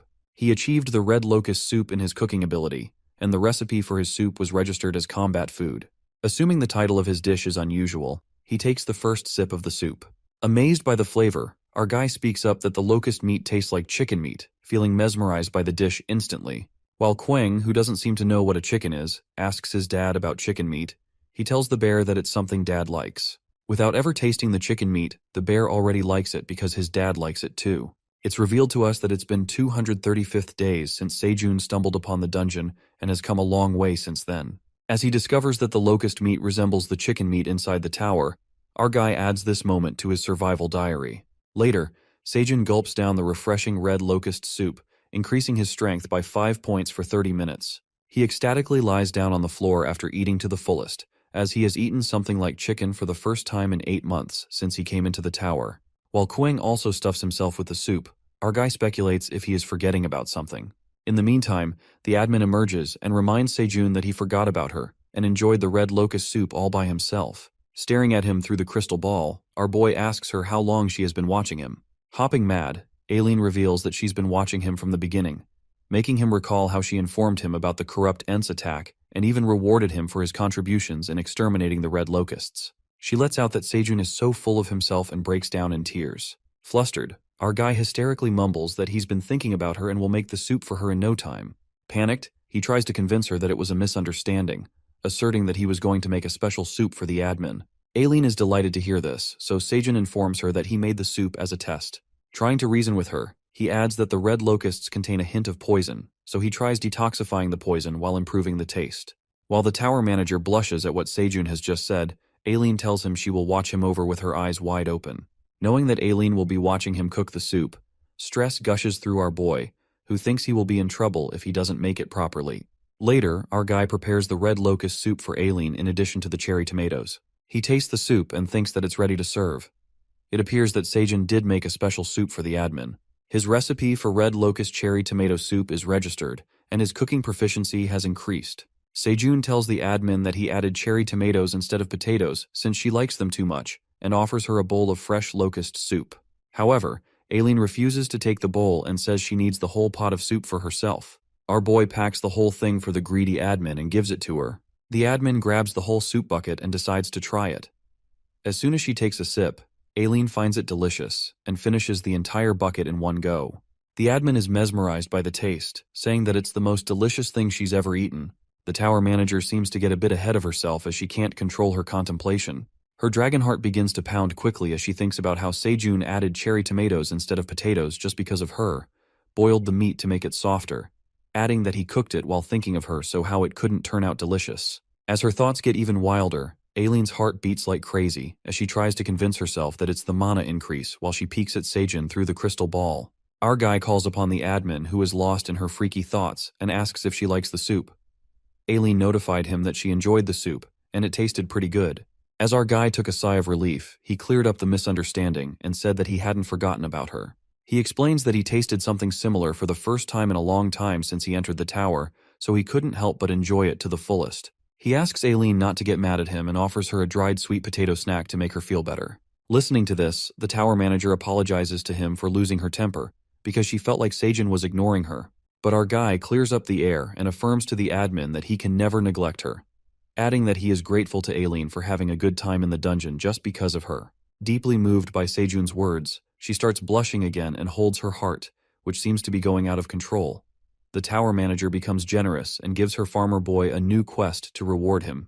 The reward turns out to be enlightenment for one of his talents. Exhilarated, Sejun asks her if she's allowed to do that because an ordinary hunter would need to put an immense effort into trying to enlighten one talent.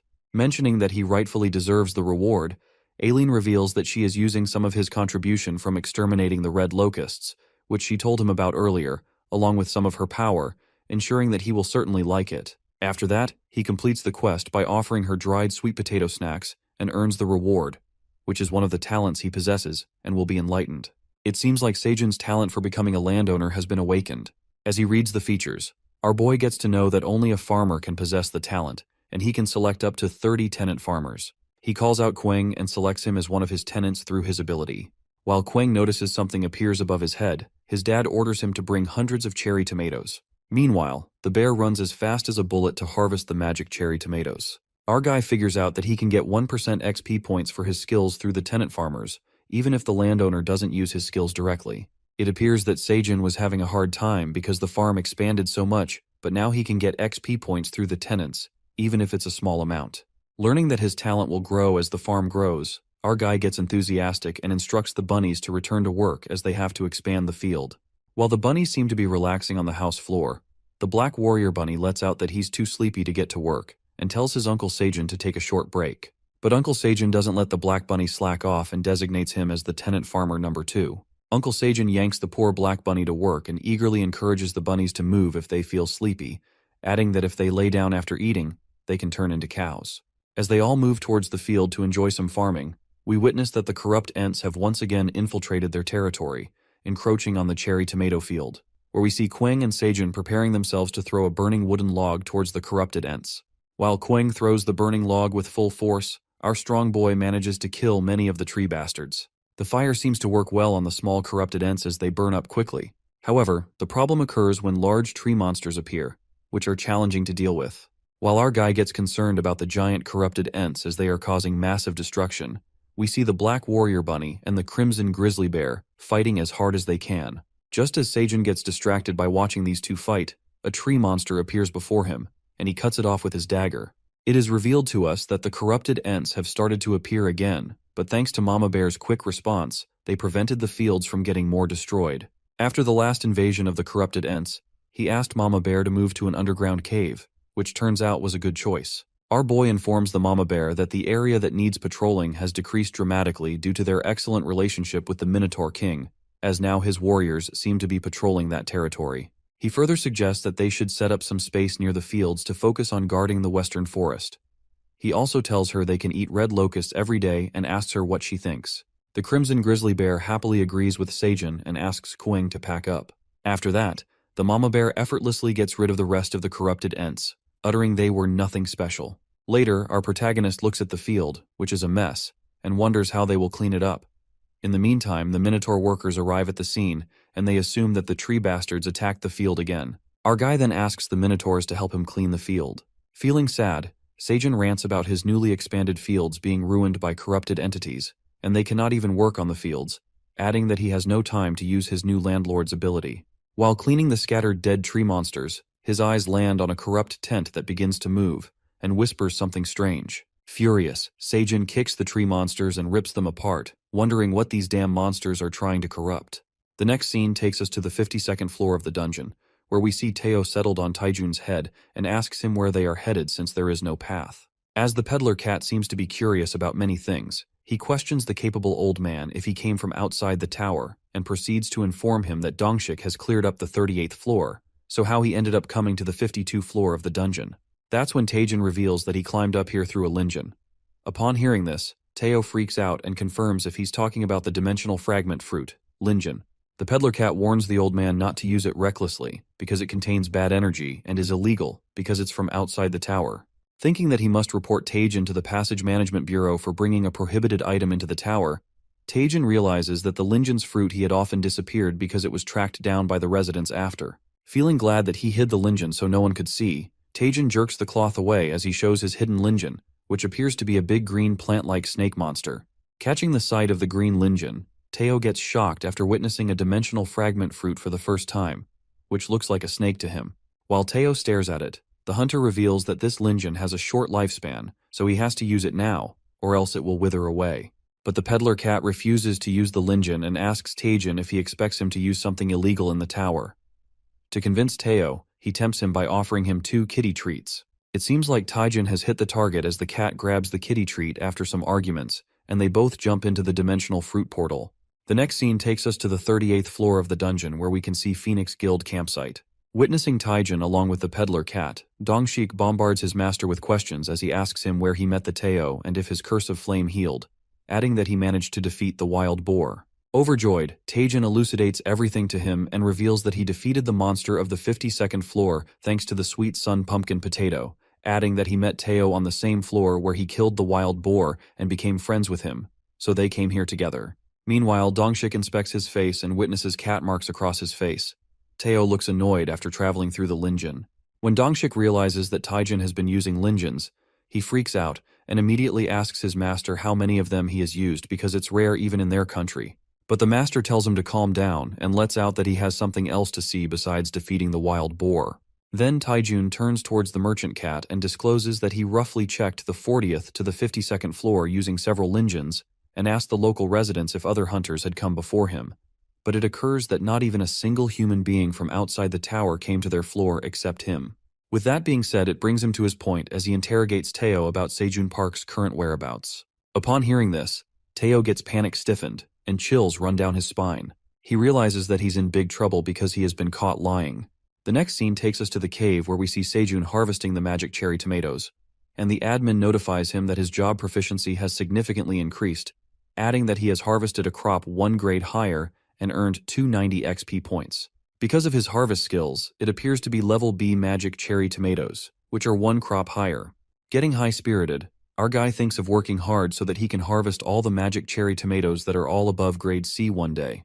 While the bunnies inform him that the food is ready, they inform him that the last food is coming and he tells them he is coming too. Suddenly, the cherry tomato field catches his eye, and he gets a flashback of the corrupted ent that says, "It's here," and he wonders if the tree monster was talking about is in the cave. Seijun starts searching inside the cave and witnesses that his bonfire is out. Skeptical, he gives it a thought since the fire has never been out since he first succeeded in lighting it for the first time. As he looks at the ashes on the ground and puts them aside, our guy notices a sprout under them. Suddenly, he hears a voice coming from the sprout calling him master. Panicked, our guy wonders if he's hearing voices in his head. As the sprout lets out that the master finally looked this way, he freaks out when he finds out that the sprout is really talking to him. The voice continues to say that it's nice to meet the master, and that it has been waiting for this day from under the ground. It appears to be the apple seed that had grown into a sprout. Finally, she introduces herself as Flame, the apple seed that Master Seijun planted here long ago. As she emerges from behind the leaves, our guy feels so happy after hearing this, and realizes that this is the tree that the corrupted ents were looking for. Encountering her master, Flame tells Seijun that this is the happiest she's ever been since she gained consciousness. However, our guy looks a bit concerned about her name since it has nothing to do with an apple tree. He gets confused about her appearance as he wonders how a plant can talk. He curiously asks Flame how she can talk, and that's when she responds that she's a flaming red apple tree, adding that she's directly transmitting her consciousness into his head through the power of magic.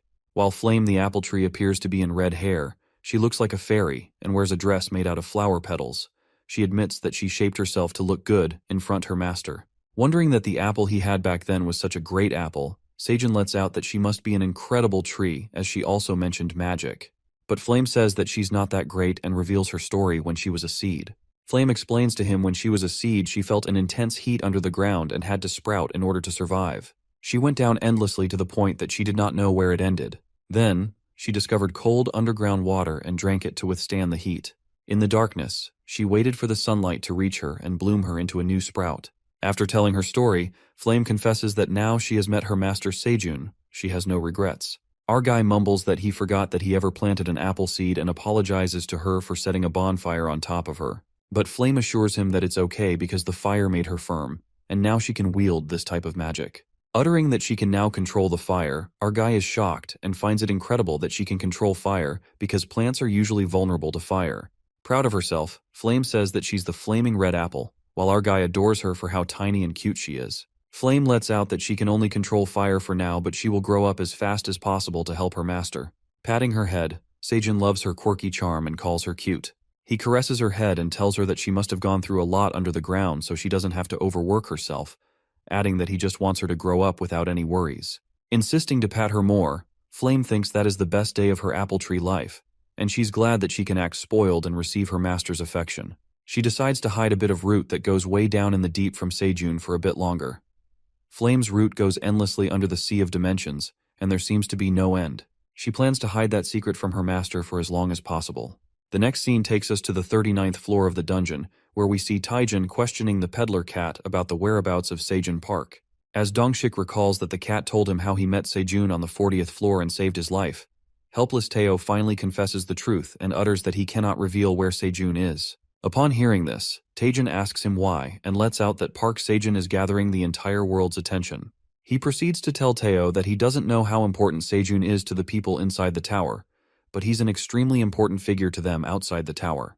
Taijun, the leader of the Hunter Association of the Republic of Korea, interrogates the peddler about which floor he is on and asks every possible detail about Seijun, asking why he isn't coming out of the tower. Wanting to know all this, Taijin pleads with the peddler cat to show some generosity. Finally, Teo agrees with him, but he offers to sign a contract first.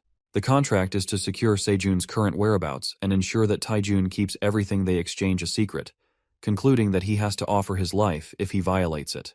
Without another thought, Taijin agrees to his demands. As Dongshik interrupts to say something to his master, Taijin also instructs him to sign the contract. Both the hunters then take the oath that they will only speak the truth to Teo and keep everything a secret. Returning to the main point, Taijin asks about Seijun's current location, to which the cat reveals that he's not on the 40th floor. Teo goes on to say that Seijun asked him to lie about his whereabouts if someone asked him. While Dongshik appears to be shocked, the peddler cat makes it clear that Seijun is in some place so far above that no humans can imagine, let alone go there, concluding that this is the reason why he cannot get down the tower. After spilling the half-truth, Teo gets on his way and waves them goodbye, but Dongshik looks baffled and asserts to his master that no matter how strong a hunter is, it is nearly impossible to go beyond a particular floor using Lingen. While Taijin agrees with him, it doesn't make sense to him that Seijun is on such a high floor of the tower and even growing crops there. Dongshik assumes that he is around the 60th floor and wonders if he's probably being held captive and isolated by the monsters. But Taijun, who seems to have grasped the truth, lets out that judging by the description of the sweet sun pumpkin potato, it says that the sweet potatoes have soaked up the sun's rays from the highest point of the tower, which leads him to believe that Seijun is on the 99th floor of the dungeon. The next scene takes us to the hometown of Teo, Granier Village, where we see Israel's residents, the wealthiest family in the town. Sitting at his desk, the father of Oren, Israel, starts by saying that he's heard the war with red locusts on the 67th floor is taking longer than expected, and a food shortage is expected, similar to the famine decades ago. But Oren, who seems busy with his girl, ignores what his father is saying. His father informs him that the tower's food shortage has nearly doubled or tripled the prices of the food imported into their village, and it's becoming a headache. As the father utters that with so little information, there's no way they will ever find out what's happening within the tower, he stops in the middle and yells at Oren to heed what he's saying. Just like spoiled rich kids, Oren recklessly tells his father that the war doesn't even matter as they are super rich. While Oren pays attention to his girlfriend, His father loses his cool and warns him that he will disown him if he does not run to the merchant district to buy food right now. Upon hearing such a scary warning, Oren gets mad at his father and curses him as he goes to the merchant district, thinking about what's so difficult about buying food. He orders the local people to follow him as he needs a potter. That's when we see Skaram, the evil goblin, hiding in the alley as he throws a wicked grin while looking at Oren. The next scene takes us to the 75th floor of the dungeon, where we see Granier's village food market. While Oren visits the merchant district to buy food, he finds out that the piece of meat that used to cost 1 dungeon coin now costs 3 dungeon coins, and the fish costs 4 dungeon coins. After witnessing this drastic rise in prices, the black cat throws a tantrum, wondering why everything is so expensive all of a sudden. The people around him inform him about the ongoing war. Some merchants on several floors have begun to buy large quantities of food, and instead of releasing the food in the market, they're holding it. It appears that Greed's plan to rule the entire kingdom has begun as he is behind the food shortage and restricting the food supply, which has caused an uprising in the food prices. Oren curses the wandering merchants and decides to take this matter in his own hands, directly heading to the farm to buy food at lower prices instead of relying on the vendors. With his plan, he tries to convince other people to go to the merchant association with him and become a wandering merchant, after which he will sponsor everyone. The black cat tricks the gullible people as he persuades them into far-fetched dreams of multiplying the money by 2 or 3 times and piling up food like a mountain to make his dad speechless. Getting ahead of himself, he seems pretty confident in his idea. He thinks that he can sweep it all away with his merchant skills, adding that they can become the legends and lifesavers of the Granier village when the Great Famine arrives. At that moment, the evil goblin Scarum appears in front of them. The goblin introduces himself as a wandering merchant and asks them if they want to become merchants like him. While Oren seems to be interested in his deal, Skaram lets out that he has something good and asks them if they would like to multiply their money with it. Curiosity takes the best of everyone, and that's when the evil goblin asks them if they have heard of the things outside the tower that are rare items that they can't find anywhere else. The next scene takes us to Teo, who is also in the Granier village, to buy some stuff and the things Sejun had requested. He also buys a few more boxes of nails and continues on his way. As he walks around and looks at the list, his eyes land on the weapons in the stall that captivates him. As he is about to ask for the weapon's price, Teo is interrupted by the black cat who appears to Oren and is reminded that Teo is the guy who fled from the Granier village at night. Shocked, the peddler cat peeks at Oren and asks him what brings him here. Teo catches a glimpse of the badge on Oren's coat and assumes that he has also become a wandering merchant. While the black cat proudly tells him about the lovely goblin that helped him, he insults Teo by calling him a stupid cat and asks him how much money he made with the items outside the tower. Hearing about the items from outside the tower, Teo looks at him in disbelief and asks him if he bought the items from Skaram the goblin. Our Teo, who has become a confident peddler, lets out that Oren is a jerk, but Skaram is a bastard and asks the black cat to give all the stuff he'd bought from the goblin and he will take care of it. Baffled, Oren wonders what's his deal and lets him know that he's heard everything from the goblin about him. The black cat mumbles that the goblin showed his generosity to Teo, but he lied to the Passage Management Bureau and called him a scammer to claim all his items from outside the tower. But Teo defends himself and makes it clear that it's a lie, asserting that Oren is being deceived by the goblin. The black cat keeps degrading Teo and tells him to know his place and keep it in his league. Then he highlights the moment when Teo confessed to Meryl even though he was a lowly beggar. While Teo's eyes soften upon hearing Meryl's name, and he asks Oren if she's doing well, the black cat mumbles that he doesn't know who she is. But one of the merchants from behind reveals that Oren was dumped by Meryl the day Teo left the village because she didn't like him. But the black cat tries to keep his pride by saying he's the one who dumped her, and Teo pats on his shoulder, saying that Meryl has always been a fickle and not to take it personal. Saying that he doesn't need to be comforted by him, Oren shrugs his hands off his shoulder and discloses that they will sell these items to the Minotaur King on the 99th floor since he likes items from outside the tower. Thinking that he can sell items to the most dangerous monster on the 99th floor, Oren thinks of selling these items to become the strongest individual in the tower, adding that he could become a great wandering merchant but lacks supporters to build his rapport. He then leaves as he brags some more while Teo wishes him luck and laughs at his utterly foolish ideas. We are then taken to the 99th floor, where we see the corrupted Ents have flooded once again. The Crimson Grizzly Bears stand alert, ready to combat with the corrupted Ents. In the meantime, Sejun, Kyung, and Mama Bear consume the red locust soup. It appears that they all consumed combat food that will increase their strength by 7.1 for the next 30 minutes. Knowing that the tree bastards were targeting Flame, Sejun and the others take their positions and get ready to attack. While Mama Bear and Kyung slash the tree bastards with their claws, our guy attacks him with his dagger, and the black bunny shows his incredible strength as he strikes at the corrupted ents with his hammer. Suddenly, our boy gets attacked by a giant corrupted ent, and as soon as it is about to hit him, Teo makes a heroic entrance and strikes at the monster with his claws, tearing it into pieces. Watching the corrupted ents infiltrating their field, Teo asks the president what's the deal with these guys. Seijun mumbles that as soon the cat climbed downstairs, these bastards barged into their territory, concluding that they are corrupted ents. As he continues to tell Teo about the apple tree in their cave known as Flame, the cat seems to be confused by such new things. However, their conversation is interrupted by the corrupted ent, who leaps towards them and plans to continue talking after getting rid of these pieces of shit. Teo instantly takes something out of his rucksack that he brought from his village, thinking that it might help Seijun fight. To his surprise, the cat hands him a hatchet. Peeking at the new weapon, Teo tells him how this weapon dragged his front paws onto it firmly. While Seijun seems happy about his new item, he calls out to Aileen to inspect the new item. She immediately uses her inspection skills on the unverified item and sends him a quest to retrieve the item. It turns out that the item that Seijun has acquired is the Great Warrior Wuka's throwing hatchet. The notification about the hatchet feature appears, stating that it was made by the Great Dwarf Warrior Wuka. The hatchet has high destructive powers and flies farther when thrown, as the balance of the throwing hatchet is well established. In addition, it is a Grade A item, and its skill consists of more accessible and more efficient splitting with less force when splitting wood, with its range being 300 meters in less than 10 seconds. While he admires the hatchet, Seijun witnesses the black warrior bunny trapped in the corrupted tent's branches. Giving the hatchet a try, he throws it with full strength, and the hatchet travels through the air at high speed, spinning around, and impressively cuts off the tree branch, saving the black bunny. Watching the incredible power of the hatchet, our guy strikes it toward the tree monsters and splits them apart in one strike.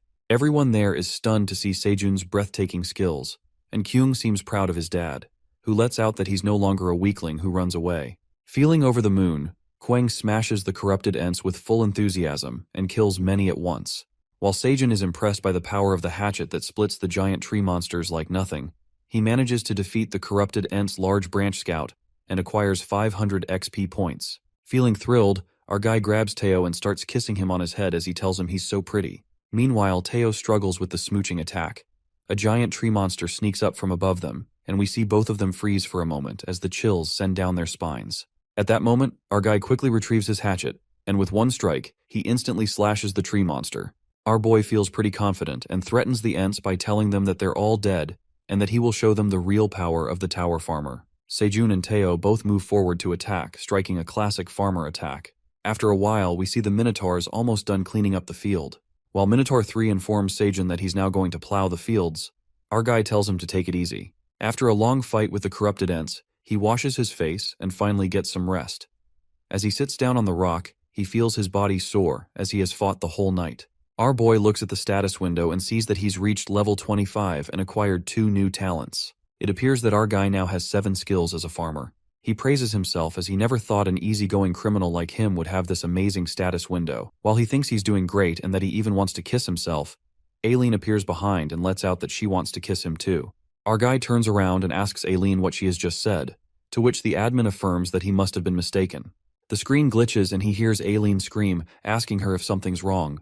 Then, the admin notifies him that it's nothing, and there seems to be an error in the status window. It looks like the tower manager is finally confessing her true intentions towards our protagonist. In the next scene, we see Teo encountering Flame for the first time and trying to hold her. As the cat keeps trying to hold her, Flame emits fire that scares Teo off, and he jumps back. While she furiously tells Teo not to touch her, the cat is stunned by the fire that came out of Flame's leaves and apologizes for joking around. He then asks Flame for a favor, pulling out a fish from his rucksack, and asks her if she can grill it since Seijun is too busy to cook. Flame points her finger at the fish and casts a fire, making the fish grilled instantly as the fire illuminates. While the cat seems to be enjoying his grilled fish, Seijun appears from behind and tells Teo to not bully her too much. But Teo assures him he did not bully her, and she even grilled fish for him. As our guy feels proud of Flame, he gets a notification that the cooldown time for his Straw Hat growth promotional skills is over. In the meantime, he decides to use his growth promoter skills on Flame, and she asks him if he's really going to use such a precious skill on her. He makes sure that he's putting his skill to good use and utters that Flame must grow quickly to become a healthy tree. Hearing this, Flame gladly accepts it. Thinking of using half of the power on the apple tree, he activates his power.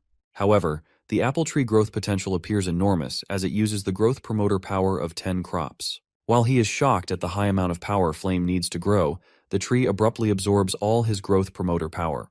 As soon as the energy flows into the apple tree, our guy feels like his mana is being sucked in. As it seems to be done, Seijun wonders that she seems to grow just a little bit for that much power. Meanwhile, Flame is excited as she feels her body overflowing with power. Our guy feels dizzy and trips to the ground after using all his skills on the tree. Concerned, Flame asks him if it's because he used the powers on her, but he lets out that it's because of the exhaustion from fighting all those tree monsters from earlier. He assures her that everything is fine except that he feels a little dizzy. Saying that she would relieve some of his master's exhaustion, Seijun gets curious and asks her how she is going to do that. She activates her white-colored purification flame, which covers his whole body, and he instantly feels his body getting lighter. While Teo freaks out, thinking that Seijun is on fire, it appears that the flame of purification will burn off any impurity and improve his body condition for the next 3 hours. Our guy appreciates Flames, telling her she's fantastic and she is glad to help. Curious, he then asks Flame if she has any other abilities.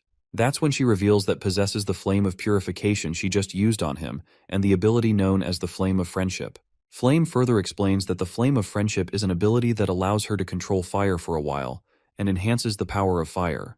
Getting to know the incredible powers Flame possesses, our guy confirms that he can use her abilities as well and contemplates that Flame's friendship will be effective when he fights against the corrupted Ents later. But then the peddler cat, who seems jealous of Flame getting all of Seijun's attention, says to stop looking at her as he has many more exciting stories to tell. Teo then reveals that a human named Han Taijun is now aware of the truth that Seijun is not on the 40th floor. At first, Seijun appears to be fine as if nothing happened, but as soon as he realizes what has just happened, he freaks out and asks Teo what he just said. In the next scene, we see our guy getting shocked to hear Taijun's name since he's the strongest hunter in Korea. What's even more shocking is that he is friends with Teo. The cat then repeats that Taijun knows he is not on the 40th floor, but tells Seijun not to worry because he has signed a confidentiality contract with him so that his secret stays safe. Our guy is surprised when he discovers that Dongshik is Taejun's disciple. Seijun then thinks about his family in Korea and believes that it would be nice to be indebted to them both, and he can also continue to help them by sponsoring them with crops. Our boy then wonders how Teo could make this kind of connection by selling a bunch of sweet sun pumpkin potatoes and reckons if this is what he should expect from a wandering merchant. After that, the peddler cat asks Seijun if he remembers why he became a wandering merchant in the first place, to which he responds that a guy named Oren stole his girlfriend, so he left his village to become rich and take revenge on them. Poor Teo gets reminded of his humiliated past and gets worked up, telling Seijun everything that happened in the village about Oren becoming a wandering merchant and how he fell for Skaram's trick. He further reveals that Oren is carrying useless items from outside the tower on his way here to see the Minotaur King. While our guy finds this situation quite amusing, Teo requests him to give Oren a scolding once he arrives here. In the next scene, we see Oren and his underlings struggle as they reach the 99th floor. Upon reaching, they witness the floor, which appears to be a barren land with no restaurants and no trace of humanity. At that moment, the merchant cats look behind and see the white farmer bunnies carrying bottled water for sale. The trio was glad to survive till now and rush towards the bunnies to buy water. As they ask for the prices, they find out that each water bottle costs 0.5 dungeon coins. Startled by the expensive prices, Oren asks the bunnies about the high cost, and the bunnies explain that it's extremely difficult to get water on this floor. After that, the bunnies speculate that they are the Minotaur King's wandering merchant guests, and Oren proudly reveals that he's here to sell rare items to the Ox King. The bunnies apologized and let them know that they were allowed to put it on credit since they were esteemed guests. At that moment, they offer Oren a contract of guarantee for outstanding payments and notifies him that he has to pay 10 times back unless he pays the outstanding payments within 3 days. Thinking that he's being scammed, Oren presumes that making them pay back 10 times is ridiculous. Upon hearing Oren's objection, the bunnies again explain that the 99th floor is a crude place, and it's hard to survive until they sign the contract, adding that they've been deceived many times. That's when the bunnies offer Oren to pay back with his body, but the black merchant cat informs them that they will sell their stuff within 3 days and pay them back. The merchant cats get on their way by placing the water bottles in their bags. The next day, those 3 merchant cats were parched by the lack of water as they had drunk all the water they bought from the bunnies. With the lack of water and food, the wandering merchants feel helpless. Feeling more thirsty, Oren asks one of his underlings to give him the last bottle of water. Since it was the last bottle, everyone wanted to drink the water, but they had no choice but to offer it to Boss Oren. At that moment, one of his underlings points at something far away that seems like a restaurant, as the smell of grilled fish diffuses into their nostrils. They all rush towards the restaurant, the Rabbit House, the only thing they see on the 99th floor. Getting to the rabbit house, they all order the food, however their jaw drops when they find out that it costs 1 dungeon coin. The farmer bunnies then reveal that it's hard to catch since there's no lake or sea nearby and offer him the payment contract, which had the same conditions. Leaving him with no choice, Oren agrees to sign without considering it. After the contract, the black cat orders 10 fish, and the starved merchants stuff themselves with the grilled fish. Finally, after replenishing their stomachs, they all lay on the floor loaded with grilled fish, thinking they might throw up. Later, Oren reminds them to sell the stuff to the Minotaur King. One of the cats asks if they could take a short break since they're all so sleepy, and they decide to doze off for an hour. After an hour, they all wake up to a bright light hitting their faces, and that's when one of his underlings indicates to Oren that they're in big trouble. They find themselves squished between 3 gigantic minotaurs. As one of the minotaurs asks the black merchant cat if they are the ones looking for the Minotaur King, poor Oren cries out of fear, uttering that they're wandering merchants as he shows his badge and begs not to harm them. Scaring the pants off the cats, the Minotaur orders them to follow him, saying that he will take to the Minotaur King. Just when Oren thinks they're about to hit the jackpot, the Minotaur King makes a classic arrival and asks the black cat if he's looking for him. Oren stutters as he speaks and informs the Minotaur King that they came all the way here to sell some extremely rare items from outside the tower. Upon hearing about the rare items, the Minotaur King claims to call the experts to confirm whether the items he is selling are truly rare. The scene takes an unexpected turn when Seijun arrives at the scene and Oren addresses him as the Great Black Dragon. While Oren wonders what brings the Great Black Dragon here, our guy introduces himself as the Great Black Dragon and tells them he possesses the power to inspect rare magic items, and lies don't work before him.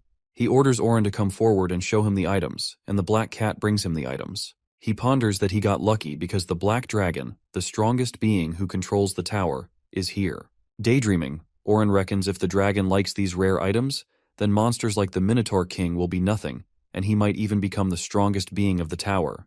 Without further ado, he tosses out the items from his rucksack, and Seijun closely inspects them, asserting that nothing looks exactly useful to him.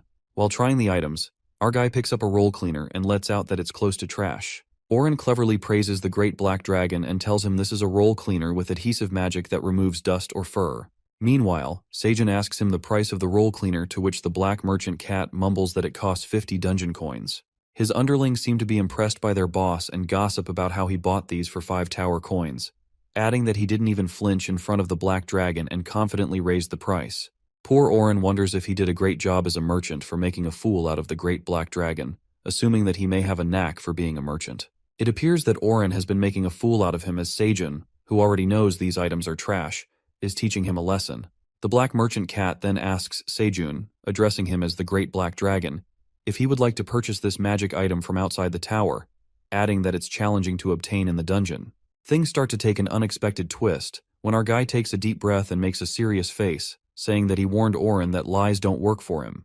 He reveals the truth about the items from the outside tower, uttering that they are not any magic items. Seijun elucidates the real science behind these items, just like this consumable product that uses adhesive paper rolled up and can be peeled off, adding that there are plenty of these items on Earth. Summing things up, he concludes that these items are trash, and there's not even a hint of magic in them. Upon hearing this, Oren is left in utter disbelief and tries to justify himself by saying that he has definitely heard that these are magic items. Trying to reason with the Black Dragon, the cat merchant mumbles that he must have been mistaken, but immediately covers his mouth after realizing what he just said. The Minotaur King furiously shouts at him, saying how dare he call the Great Black Dragon a liar, and smashes his hand on the floor, which causes the ground to shake a bit. While Seijun, standing right beside his hand, almost passes out, Oren, along with his underlings, gets on their knees and bows to the ground. Scared for their dear lives, the merchant cat takes his words back, muttering that everything the Black Dragon said is the truth. Oren pleads for forgiveness for deceiving the Great Black Dragon, and realizes that Teo was right about Scarum being a scammer. Frightened, the black cat stutters while begging for their lives to be spared, and our guy calmly states that he shall spare their lives. However, they've incurred a lot of debts on their way here. Wondering how he knows about it, Seijun lets out that he runs some businesses in the tower as a hobby, and everything they ate was from his stores. Shocked to the core, Oren melts in a breakdown. At that very moment, the white farmer bunnies appear and calculate Oren's debt, stating that if they multiply the water and all the food they ordered by 10, the merchant cats have to pay around 500 dungeon coins. Additionally, they also have to charge them for lodging and even cleaning fees for illegal dumping of rubbish on the land, which, in terms of bricks, approximately makes 100,000 pieces. As Oren gets confused, thinking about where the bricks came from in the middle of the conversation, the Minotaur King reminds him of the contract's conditions that state that if they can't pay with money, they have to pay by doing labor work. Now that they can't pay the money, the Minotaur orders Oren and his underlings to assemble the bricks in place. In the next scene, the Minotaurs make bricks from concrete and molds in their territory. The Minotaur King, along with Seijun and Oren's gang, arrive at the Minotaur territory.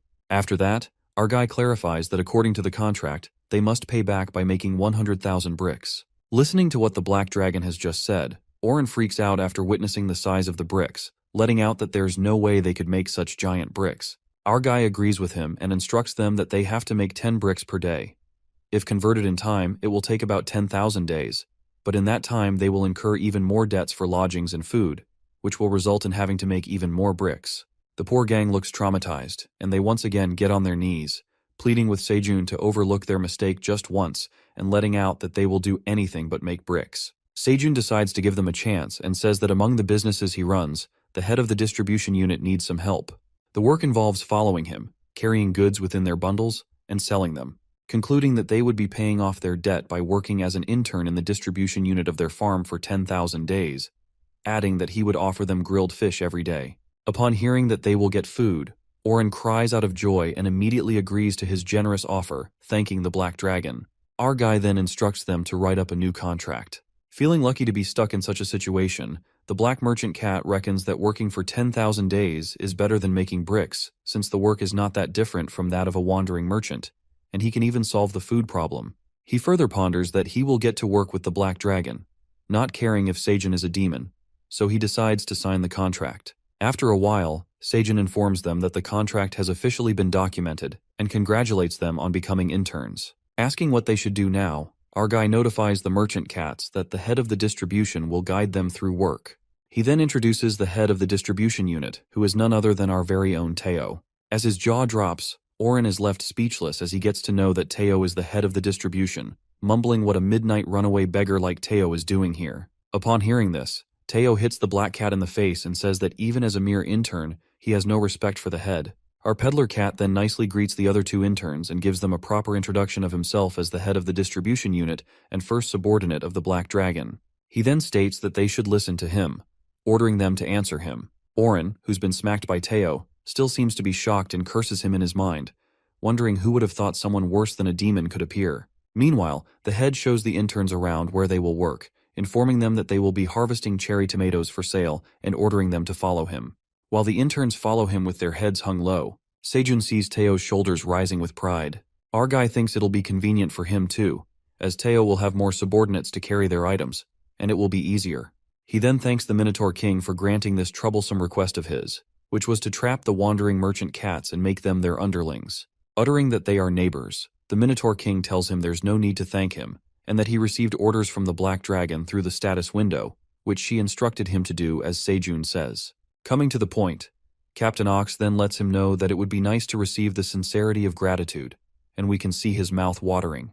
Our guy instantly gets what the captain is trying to say and tells him to take the green onion leaves and cherry tomatoes while he's here. The Minotaur King rushes towards the pile of delicious-looking green onions and cherry tomatoes, as if he has been waiting for this moment for a long time now. After that, he thanks Seijun and asks him to call back any time. Later, a noise pounds in his ears as he looks back. Seijun witnesses Teo scolding the rookies for harvesting the unripe green-colored cherry tomatoes. Teo makes the intern understand that if they remove the top part of a cherry tomato, its value decreases, adding that they are doing everything wrong and asking if they had no idea about harvesting the cherry tomatoes. He continues scolding the poor interns and says he will teach them how to do it since they're fools. They all sit down, looking overwhelmed with emotions, and by looking at this sight, Seijun says a quote that the frog can't remember his days as a tadpole. He refers to Teo, who was also once an intern, and laughs at him for acting like a tough guy, thinking of watching out for Teo. At that moment, the head of the unit, Teo, seems to be overflowing with pride and laughs hysterically, calling himself invincible. Oren harvests the magic cherry tomatoes with a miffed expression as he contemplates Teo being the Black Dragon's subordinate, which makes him his subordinate. In other words, he will be a forever slave. Suddenly, Oren the cat is yanked out of his thoughts when Teo sneaks up and smacks his head. He scolds the black cat for zoning out and tells him to come quickly when called upon. However, Oren loses his cool and grabs Teo by his collar, calling him a bastard. But he is humbled when Elka, the silver wolf, comes to Teo's rescue, giving the black cat a deadly stare. Teo, the boss, asks the black cat if he is disobeying the head of the distribution unit and subordinate of the great black dragon. But Oren immediately comes to his senses and tries to reason with boss Teo, saying that he was startled because of a bug on his shoulder, so he just wanted to brush it off. While he warns Oren to behave himself, or else he will get a good scolding, Teo asks the other intern cats if they are ready to go downstairs. The intern cats assure him they have filled their rucksacks full of cherry tomatoes as per his order. Upon hearing this, Teo asserts that intern Mark filled his rucksack the fastest, and intern Jeff answered him first so that he would be reducing their contract by 1 day. As the interns are happy to hear about this, Oren asks about his contract, but instead of reducing it, Teo adds 1 more day to his contract, mumbling that Oren took the longest to respond to him. Meanwhile, poor Oren starts sobbing because of the mistreatment. Seijun approaches the field, asking Teo and the intern if they are headed downstairs. The peddler cat informs Seijun that the interns have old types of rucksacks, so they keep fewer things inside. Listening to this, our guy tells Teo to upgrade their rucksacks when they do well in their work later. Peeking at Seijun, who looks prepared, Teo asks him if he is going somewhere, and our boy informs him that he is headed to the western forest. Seijun and the Crimson Grizzly Bears prepare while Teo, Silver Wolves, and the cat interns prepare to go to the 38th floor. However, Teo, who seems highly concerned about his president, clenches Seijun's cheeks and asks him if he will be fine without him. As Teo clings to his face, our guy lets him know that Kyung and his mother will be going with him, adding that his extreme concern is an offense to the bears as Kyung furiously stares at the cat. He tells Teo not to worry about him because he also has a secret weapon with him. The cat jumps back on the ground and utters that he's not worried about him because he's going to the western forest to face the Ents head-on. Listening to this, Elka presumes that Teo is saying all this because it sounds fun, but the cat hides his true intentions and claims that he's worried about Seijun. Our guy insists Teo get back his work and show the new interns the proper image of a peddler cat. After that, the peddler cat asks Seijun to be careful, to which Quang assures him that he will protect his dad. Then, Teo, accompanied by Silver Wolves and the cat intern, waves them goodbye. As Teo and the others leave, Seijun and the bears head to the western forest. Our guy then gets on his way to the western forest. As they walk into the forest, the dark and eerie area scares the shit out of Seijun as he utters that the forest is more spine-chilling than he imagined. He notices the trees that look like they died screaming, and Kyung struggles from the strange smell coming out of the tree. Suddenly, Mama Bear halts and warns Seijun about the enemies ahead. But our guy, who peeks at a bunch of dead trees in front of him, lets out that there's nothing and moves forward. However, the Mama Bear stops him and asserts that they must not go further than this. At that moment, our guy freaks out when he witnesses the tree monsters begin to move out of their place. The monsters that have awakened appear to be the corrupted rotten guards. While the corrupted Ents leap towards them, Kung doesn't feel good, and Seijun is startled at the sight of overwhelming monsters, calling them tree zombies. As the corrupted Ents attack them, Mama Bear strikes a powerful blow at them, but it seems to not affect them when many of the tree monsters attack their branches towards the bear and entangle her. After witnessing the endless corrupted rotten Ents trapping the Mama Bear, and they are trapped by the tree monsters, our guy decides to pull off his hidden weapon. In a flash, he throws his straw hat, tossing out his dagger, and a flame appears above his head. His secret weapon turns out to be a flame of friendship, which seems like a power to control fire for a while. But before Seijun can strike his secret weapon, Quang puts his hand above his head and tries to blow out the fire, saying that his head is on fire. Our guy freaks out and tells Quang that it's a buff that Flame put on him. Revealing that the flame of friendship strengthens and controls even the smallest of sparks, Seijun leaps forward steadily holding his dagger and strikes the fire as the dagger collides with the fire, creating a blazing fire lightning that stumbles on the corrupted ends. In a flash, the fire spreads rapidly, burning the corrupted monsters, and eventually, the whole forest begins to catch fire. Catching the sight of the fire spreading like crazy, Seijun retreats with the bears, uttering that they could also be swept in the fire if something goes wrong. The three of them scamper to escape the forest, and our guy instructs Mama Bear to move faster as the fire spreads faster than he imagined. However, their way is blocked by the corrupted Ents that emerge before them. As the corrupted Ents approach, Mama Bear asks Seijun if he can still use the fire technique he used earlier, and tells Quang to be prepared to kick the monster's ass. Our guy pulls out his daggers, creating a blaze from the flame of friendship power, and the Mama Bear rushes toward the monsters. That's when Quang enters the scene and smashes the fireball with his foot, striking a classic 360-degree attack of the fire flame on the corrupted ends. As soon as Quang strikes like the Hulk smash, an enormous explosion occurs in the western forest. While the sound of the explosions rumbles across the 99th floor and flames emerge from the western forest, the Minotaurs are astounded. On the other hand, the bunny gang also catches sight of the bursting flames appearing from that area, and the bunnies figure out that the smoke is coming out of the western forest. Alarmed by the situation, the daddy bunny recognizes that it's the power of the flame of friendship that Sejun received from Flame, and he made it certain that he will use it. After a while, Sejun and the Crimson Grizzly Bears return to their home. It seems like they made it out alive. In the cave, our guy thanks Flame's power for helping them escape the aggressive corrupted Ents, thinking he would die. While Flames feels glad to be of any help to Master Sejun, the daddy bunny lets out that he was too reckless to burn down the forest. Our guy explains to the daddy bunny that the corrupted Ents keep invading every night, and he had to try Flame's power, but he didn't expect it to be so powerful.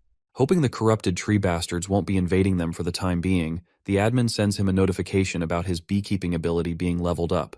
In the meantime, the 3 poisonous queen bees fly towards Sejun, asking him what kind of flowers they should collect to make the honey jelly. Confused, he asks the queen bees about honey jelly, assuming he got it after leveling up. The queen bees agree with him and reveal that it's a soft jelly that can enhance his talents. As soon as he hears this, Sejun is left stunned. The next scene takes us to Aileen, the dungeon administrator, who seems to be enjoying her bath time while she slurps the red locust tomato soup. As she seems to have time for her life, Aileen assumes that she has gotten bigger, saying that her body feels light. The admin figures out that her wings have gotten bigger, but she sighs deeply, thinking that proliferating is not enough. Aileen yearns for Dragonheart to get stronger and grow to be an adult so that she can emancipate from the administrator area and glide magnificently during the blue moon. While contemplating her future, she starts to blush again. She lets the freaky thoughts take control of her as she imagines showing Sejun her polymorphed appearance, thinking that he will undoubtedly fall flat out of shock. Thinking about Sejun, she peeks at her crystal ball and gets reminded that he told her a few days ago that he would be testing the apple tree's ability, the flame of friendship, and decides to take a look. Suddenly, Aileen seems to experience a seizure and collapses on the floor. Her body starts hurting badly as she stumbles on the ground. Az tries to reach her magic crystal ball to call Sejun for help, but the dragon passes out. After Aileen faints, notifications begin to show up about the tower manager's life being in danger as the Black Tower emergency system activates. The Black Tower emergency system requests help from the last person being contacted by the tower manager. The next scene then shifts back to the cave where the honeybees are making honey jelly out of the cherry tomato flowers. While the daddy bunny looks at the queen bee as she produces a honey jelly, Sejun reads through the beekeeping skill feature status. He ponders on the honey jelly that can enhance talents. He reckons that normally it's difficult for ordinary hunters to awaken their talents, but honing that skill and growing to a higher level is a whole different matter. In addition, an average man like him with simple talents must go through excruciating pain and persevere for a long time. Adding that to become a true craftsman, they can't resolve it through intense efforts. Snapping out his thoughts, our guy is astounded by the fact that he can enhance his talent just by eating honey jelly and concludes that the tower is a world full of surprises. In the meantime, the queen bee comes to Sejun, informing him that the honey jelly is ready to eat. She carries plenty of honey jellies and tosses them into the straw hat. Smelling something sweet, Quang starts drooling over the honey jellies, wanting to eat them. But Sejun stops him as he takes away the straw hat and instructs Kyung to call all the rabbit brothers so that they can eat it together. The baby bear tells Sejun to wait for them and rushes to call the rabbit. While the queen bee informs him that they will make more jellies in the meantime, our guy checks on the honey jelly's status window. It appears that the poisonous honeybee's cherry tomato honey jelly is made from pollen and the nectar of the magic cherry tomatoes that are perfectly processed by the honeybees using their unique methods. Holding the honey jelly, Sejun is delighted by the sight and gets to know that it enhances mana-related talents. Thinking that it's because of the jellies that are made with magic cherry tomatoes, our guy gets disappointed as he doesn't have any mana-related talent. At that moment, Kyung along with the bunnies walks towards Sejun and he distributes the honey jelly among them. Enjoying the honey jelly, Kyung asks his dad for more honey jellies. However, Sejun refuses and lets him know that they have shared it with Aileen too. He thinks of Aileen as she likes the cherry tomatoes, letting out that she will certainly like these cherry tomatoes honey jellies. To offer her the jellies, Sejun calls upon the admin, but she doesn't respond. That's when a notification comes up that reveals that Aileen the tower manager is dying from the Dragonheart rampage. Upon reading this, our guy freaks out as he doesn't understand what's going on with Aileen. At that moment, the Black Tower quest alerts him about calming Aileen's Dragonheart, and if they fail to do so, the admin will die of her Dragonheart seizure. While the bunnies panic about the situation, Sejun is left baffled as he thinks what's a Dragonheart and why it's going berserk. The notification window reveals the reason behind Aileen's Dragonheart rampage is caused by her absorbing an ample amount of mana that her hardened Dragonheart couldn't handle. Our guy gets tensed as he thinks about Aileen absorbing mana that her talent can't handle. That's when he realizes it might be because of the food he has been giving to her all the time, and breaks down emotionally as he blames himself for Aileen's condition. As Sejun's world seems to fall apart, Kyung and the bunnies tell him to get a hold of himself. Our guy shouts to the notification window and asks what he should do to save Aileen. The notification window urges him to select an item that could help the tower manager, and informs him that he has the item that could save her. When he discovers that the item is the honey jelly, Kuang and the bunnies offer their honey jellies to save Aileen. Collecting all the honey jellies, Sejun immediately offers the honey jellies to the notification window. The quest is completed, and Aileen consumes the honey jellies.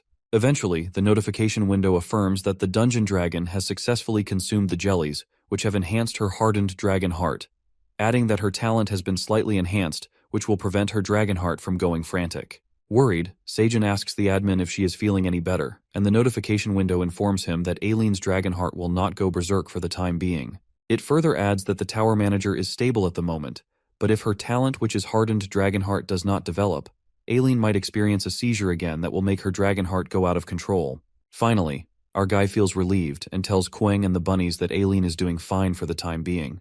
He thinks about her hardened Dragonheart and presumes that there should be a solution to treat her. The next flashes to the administrator's space, where Kaiser and Anton receive the notification about the Black Tower's emergency system activity records. The grandfather is startled to see the emergency system as he assumes that Aileen had an episode and collapsed. Anton asks his dad if there was a call for help from the tower because the portal hasn't been activated yet. Asserting that there wasn't any for calling him, the Gramps let out that the system was designed so that if Aileen ever got in a critical situation and called him or Anton for help, an emergency portal would open. He wonders that Aileen has always called for him, and they used to control her outburst by heading to the Black Tower's manager area. Kaiser adds if Aileen called someone else for help, the portal wouldn't have opened due to security issues with the Black Tower. Anxious, the grandfather immediately opens the system, stating if the records are transferred, that means Aileen's outburst is over. After looking at her records, Anton is relieved to see that his daughter is alive, uttering that Aileen's Dragonheart had a rampage, but her body is in much better condition now, and her Dragonheart mana supply demonstrates a stable graph. As Anton calls his father, who seems to be hopping mad, the grandfather bursts with anger when he finds out the last person Aileen called was Sejun Park. While Anton freaks out as he smells trouble, he calms his father down and tries to convince him that Sejun Park could be the one who helped Aileen, adding that it is more important to know that Aileen is safe and healthy, regardless of who helped her, and says that they quickly need to find a way open the portal. However, the Gramps don't seem to take this well as he bursts with anger and starts transforming into a dragon, mumbling that Aileen requested Sejun Park for help, but not her grandfather. Transitioning into a black dragon, Kaiser hits the roof and says that he won't forgive Sejun Park for stealing her granddaughter's heart. While Anton tries to stop his father, who seems to be losing his temper, and tells him that it is humiliating for the neighborhood, the other dragons witness Kaiser become frantic again, saying that the old man loses his shit when it comes to his granddaughter. As the other dragons make fun of Gramps for being such a fool he is for his granddaughter, a dragon discreetly looks at them, mumbling that it will be a good opportunity to enter the Black Tower. The next scene takes us to the tower manager, who finally awakes after her Dragonheart rampage comes to a halt.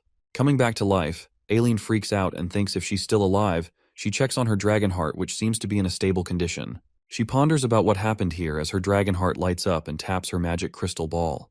The admin gets to know that she has consumed the honey jellies and dungeon farmer Sejun has completed the quest. Aileen realizes that she called Sejun at the last moment before she collapses. She finds it a bit embarrassing and thinks about how he managed to stabilize her Dragonheart. Thinking that it was the honey jelly, she ruminates that Sejun must have unlocked a new item while leveling up his beekeeping ability. Feeling bad for not getting to taste the jelly as she passed out, Aileen lets out that the honey jelly that enhances the mana-related talents was the perfect item for her situation. Clearing her throat, Aileen Pratani, the great black dragon, plans to show her proper gratitude to the person who helped her, because it's what truly means to be a dragon who belongs to the prestigious Pratani family. She decides to reward Sejun and looks for something valuable inside the room full of gold and treasures. As she struggles to find something good enough for Sejun, her eyes settle on the big black dragon statue that appears to her. Catching the sight of the colossal and magnificent statue of the black dragon, Aileen thinks of rewarding it to her human farmer, as he will certainly like it. Later at the field, our guy seems to be dozing off along with Kuang and the bunnies. That's when the admin sends the notification and thanks Sejun for saving her life. Freaked out, He asks Aileen if she is doing well, to which the admin assures him that her body has gotten better thanks to him. Feeling relieved, Seijun lets out that he figured out why she especially liked the cherry tomatoes too much because of the quest in the status window. He adds that his crops must have put a strain on her dragon heart. However, Aileen makes it clear that it wasn't because of him, and unveils the real reason behind her dragon heart rampage. Aileen explains that seizures regularly occur once every 10 years. By that time her seizure would have already occurred, but it was long past the expected time. She further proceeds that it's thanks to Seijun that her dragon heart has somewhat recovered now, as it is delaying the episodes. Upon hearing this, our guy's heart finally comes at ease now that Aileen elucidates the reason behind her seizure, as he was blaming himself for her condition. After that, he offers Aileen more of the honey jellies that the poisoned honeybees made earlier, affirming that the honey jellies helped her dragon heart. While Seijun gets considerate of her, the admin notifies him that she feels shameless to be one receiving from most of him, and would like to repay the debt of saving her life.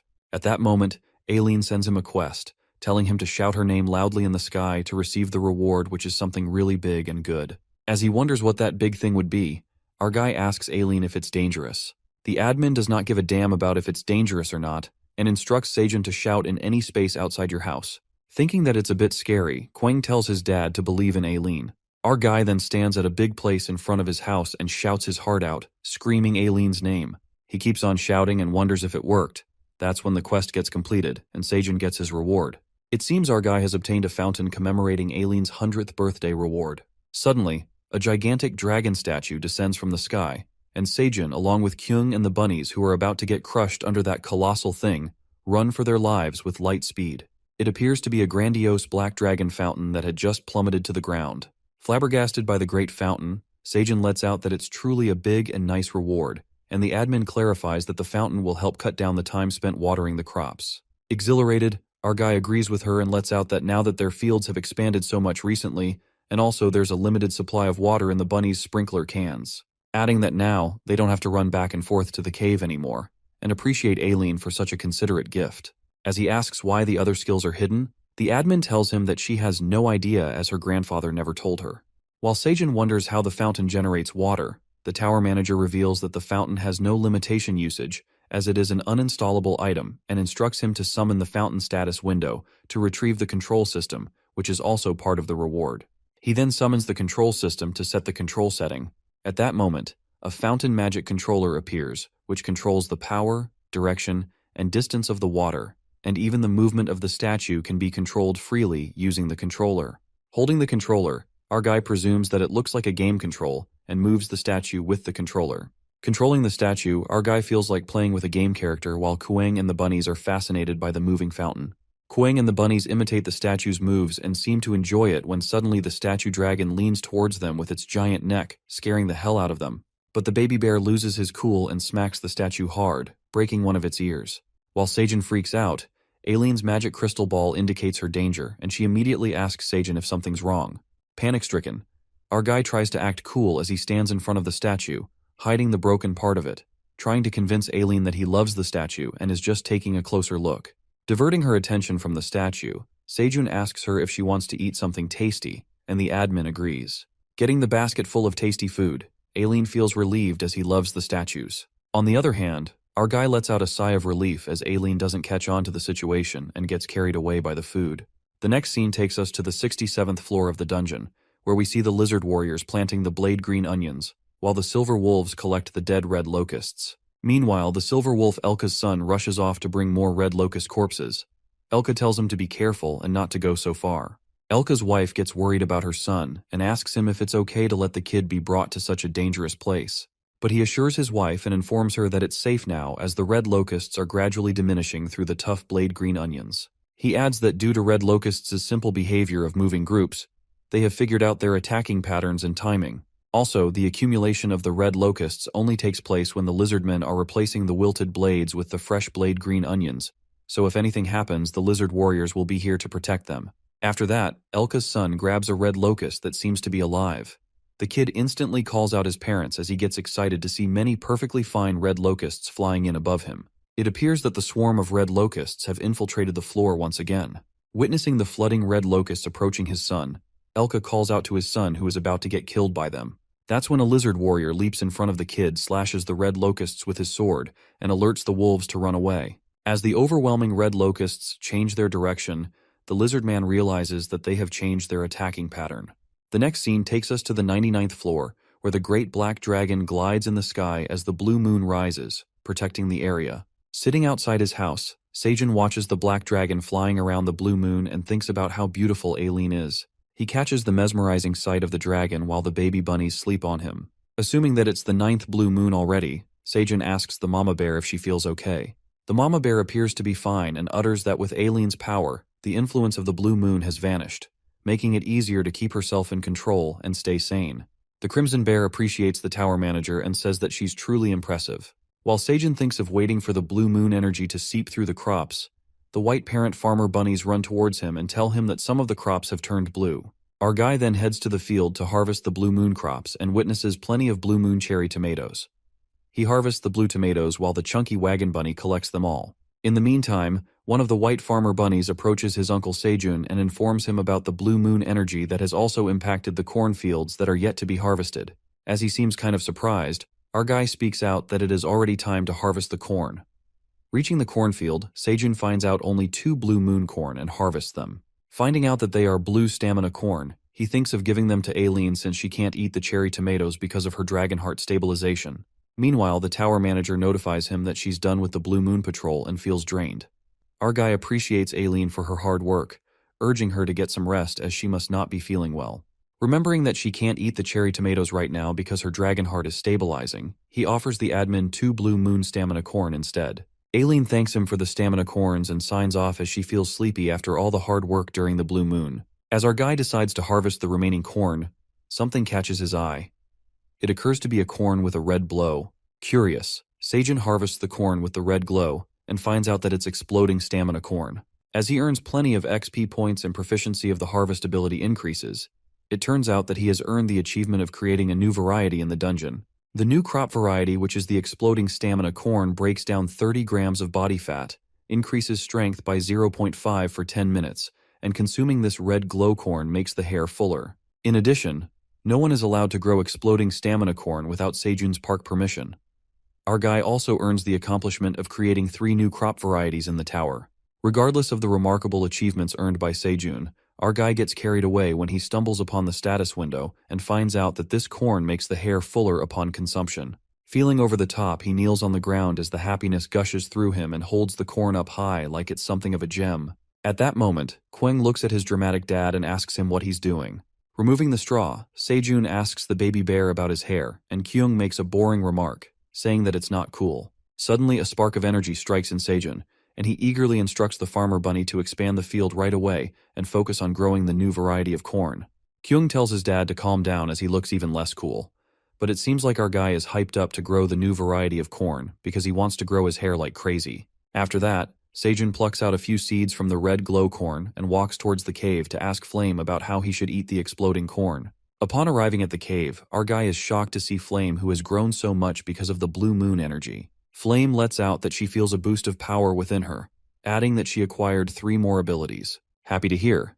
Seijun asks her about the 3 powers, and Flame reveals one of them to be the Flame of Protection. The blue-colored flame emerges from the apple tree, leaving him astounded. At that moment, Flame casts the blue spark on him. As the blue flame shines through him, the notification mentions that the Flame of Protection will seep into him for the next 3 hours, adding that it protects its target. After the ability penetrates him, he holds the Flame of Protection and realizes that it's not hot. Flame informs him that this ability will protect him, and Seijun thanks her for how reliable she is, affirming that he will take good care of it. He then tells Flames about his new variety crop, which is the exploding stamina corn, and asks her if she could heat the corn. He lets out that the corn will explode when heated up, so he is not sure how to eat. Looking at the red corn, Flames reveals that if he wants the exploding corn, he must heat it without tearing up the leaves. She instructs Seijun to tie the corn from the top and hold it upright. That's when Flames cast the fire to heat the corn and inform him that he won't feel the heat because of the Flame of Protection. As soon as the corn is heated up, it begins to explode within the corn leaves and swells up like a ball. Fully exploded, Seijun opens the tip and is amazed to see that the kernels exploded into popcorn. After that, he asks Queng for some salt and sprinkles on the popcorn. Seijun, Queng, and the bunnies eat the popcorn and are left enthralled by the crispy and savory taste of the popcorn as their eyes sparkle with admiration. While Seijun touches Queng's fur and asserts that fur somehow looks better, The baby bear returns the favor and tells him that his hair looks fuller too. While he asks Quang who taught him to lie like that, a loud rumble from outside the cave. Scared stiff, the popcorn drops out of his hands. Sejun wonders where the noise is coming from when Aileen scares all the monsters away during the blue moon. While the bunnies are startled by the rumble, the mama bear immediately informs Sejun to quickly come out of the cave. As our guy leaps out of the cave, he witnesses corrupted Ent's poison mist flower attack soldiers who have infiltrated their territory once again. It seems like the corrupted Ents have made a stronger comeback with more deadly tree monsters. While the area gets flooded with the endless corrupted Ents, our guy is left baffled and reckons why these tree bastards showed up during the blue moon. Sejun, who seems ready to kick the monster's ass, lets out that they have to get rid of the Ents themselves and commands all of them to get their weapons.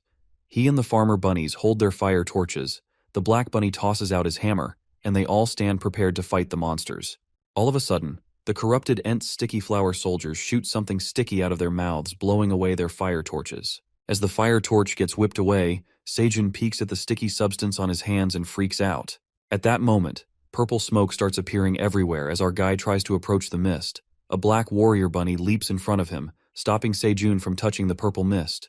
While our boy crashes on the ground, the warrior bunny that the purple mist is poison. It appears that the corrupted Ents position mist flower attack soldiers are emitting the poison mist that is now diffusing across the area. Meanwhile, Quang gets sick of the endless tree monsters that keep coming their way. A colossal tree monster stomps out of the forest. The big tree monsters turn out to be a corrupted Ent that has consumed blue moon energy. Scared witless, our guy wonders if the Ents can absorb the blue moon energy too, and the mama bear warns him that this blue moon tree monster will be a difficult opponent. As the gigantic corrupted Ent strides towards them, Sejun looks in front of him and thinks that it's a dead end. He ponders that he went through so much to come all the way here to build his farm. Hopeless, he anticipates that it's the end because it's impossible for them to win. While the bunnies are scared for their life, a voice comes from behind saying, "Oi," and claims that it will help them. As our boy looks behind him, it turns out to be the black dragon statue. They all stare at the statue with bafflement, and that's when it reveals that he's the great black dragon Anton Pratani, Aileen's father. In the next scene, it is revealed that the fountain that Aileen had gifted to Sejun turns out to be her father, the great black dragon Anton Pratani. Confused, Sejun wonders how Aileen's father is talking through the statue.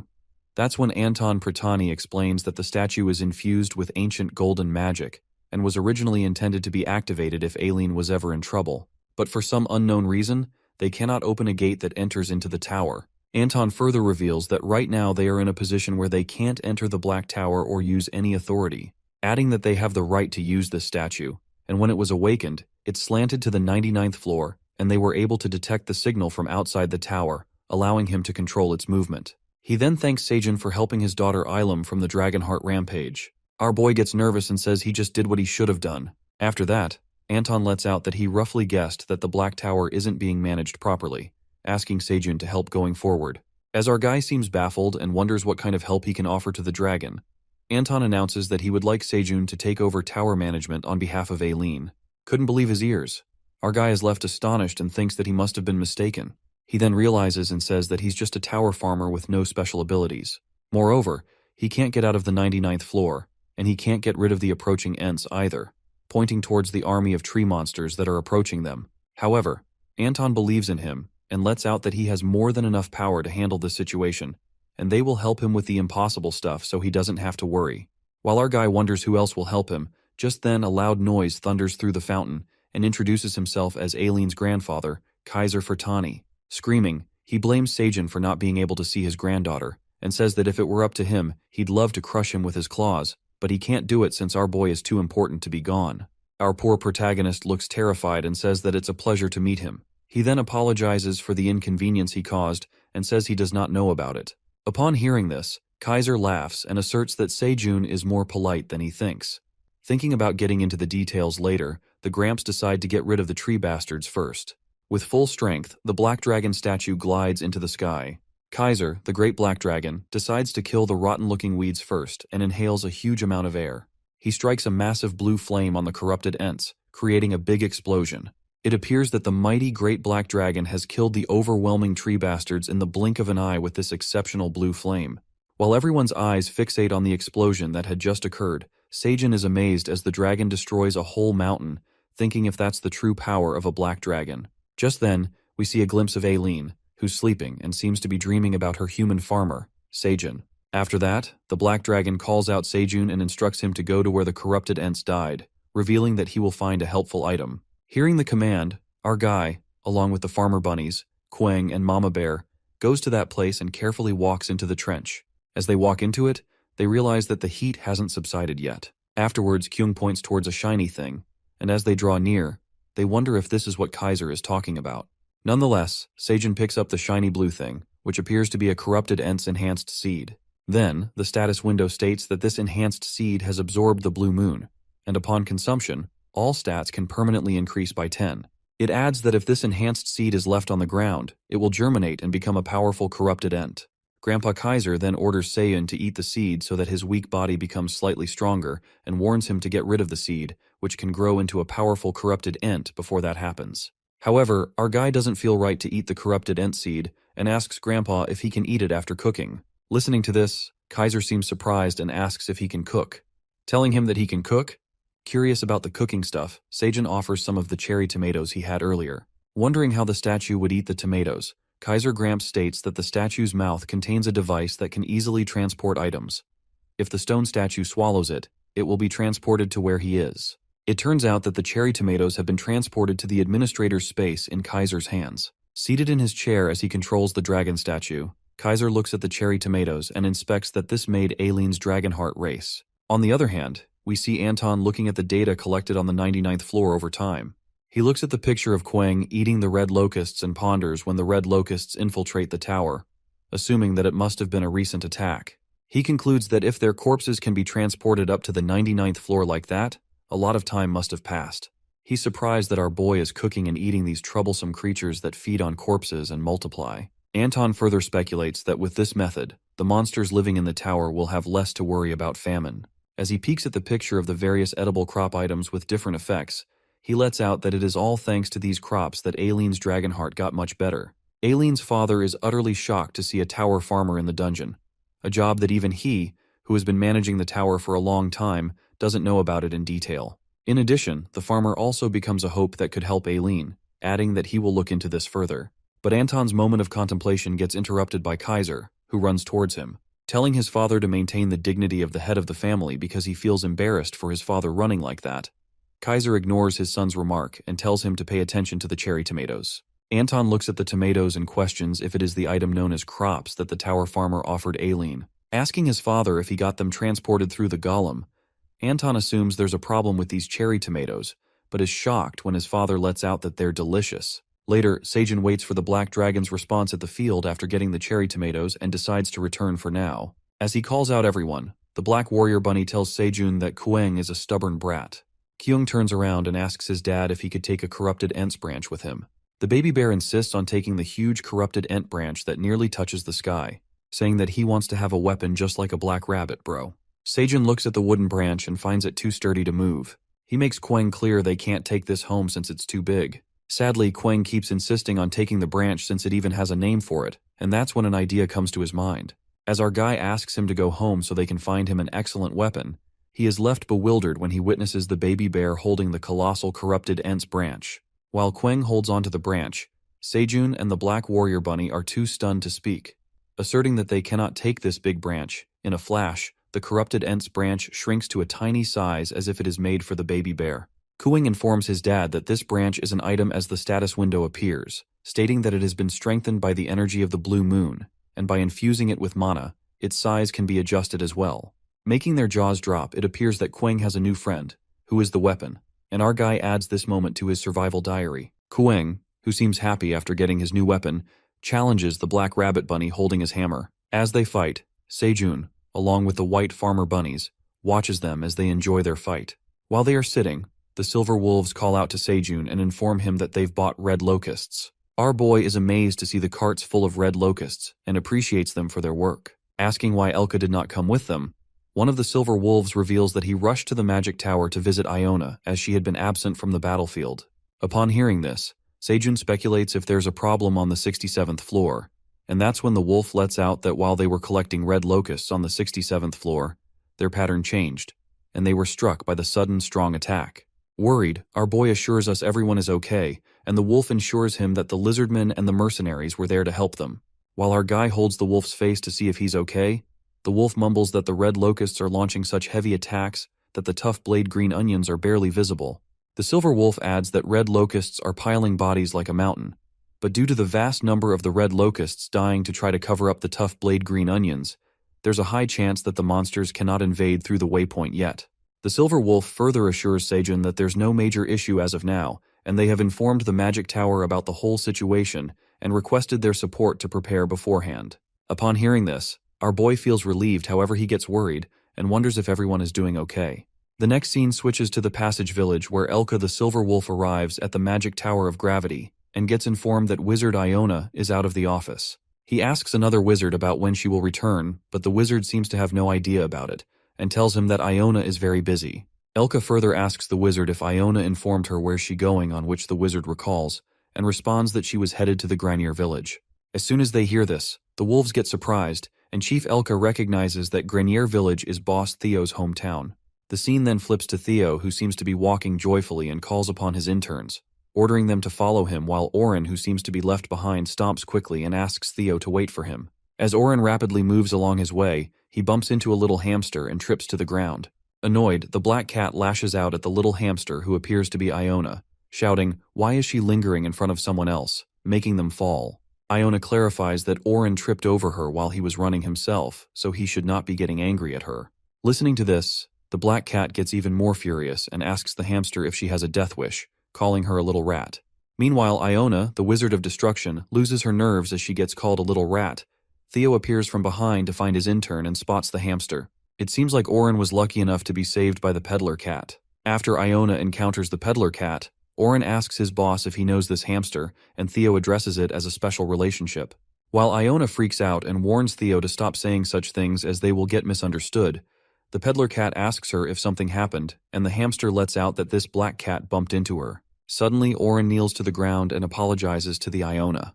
He defends himself by saying that he didn't see ahead as he was in a rush, so he ended up acting rude to her and asks the hamster to forgive him, addressing her as Lord Magician. Seeing the black cat begging for forgiveness, the peddler cat requests Iona to let it slide this once, as his underling is a fool, and the hamster forgives him for Theo's sake. After that, Theo asks the wizard where is she headed to, which she responds that she's going to the Granier village to meet someone. Listening to this, the peddler cat lets out that this village is his hometown. Getting to know that Theo is from Granier village, Iona requests him to come with her if he's not busy, but the peddler cat refuses. At that moment, Oren desperately grabs his boss from behind and pleads with Theo to stop by the Granier village, as there's news that he urgently must tell his father. But Theo refuses, and makes it clear that they quickly need to go to the 38th floor and sell their items. The black cat earnestly begs the peddler cat to go to the village and offers him 1,000 dungeon coins, saying that he's well aware that his family is rich. Trying to persuade his boss, Oren gets him with his flattery as he says to Theo that they should go to their hometown and show everyone how successful he's become, adding that if prideful Meryl sees him right now, she will regret leaving Theo to the bone. It appears that the peddler cat is moved by Oren's words and finally agrees with him, informing Iona that he will accompany her. While the black cat gets happy about going back to the village, Iona asks the peddler cat about Meryl, and Theo assures her that she's no one, and she doesn't need to stress about it.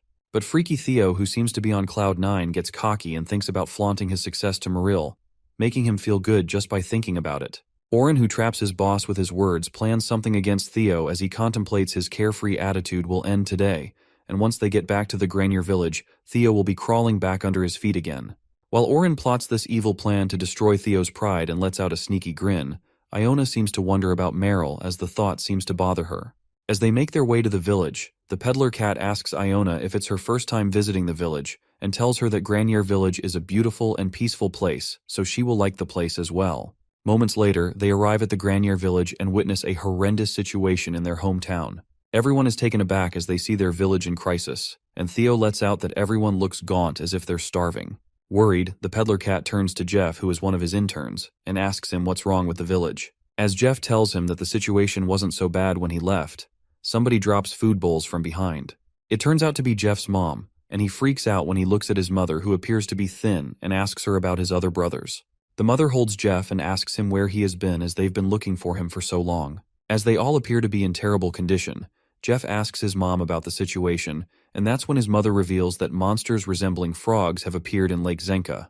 As a consequence, it has disrupted the fishing and cut off the village's self-sufficient food supply. She further adds that the village youth gathered to hunt the monsters, but they barely returned with their lives, and the price of food from outside the village has skyrocketed, which makes it impossible for them to buy anything, and all the cats in the village are starving. Upon hearing this, Theo makes sure that she's talking about the frog monsters, because there are occasionally one or two of them around the lake, so they should be easy to deal with. But Jeff's mom lets out that there are thousands of frog monsters at the lake, and a few weeks ago people from the Mercenary Association came, but for some reason, their quantity has increased since then. While Iona asks her about the mercenaries, the mother tells her that they are at Israel, Oren's father's residence right now. At that moment, Theo tosses out hundreds of fish from his rucksack and all the starving cats leap toward the food. The peddler cat instructs his interns to distribute the fish evenly among the villagers and have them take care of their families. Theo assures them that they are intern benefits, but if they run away, their contract period will be extended. The interns thank their boss for his generosity, and the peddler cat calls out Oren to go to his house. But when he looks behind, the black cat seems to be gone already. While our poor Theo looks in utter confusion and mumbles that the bastard has run away, Iona tells him to take their time to go after Oren. After that, we see the black cat rushing back to his home as he finally emancipates from being Theo's underling. Suddenly, a silver wolf approaches him and stops his way, scaring the life out of Oren. The silver wolf turns out to be Elka, who gets furious at the black cat and interrogates him about the whereabouts of boss Theo and asks him if he ran away. Trembling with fear, Oren tries to explain himself and tells him that something came up at home. Upon hearing this, Elka angrily questions him about Theo and threatens him that he is going to bite him if he doesn't answer. At that moment, someone attacks the silver wolf and he crashes on the ground. It turns out to be a big black wolf who pulled a sneak attack on Elka. While Oren hides under that black wolf, Elko and Elki call out Chief Elka and inform him that they have found Wizard Iona. But the silver wolves are startled when they see the black wolf and question what he's doing here. Meanwhile, the black wolf asks them, what's the silver wolf tribe doing in the Granier village? Oren begs him to save him as the silver wolves are trying to kill him. The black wolf instructs Oren to leave as he has received a request to go out and meet him. The black cat then happily walks away, but Elka warns the black wolf to step aside as they have some unfinished business with Oren. However, the black wolf refuses and tells them that the black cat is the mansion owner's son, whom their boss owes a favor, and so they've been asked to pick him up. Furious, the chief of silver wolves warns him if he doesn't step aside they will attack him, and the black wolf confidently assures him to give it a try. He reminds Elka of the black wolves that have both strength and build, and introduces himself as Harp, the right-hand man of Mr. Hagel, the Black Wolf tribe's chief.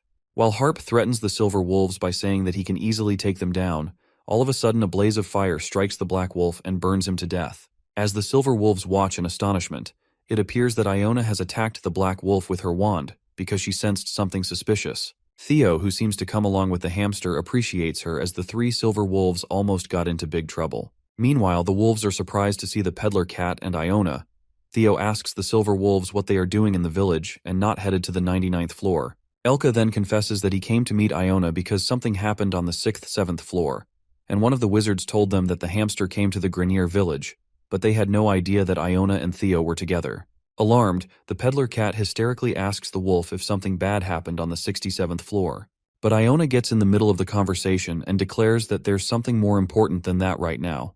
The peddler cat then asks Chief Elka if he saw Oren on the way, and that's when the chief lets out that they saw the black cat running away and even tried to catch him, but the black wolf Harp got in their way. After that, Iona instructs them to follow along the path to the mansion of the Granier village. The next scene then takes us to Israel's mansion, where we see the black wolf chief free mercenary. Hagel seems to be waiting for Harp, the black wolf from earlier. While Israel utters that Harp is late, Hagel lets out that he asked the black wolf to pick Oren up after hearing he came to the village with suspicious guys, and asks Israel to wait a bit longer as Harp is his right hand so he's good at his job. At that moment, Oren barges into the room and calls out his father. Oren's father approaches him and asks him where he has been all this time. While Hagel asks him about Harp if he met him on the way here, Israel questions him about the food as Oren looks empty-handed, and concludes that he did not get any food. That's when Oren bursts into tears and reveals that he went to the merchant village where he was scammed by a goblin who had conspired with Theo, and he ended up losing all his money. Upon hearing this, the father asks him if he's talking about Theo, the naive yellow cat who was his childhood friend, and speculates why such a kind guy would scam him. Listening to this, Oren furiously mutters that Theo is a wicked guy, and goes on to lie to his father by saying that even though he explained that he needed to buy food for the villagers, Theo threatened him to sign a contract and made him work. He further reveals that someone was controlling the peddler cat and calls himself the Black Dragon despite lacking horns or wings, adding that the so-called Black Dragon even managed to deceive the rabbit tribe into working under him with his threats and lies. Abruptly, the chief of a black wolf, Hegel, rages with anger and breaks the table, asking Oren if he's lying because impersonating the Great Black Dragon is a big crime that deserves more than just death. While Oren assures him that the guy called himself the Great Black Dragon, the Black Cat contemplates Hegel, the Black Wolf Chief, who is also well known as a part of a race that holds the Great Black Dragon in high regard. Having no idea what he's doing at his house, Oren further ruminates that this is the perfect chance to make use of him if he exploits this part of him. The dramatic Black Cat then begs in front of Hegel and asks him to defeat vile Theo and the mastermind who impersonates the Great Black Dragon and is engaging in these contemptible acts as they deserve to be punished. It seems like Hegel has been convinced by the mastermind Oren's words as the Black Wolf asks him to lead the way, uttering that he will see them himself and make the judgment. After a while, one of the servants informs them about some guests outside, and the Black Cat assumes that Theo and the others have arrived just in time, and he will face them first. He asks his father about the thing in the warehouse and makes an evil grin, uttering that it's the thing he needs the most right now. Outside the mansion, Theo, along with the Silver Wolves and Iona, calls out Oren. As Elka lets out that there's no answer, and not even a single cat has come out to greet them. He plans on forcing their way in, but gets stopped by Theo, who tells him that they can't do that because it's rude. While the Silver Wolf thinks that it's a bit weird to talk about manners to a bastard who ran away, Oren emerges out of the gate and mumbles that he compliments them for following him all the way here, addressing them as lowly bastards. He welcomes them to his mansion, and Theo immediately corrects him that it's his father's mansion to be exact. The Black Cat lashes out and reminds the peddler cat how he treated him horribly like a slave, and he won't be able to do it here anymore. But Theo reminds him that he's still an intern because of the contract, and Iona affirms that contracts made in the tower are absolute, so if he doesn't fulfill it, he will be punished severely. The peddler cat then threatens the Black Cat to extend his contract by 30 days if he doesn't come immediately as the status window pops up. Oren then comes down the stairs and asks the peddler cat if he can take a look at the contract again. But Theo refuses and tells him to call for the status window and see it himself. But the clever Black Cat forces him to see his status window, making excuses to compare the contract to see if there's a mistake. Oren assures him that it will be just for a brief moment and approaches Theo to see the contract. That's when the Black Cat pulls something out from his back, which seems like a potion. While Elka shouts to alert the peddler cat, Oren splashes a green liquid toward him, but fortunately, Theo gets saved by a protection spell. Theo inside the shield shouts at Oren about what he was trying to pour on him, while Elka leaps forward and strikes the Black Cat, smashing him on the ground. As the Black Cat cries at his failure, Iona carries the bottle towards him and reveals that it's a contract nullification potion. She explains that when it is sprayed on the opponent's status window, the contract materializes itself immediately, and the agreement can be revoked. The hamster lets out that the Black Cat had such a precious item with him, which is such a waste, and Elka bursts into fury, muttering that he will give him a good scolding. Meanwhile, Theo loses his cool and scolds Oren for being such a jerk. He clarifies that it won't end with a 30-day extension. At that moment, the Black Cat grabs Iona and threatens Theo that if he doesn't cancel the contract right now, he will kill the little magician rat. The peddler cat, who struggles to come out of his protection shield, warns Oren to release Iona, and Elka utters he thought Oren knew well that he would immediately die in their hands if he harmed Iona. But Oren doesn't release the hamster, and declares that there's no way he would have done this without some backup. He calls upon Hegel and asks him to beat these bastards. While the Silver Wolves stand guard waiting for the attack, Oren is left confused as the Black Wolf doesn't come out of the mansion. At that moment, Iona speaks up and asks the Black Cat if he wants Hegel to beat them up. Oren tells her to shut up, but suddenly, the Black Cat is unable to move his body. It turns out that Iona has cast a paralyzing spell on him, and tells him that he won't be able to move for the time being. Iona grabs her magic stick and asks the Black Cat if he thinks that she is weak. She makes it clear to the Black Cat that he is gravely mistaken because she is Archmage Iona, the leader of the Magician Association. She strikes her wand on Oren's shoulder and lets out that he has to pay the price for threatening her and betraying Theo. Upon hearing that Iona is an Archmage, Oren is left baffled and wonders what kind of connections has Theo made, calling him a bastard. On the other hand, Theo trapped inside the protection shield feels cozier than he thought. The Black Cat keeps calling out for Hegel, but the Black Wolf doesn't come out of the mansion. It is revealed that Hegel is watching Oren from the window and calls him a bastard. The Black Wolf reckons that Oren only asked him to give a good scolding to the bastard impersonating the Black Dragon, and gets shocked after seeing Iona, the leader of the Magician Association. Meanwhile, Israel is standing beside Hegel and asks him if he is not going outside as his son is calling him out. The Black Wolf grasps the situation as he is fooled by Oren. Iona gets furious and orders Hegel to come out since she can sense him, and as soon as he comes out, Elka is surprised to see the chief of the Black Wolves while Theo questions him if they know each other. The Silver Wolf then explains that Hegel is a high-ranking free mercenary, so he's famous in their world, and wonders what he's doing here, pondering his relationship with Lord Iona. The Great Black Wolf greets Iona, and she immediately demands an explanation of the situation. She questions him if he's trying to kill her, but Hegel immediately denies and lets out that he was unaware that she would be here, and he was deceived by Oren's words. Upon hearing the conversation, Theo is surprised by the fact that Lord Iona is the employer of the Black Wolf and wonders if he was the one she wanted to meet in the Granier village. The conversation is interrupted by Israel, who expresses his shock by praising the hamster, addressing her as the Great Archmage, while she asks him about who he is.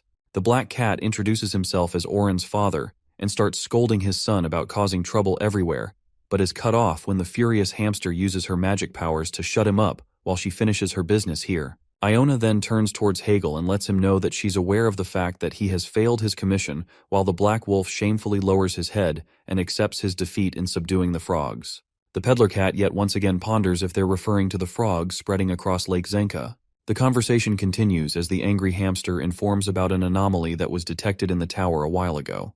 It is revealed to us that they discovered that an otherworldly force was leaking in from somewhere and gathering at the center of Lake Zenka, and the cause was abnormal spawning of frog queen eggs. Iona adds that if this situation was left unchecked, it could lead to the extinction of all aquatic life on the 55th floor.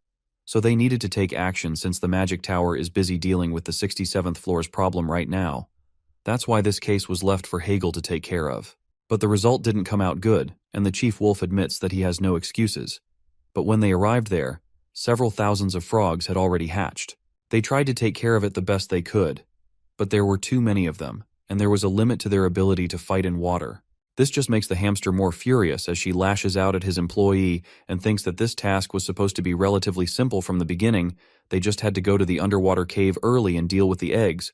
However, they couldn't even manage to do that, and now the whole village is affected because of it right now. Upon some more scolding and excuses, Iona rises into the air and is ready to punish Hegel along with those ungrateful black cats, as she believes that excuses are crimes. Elka senses such enormous energy even though they wouldn't be able to leave this place unscathed. Meanwhile, Theo tries to stop Iona as he calls out her name, but she doesn't listen. He is finally released from his protective shield, and with the support of Elka's head, he jumps towards Iona. She immediately recognizes him as he holds her magic stick so that he won't fall. He freaks out, but is reminded by Iona that he's a cat, so he should be fine if he falls from this height. Theo makes her realize that it's not safe, and everyone will be swept up in her attack and fall into danger, asking if she's going to leave him in danger too. The head of the Magic Association calms down as she realizes, and all the energy that was released into the air vanishes. Hegel, whose life just flashed before his eyes, wonders how the Peddler Cat managed to stop furious Iona, because no one even dares to do that and make her halt her attack. This makes him ponder if Theo is really the Great Black Dragon's subordinate. The Silver Wolf expresses his shock as the Peddler Cat steps and jumps from his head, and Theo thanks the wolf. If it weren't for him, he wouldn't have been able to reach Iona. After stopping the furious Iona, the Peddler Cat feels happy to get his 1,000 tower coins back from Oren, which makes Iona wonder if this is the reason he stopped her. But he reassures her by letting her know that he must get more money from Oren as he committed insubordination and violated the contract. He speculates, since that bastard is rich, he'll likely be carrying plenty of valuable treasures, like that potion from before that can nullify contracts. With that, Theo decides to rob away those bastards' treasury, since it is the perfect prize for their crimes, while the hamster agrees with him. They all go to the place where all the treasury is, and everyone is left stunned at the collection of Israel's treasure. Theo starts to collect the gold and asks Elka to sell them at the merchant village. Meanwhile, Iona's eyes are stuck on the collection of rare magic books as she wonders how they are here. Israel lets out that he has a hobby of collecting ancient books, and she may take all she wants. After that, Iona starts looking at the collection and is stunned by the amazing books. On the other hand, the Peddler Cat gets his hands on a pendant that looks expensive to him. As he is busy admiring the pendant, he is interrupted by Hegel, who asks him if he has a moment and requests Theo to take the Black Wolf tribe under him. Upon hearing this, the Peddler Cat gets startled by this sudden request. On the 99th floor of the dungeon in the manager's space, we see Aileen, who has just woken up and feels refreshed as she had a good sleep. She wonders what Seijin must be doing right now, and as soon as she activates her magic crystal ball, a bunch of notifications appear. Looking at her status window, she ponders that the situation has gotten that bad just because she hasn't checked them for a day, as there are so many red alerts. But she doesn't let herself be bothered by the notifications and deletes them, opening the vision of the farm. It is revealed to us that ever since Aileen's dragon heart recovered, the crystal ball screen has become much wider, but the farm is so vast that she can't tell where Seijun is. Just then, she sees Quang flailing a tree branch and finds it cute, but notices something strange about that branch. A screen appears in front of the baby bear, and the tower manager interrogates Quang about this suspicious-looking tree branch that he's holding. That's when the baby bear informs her that it's a tree branch from a corrupted ent that absorbs the energy of a blue moon. Upon hearing this, the black dragon freaks out and ponders if something like that appears, thinking that it must have been hard for them. The baby bear further reveals that her grandfather and father helped them fight the corrupted ents through the stone statue she gifted Seijun. He tells her how they shot out a very cool beam of light and got rid of the ents. Aileen gets baffled, but after grasping the situation, she feels happy about it. Later at the mansion, Hegel kneels to the ground and pleads with Theo to take the Black Wolf tribe under him. The wolf insists with the peddler cat, and lets out that their people have been a race that thinks highly of the great black dragon, so working under Theo would take them a bit closer to the black dragon, adding that there will be no greater honor for them than that. But over the top, Theo crosses his arms and refuses the Black Wolf's request. He reminds Hegel that he failed his mission and even made Iona angry. Meanwhile, the peddler cat makes it clear that he doesn't need an underling who can't do his job properly. Hegel defends himself and lets out that he has no excuses for that, uttering that he also took Oren as his underling. As boss Theo clarifies that he only took Oren as an underling because he was rich so he was of help, he asks Elka if he took everything and instructs him to share everything in the village with the cats. While Hegel calls him out, Theo informs the Black Wolf that he will stay in this place for a few more days, so he assigns him to find something he likes, and if he likes it, he will take Hegel and his tribe under him. Listening to this, Hegel becomes more than happy and assures Theo that he will not disappoint him. The next scene takes us to the cave where we see Seijun holding a corrupted ent seed and assuming that he will get an upset stomach if he eats something like this. After that, our boy asks Flame about the seed and she analyzes the corrupted ent seed, asserting that she can feel a dark energy. That's when Seijun gives her an idea to purify the seed with the flame of purification, and then they can sow it. Flame loves the idea and presumes that an uncorrupted ent will be born so she can give it a try. Our guy then places the seed on the basket, and Flame uses her power to purify the corrupted ent-enhanced seed. While Seijun witnesses that the magic seems to be working, and if they keep working like this there's a possibility that they can purify the seed, Flame feels proud as her power is of help. Our guy then asks Flame if she can use her flame of purification for longer, to which she explains that her power will be recharged in a few days, she will then infuse her power again. As Seijun pats the apple tree for her how dependable she is, the seed store opens. Our boy is shown 4 different types of seed and notices that the prices have increased compared to the previous seed store visit. Our guy is left shocked after seeing that the 100 radish seeds price has increased 10 times from before. That's when the Grey Bunny anticipates that it might be because of the situation on the 67th floor, while Seijun confirms that the 67th floor is the one fighting red locusts. The Grey Bunny narrates that when their Red Ribbon Kingdom fell in the past, due to red locusts, the entire tower went through a massive food supply issue, and since their floor was the largest food depot, this led to a devastating famine. The bunny further reveals that when others hear about the situation of the war on the 67th floor, the residents of various floors who experienced the famine are now collecting food in large quantities. In addition, Greed, the great landlord of the 55th floor, benefited from the previous famine, so he surely won't have this opportunity, and he's likely plotting a scheme to stimulate the skyrocketing food prices further. Meanwhile, the Grey Bunny concludes that the 99th floor is also being affected by this.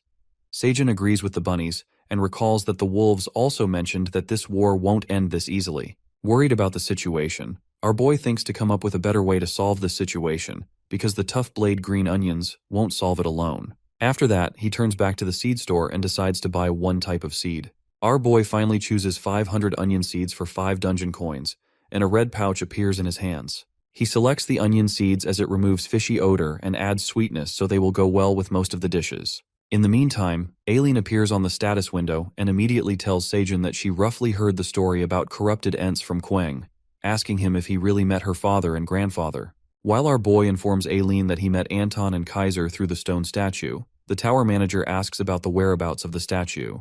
As soon as Seijun tells her that the statue is outside, someone calls out his name. It turns out to be the stone statue standing above the cave and calls for Seijun.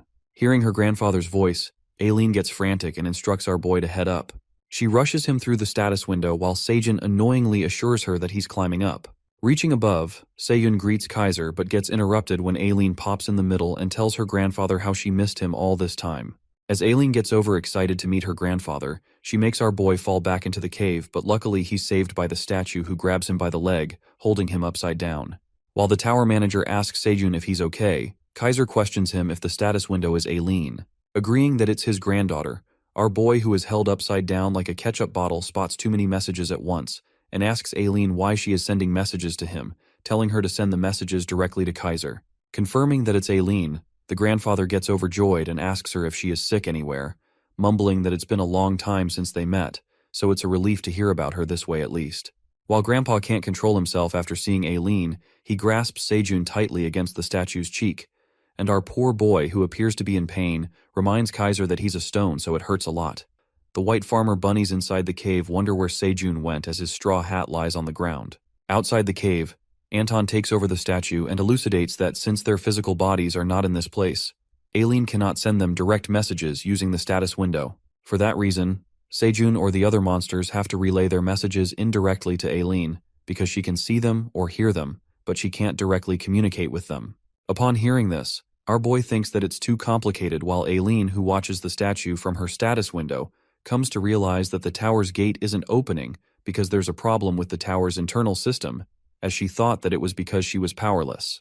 At that moment, Anton asserts that if she has strong magical power, there might be something she can unlock with her administrator privileges, but it would be arduous with her current strength.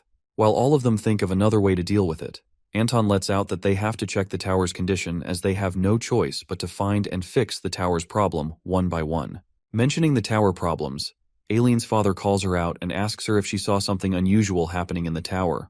But the tower manager seems to have no idea about that and responds, how is she supposed to know all this stuff? That's when her father reminds her that she should be able to see it through her magic crystal ball and asks her if she saw any alarms or notifications with different colors. At that moment, Aileen proudly informs her father that she moved all those alarm notifications to the trash. As soon as they hear, Anton and Sejun are left speechless, and it seems like they have given up on her already after knowing what she has done. After that, Anton explains to the tower manager about going into administrator mode and informs her to address the green alerts as they are really important. While the daddy rabbit offers tomato juice to Sejun, Anton clarifies that there are a lot of things to keep in mind. Gulping the juice, our guy asks Anton about the green alert, and he elucidates that green alerts appear when a critically endangered monster enters the tower. Anton affirms that the tower's balance is more important than anything else, and it's the administrator's job to ensure that numerous monsters live harmoniously within the tower. Sejun then questions about the outsiders like him inside the tower, as he has heard that red locusts also came from outside the tower, so maybe it makes them the subject to be managed. But Anton assures him that it's different, because red locusts intruded inside the tower not following the proper procedures, and they're viruses, but humans receive permission to enter the tower. He adds that fighting the dungeon monsters and taking treasures out of the tower are actions authorized by the tower itself, but if anyone disrupts the tower order, that's a different matter, and so far human power is too weak to truly affect the tower. While our boy agrees about the human power being weak, Aileen notifies him about a big problem. She informs him that the green alert has appeared, and it says that the blue carps in Lake Zenka are critically endangered. Anton alerts Aileen and tells her to remember everything he has told her. Meanwhile, Aileen enthusiastically activates the administrator's mode and appoints Farmer Sejun Park as the middle manager. Our boy receives the notification as he gets appointed a middle manager, and a black dragon mark appears on his hand. Watching the mark on his hand, Anton assures him that the mark indicates his position as the tower's middle manager, and he won't get into trouble as long as he shows that mark anywhere in the tower. Soon after that, Sejun gets to know that he will teleport to Lake Zenka on the 75th floor in 1 minute. Realizing that he is going immediately, and with no time to process the situation, our boy freaks out and thinks of the worst scenarios as he has never left the 99th floor before. Watching him panic, Anton informs him that he can bring his underlings, and Aileen quickly searches for subordinates in her administrator's mode. She quickly finds the option to appoint the subordinates and appoint minotaurs, bears, and rabbits. However, a strike of terror runs through the admin when she realizes that she cannot appoint subordinates as her mana is lacking. While our boy freaks out and thinks that he has to go alone, Aileen appoints the Mama Bear and the Minotaur King as the subordinates. However, she fails to do so due to lack of energy. Panicking, Sejun grabs his hair in frustration and calls out Aileen as he witnesses that there are 3 seconds left in teleportation. Eventually, the tower manager manages to appoint the Black Warrior Rabbit and Queng as his subordinates, making the three of them teleport to the 75th floor. Moments later, they arrive at Lake Zenka on the 75th floor. Quang and the Black Rabbit grab onto the green onions, and our boy comes crashing on the ground. Asking if he's okay, the Black Warrior Rabbit questions the uncle about their whereabouts, and that's when Sejun informs them that they are on the 75th floor. He further adds that Aileen made him the middle manager, and they teleported here to save the blue carp from going extinct. Meanwhile, the Black Rabbit freaks out after knowing that his uncle has left the 99th floor, and Quang wonders about the drawing on his hand. Aileen notifies them to investigate the cause that is threatening the extinction of the blue carp. After that, Sejun instructs his subordinates to look around the area, and warns them to follow right behind him as they don't know what kind of monsters they might encounter. As they make their way, our boy witnesses a beautiful lake, and the Black Warrior Bunny and Quang are left in awe as they watch this pretty lake for the first time. Our boy concludes that they both were born on the 99th floor, so it was the first time that Quang and the bunny left that floor. Watching the pretty lake, our boy thinks of having a bit of fun and jumps into the water along with Quang and the warrior bunny. After relaxing on Quang, Sejun dries his clothes and they all start to feel hungry. They decide to look around for food, and if they find a village, they will ask for help. As they proceed to walk inside the forest, our guy thinks of registering the 75th floor waypoint, but suddenly he bumps into the wall-like barrier and smashes his face right onto the wall. Our poor boy holds his face out of pain and informs Quang and the Black Rabbit about the wall. That's when a notification comes up and Sejun gets to know that their range of activity cannot exceed Lake Zenka. Knowing this, our guy begins to panic and taps the barrier, thinking that he just came out of the 99th floor for the first time and now he's being locked up again. While Quang and Sejun hit the wall so that they can somehow pass through it, the Black Warrior Bunny suggests they to try catch some fish in the lake. But Sejun, who seems to be hopping mad, kicks the barrier with all strength, but the poor boy ends up hurting his foot. As Quang prepares himself to give a good scolding for hurting his dad, our boy stops him as he spots something. He witnesses a pineapple in Quang's hand, and it seems like they have found themselves something to eat. Sejun then slices the pineapple, and they all enjoy the delicious food. After that, he anticipates that there should be more pineapples nearby, so they should get some more later, and decides to bring the stalk end of the pineapple to the 99th floor. Upon hearing this, the Black Warrior Bunny looks at him with confusion, and Sejun explains to him that first, they have to remove the flesh portion, as it may spoil, and pick off the lower leaves to trim them. After getting the stalk, if they plant it in this state, the roots will grow, and they can grow it into a pineapple again. Meanwhile, the Warrior Bunny seems proud of the farmer Sejun. Quang asks for more pineapple, and they all dig in for the second round. At that moment, something comes out of the lake and it appears to be a giant frog. While they all stare at the frog with bafflement, the notification pops up and reveals that these frogs are the cause of the blue carp extinction in Lake Zenka. That's when the quest appears and instructs the middle manager Sejun to exterminate all the 2,291 frogs in Lake Zenka. Witnessing the large amount of frogs, our guy freaks out when he realizes that there are more 1,000 frogs, and in the meantime, the frog monsters start to emerge out of the lake. Right at that moment, several frogs materialized from Lake Zenka. While they may look harmless, those frogs appear deadly with sharp fangs as they leap out of the water to attack Sejun. Our guy witnesses the very cause for carp extinction, the frantic frogs, while Quang thrashes a tree branch to stop them. Black Bunny, Quang, and Sejun get into fighting mode. Our guy incredibly slashes the frogs with his daggers and takes pride in coming from the 99th floor. While the frogs keep emerging tenfold, the three of them leap towards the monster to deal with them. The scene then switches to Theo, who's dozing on the comfy bed and, after waking up, comes to realize that Sejun's lap is still better. In the meantime, Oren, the black cat, knocks on the door and informs boss Theo that he's brought him breakfast. Theo compliments Oren for his soft bed, and Oren presents a scrumptiously cooked fish to his boss. Theo is left in awe after seeing a high-quality grilled salmon. This shift in Oren's behavior makes Theo suppose that he might have become too shocked about what happened with Iona, not to mention he became very obedient. After Theo finishes the salmon, he thinks about how long it has been since he's eaten this much. Just then, he's interrupted by Iona, the hamster's voice, who's scolding Hegel, the wolf, for not confirming the number of frogs on the 75th floor. The Black Wolf responds that they have yet to confirm which underwater cave the Frog Queen is in. Iona gets furious since they're doing nothing at all when shortly Theo barges in and tells her not to get angry since trusting talentless underlings is useless anyway. He asks Iona if she's gotten some sleep as she looks exhausted. But the hamster lets out that there's no time to sleep, and suddenly the ginger cat grabs Iona, forcibly shoving her in his hoodie. Theo forces her to get some sleep while tiny Iona fights back and says that she has insomnia. But when she touches Theo's soft fur, she feels laid back and sleepy. As Hegel insists that he'll put Iona to bed, Theo tells him to do his job, and in a suspicious way, he warns the wolf that he's watching him. Hegel then runs off to Lake Zenka right away. On the way, the boss cat encounters Elka, the silver wolf, and asks him how it went in the village. The chief wolf states that they distributed some food and essentials in the village, but the people there wish to meet Theo. Outside Oren's mansion, there's a huge crowd of cats, and with such desperate eyes, they beg Theo to take them under him and teach them how to be wandering merchants. But Theo lashes out and bluntly refuses. Angry Theo doesn't understand why everyone wants to work under him, and it's too troublesome since there are a lot of them working for him anyway. Elka stops the merchant cat and tries to make him understand that these cats see Theo as their hero. The wolf opens up to Theo that the rumor has spread that with just one tower coin,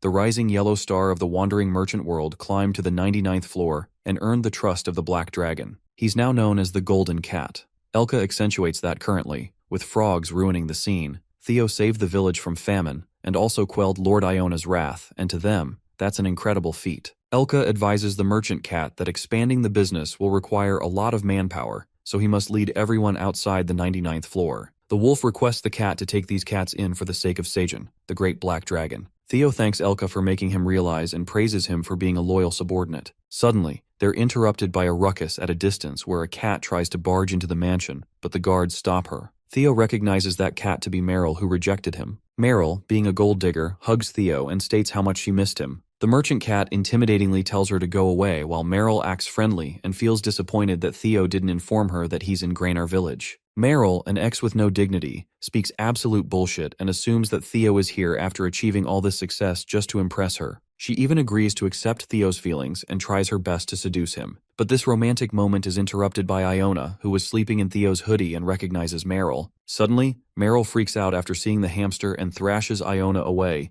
thinking it's a rat. Lord Iona crashes to the ground and Theo rushes to save her. He picks up the hamster, who falls on her face and lashes out at Meryl for her reckless actions. Meryl is surprised that Theo is angry at her, asking if he's worried about that little rat. While Theo asks her to apologize to Iona, Meryl tells him to stop shouting at her. As the merchant cat lets out how Iona is more hurt, Meryl shows her true colors and expresses that she can't stand Theo's Grainar dialect. Being a narcissist bitch, Meryl is furious at the fact that Theo is coming at her, calling herself the beauty of the Grainar village. Meryl goes feral as she frantically leaps at Theo, calling him a stupid yellow cat, and that's when Iona comes forward with her magic and makes it clear to Meryl that she won't win Theo's favor like that. Plus, Iona reveals that she and Theo are already significant for each other. The hamster casts the magic and half of the mansion blows away along with Meryl. While everyone's jaw drops, Iona feels exhausted and bumps into Theo's soft fur, asking him to let her sleep a little longer. The merchant cat smiles warmly and lets the hamster sleep on him. The scene then flips to the 75th floor on the outskirts of the merchant district, where we see Skaram the goblin counting his coins. He blabs about the inspection bureau guys who have been so vigilant these days that it's making it difficult for him to snag. The goblin demands some decent items and goes around to find any big fish when suddenly he's startled by a sudden crashing sound. It turns out to be feral Meryl, who was tossed away by Iona. While Skaram is shocked, Meryl is simmering with anger as she curses Iona and Theo, calling them insolent bastards for harshly treating the beauty of Grainar village. As soon as that goblin hears Theo's name, Skaram asks the angry white cat to repeat whatever she said. Meanwhile, he states that he has an interesting plan, and Meryl asks him who he is. The scene then switches to Iona's servants, the Black Wolves,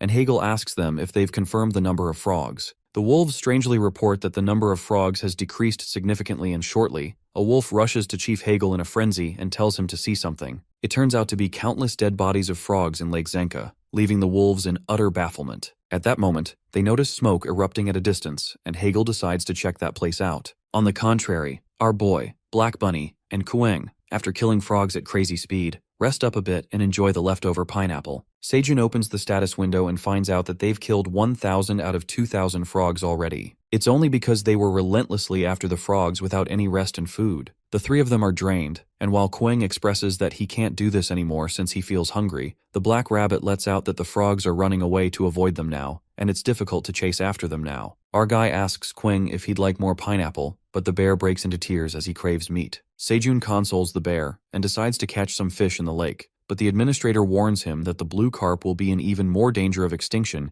if he eats the fish in the lake. While Seijun asks the admin what the hell they're supposed to eat, Kueng seems to have an idea as he peeks at the dead frogs lying everywhere. Our guy finds Kueng a genius, and soon after, the magic begins. They light up the fire, Seijun intricately slices up the frogs, and grills them after wrapping them up in green onions. The meat gets ready and a new dish, frog and green onion roll, is added to the recipes. The detoxifying green onions nullify the poison present in the frogs, and this dish even has special effects like smooth movements in water. Sejun thinks this effect will help him swim faster and catch the frogs that run into the water. Kwang looks done and asks him to focus on the food. With that, they all dig into the delicious meal and are more than delighted after tasting it. Our guy can't get enough of how it's light and moist and soft to chew, which makes him feel overwhelmed. Now that they've tasted the meat, our farmer chef decides to get into the real feast while Kwang asks Daddy to grill more meat. Suddenly, Hegel and the other black wolves attack them inadvertently, but it turns out that Chief Hegel throws the frog meat, warning them that it has poison in it.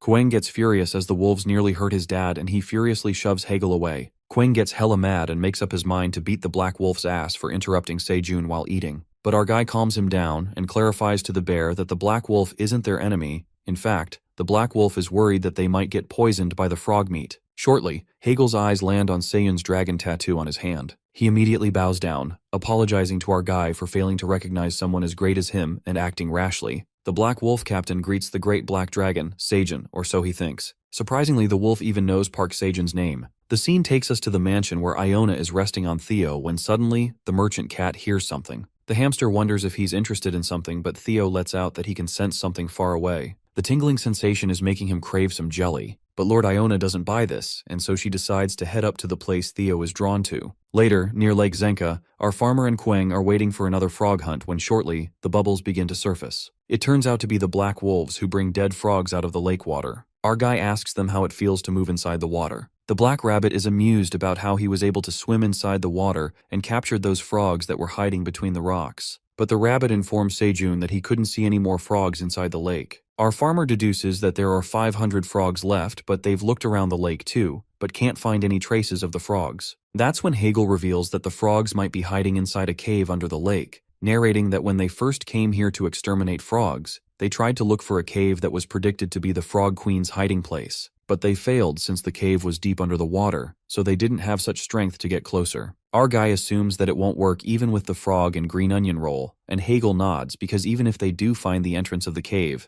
they're uncertain if there's enough oxygen inside the cave. Suddenly, someone emerges from the bushes and it appears to be Theo who's rushing to the lake as he's strongly allured to the place. Our guy is shocked to see Theo, while Theo jumps in his lap for a hug since he missed him. Theo comes along with Iona and Elka. Theo asks Park how he got here, but our guy answers that it's a long story. Meanwhile, Iona finally gets to know what Theo was drawn to, and she looks kinda done. Theo enjoys the reunion with Sejun and the others. Later, at the lake, Iona learns that after thorough research they found nothing in the water, and Sejun speculates that there's an underwater cave deep within the lake. But Lord Iona finds it impossible since a few hundred years ago, this area wasn't even a lake. Plus, the problem is that it's vast and deep, so there's a limit to what her search magic can do. The hamster exhilaratingly declares that they should increase the temperature and boil the whole lake. Our guy freaks out at such a malicious idea and tells Iona that the blue carps are also at risk. Also, every other aquatic creature will end up dead. Theo casually licks his treat and asks Iona if she's only specialized in destruction,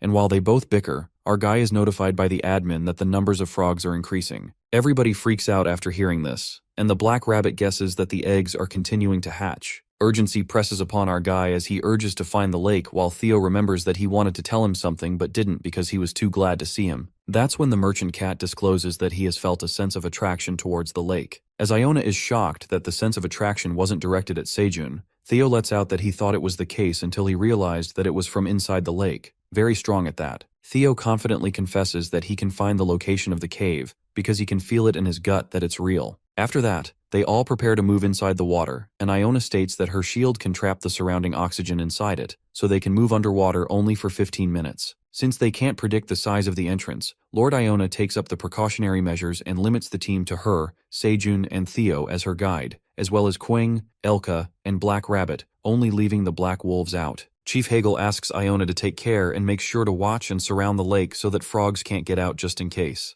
The anxiety kicks in, and Theo asks Sejun if they're really going into the water. Our guy nods since the merchant cat needs to show them the way, but Theo gets a panic attack as he remembers that cats hate water, thinking it'll be the death of him. Poor Theo gets scared while Iona consoles him, and assures the merchant cat that she won't let the water touch even the tip of his finger. She tells Theo to be rest assured and be their guide. The merchant cat agrees to take the leap, and they all proceed to complete the quest. The hamster forms a holy veil with her stick that embraces everything and activates the shield magic. The shield enfolds them into a protective bubble, and they're all set to go inside the lake. But Theo begins sobbing as he clings onto Sejun out of fear. The cat makes a real fuss inside the shield, and shortly, they make a dive into the lake. Just as they dive into the water, they're mesmerized by the view inside and admit that the scenery in the tower is truly wonderful. Theo forgets being a scaredy cat as he's distracted by the fishes and drools over them. The hamster asks Sejun to guide the way, and he tells Theo to point to where he feels attracted. The merchant cat is pulled closer and reveals that he can feel it from ahead. Theo guides the way, and shortly, they witness an ancient underwater city inside the lake. Theo looks surprised since he lived here his whole life and had no idea about this. Abruptly, the black rabbit points at an entrance where a frog swims in there. They all follow the frog, and surprisingly, the way leads up to an entrance, and to their luck, there's air inside the cave. Meanwhile, Theo could sense an even stronger sense of attraction from the other side of the cave, and as they are walking, the sound of the frogs gets louder. It turns out to be a big frog queen, as expected, surrounded by countless frogs who had brought her fishes to eat. Our farmer is left shocked to see the frog queen since it's so much bigger than they thought. The frog queen grabs all the fishes and gulps them down. Lord Iona, on the other hand, notices that the frog queen had become trapped in this place due to her enlarged body and was being supplied food by her underlings. However, after Sejun's arrival, the amount of food brought by her underlings decreased, and she became very angry. Theo senses a very close attraction with the frog queen when suddenly his paw slips, and as he's about to fall in the pit full of frogs, our guy grabs him. However, as Sejun grabs Theo, he also trips, and just like that, Theo, Farmer Park, and Iona plummet inside the pit. Iona immediately casts her magic for a safe landing, and the three of them survive. While Iona gets relieved since they almost got in trouble, it occurs that they are encountered by even bigger trouble as they grasp the frog queen and her underlings' attention. They get caught, and suddenly, the frog queen along with her underlings frantically leaps towards them. Elka, Quang, and the black rabbit make a jump inside the pit since they've nothing to lose now. While they beat the frogs to death, Sejun gets a new quest that is to defeat the giant mutant frog queen who's the cause of blue carp annihilation. Our guy gets excited for the last part of the quest, and they all dash towards the frogs. As Iona shoves all the frogs away with her magic, Farmer Park excitedly goes for the frog queen. However, he throws a dagger at her, and it doesn't even scratch the queen, and this, in turn, makes the frog queen more furious as she beats Sejun's ass. The frog queen smashes Sejun with her giant claws, but Quang saves him and furiously makes it clear that anyone who dares mess with his dad has to pay the price. Quang forcefully strikes the frog queen who tumbles, and Sejun takes the chance. Theo warns Farmer Park not to get distracted as Iona enfolds his dagger with her magic. The merchant cat screams at Sejun to aim for the queen's stomach, and our guy swirls the dagger that's bursting with power. With that, our guy manages to pierce the dagger into the stomach, and momentarily, a blinding flash cascades that burns the frogs to death. Sejun and the others are protected by Iona's shield while all the frogs are wiped out completely. After this, Elka brings back Sejun's hat, and our guy is confused by the sudden occurrence. He notices that there's a stone where the frog queen was. Theo frantically points at the stone and claims this is what they've been drawing to. Our boy wonders if this stone is an item, but Iona warns them not to go any closer, as the stone is exuding a strong energy which is dangerous. Lord Iona uses her appraisal magic to find the truth of the identity of the stone. She activates Eyes of Truth and learns that it's a 9th fragment, but the name of the item is censored, and the hamster admits that it's her first time seeing an item flowing with divine power. It seems that the queen frog was eating this stone, which caused an abnormal mutation. Hence, when the queen's belly burst, the immense concentrated energy was released. Iona manifests that if the barrier had been slightly delayed, they would have been obliterated by the holy energy themselves. Shortly, our guy gets a notification about accomplishing the quest of defeating the queen frog, who was one of the causes of the extinction of the blue carps. His new quest appears, and it's to plant a new crop that has never been cultivated before until now. Our guy is more than happy as he levels up, but he finds it strange that the frog queen was just one of the causes of blue carp extinction, which means there are more causes. Sejun looks bummed out because he was hoping to go back to the 99th floor. Just then, a flashy energy at a distance grabs their attention, and Theo warns Farmer Park to stay behind since it might be dangerous. They all walk forth and witness one of the queen frog's eggs shining. That's when Iona opens up that once the queen frog dies, one of the frog eggs becomes the queen. Given the consequences, Elka states that they must get rid of the eggs immediately, and if the frogs were to be born, they'll multiply in the same way as now and overrun the lake. But Iona elucidates that the abnormal proliferation of the frogs is probably caused by that fragment emitting divine energy. Without the fragment, the frogs will return to their original population. Elka expresses that it's not just because of the fragment. Even with fewer numbers, they will still prey on the blue carps again. Seijin concludes that it will take time for the blue carp to breed again and grow their population. Our guy then asks Iona if the frogs are carnivorous, but the hamster isn't certain since the frogs only catch fish that are easy to get, and they also may consume aquatic plants or find food outside the water. If that's the case, our farmer decides to plant the pineapple crowns in the cave. He manifests that if these plants grow here, the frogs will naturally eat them, and if it suits their palate, they'll find pineapples even outside the water too. With that, our guy completes the quest to plant something unique, while Theo calls him a genius for killing 2 birds with 1 stone. On the other side, Iona places a temporary protective measure in place to stop the divine energy from leaking. Quang flaunts his strength as he lifts the stone and Seijin gets proud of him. After that, they all plan to find other causes of the blue carp extinction, and the moment they swim out of the water, they're surprised by numerous cats begging Theo to take them under him. While Seijin wonders what's happening, Theo annoyingly asks them if they followed him here. In the meantime, Hegel appears and reveals that these cats were being stubborn and even refused to move unless they met Theo. The cats plead to follow Theo until the end of the tower to receive his teachings. Our guy is surprised to see how famous the merchant cat is, while Theo looks done, as it's apparent these cats are going to follow him till the end. Surprisingly, they find another cause of blue carp extinction, and the middle manager Seijin gets another quest that is to stop the cats of Grenar village from hunting the blue carp for a year. Our guy learns that the other reason for the blue carp extinction was the cats. Theo steps up and speaks on behalf of the cats of his village. He reasons that these cats depend on fishing in the lake to make a living, so if they can't do that, they'll starve to death. Hence, the merchant cat plans to take all these cats under him, and if they all become wandering merchants, Seijin's quest will be completed as well. Theo gets determined to help them sell the crops. Seijin doesn't object. In fact, it's good for him that his bundle carrier is to expand. But he's not sure that Theo would be able to do it, given that he's becoming leader to 33 wandering cat merchants. But the leader merchant cat asks Seijun to believe in him, and promptly, our guy prepares the contracts for them. The cats sign the contracts while Theo goes up to Chief Hegel and thanks him for helping Park Seijun. Hegel thinks of it as his duty to serve the black dragon while the merchant cat tries to get at something. Theo lets out that they'll need some hands to bring the cats to the 99th floor and asks Hegel if he would like to come with them. Theo decides to take Hegel and all the Black Wolf tribe under him, which leaves the Black Wolf in awe. While Hegel couldn't be more grateful, Seijun proudly looks at the merchant cat, seeing how he's grown so much. And just like that, our guy completed his first middle manager quest. Seijun gets tower coins as a reward, and they are about to return to the 99th floor in 30 seconds. Finally, it's time that they go straight home just like how they came, and our guy asks Quang to bring the stone. Seijun tells Theo to register all the 30 wandering cat merchants to proceed to the 99th floor. Theo guides the cats to take everyone to sell stuff on the lower floors too,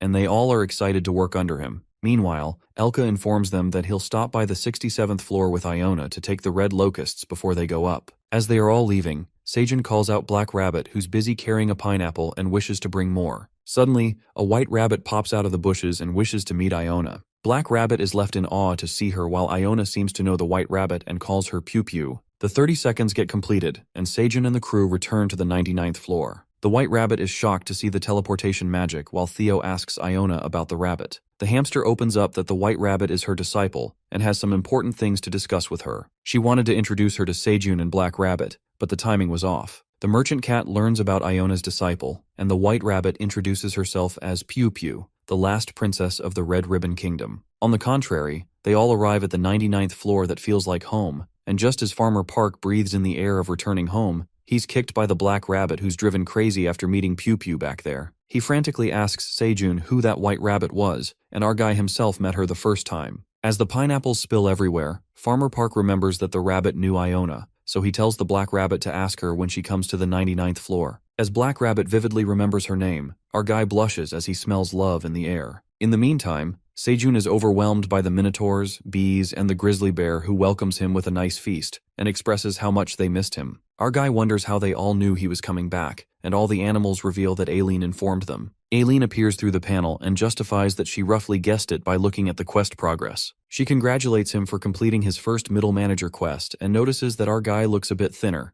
asking if the quest was this hard. Our farmer affirms that the quest wasn't hard, but 3 days were a longer time than he had thought. Plus, he had pineapples for food, so he thought he's gonna die. The tower manager wonders what a pineapple is and looks forward to it. Seijun explains what a pineapple is while the daddy rabbit keeps bringing in food, our guy expressing that he missed talking to Aileen like this. He felt so bored when he couldn't see her status window. Our guy makes Aileen flustered and even makes her blush when he questions if she didn't miss him, saying that he'd be disappointed if she didn't. Feeling shy, Aileen expresses that she missed him as well. Just as Aileen desperately tells him how insanely she missed him, the dragon statue emerges and checks if Seijun is back. The tower manager gets a bit too excited that she breaks the magic crystal while our guy is startled by the sudden appearance of Kaiser. Kaiser calls him an ungrateful brat who didn't even greet the adults as soon as he came back. Kaiser acts a bit too nice and asks him to raise a toast as he personally made some tomato juice for him. The disappointment is apparent when Seijun looks at the ugly tomato juice that's just raw flowers and tomatoes. Our guy asks the statue how much crops he stole while he was gone, and Kaiser lashes out at him for accusing the great black dragon. Our guy annoyingly tells him to wipe the tomato juice off his mouth, and Kaiser unapologetically admits that he ate a bit while helping the rabbits harvest the tomatoes. The rabbits, on the other hand, are hopping mad and reveal that Lord Kaiser tore up the entire field and uprooted the tomato plants completely. Kaiser freaks out and finally admits that he caused destruction on the field,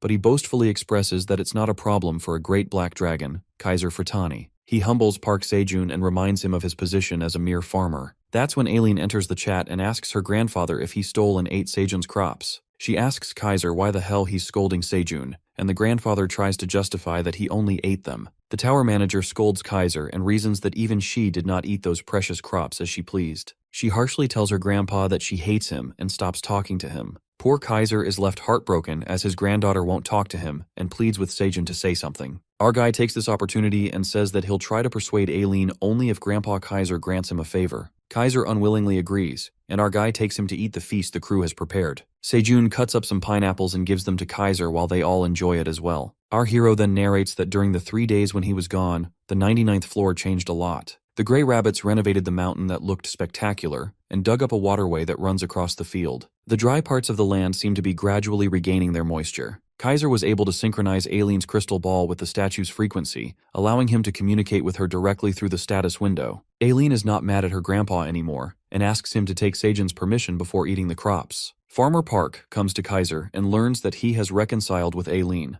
Grandpa then asks Seijun what the favor is, and our guy requests him to appraise some items he discovered on the 75th floor. Seijun shows him the stone that he found inside the Frog Queen's belly at Lake Zenka on the 75th floor. Kaiser curiously asks who cast the shield on the stone, and our guy reveals that it was Magic Tower Master Iona. He further states that Iona said the stone's dangerous because divine power is flowing out of it. Kaiser is impressed to see the high-level magic that might be difficult for monsters of the tower to handle. He tells Seijun to stand back, and shortly, a blinding light bursts forth. The item is appraised, and it turns out to be the S-grade 9th fragment of the sacred monument. Divine power that benefits the environment flows out of it. Our guy is confused to see an S-grade that has no abilities while Kaiser warns the farmer not to compare this item found in the tower. After all, it's a sacred item. It occurs to be an artifact of the great creator god. Kaiser discerns that he's diligently been searching for traces of the creator god outside the dimension so far, but the answer was right under his nose all along. He never thought it was inside the tower all this time. Our guy gets befuddled and requests Kaiser to explain in a way he can understand.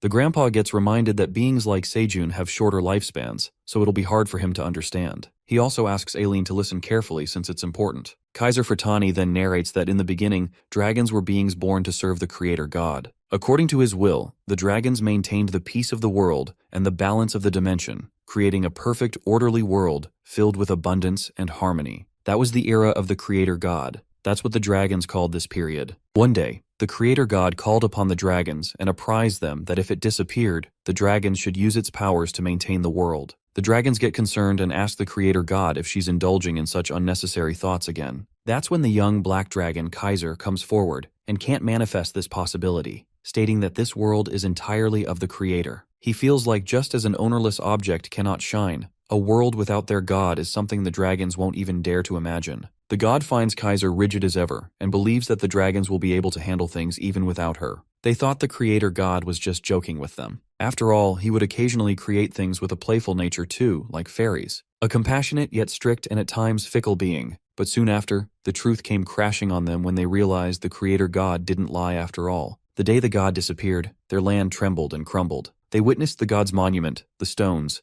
and encountered a dark energy that was making their dimension fall apart. The dragons are left to wonder if the god abandoned them and left, but Kaiser Furtani came forward as a ray of hope in the times of darkness. He reminds his fellow dragons that the creator god left those monuments for them to prepare for times like this, so they must secure them and recover the crumbling dimension. However, a devastating energy bursts forth, and their dimension falls to ruins. It turned out that the dragons failed to live up to the creator god's expectations. Hence, the beings of destruction broke the monuments into pieces, and they couldn't understand where they came from or what their purpose was. But those beings sought to destroy everything, and eventually, the dragons had no choice but to fight endlessly to protect what was once theirs. And as they say, there's always light at the end of the tunnel. The dragons, with the help of the power the god left them, discovered the tower and were able to send the lives of the dying worlds into the tower and save them, even if there were few of them. In the present scene, Kaiser feels overwhelmed after finding the scattered traces of the creator god, after 3,000 years of wandering through the dimension. But the heart-touching story is interrupted by our guy, who breaks the momentum of the story, and it's just something he's curious about. Seijin asks him to elaborate what he meant by sending the lives of the dying world into the tower,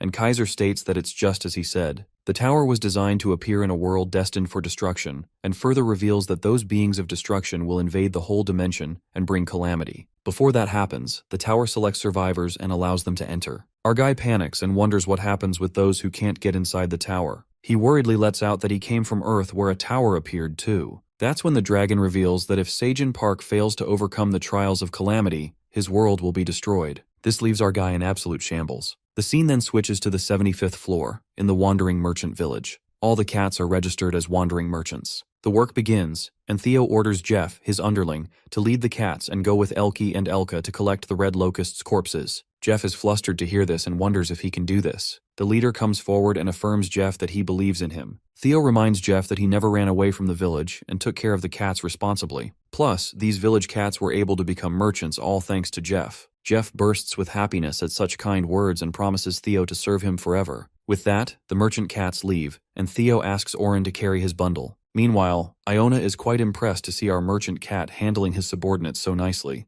Theo gets cocky and says that he's awesome, to which the hamster responds that it would have been better if he hadn't said that. While they both bicker like a married couple, Pew Pew asks Oren what their relationship is, to which the black cat reveals that they have a significant relationship. Lord Iona planned to go to the 99th floor with Pew Pew or the 67th floor where the red locusts were acting strange. But Iona clarifies that there's good news as the red locusts are changing their pattern. Theo wonders why that is good news, and Iona reveals that the locusts evolve depending on their population size: yellow, green, blue, red, and purple. Therefore, when their numbers decrease, their color fades, and their size and strength shrink, leading to their degeneration. In short, the locusts' trait is their definite gluttony. They can't stay in one place and must move constantly in search of food. It's incredibly scary, but that means the solution against them is just as clear. Without new food, the locusts cannot withstand hunger and will devour each other, ultimately leading to their extinction. Elka supposes that the locusts must be devouring each other since it's a sign of degeneration. At the 67th floor, the lizardmen are removing the green onion strands when the general furiously crushes the locust with its feet. The lizardman calls out General Tamuro and shows him the blue shade appearing on the locust's head. They assume that the locust's numbers have dropped to around 5 billion, as they turn green when their number reaches 3 billion. The lizardmen finally get relieved after months of struggle and believe that their goal is not far off. If they hold on a little longer, they'll certainly be able to reclaim this land. Their moment of happiness is disrupted by Tarek, who's the leader of the large wandering merchant troop under Greed's command. He arrives along with his wolves underling, already exuding malicious intent. General Tamaro greets Mr. Tarek and asks him what brings him here to such a dangerous place. Tarek mentions the sacrifice of the lizardmen for the sake of the tower and thought he should drop by to express his gratitude. Tarek tosses out a tower coin guarantee medal and gives it to the lizardmen as the token of appreciation from his lord, Master Greed. While the general is astonished to see something so valuable, Tarek tells him that if he goes to the Merchant Association's bank, he can exchange it for 10,000 tower coins at any time. Tumaro doesn't even dare to touch the precious item, but wicked Tarek flatters the lizardmen and says they're heroes who protect the tower from the red locusts, stating that Greed would like to actively support them as a sponsor. And once this is over, he'd also like to help with the reconstruction costs of the 67th floor generously. General Tamaro can't bring himself to believe that someone like Lord Greed is being so generous, and tells Tarek that he would like to return the favor somehow. Tarek lets out that Greed is a humble fella, and asks Tamaro to spare a moment for a cup of tea in the tent so they can talk. Greed's underling also calls the other lizardmen as they have prepared a lavish feast for them to enjoy. As soon as the lizardmen leave, the wolves pull a dirty move and swiftly begin to toss hundreds of food items into the pit to attract the red locusts. The scene then switches to the passageway village where the con artist Skaram is fooling the buyers into buying useless items. The item does not pique the buyer's interest. However, Meryl appears and forces them to buy, saying that Dad Skaram will hit her. The foxes are left shocked to know that the goblin is Meryl's father. While the cunning cat gains sympathy, the goblin freaks out and reasons that she's adopted, clarifying that he doesn't hit her. Meryl acts cute and forces the foxes to buy this item for her sake. Well, this trick works as they buy the item from the goblin, and after they leave, Scarum lashes out at stupid Meryl for lying that he's her freaking dad. Meryl appears nonchalant and gives Scarum 2 tower coins, saying that she sold the item anyway. The goblin freaks out as the item costs 5 tower coins, demanding Meryl give him more coins. But that sly white cat answers that she was the one who sold the item, and tells Scarum he should be thankful to her for selling his items. Meryl reminds the goblin that he'd let her take revenge, but she doesn't understand how that's going to happen if he keeps selling these trivial items. Just as Scarum assures Meryl that everything has its time, he spots Theo along with the silver wolves and hides his ugly ass from them. Theo's ears get on alert, and it feels like he heard a familiar voice. Nonetheless, they go on their way while Scarum and Meryl take a sigh of relief. The goblin badmouths Theo and believes that he's no fit to become a noble, while Meryl gets jealous after seeing Theo with that annoying rat, referring to Lord Iona. Scarum grasps that she's talking about the leader of the Magician Association, Iona,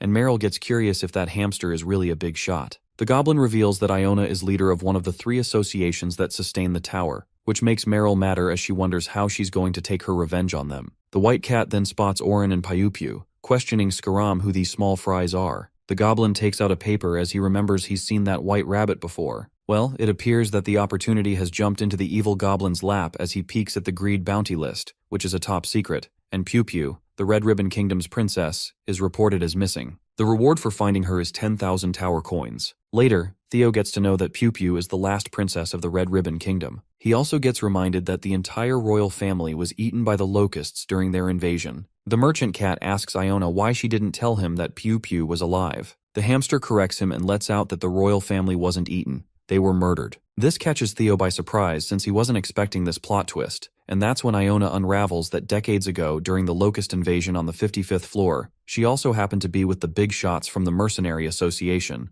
They stayed in the Red Ribbon Kingdom to help the rabbits. The commander of the Mercenary Association, Lucius, planned to secure the fields. The other commander objects and states that food is also a problem, so once the locusts start to multiply, they'll become trouble. He worries that the kingdom will be left vacant once the locusts attack the place. But Iona, who was the vice leader at that time, informs them that the queen is in the kingdom, so there won't be a problem. She also reveals that the barrier is protecting the kingdom at the moment, therefore the red locusts won't be able to do anything to the divine power of the moon. Commander Raccoon appreciates Iona and the others for working hard ever since the locusts appeared, and they are able to rest comfortably here. After that, the meeting is dismissed, and the pigs look shady as they exude evil intent. Later, as Iona is taking a nap in her room, she's awakened by a sudden commotion and runs outside only to find everyone in a chaotic mess. The vice commander asks what's going on, when shortly she learns that the barrier has crumbled down and the locusts have infiltrated the kingdom. Iona frantically asks about the queen's whereabouts, and everyone runs off to the kingdom to save her. However, as they barge into the kingdom, they witness Grandmaster Greed, who carries the dead bodies of the royal rabbits. Greed reveals that the king and queen died by the locusts' ambush, and by the time he arrived, they were already taking their last breaths. The bastard Greed shows them a paper, claiming that they left him with this. It turns out to be a land deed, and while Lucius tries to process this, Iona runs away. Bastard Greed confesses that the king and queen left the young princess and kingdom as his responsibility. He puts on a freaking act and states that the burden is heavy, but he is ready to take full responsibility for the kingdom. The Black Rabbit lashes out at Grandmaster Greed and tells him to shut his mouth since there's no way in hell the king and the queen left the kingdom in his hands to a greedy boar merchant. As soon as the Black Rabbit says that, he's smashed by Greed's underling, and that shuts everyone's mouth. Grandmaster Greed devilishly questions the rabbit princess's whereabouts. The scene then flips to Iona, who is running for her life. It turned out that she took the baby Piu-Piu and ran away. Technically, she saved the princess's life. It didn't make sense to Iona that the barrier crumbled and the locusts barged in. It all sounded like bullshit. She got the hunch that it was Greed's doing. Iona perceives that since the land deed is sealed with the power of the rabbit royal family, Greed must have thought that he could play the role of Piu-Piu's guardian, and once she becomes an adult, he must have planned to use her as his puppet until she took the throne officially. Iona couldn't sit by and just watch that happen. She further discloses that soon after, the locusts destroyed the kingdom, which was already empty without the king and queen. And right after the locusts disappeared thanks to the tower manager, Greed took control of the 55th floor with the pretext of the land deed that he couldn't even open and acted as a damn landlord. As Iona recalls that event, she gets enraged and calls Greed a truly disgusting and revolting bastard. Theo realizes that Greed is a bad guy and wonders how he's even able to act as landlord when he can't open the land deed. This clearly means he hasn't officially inherited the land. Upon hearing this, Elka divulges that Greed must have used his influence on the Wandering Merchant Association and Mercenary Association. He has a unique ability to make people side with him using his money, meaning he simply just lives up to his name. Iona also adds that recently they got informed that Greed put a bounty on Pew Pew since now she's officially at the age where she can succeed the position. Theo then understands the reason why Iona wanted to introduce Pew Pew to Sejun. She lets out that after they request personal protection from the Great Black Dragon, they're going to rebuild the Red Ribbon Kingdom. The scene then switches to the second floor of the dungeon, where two hunters are talking about how easy it is to level up, and one of them is pretty certain since it was intel that his mom got from the association. Just as they are conversing, they see someone standing, and it turns out to be Harrison, a level coordinator, who greets the newbie hunters. While the boastful hunter is thinking his mom sent this A-level coordinator, Harrison takes these new hunters to the Gagel's XP farm that's blooming with flowers. The hunter curiously questions if they really gain XP after killing these flowers, since it's the first time they're seeing these flower monsters. The coordinator reveals that it's a plant-type monster they found, and their research team has successfully mass-bred them. Therefore, they're currently offering special-level consulting exclusively for VIPs in order to train skilled hunters. Every time they slash a monster, they gain 33 XP points. Harrison successfully makes a fool out of them and asks them how much they would like to invest. It appears that those newbies accept the offer and set the whole field on fire. They excitedly burn and destroy the whole place, believing they've hit a total jackpot and they can easily get 100 million by burning the place. They're blinded by greed, unaware of the consequences. The scene then takes us to the 38th floor of the tower, where Theo and the others eye on the bunch of humans who are hunters. As Theo decides to go down, Oren looks scared. The merchant cat, without any reluctance, gets down and greets the hunters, and in return, they are all delighted to see Theo. Suddenly, Elka emerges and gets protective as he growls and protects Theo. The merchant cat scolds Elka to stop scaring the customers, and Elka apologizes, justifying that he was startled and couldn't help it. Theo affirms to the hunters that it's his subordinate, Elka, assuring them he's a really cute doggy. Theo immediately asks Elka to show them his cute side, and the poor wolf has no choice as he starts acting cute, squirming on the ground. The hunters go insane after they watch adorable Elka acting cute and desire to touch him. Theo starts his business and makes it clear that one touch will be 1 tower coin. While the humans enjoy patting Elka, the poor silver wolf sobs as his pride is crushed badly, not to mention he's the chief of his tribe doing such stupid stuff. Theo then diverts everyone's attention to a new face and introduces the black cat Oren, the wandering merchant subordinate. Scared, Oren greets the clingy-ass humans, but Theo tells him to do the trick. Oren understands the task and cutely greets them while our merchant cat collects the tower coins from the humans. The hunters really like Oren as they even film him. Shortly after looting hunters in the cutest way, Theo begins the auction of the crops, disclosing that they upgraded their bundles and they have more crops to sell. The merchant cat states that they'll be selling 5,000 C-grade magic cherry tomatoes, 5,000 C-grade strength sun-sweet pumpkin potatoes, and 10,000 detoxifying green onions. The hunters are excited by the new crops and decide to secure the cherry tomatoes first. While Theo's auction is thriving smoothly, Iona witnesses him from afar and can't help but confess that Theo shines like his fur color when he works. Pew Pew smiles and tells Master Iona that she had no idea she could make a blushing face. The hamster is flustered by that remark and warns Pew Pew that she shouldn't be teasing her master like that. The princess appears a bit gloomy and asks her master if she's allowed to feel such emotions too. Ever since Iona saved her, she's only been training, waiting, and restlessly running on this path for the kingdom's reconstruction and the suffering people. Pew Pew expresses that she has just a little hope and knows there's so much to do, so her resolve may falter. Iona consoles the princess and affirms that she doesn't need to shoulder all the burden. She assures Pew Pew that being honest with her feelings isn't something embarrassing. Iona then abruptly asks the princess if the black rabbit is on her mind, and the princess is totally freaked out, trying to deny that statement. Iona tells her that she's not being honest with her feelings and to stop talking about the black rabbit. Pew Pew gets shy and asks her about the black rabbit, but Iona refuses to tell her anything about him. While the princess gets annoyed and tells Master Iona she's too much, the hamster spots gold digger Meryl and furiously flies to her. Iona asks the white cat what she's doing here, and Meryl feels honored that the leader of the Magic Association remembers her name. The hamster asks Meryl if she's here to hurt Theo again, but Meryl makes it clear that she is not interested in that stupid yellow cat anymore since she found Iona. The sly bitch Meryl tosses out an item and traps Iona inside a magic circle. Iona tries to use her magic but she fails, and the white cat realizes that Iona is just an ordinary hamster, given that she's not able to use magic. Witnessing this, the rabbit princess rushes to Master Iona to save her, and just as Pew Pew comes closer to her, evil goblin Scarum emerges and traps the princess as well through the item. Scarum peeks at trapped Pew Pew and, grinning evilly, he declares that the 10,000 tower coins are his now. Scarum and Meryl take Iona and Pew Pew, while Agent Jarrus discreetly witnesses this. She wonders what Iona is doing here, and shortly, Theo returns after making booming sales and compliments Oren for having a knack for being a merchant, while poor Elka is crying after embarrassing himself to death. Agent Jarrus then meets Theo, who asks her if she's seen his party he came with. The fox appears worried and tells Theo that his party has been kidnapped. The scene then flips to the 99th floor, where Aileen is lashing out on her grandfather and calls him a dummy for revealing such important info now. Kaiser opens up that it's written in Chapter 1 of the tower's basic history, believing that Aileen again dozed off while studying. Grandpa also mentions that originally, it was a fact that all the creatures inside the tower knew. But Aileen throws a tantrum and asks her grandpa if there's a way out since Sejun's home is going to be wiped out. Everyone is saddened as Quang asks Daddy Sejun if he has any other home than this place. But the Black Rabbit clarifies that the dragon is talking about Uncle's hometown.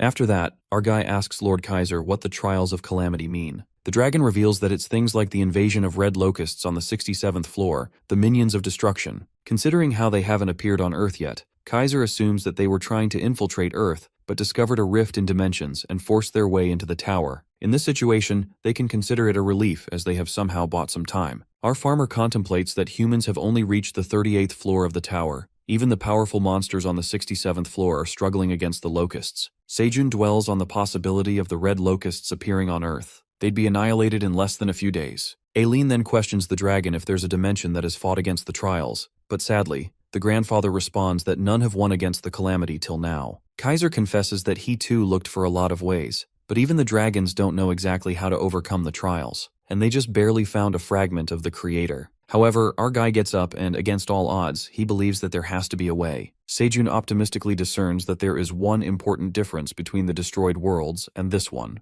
While the dragons appear confused, our guy reveals that he, the tower farmer, is in this world. He supposes that if the green onions he cultivated defeated the locusts on the 67th floor, there might be a new variable that is different from the existing dimension this time.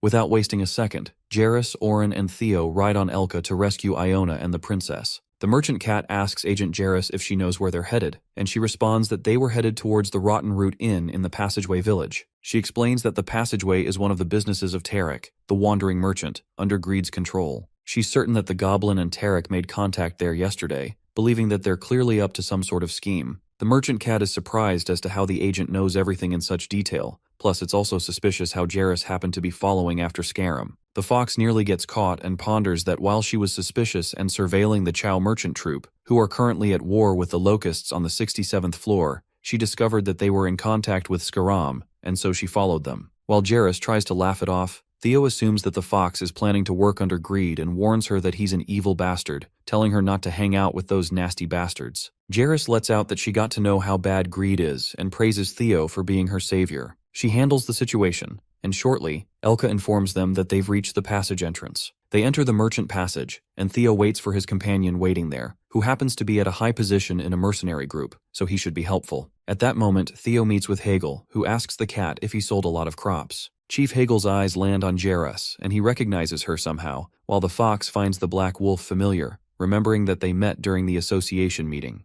Just as Hegel is about to expose the true designation of Agent Jarrus, she shakes her head to signal him, and Hegel immediately changes to something else. Jarrus then discreetly informs the wolf that she's on an undercover mission. Theo is shocked to see that the fox and wolf know each other, and Jarrus explains that they briefly crossed paths in the past. Hegel then asks the matter and notices where Lord Iona and Princess Pew Pew are. That's when Theo discloses that they were kidnapped, and the Black Wolf takes this as a joke. But Jarrus confirms that she witnessed it herself, and Theo reveals that it was Meryl and Scarum's doing, who are heading towards the Rotten Root Inn to meet someone named Tarek. The merchant cat asks Hegel if they can get support from strong individuals at the Free Mercenary Association, but the chief wolf recalls that Tarek works under the wandering merchant under Greed, hence, it'll be difficult to get help. Elka adds that there are several factions within the Free Mercenary Association, and most of them follow those with money, not to mention that Greed is one of the wealthiest in the tower. Just like in the past, most of the mercenaries in the association are likely to have connections with Greed.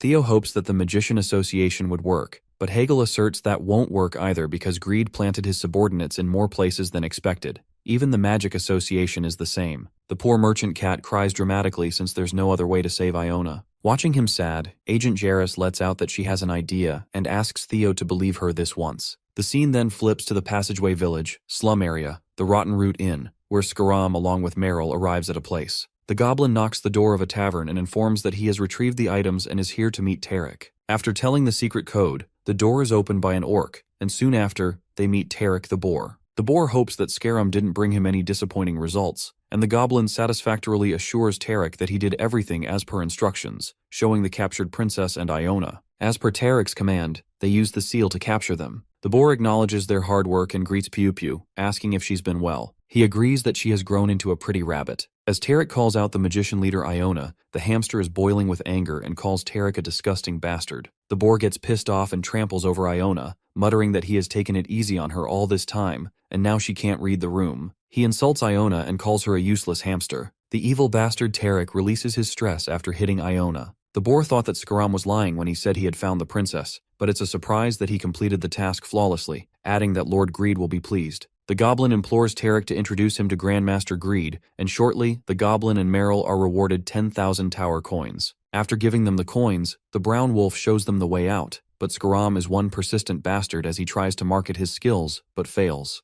Tarek gets back to Iona and recalls how many deals she has ruined. He wishes to crush her even more, but stops since it's not the time for that. The boar introduces himself to Princess Piu Piu and opens up that her patron Lord Greed has been searching for her for decades, asking her to stop wandering and return to the Red Ribbon Kingdom. But Piu Piu musters up courage and straight up refuses to go back, making it clear that Greed is not her freaking patron. She declares that she doesn't want to have her parents' mortal enemy as her patron. Hearing this, Tarek assumes that this magician Iona must have brainwashed her deeply, and calls that incident an unfortunate incident. Tarek states that Lord Greed is a virtuous individual who is managing the kingdom and its people to fulfill his responsibilities. Plus, he's giving his full support to prevent the tragedy of the 55th floor from happening on the 67th floor. That's when Iona exposes Greed and tells Tarek that everyone knows that Greed is using his support as an excuse to take control of the 67th floor. She furiously declares that things won't go according to that bastard's plan, not to mention the Locust's number is decreasing. Just then, Tarek bursts into laughter and calls the hamster stupid. He rhetorically asks Iona if she thinks they are sitting idly and waiting to fall into ruin without doing anything. Just then, the brown wolf reports to Tarek that the Locust's color has changed back to red, leaving Iona in absolute disbelief as the Locust's color was definitely changing to blue. The boar does not hide his evil doings, and reveals that the locusts will multiply now because they're feeding them. He manifests that the red locusts they have been feeding will evolve into purple soon. Tarek exposes Greed's ultimate notorious scheme,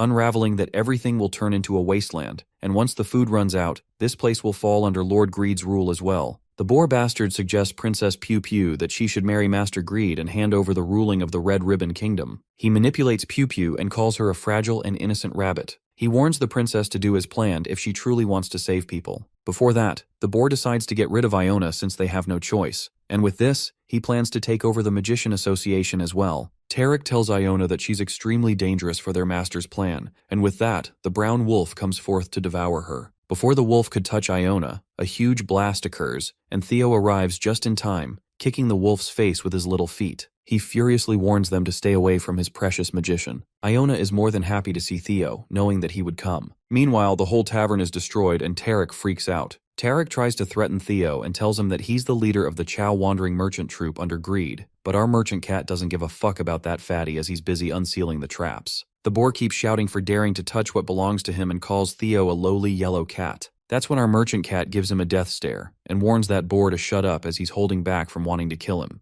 Theo then reveals who he is and asks Tarek to remember it well. The little guy introduces himself as the middle-class wandering merchant who will become a great merchant, Theo, the golden cat. Listening to this, Tarek bursts into a frantic laugh, mocking the merchant cat and making him realize that he's just a yellow cat. The boar then orders the wolf to teach Theo a lesson. The brown wolf is ready to tear him apart into pieces, painfully, and make him tremble in fear. But Theo nonchalantly claims that he isn't scared a bit, and that his subordinates are even scarier. Well, it turns out that the yellow cat wasn't lying when Elka and Hagel make an iconic entry, scaring the shit out of the brown wolf. Chief Hagel strikes Tarek's subordinate while the boar himself is befuddled by the ambush. Tarek recognizes Elka as of the Silver Wolf tribe, and thinks he's a betrayer, since his tribe has been receiving Lord Greed's kindness all this time. He takes Elka's attack as a sign of betraying Greed and threatens Elka, asking him if he doesn't care if his tribe starves to death. The silver wolf protects Theo and declares that the Elka who used to receive nasty food from the disgusting wild boar is dead. Now he's the chief of the silver wolf tribe who protects the golden cat Theo, the one who'll become a great wandering merchant. Both the wolves give the boar a death glare and warn Tarek that if he even touches Theo's fur, they won't let it slide. The boar is thrown in bafflement and wonders why the hell these wolves would protect a cat. Greed's underling makes it clear that they won't leave this place unscathed after making an enemy of him,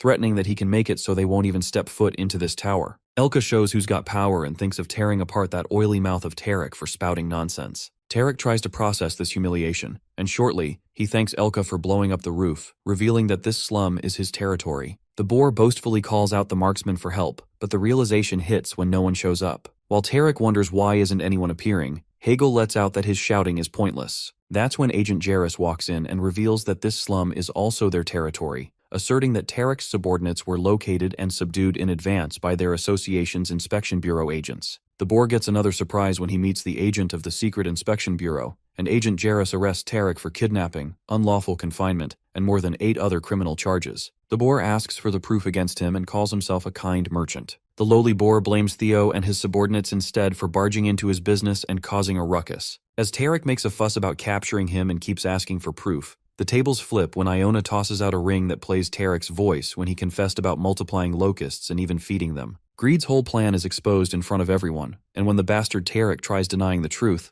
Iona states that magic doesn't lie. The boar furiously asks Iona how the hell she was able to use magic inside that bubble, and the hamster reveals that she couldn't use magic externally. But the item she recorded his voice with is engraved with record-keeping magic, so rather than emitting information outward, it draws the magic inward. It wasn't influenced by the crystal, and that's what made it interesting. Lord Iona advises Tarek to surrender quietly since there's no point in running, and reminds him that he will be referred to the association's court of law together with his master Greed he likes so much. The boar is left empty-handed and gets arrested. He refuses to let this happen, given the amount of money they've poured into it. While Tarek is dragged away by the police, he warns them that Lord Greed won't let this slide. After this, Agent Jarrus expresses her gratitude towards Theo for helping them buy some time, and that they were able to locate all the marksmen. The merchant cat is still amazed to find out the fox was an agent of the Secret Inspection Bureau. While Jarrus clarifies that she had no plans to deceive him, Theo wishes to get along and invites her to the 99th floor to meet Chairman Park. Agent Fox wonders what kind of person Chairman Park would be. In the meantime, our merchant cat asks Iona if she's alright, but she assures him that she'll recover in no time. About the ring, Theo realizes that he had that ring in his bundle, but he didn't know it had such an effect, and this is the reason why Iona asked for it. Chief Hegel is shocked since he can't believe there's a spell that even Lord Iona can't handle. The hamster unravels that the item Scarum used to trap her wasn't an ordinary one. She could sense the energy of a dragon from the item. As everyone freaks out thinking it's Black Dragon's energy, Iona clarifies that it's completely different energy and plans to take it to the 99th floor. Now that they have learned that Greed is targeting Pew Pew, Iona believes that they need absolute protection from the Great Black Dragon. Elka expresses that the necessity of the Red Ribbon Kingdom's revival has become even clearer, and Hegel thinks that it's time for the wolf tribes to join forces and help. Just then, a police officer barges in and reports to Iona that they caught 2 suspicious fellas who turn out to be Goblin Scarum and Meryl. The Goblin claims that he doesn't know Tarek at all, while Meryl says that she was just loitering around. Theo smirks since the culprit walked in without effort, and he decides to take them to the 99th floor. The scene then switches to the 99th floor where the rabbits and bees are working on the farm, while Aileen rejoices herself with honey jelly made from peanut flowers. Sejun is delighted that the tower manager likes it. He then remembers that it's almost time to harvest the nuts, and they can do all sorts of things after boiling them. Aileen then asks Farmer Park if he's not worried about his cat Theo being in danger, wondering if he's allowed to be relaxed. But our guy lets out that worrying won't solve things anyways and focuses on what he has to do right now. Sejun then opens up that he has a plan and waits for Theo until he comes back. He assures Aileen to enjoy her jellies and not to get too worked up. At that moment, our fella is interrupted by a notification and gets to know that his workers have planted 3,500 square feet of cherry tomatoes, gaining 200 XP. Farmer Park now grows to 20 acres and gets promoted to Tycoon. Our guy is taken aback since that is quite the land he has grown and taps on Tycoon to know what it is. He then discovers that he can now assign guardians to protect the farm and even get a bonus 50% exp from the enemies they slay. This is hitting a jackpot since guardians would make his growth and even give him a bonus without him killing anything. Just then, our boy excitedly calls over Black Rabbit and Kuang to assign them as his first guardians. While Kuang is happy to be an official guardian who will protect the farm, the Black Rabbit isn't quite thrilled because he has to both guard and plant crops. The rabbit wisely recognizes what the promotion actually is: slavery in disguise. Later, Sejun gets called by Flame, making him wonder what it could be. Flame informs him that the final cleansing of the seed has been done, and now it has gained a resistance to all that is negative. Our guy notices that the NT's enhanced seed does look a bit different from before, and Flame asks him if he's going to eat the seed. But Sejun is confused, although the boost stat looks tempting to him. Flame assures him that the Ent seed wasn't a bad child. It was a good child that was merely contaminated with awful things. Smiling, Farmer Park tells Flame not to worry, and as a farmer, his job is to plant any new seed that they get. With that, he plants the cleansed Ent seed, and as it sparkles, our guy can't wait to see how it sprouts. Suddenly, Aileen shows up and predicts that the seed might grow big, wondering what if they can't handle the size. Our guy freaks out because the tower manager's assumption is correct. The size of the Ent seed might grow to the size of other corrupt Ents with blue moon energy. Panicking, Sejun tries to pluck out the seed, but the damage has been done as a new little plant rustles out of the seed. The Ent seed shows its anomaly as it starts growing already, and as the size increases, our fella gets scared. Shortly, a big fat mighty pure Ent sprouts, and it looks like a cute little tree lad. They all hysterically glance at it, but the relief settles in when they witness that it's just an adorable little bush. The bush monster opens its eyes and starts moving out of its place. While our guy freaks out as to where it's trying to go, the bush monster dashes towards Flame.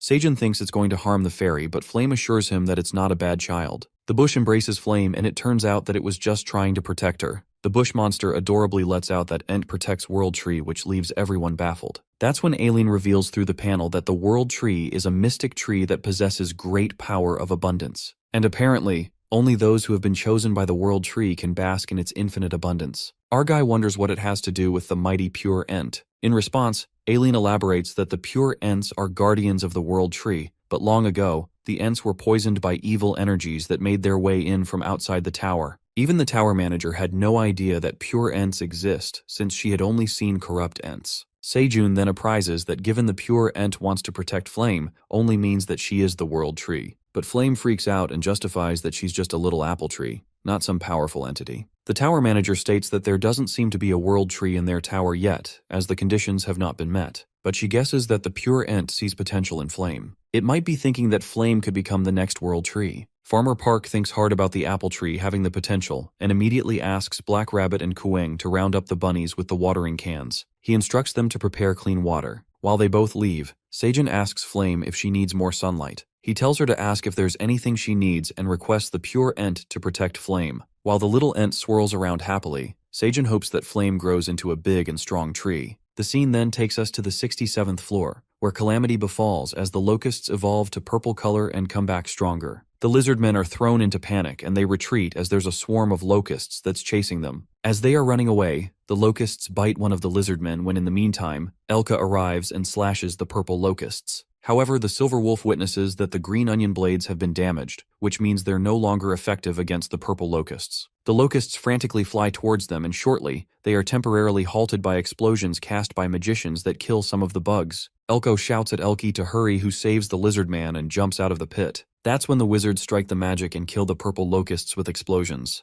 The lizard man who's been bit by the locust needs immediate medic, while it's still left unclear to the silver wolf why the hell locusts are turning purple. The lizardmen sworn that the locusts were regressing back into blue. Elki suggests that they should plant more green onions, but Elko shows the damaged blade, elucidating that it's not going to work since it withered away after hitting them. The medic concludes that the lizard man has been poisoned, so he can't be treated. While the rumbling continues, the lizardmen lose hope and predict that they're done for. The purple locust's poison is just too strong, and they're spraying it everywhere, which means all of the land and air is going to be contaminated soon. The lizardmen have no way to counteract because even if they kill the locusts, the poison is going to spread everywhere. Hence, the only way to attack them is through magic, as the wizards are attacking with full power. Meanwhile, close combat warriors are useless at the moment. A strike of terror runs through the silver wolf as he reckons that they're losing the fight, and if this continues, the entire 67th floor is going to be overrun by the locusts soon. Right at that moment, Theo's subordinates arrive and bring some detoxifying leeks from the 99th floor to treat the poison. As soon as the lizard man eats the detoxifying leek, it works like magic as it neutralizes the poison in less than seconds. The silver wolf then commands the wandering merchant cats to head back to the 99th floor and report the situation. Elki believes that the detoxifying leeks are their only hope in turning the tides of battle. Later, Hegel and Elka are returning from the Rotten Inn passageway, and while Skaram and Meryl are held captive,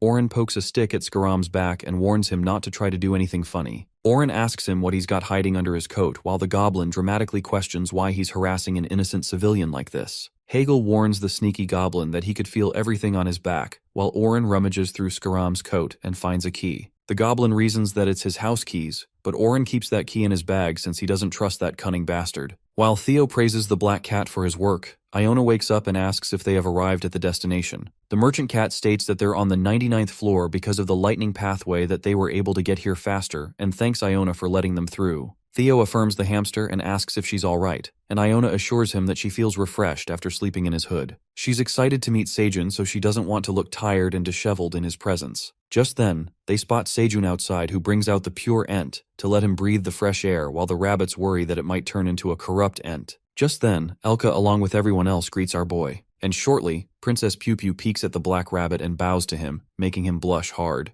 The sickle rabbit asks Black Rabbit if he knows that cutie white rabbit, and he reasons that they just met for a brief moment. After that, Theo looks at the little tree lad and mutters that he's never seen it around. So Quang tells him that it's an Ent, and they're tree guardians that's going to protect Flame. On the other side, Iona introduces her apprentice Piu Piu to the great black dragon, Seijun. Our guy believes that the princess isn't here to greet him, and Piu Piu is impressed by how wise the great black dragon is. Piu Piu then reveals that she's come to make a request, and Iona discloses that Piu Piu is not only her apprentice, but also the last princess of the 55th floor's Red Ribbon Kingdom, and so they request protection for her from the Great Black Dragon, referring to Farmer Park. Everyone is left astounded to hear about the last princess, and all the white rabbits kneel to pay respect to the Red Ribbon Princess. The rabbits apologize for not recognizing their own princess, as they had no idea she was still alive. They are filled with joy to see their princess has grown into a fine lady. The white rabbits start crying while Piu Piu tells them that there's no need for this. Our guy then asks Iona what kind of protection she's referring to. The hamster then explains the whole story, and our guy learns what Princess Piu Piu had to go through. As Piu Piu believes that it's the fault of her own weakness and incompetence, the white rabbits stand with the princess and acknowledge that everything was that nasty greed's fault. They high-spiritedly chant that they need to save their fellow bunnies and must avenge their king and queen's death. Iona then gives Seijun the item and apprises that after the kidnapping incident, they've secured enough proof against greed. Our guy then glares at Meryl and Scarum for using the item to kidnap the princess and Iona, saving the interrogation for later. Farmer Park notices that there's a dragon insignia on the item when suddenly Aileen starts freaking out and warns Seijun that this item shouldn't be here. The black dragon panics after seeing the white dragon's seal and reveals that it belongs to grandfather Kellyan Marmeave, that leaves her hysterical. Our guy inspects that the culprits used this white dragon insignia to trap Iona, and Piu Piu and Theo nods, asking what they should do with these bastards. Scarum begs for mercy from the great black dragon while Meryl confesses that she just did what the goblin told her. Seijun then confirms with Aileen if this white dragon seal belongs to the dragon that manages the White Tower. The tower manager admits that it's true, and explains that they have clans of dragons that represent different colors, such as black dragons, blue dragons, and silver dragons. Plus, there's an unspoken rule that the belongings of a dragon cannot be brought into another's tower without permission. Aileen mentions that the dragon's belongings are so powerful that if they recklessly abused it, they could destroy the world built within the tower. As the tower manager expresses the fear, Seijun is shocked to know that there's more to it. She stresses that things could go south if this seal really belongs to her grandfather Kellyan. And to make things worse, Kaiser arrives and asks Seijun if there's something to eat. Iona is taken by surprise to witness the black dragon and bows. Kaiser judges the aura of her energy and believes that she's the child responsible for casting the protective shield on the fragment of the monument, complimenting Iona for being able to cast such a difficult high-level magic. While Iona is overwhelmed, the great black dragon witnesses so many guests and asks Seijun if he had hosted a party. Just as our guy is about to say something, he makes a blunder and exposes that white dragon seal that is noticed by Kaiser. The dragon immediately grabs his hand and frantically asks Seijun where he got that. Kaiser demands an immediate answer. Freaked out, Seijun comes up with an excuse and confesses that he was also investigating that goblin and the cat for using this seal on their entourage. Kaiser gets hopping mad and screams at the goblin and Meryl for daring to use an item of the White Tower despite being the residents of the Black Tower. While poor Scarum and Meryl beg for mercy, Kaiser spirals out of control and prepares to exterminate the two. Without any reluctance, the dragon shreds Scarum to pieces, and just as he's about to do the same with Meryl, Seijun steps forward to save her and tries to make Kaiser understand that if they kill the cat, they won't be able to find where they got this item. But the black dragon states that there's no need since the goblin was tainted with the energy of the White Tower. This cat must be exterminated too. Just as Kaiser tries to harm Sejun as he's hella mad, Aileen materializes and tells her grandfather that he's the one who needs to be stopped. While Kaiser expresses how much he loathes those white bastards, she looks done with the grandpa and blackmails him that she's cutting off the communication. Aileen looks serious this time and goes into the administrator mode. She tells Grandfather Kaiser that she's blocking him for the time being, and using her crystal ball, she cuts off the stone statue's communication. Shortly, Kaiser could no longer access the stone statue, and Sejun is relieved. He asks Aileen why Lord Kaiser was so angry, and wonders if dragons usually fight to death like that. Aileen then opens up that dragons used to get along well. In fact, different towers interacted with each other. Before she started living in the tower manager's space, she used to play and study with dragons from other clans. She reveals that her grandfather, Kaiser, and grandfather Kellyan used to get along really well. Among the dragons, they were the closest of friends, so close that everyone envied them. However, their relationship completely fell apart because of a certain incident. After that, even the slightest trace of each other would make them charge at one another as if to kill. Because of the rivalry, the black dragons and the white dragons had to cut off their interactions, walking on eggshells for the two clan leaders. Aileen gets sad and wonders if brother Ajax is doing well, not to mention it's been 100 years since she last saw him. Our guy gets confused at the mention of another dragon who's a boy and turns to Maril. At least for the sake of calming down Lord Kaiser's anger, he asks Meryl to properly reveal the source of this insignia. Poor Meryl shatters to sobs as she's scared. The scene then switches to Lord Kaiser, who's gone insane and destroys everything around him. Just then, Anton arrives and questions his father about the state he's in. He wonders if something happened to Aileen since the device is destroyed. Kaiser lets out that it happened because of his anger. He wasn't aware that his granddaughter Aileen learned to use the system and even cut off the connection with the stone statue. He proudly calls Aileen a smart punk, while Anton gets pissed at his dad for destroying such an expensive system. Nonetheless, Kaiser mentions that a white bastard's item was found inside the Black Tower that made him lose his shit. Considering how angry his dad is, Anton assumes that it's grandfather Kellyan. The Black Dragon nods and explains that Kellyan's the one who was spreading his power by letting the tower's residents use items infused with his energy. Gritting his teeth, Kaiser wonders if that white bastard even left an unpleasant gift behind, knowing he would find it. The Great Black Dragon commands Anton to summon all the Black Dragons, and while Anton asks him if he's trying to start a fight with the White Dragons, Kaiser declares that it's a war between Black and White Dragons as he can't bring himself to forget what that bastard Kellyan did to him in the past. With that, the dragon flies furiously, and Anton is worried as he manifests a bloodstorm coming soon. The scene then flips back to the 99th floor where Meryl is crying buckets and trembling. She confesses that she knows nothing about the item and only followed Skaram's orders. She begs Sejun to spare her life while Iona believes Meryl is telling the truth since Tarek was also saying something similar when they were brought in. While our guy assumes that Tarek approached the White Dragon, Iona clarifies that this is not the case, and there's a high possibility that Tarek received this item from greed. Not to mention that Tarek has such a big mouth, so he must have bragged about it or blurted it out while drinking. Iona then discloses that she's been suspicious of greed's unknown source of wealth and information power, and is certain that these things can't be done alone. As expected, Sejun believes that he'll have to provoke this greed guy. During this, Pew Pew looks drained, and Black Rabbit suggests Uncle Sejun give it a rest, since the guests are tired. Our guy then dismisses the meeting and asks Black Rabbit to escort Pew Pew to her home, while Iona slides back in Theo's hoodie. Before leaving, Iona scares the shit out of Meryl as she divulges that using items from another tower without permission is a crime punishable by death, so she better be prepared. Theo pities Meryl as he thinks it's a bit too much and asks Iona to go easy on her. But the hamster gets jealous and asks Theo if he's considering Meryl at this moment. After that, Oren asks Farmer Park about the items they seized from Goblin Scarum. Gasping, our guy rummages through the bag as he recalls that Scaram brings a lot of items from outside the tower. Sejun thinks it through and wonders where the goblin used to get these items with no contacts with the humans flowing in. He believes that there must be a reason behind it, but it's a shame that Scarum died, or else they would have asked him directly. Just then, Oren tosses out the key he took from the goblin. The black cat tells them that Scaram said it's the key to his home, but Theo finds it ridiculous since wandering merchants have no home. As soon as Sejun takes the key, the panel pops up and notifies that the key of the subspace prison has been assigned to Farmer Park Sejun. Shortly, with the key in his hands, the subspace prison is summoned and a giant door emerges out of nowhere. They get to know that it's subspace magic, and Iona elucidates that it's a magic spell that creates a space between dimensions. Simply put, it's magic usually used to imprison dangerous prisoners or valuable items. Our guy thinks Scaram was using this key to do the dirty work, and as he inserts the key, they find an empty subspace. The subspace is so dark that they could barely see anything. However, Theo notices someone sitting in the corner. He asks that guy to reveal himself while the fella hiding begs them not to hurt him. Sejun affirms that they won't hurt him, and it turns out to be Bat Bat, who adorably asks Sejun if he's his owner. They are thrown into confusion after finding a pitiful bat.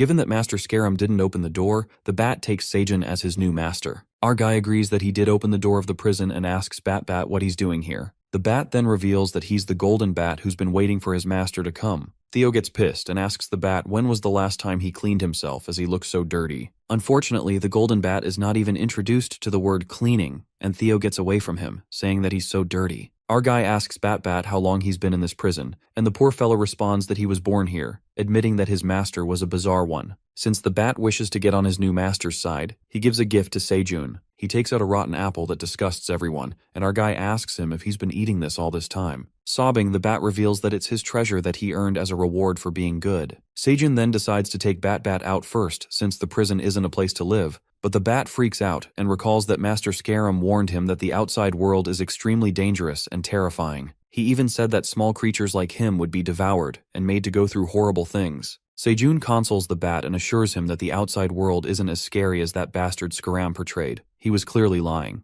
The bat is left in disbelief, and Iona herself, being a small creature, tells Bat that the outside world is so pretty that it'd be a pity to spend his life trapped in this dark place. She makes him believe that instead of eating a rotten apple, he can enjoy fresh fruits and vegetables to his heart's content. Bat gushes with happiness at the name of fresh fruits, and Seijun asks him if he would like to try the cherry tomatoes he grew himself that are sweet and refreshing. While Theo still can't get over the nasty Bat, our guy thinks that's enough talk and steps outside. The bat gets scared to walk out for the first time, but Iona holds his hand and says she'll protect him. With that, they all step outside, and Bat is overwhelmed by the sight and fresh breeze. Even the smell is different from the prison. Theo is glad that stepping outside canceled out Bat's filthy stank, declaring that this guy has passed the stage where he can be groomed. Bat then asks what he should do, and before Seijun begins all the questions about the prison, he decides to clean him up first and have something to eat. With that, everyone takes a bath while the rabbits prepare the food. For the first time, Bat is having the time of his life. Theo and Iona take a nap in the meantime, and Black Rabbit and Pew secretly walk away. Later, Seijun assumes that Bat is adjusting himself, and Iona hopes that he finds his safe space here. The hamster asks Farmer Park about what he's planning to do with the subspace prison, when abruptly, our guy summons the prison as he brings out the key and discovers that he can summon it no matter where he goes. Iona states that the gate is bound to Seijun now, while our guy plans to clean the subspace prison and use it as his storage space. After all, it would be convenient to have a portable warehouse. Just then, Iona asks Seijun's permission to allow her to upgrade the subspace to use it more efficiently as a warehouse. She elaborates that the current subspace is an old version,